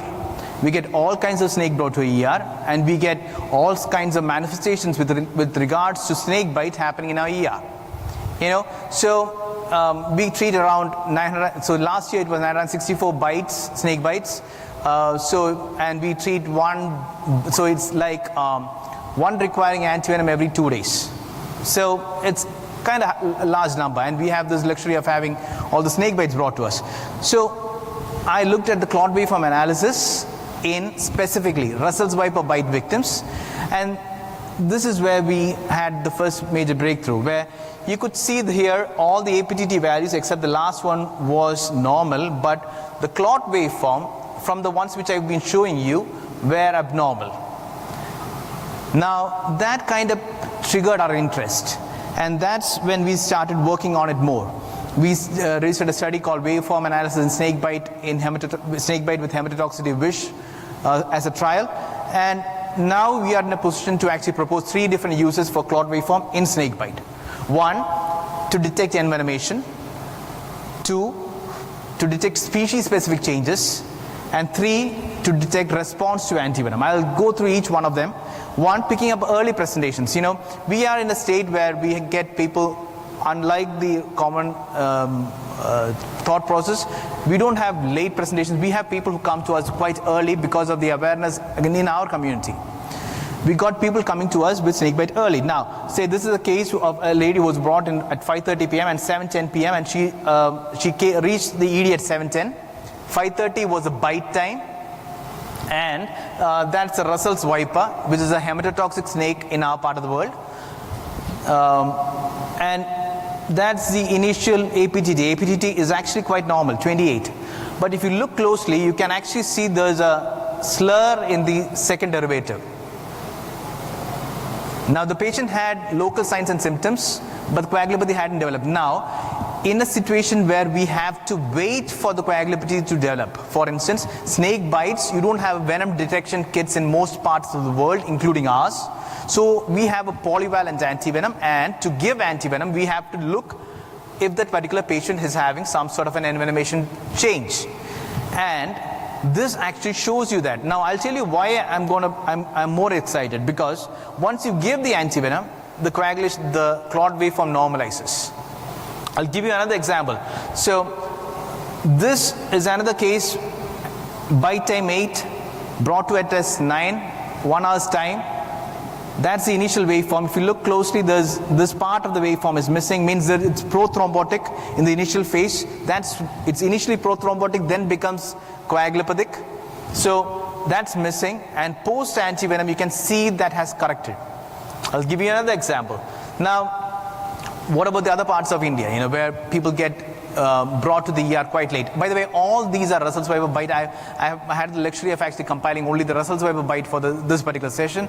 So here it's completely, there's no APTT value, means APTT is more than 180 seconds, more than 360 seconds in this case. You don't have an APTT value. The patient was brought after 6 hours of bite, profound coagulopathy, but after giving antivenom, 6 hours after antivenom, you can see that the waveform has started developing. The APTT is still prolonged, and 12 hours after antivenom, it's kind of starting to normalize. So it shows, the second point, it shows response to antivenom. Now this is the breakthrough which I think which we made, because you have someone with, so this is a control APTT clot waveform, and this is after adding dilute Russell's viper venom in vitro. And this is what the curve looks like in a patient with Russell's viper bite. It mimics the same. You have dilute Russell's viper venom added in vitro, and it looks the same as what you see in a Russell's viper bite. So we propose this particular fact as an experimental data that it can probably be a marker for detecting envenomation, species-specific changes. We haven't looked into it in much. We are right now looking at hump-nosed pit vipers and cobras, but soon we'll have a data. So, and for all those who are sitting here who's not interested in toxicology, so I'm going to actually give you potential application for CW in other conditions. See, CW came out in the picture when it was initially described, maybe in 2009 by Toe et al. And it bordered on to becoming one of the most sensitive and specific parameters to detect DIC in sepsis patients. And it was almost about to become a recommendation by the British Society.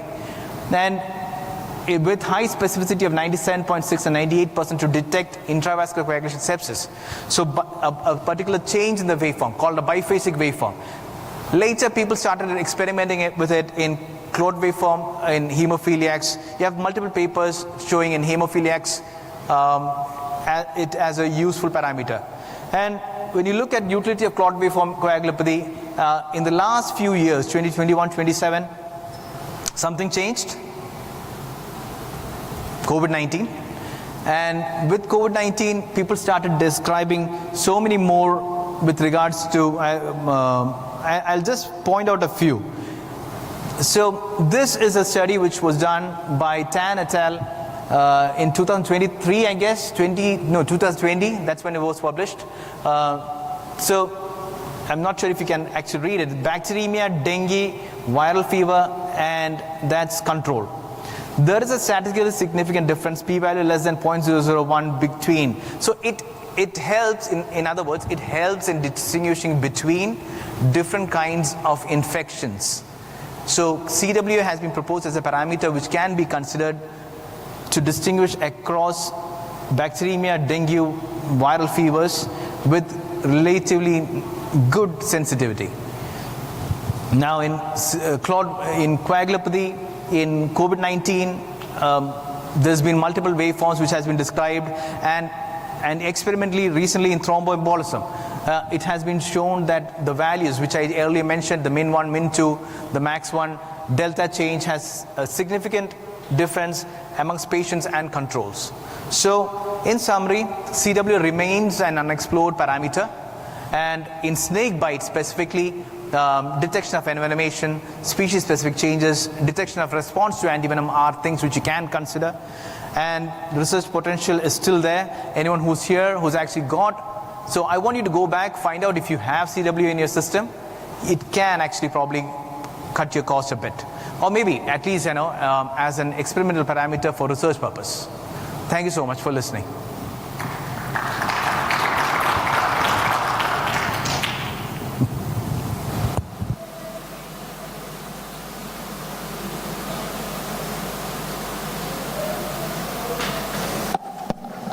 Thank you, Dr. Siju, for that wonderful talk. So, do we have any questions?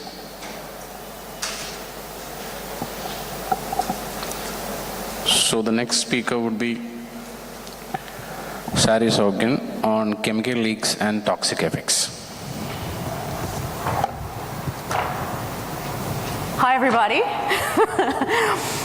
My name's Sari, and I want to apologize in advance. I think I have a little bit of a cold, so my voice is awkward. So I'm going to be talking to you about chemical leaks and toxic effects, taking you in a completely different direction, but back to a topic that we started in the toxicology session in Hall B this morning, where we started talking a little bit about some of the toxicologic risks associated with major environmental disasters and kind of what to be prepared about. So chemical leaks are in that category, and I think the next few sessions are going to cover a little bit of preparedness with regard to these issues. I'm not advancing. Okay, a little bit about me. I'm an associate professor of emergency medicine and also a medical toxicologist. I work in New York at Bellevue Hospital and also at the New York City Poison Control Center. I do not have any financial or other interest to disclose. And I think in the next 15 minutes, we'll be talking a little bit about specifically chemicals involved in common industrial accidents. I read a recent review of chemicals that was published in the last year, stating that at this point there are some over 350,000 distinct chemical entities that are recognized from a regulatory perspective. Now, by all means, from the standpoint of human physiology and how we interact with these chemicals, there's a tremendous amount of overlap, and the number is not that great. But in trying to put together this talk, I really had to think about how to narrow it down. So I asked, what are the most common agents released in chemical disasters specifically? And wanted to give a couple of examples, not to know in any kind of exhaustive sense what each of these chemicals entails and what they do in the human body, but just some general principles, using a few examples to think through what's most common and what we need to know to be oriented in the emergency department to help manage these cases. So this was an interesting website that I found also just in preparation for this talk. It's a relatively new group that started during the pandemic, trying to bring some political awareness to the problem of chemical disasters and releases. And they put together, a group of people got together and put together a lobbying platform and a website with an interactive map where they were able to locate every chemical explosion or release happening in the United States by virtue of combing through media reports, websites, government releases, and so forth. And what they realized was that there is a chemical incident happening in the United States alone pretty much every other day. And that number is increasing. Now, there isn't data sufficient to understand what this looks like on a worldwide basis. That has not yet been compiled. And to understand the reasons why this might be increasing is completely speculative. But the WHO has been turning our attention for some time. This was a report, a book that was published in 2018, looking at the problem of what are called NATEC events, or chemical releases and chemical disasters that follow in the wake of natural disasters. So these are your earthquakes, your cyclones, and hurricanes, flooding and so forth, which are going to put infrastructure at risk and by all means lead to chemical releases and disasters and are actually require a more complicated response, since by virtue of the natural disaster, the health system would already be at risk. So this is a paper that I came across some years ago. It's probably out of date by now, but in just kind of looking through that website that I mentioned before, it seems like it might still hold true. That chemical incidents, you can see here on the right, this is the top 15 out of top 25 chemical incidents that happen in the United States during a multi-year period. You can see that pretty much every sector is involved, right? So it's not just chemical manufacturing, it's agric, it's water quality and sanitation, it's animal husbandry. So these are all sectors of society that would be much more widespread and available anywhere in the world. And you can see that the number of chemicals used and the number of incidents that are involved seems to be pretty widespread. And in terms of specific chemical agents involved, this is again the top 15 out of the top 25. You can see that with the exception of some hydrocarbons here and there, butane is there, propane is there, flammable mixture is there as number 3. The vast majority of these agents all fall into one general category. They're all pretty much irritant gases. So if you were going to try to get prepared, in the last session someone made the comments that most emergency physicians don't have the bandwidth to learn about and to remember every single chemical that's out there. By all means, most toxicologists don't have the bandwidth to learn all 350,000 different entities and what they might do. Absolutely no problem. If you were going to think about one high-yield toxidrome to get prepared on, it would be this irritant gas toxidrome. And these are a group of chemicals much larger than the ones we saw on that initial list and much larger than the examples I'm going to go through right now, but that all basically dissolve in the water within our mucous membranes and respiratory tract to form caustics and create direct tissue injury as a result. So you see here, I've made a little scale of more soluble to less soluble, and that's important in terms of thinking about how we might experience these toxic effects and in what time frame. So number 1 on that list, the most common chemical involved in these big disasters or releases is ammonia.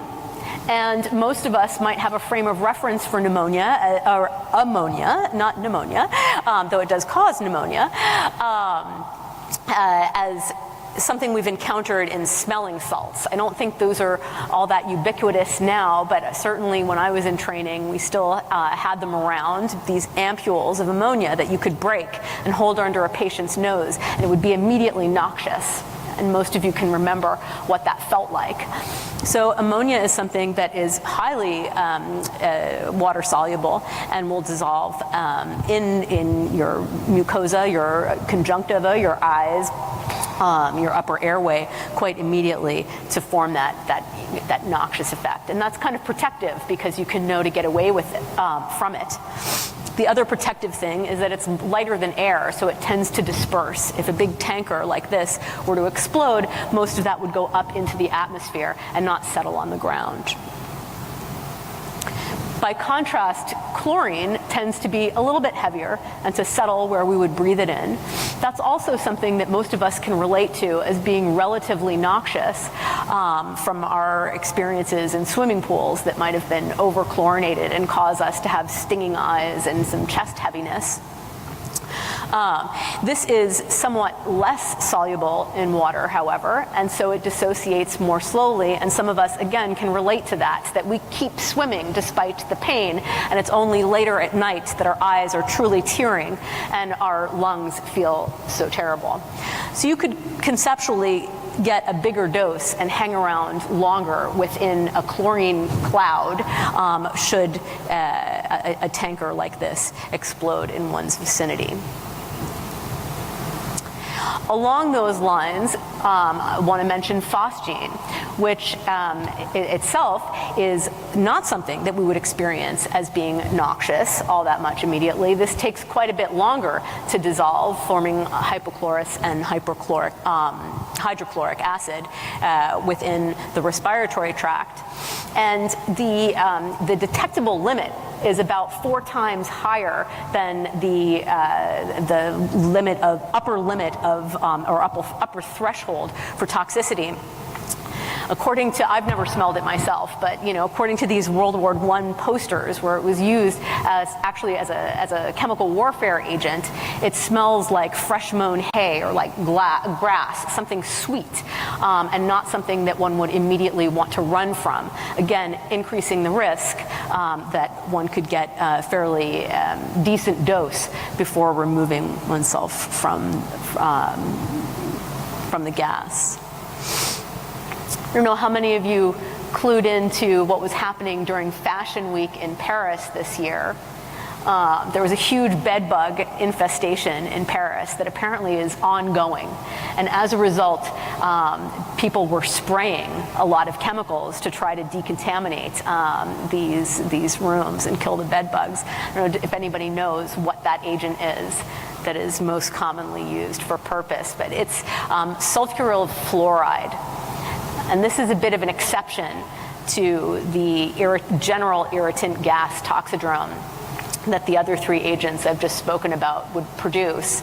Sulfuryl fluoride doesn't so much, it does slowly hydrolyze in in the water of our mucosa and respiratory tract to form hydrofluoric acid. But more readily than that, it will simply dissociate to create a fluoride ion, which is highly reactive, an anion that reacts with calcium more so than magnesium and potassium, producing this toxidrome, the mnemonic for which is CATS, referring to convulsions, dysrhythmias. We can see here the classic signs of hypocalcemia, tetany, and so forth. And hydrogen sulfide is the last one that I want to mention as being a real exception. Yes, it absolutely is a respiratory irritant, an irritant gas, but its effects at higher doses or prolonged doses go far beyond the keratoconjunctivitis and the chemical pneumonitis that we might associate with lower doses of this and with the other irritant gases. And this by virtue of its ability to bind to cytochrome oxidases within the mitochondrial membrane and shut down ATP synthesis, creating a high anion lactic acidosis, which is a fundamentally different thing, looks a bit more like cyanide toxicity than an irritant gas toxidrome at higher levels. For this reason, it's been named the slaughterhouse sledgehammer, meaning that if it builds up within a space and someone were to walk into that space, it can cause an almost immediate knockdown, much like cyanide would cause almost immediate coma and shock. So our approach to management really today doesn't differ all that much from what it was or what was elaborated in the First World War as a result of many medics having to deal with high volumes of soldiers being exposed to chemical warfare agents. And back then, the standard of care was to follow the same principles that we use today, which is decontamination, and then supportive care. So back then, decontamination looked a lot like using gauze soaked with water or saline to keep the eyes moist, and to have people gargle every 3 hours per this kernel. Today we might be a little bit fancier about that irrigation. There are eye wash stations. We can provide people with humidified oxygen and again have them gargle and so forth. In my ER, when I get these people who come in having been exposed to an irritant gas, I'll frequently hook up a nasal cannula to a bag of normal saline and lie them down with their head in a trash bag, and then do continuous irrigation via the nasal cannula placed just here at the top of their nose. Tell them to hold their eyes open and let it just, irrigate. Bronchodilators may be important. People will frequently be wheezing. And then the role of steroids is something that you'll see a lot in case reports, but is quite a bit more controversial. If you had somebody with like an ammonia exposure or someone who had significant upper airway swelling and edema, I think I probably would recommend steroids. But their role to prophylax and to prevent the development of long-term sequelae, pulmonary fibrosis and so forth, after a significant irritant assault is much more controversial. And in most review articles that have examined what evidence we do have, mostly from single case reports and case series, as well as animal studies, there hasn't consistently been, no benefit has consistently been found. I know in toxicology we love to talk about antidotes. They're certainly the most fun aspects of therapy. In this case, there are not too many that would be helpful, with one exception, maybe with hydrogen sulfide, which again, as I said, acts a little bit like cyanide poisoning. One could think about it conceptually as being the same. And the therapy here would be to administer nitrite therapy, similar to how you would do that in cyanide poisoning, and to try to induce a methemoglobinemia that might pull that hydrogen sulfide molecule off of the cytochrome oxidase and help detoxify it. There's been some work, mostly with animal studies, looking at an analog to B12, much like we have hydroxycobalamin now being used for cyanide poisoning. That one doesn't seem to work as well for hydrogen sulfide, but this one, cobinamide, has quite great affinity for the molecule, and at least in these animal models, has been shown to be quite helpful in pulling it off and detoxifying it. I guess another exception might be many of you might have heard of giving nebulized bicarbonate, and that's specifically in cases of chlorine ingestion. It hasn't been shown to be all that helpful in other chemical entities, and certainly not been well studied in many human models, but we do have some small evidence in chlorine that it may shorten the duration of symptoms and help people feel better faster. So I want to just end with a brief remark on the long-term effects of these chemical exposures and this kind of subacute management. I haven't focused too much on the history of major incidents, but I feel it would be remiss not to talk about Bhopal, which is both the largest chemical disaster that we've experienced in the last century, I guess. And something where we now have 40 years of experience seeing what happens to people in the aftermath of the event. In this case, an irritant gas, again, was released in massive quantity after an explosion at a factory in 1984. And within about the first 5 days, officially 3,800 people died of this irritant gas exposure and toxidrome that I've been talking about.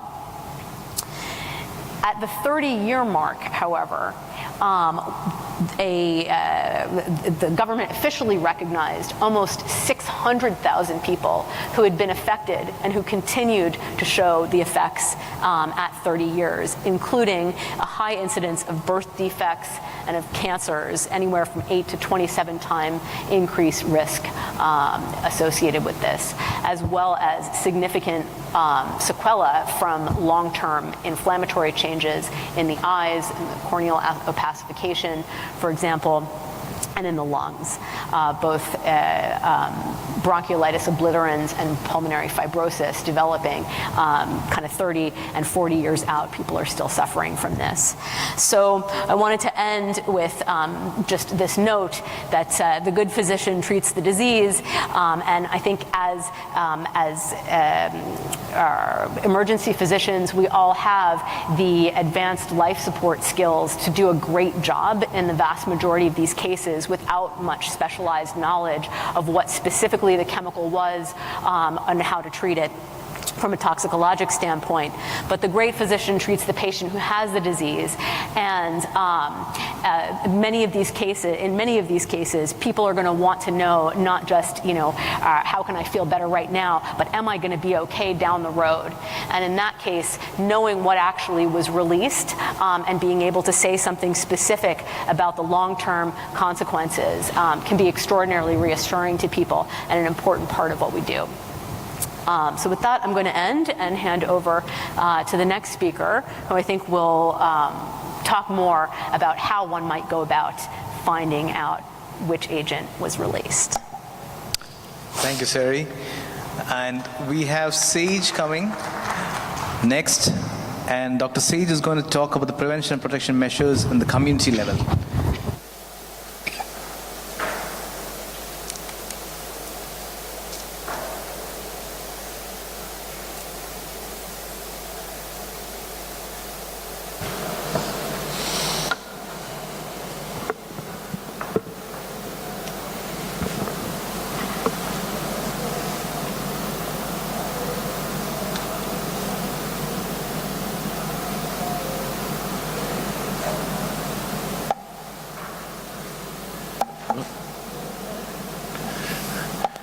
Okay, so I'm going to talk about what we can do to protect our communities from these kinds of disasters.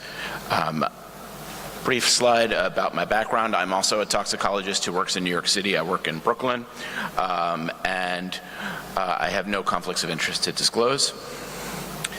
So I'm going to go over some background about preparation for chemical releases. Talk about how we can identify some of the potential threats, whether they're industrial, whether they're used for malicious purposes, and then how we can prepare, what equipment we might need, how we can prepare about decontamination, how we can get information when we do identify a toxin, and then how we can address the availability of antidotes. So there are a number of ways that chemicals can be released. It can be intentional, it can be unintentional.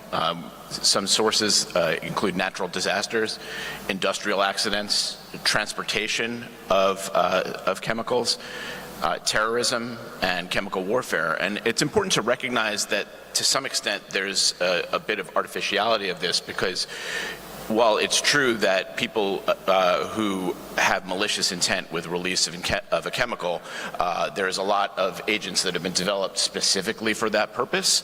But if it may not be necessary for somebody to have the ability to synthesize a chemical if they can identify a dangerous substance that's used in large quantities in your community.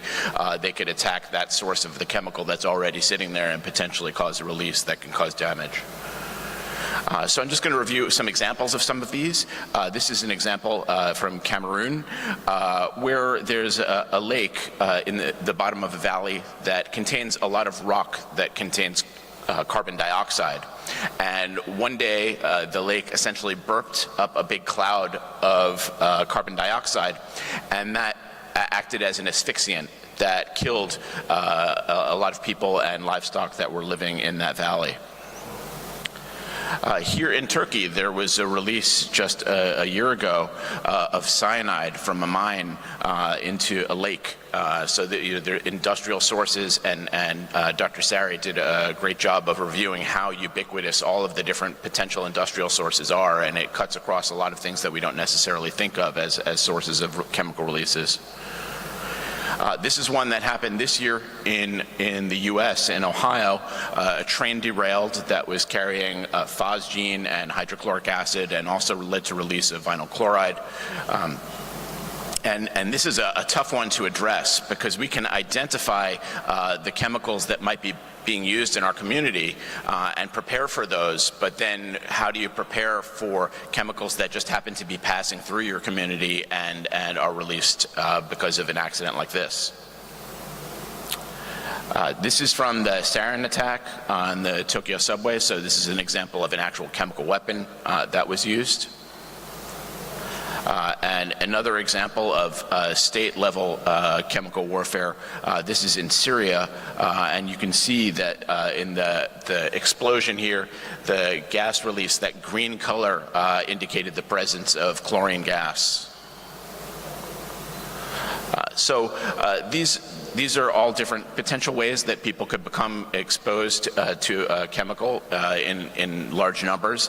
And to just highlight the difference between a chemical attack compared to a biological and a radiological attack, the biggest difference is the time frame, right? People who are exposed to chemicals typically, for most chemicals, and obviously there are exceptions for things like phosgene, but most things tend to have fairly rapid effects, and you need to recognize that, and that's really important in terms of personal protective equipment and decontamination that take a much higher priority compared to biological attacks and radiological attacks, because it's very easy for the person who's taking care of these patients to become a patient themselves if we're not addressing those things carefully. Now, when we see critically ill patients, I think we generally know what to do with those, but the problem is that there are so many worried well, right? The critically ill patient is the tip of the iceberg. They're going to be and a good example is the sarin attack on the Tokyo subway, right? There were about, I think, 688 patients that were transported by ambulance to hospitals after that exposure. 5,000 people presented to hospitals on their own that just transported themselves. There were 1,000 people that had some type of cholinergic effect. I think about 30-something that were significantly ill, and 8 fatalities. So you can see for every really critically injured person, there's a ton of worried well, and we have to think about preparing for what to do with those people when they present to your hospital, and specifically allocating specific space for those people, and have a plan for that. And also to control access to your hospital so you don't have people who have not been decontaminated coming and contaminating the clinical area that you're going to need to take care of these patients. And that kind of tip of the iceberg idea is really just an expression of the dose-response curve, right? And that comes from Paracelsus, who said, what is there that is not a poison? All things are poison and nothing is without poison. It is only the dose that makes a thing not a poison. So people who are exposed to a lot are going to be critically ill, but there's going to be a lot more people who are exposed to a little and might have minor effects, and you really need to sort them out. So in terms of identifying the potential threats that we might be seeing, thinking about the different industrial pollutants that might be used in your community, is going to be important, and preparing specifically for those. And Dr. Sari made an excellent point of that. In general, preparing for pulmonary irritants and asphyxiants is really going to deal with the large majority of these, but there are other threats that are out there. And in terms of preparing, what can you do? Well, we mentioned PPE, and there's going to be a lecture following me that is going to specifically address that, so I'm not going to go into too much detail about that. Preparing for decontamination, both in the field at the scene, at the site of the release, as well as at the hospital for patients who may not have been transported by ambulance from that site. We'll look at how we get information both to the community and for ourselves as healthcare professionals, and then what we can do to address specific antidotes when there is a release of something that does have an antidote. So here's an example of making sure that you have appropriate PPE for your first responders and for your staff in the hospital. Having appropriate equipment to be able to decontaminate people at the scene. Ideally, you don't want to transport contaminated patients in your ambulance because it's going to contaminate the ambulance and take it out of circulation, right? So you ideally want to transport people after they've been decontaminated at the scene. But at the same time, if you're working at the hospital and receiving these patients, you cannot assume that that has been done appropriately. So you have to treat every patient as they are potentially contaminated. And that's really going to mean controlling access at your hospital and making sure that patients are decontaminated before they're brought in. This is an example of our decontamination facilities at one of my hospitals at SUNY Downstate. And when we think about decontamination, you're going to need to separate your hot zone, where you have your contaminated patients, your warm zone, and that has that decon corridor, and ultimately the cold zone, where you're going to go on to treatment. And remember, this is where your chemical exposures are different from nuclear and biological, because decon takes priority over resuscitation, because that chemical is potentially going to kill them and potentially be a threat to you before they die of other things.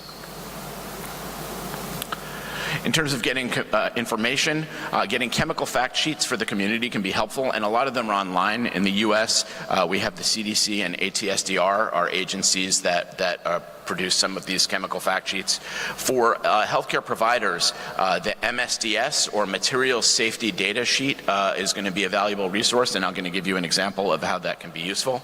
And then, does anyone here have the Wiser app on your smartphone? It's very useful for identifying hazardous materials that are being transported through your community.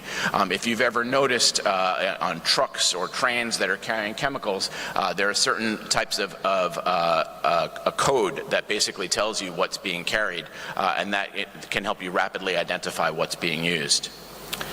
So this is just an example of the CDC website, some examples of fact sheets that are available that are in language for lay people, that will let them understand what the potential risks are, what they should do if they may have been exposed. And ATSDR is another agency that puts out similar information. This is a picture. I was sitting with my wife in Istanbul the other day and having a delicious lunch of fish durum, and I looked across the street and I saw these chemicals there. I said, that's interesting. That's right near where I'm eating. And so how would I get information about those things if I wanted to look up what the potential effects are? So I can go to Google and I can type in acetone and MSDS. Remember, MSDS is Material Safety Data Sheet.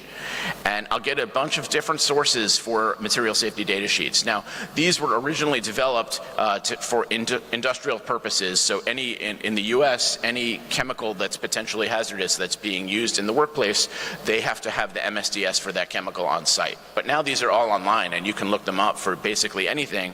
And they're not just for chemical names, but also brand names of products will have the MSDS associated with them.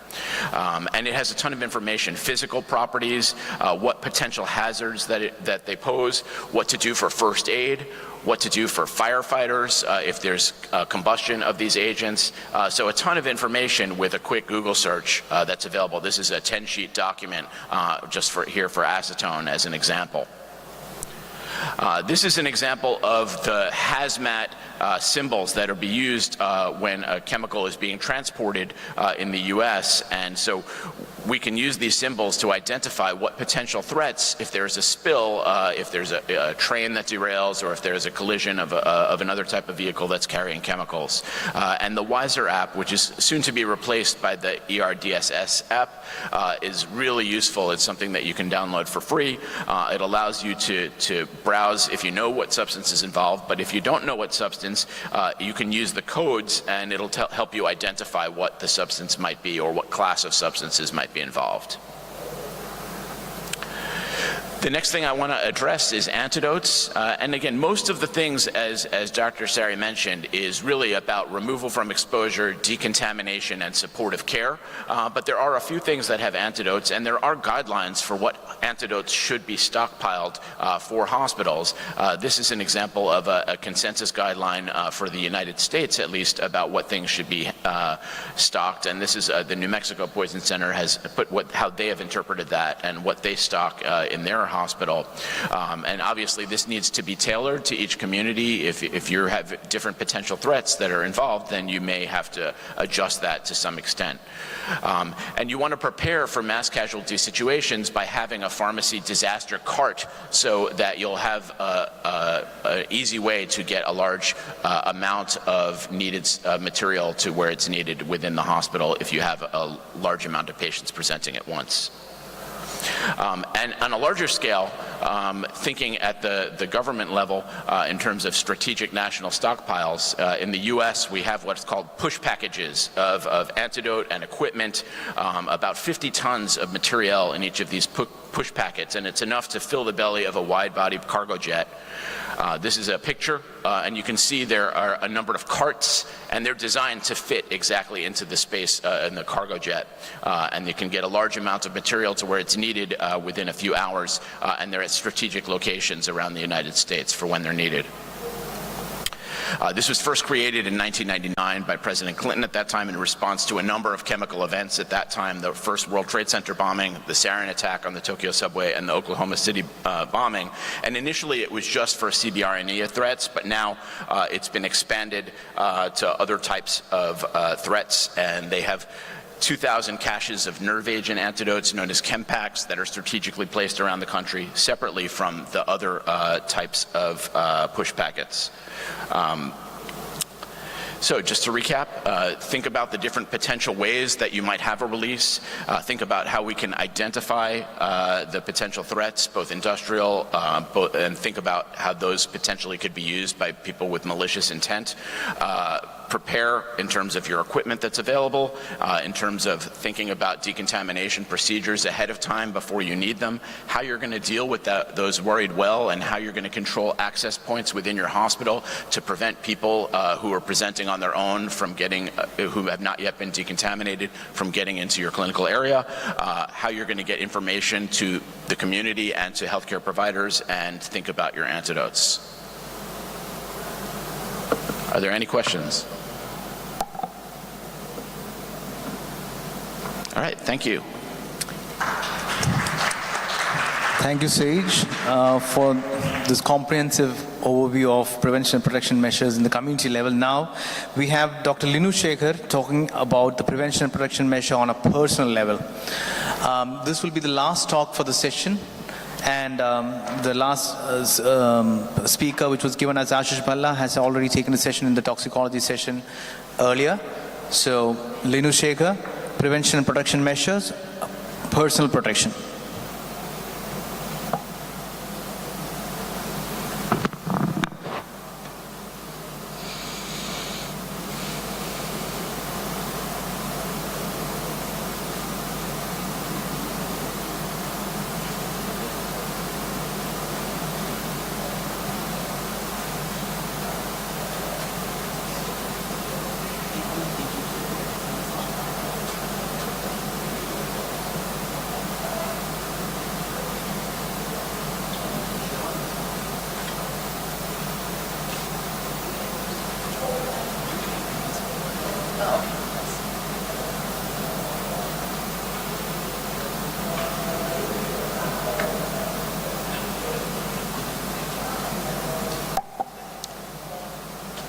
As the speaker is setting up, if there are any questions which you want to address to the prior speakers.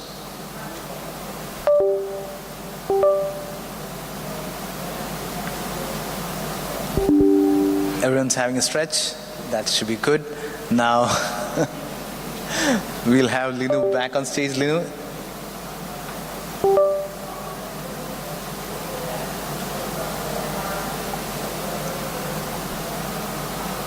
In which case, I have a question.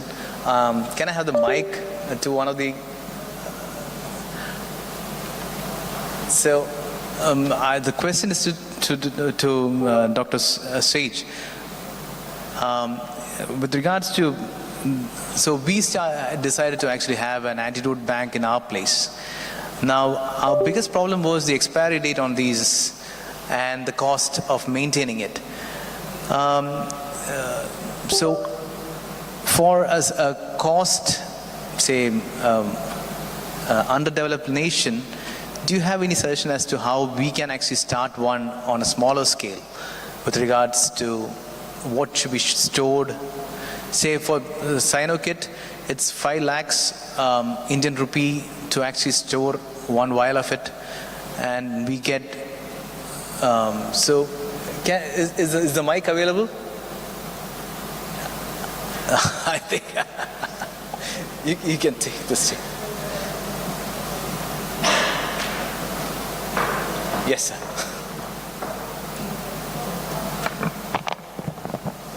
Okay, so I think that the best way to address that is to continually rotate drug out of your disaster supplies into your regular use and replace the disaster supplies so that it's not had a chance to expire.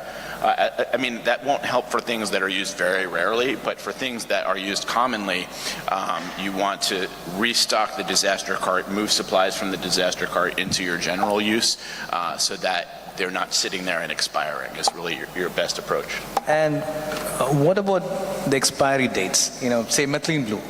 Do they actually expire? So that is another good point, and I think it depends on your situation, how much you have to pay attention to those expiry dates. Most drugs don't really expire. And there's pretty good data that certainly for things like tablets, they probably are good for years past their date.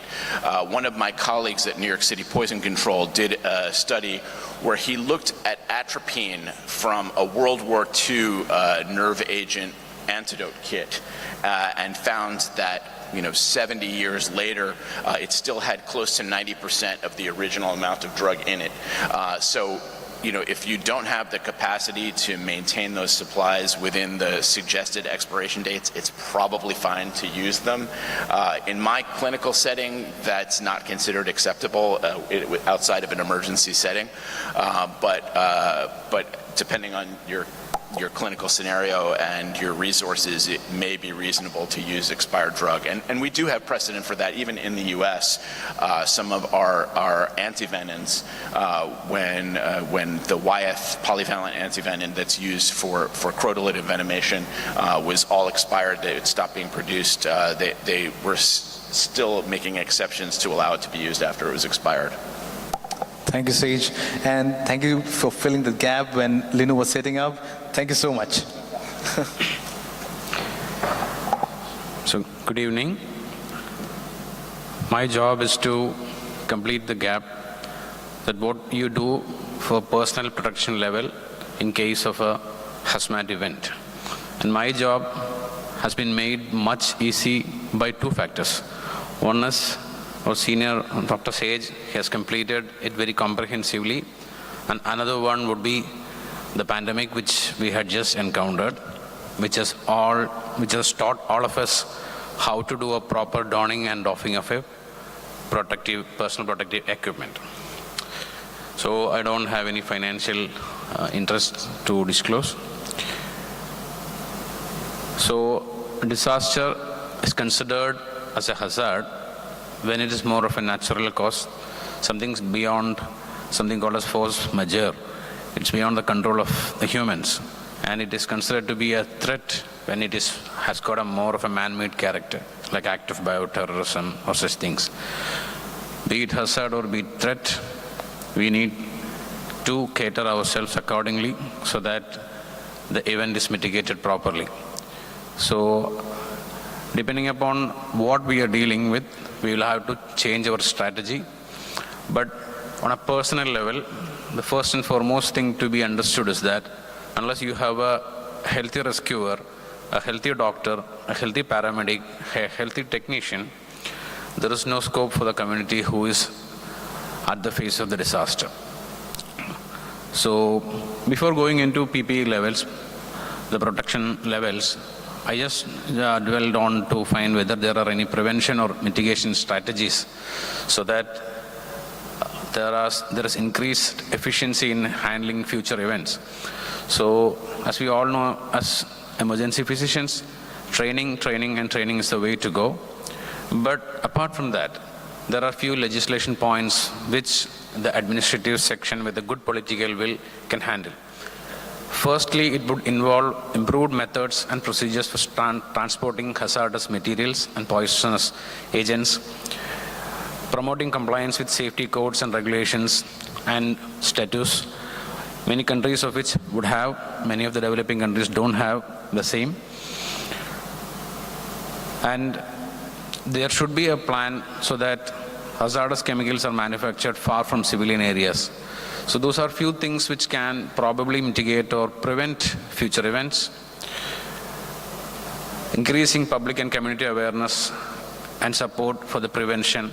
Because in most disasters and most hazmats, everybody is caught in the thick of things very soon. And however hard we train, it finds that whether it is a toxic gas leak or whether it is a bio threat, everybody attains only 50% of the training of the expected outcome. So we need more training courses like hazmat and more training for the emergency first responders in the first place, so that all these things, when put in place properly, helps in improving the efficiency of our management. So personal protective equipment is the main focus of personal protection, and how you engaged and how you effectively manage these events on a personal level. So the responders should be trained not only in the proper donning and doffing, they should also know what their equipment is going to handle, whether that equipment is sufficient to handle the toxic agent in place on first hand, whether how far can he or she compromise on the available thing, and how do you weigh the risks and benefits of what equipment is being used with. And lastly, how to dispose of this PPE should also be taught to the stakeholders. So now coming to the one of the most important parts, which we learned, many countries learned during the COVID pandemic in a hard way, that if you don't don a PPE properly, then you are inviting trouble. Better off without a PPE. So it applies the same to toxic disasters as well. So there should be a separate area for donning and doffing. Ideally, they should be cordoned off in different places. And the doffing area should be designed in accordance with the biomedical waste guidelines policy of the concerned institution. So these are prerequisites. And what we should understand is that there are different types of PPE, and the different types, each type will have a separate instruction of its own, so that the purpose is served. The purpose is that the rescuer or the first responder is protected properly. For example, this I have taken from the COVID literature itself. An interventional radiology patient who goes to the IR suite, how does he, sorry, not a patient, a responder who goes to the IR suite at the time of everybody was afraid about COVID, at that time, how he goes and handles a COVID positive patient. So there, the steps have been shown here. So I'm not reading out all these things because it is different in each case. In here, if you see, after completely donning the PPE, he has to put on a lead apron also. So it depends upon what agent you are dealing with, the steps might have a different. But you have to be knowledgeable. That is the take-home point. Unless you are knowledgeable, there is no use having any fancy PPE with you. And this is again a picture of another, I took it from some other place here, whether how you properly doff the PPE. There will be different steps, and it usually starts with the part covering the head and it ends with the part covering the legs. It is if the doffing is also not done properly, it can also do more harm than your intended protection. You might be protected, but the PPE would be helping to disseminate this agent to others. So now coming to levels of protection, Environmental Protection Agency of the US defines 4 levels of protection for PPE, with the level A giving the greatest protection and level D giving the least one. So what is level A? It provides the highest level of both respiratory and skin protection. It protects the respiratory tract and mucous membranes and skin from all types of vapors as well. So this is airtight and fully encapsulating, and self-contained breathing apparatus which is accompanied will be within the suit. So nothing is left out of the patient. It is wholly encapsulating the patient, and it would be fully chemical and vapor protective suit, and it is suited for all toxins. And in addition, it would have outer chemical resistant gloves and boots as well. So this is the picture of a self-containing breathing apparatus, which you would see in case of most of the first responders. Coming to level B, it provides the highest level of respiratory protection and skin splash by using chemical resistant clothing. But it does not provide skin vapor protection, though it provides protection to the respiratory tract. So here the difference is that the self-contained breathing apparatus is not enclosed within the suit. It is coming as a separate unit, so it is not fully tight, and there will be some level of protection which is lost. So examples of level B protection would include the SCBA, or the self-contained breathing apparatus used in conjunction or separately, along with gloves and a face shield with some chemical resistant clothing and chemical resistant boots.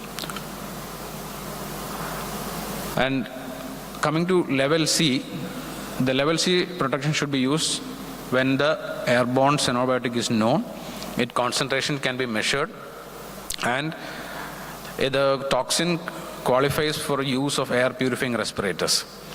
And in addition, we don't think that there is a skin or eye exposure is present in such patients or in such toxins. So it protects splash protection as the same level as B, but a lower level of respiratory protection than classes A and B. Majority of the hospitals expect that their EMTs or the first responder team to have level C protection training. But that may not be the case in case of a toxic disaster. So these 3 are the actual levels, and there is a level D which is written theoretically, but it is not used because it is nothing more than a routine uniform or the scrubs which we use in our routine departments. It provides no respiratory protection and only minimal skin protection. And then why is there a level D? So this level D is that this should not be worn in case of toxic disasters. That's why it has been designed. So this gives a picture of level A, level B, and level C of PPEs. Here, as I discussed, you can see the level A shows that the respirator device is also inside the suit. So it is a completely sealed issue. And level B would be the respirator would be outside your suit. So it gives us lesser amount of protection. And as you can see, level C, the eyes and the face are actually not covered, but there is a purifying respirator associated with the suit. So this is again just an extension of what Dr. Sage had discussed. All the treatment of the patient should actually happen only in the green zone.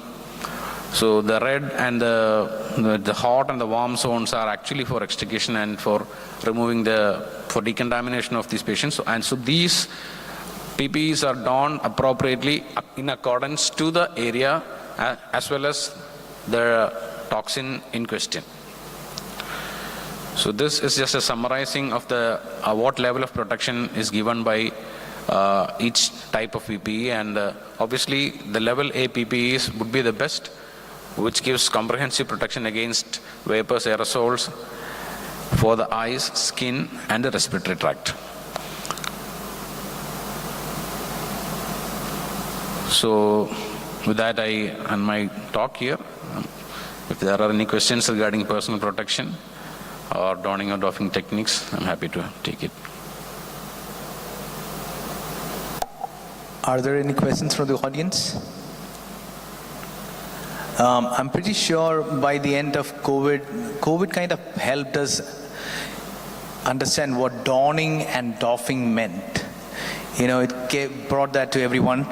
So this was the last speaker for the night, and hope you all have a good night. See you all tomorrow. Good night. Thank you.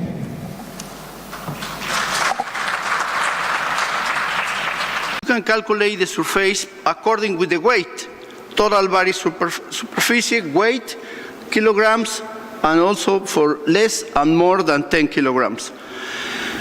How you maintain the routine for the fluids? If the patient is more than 10 kilograms, you can increase 50 milliliters per kilo per day for the next 10 kilograms, or 20 per kilo per day if they are over 20 kilograms.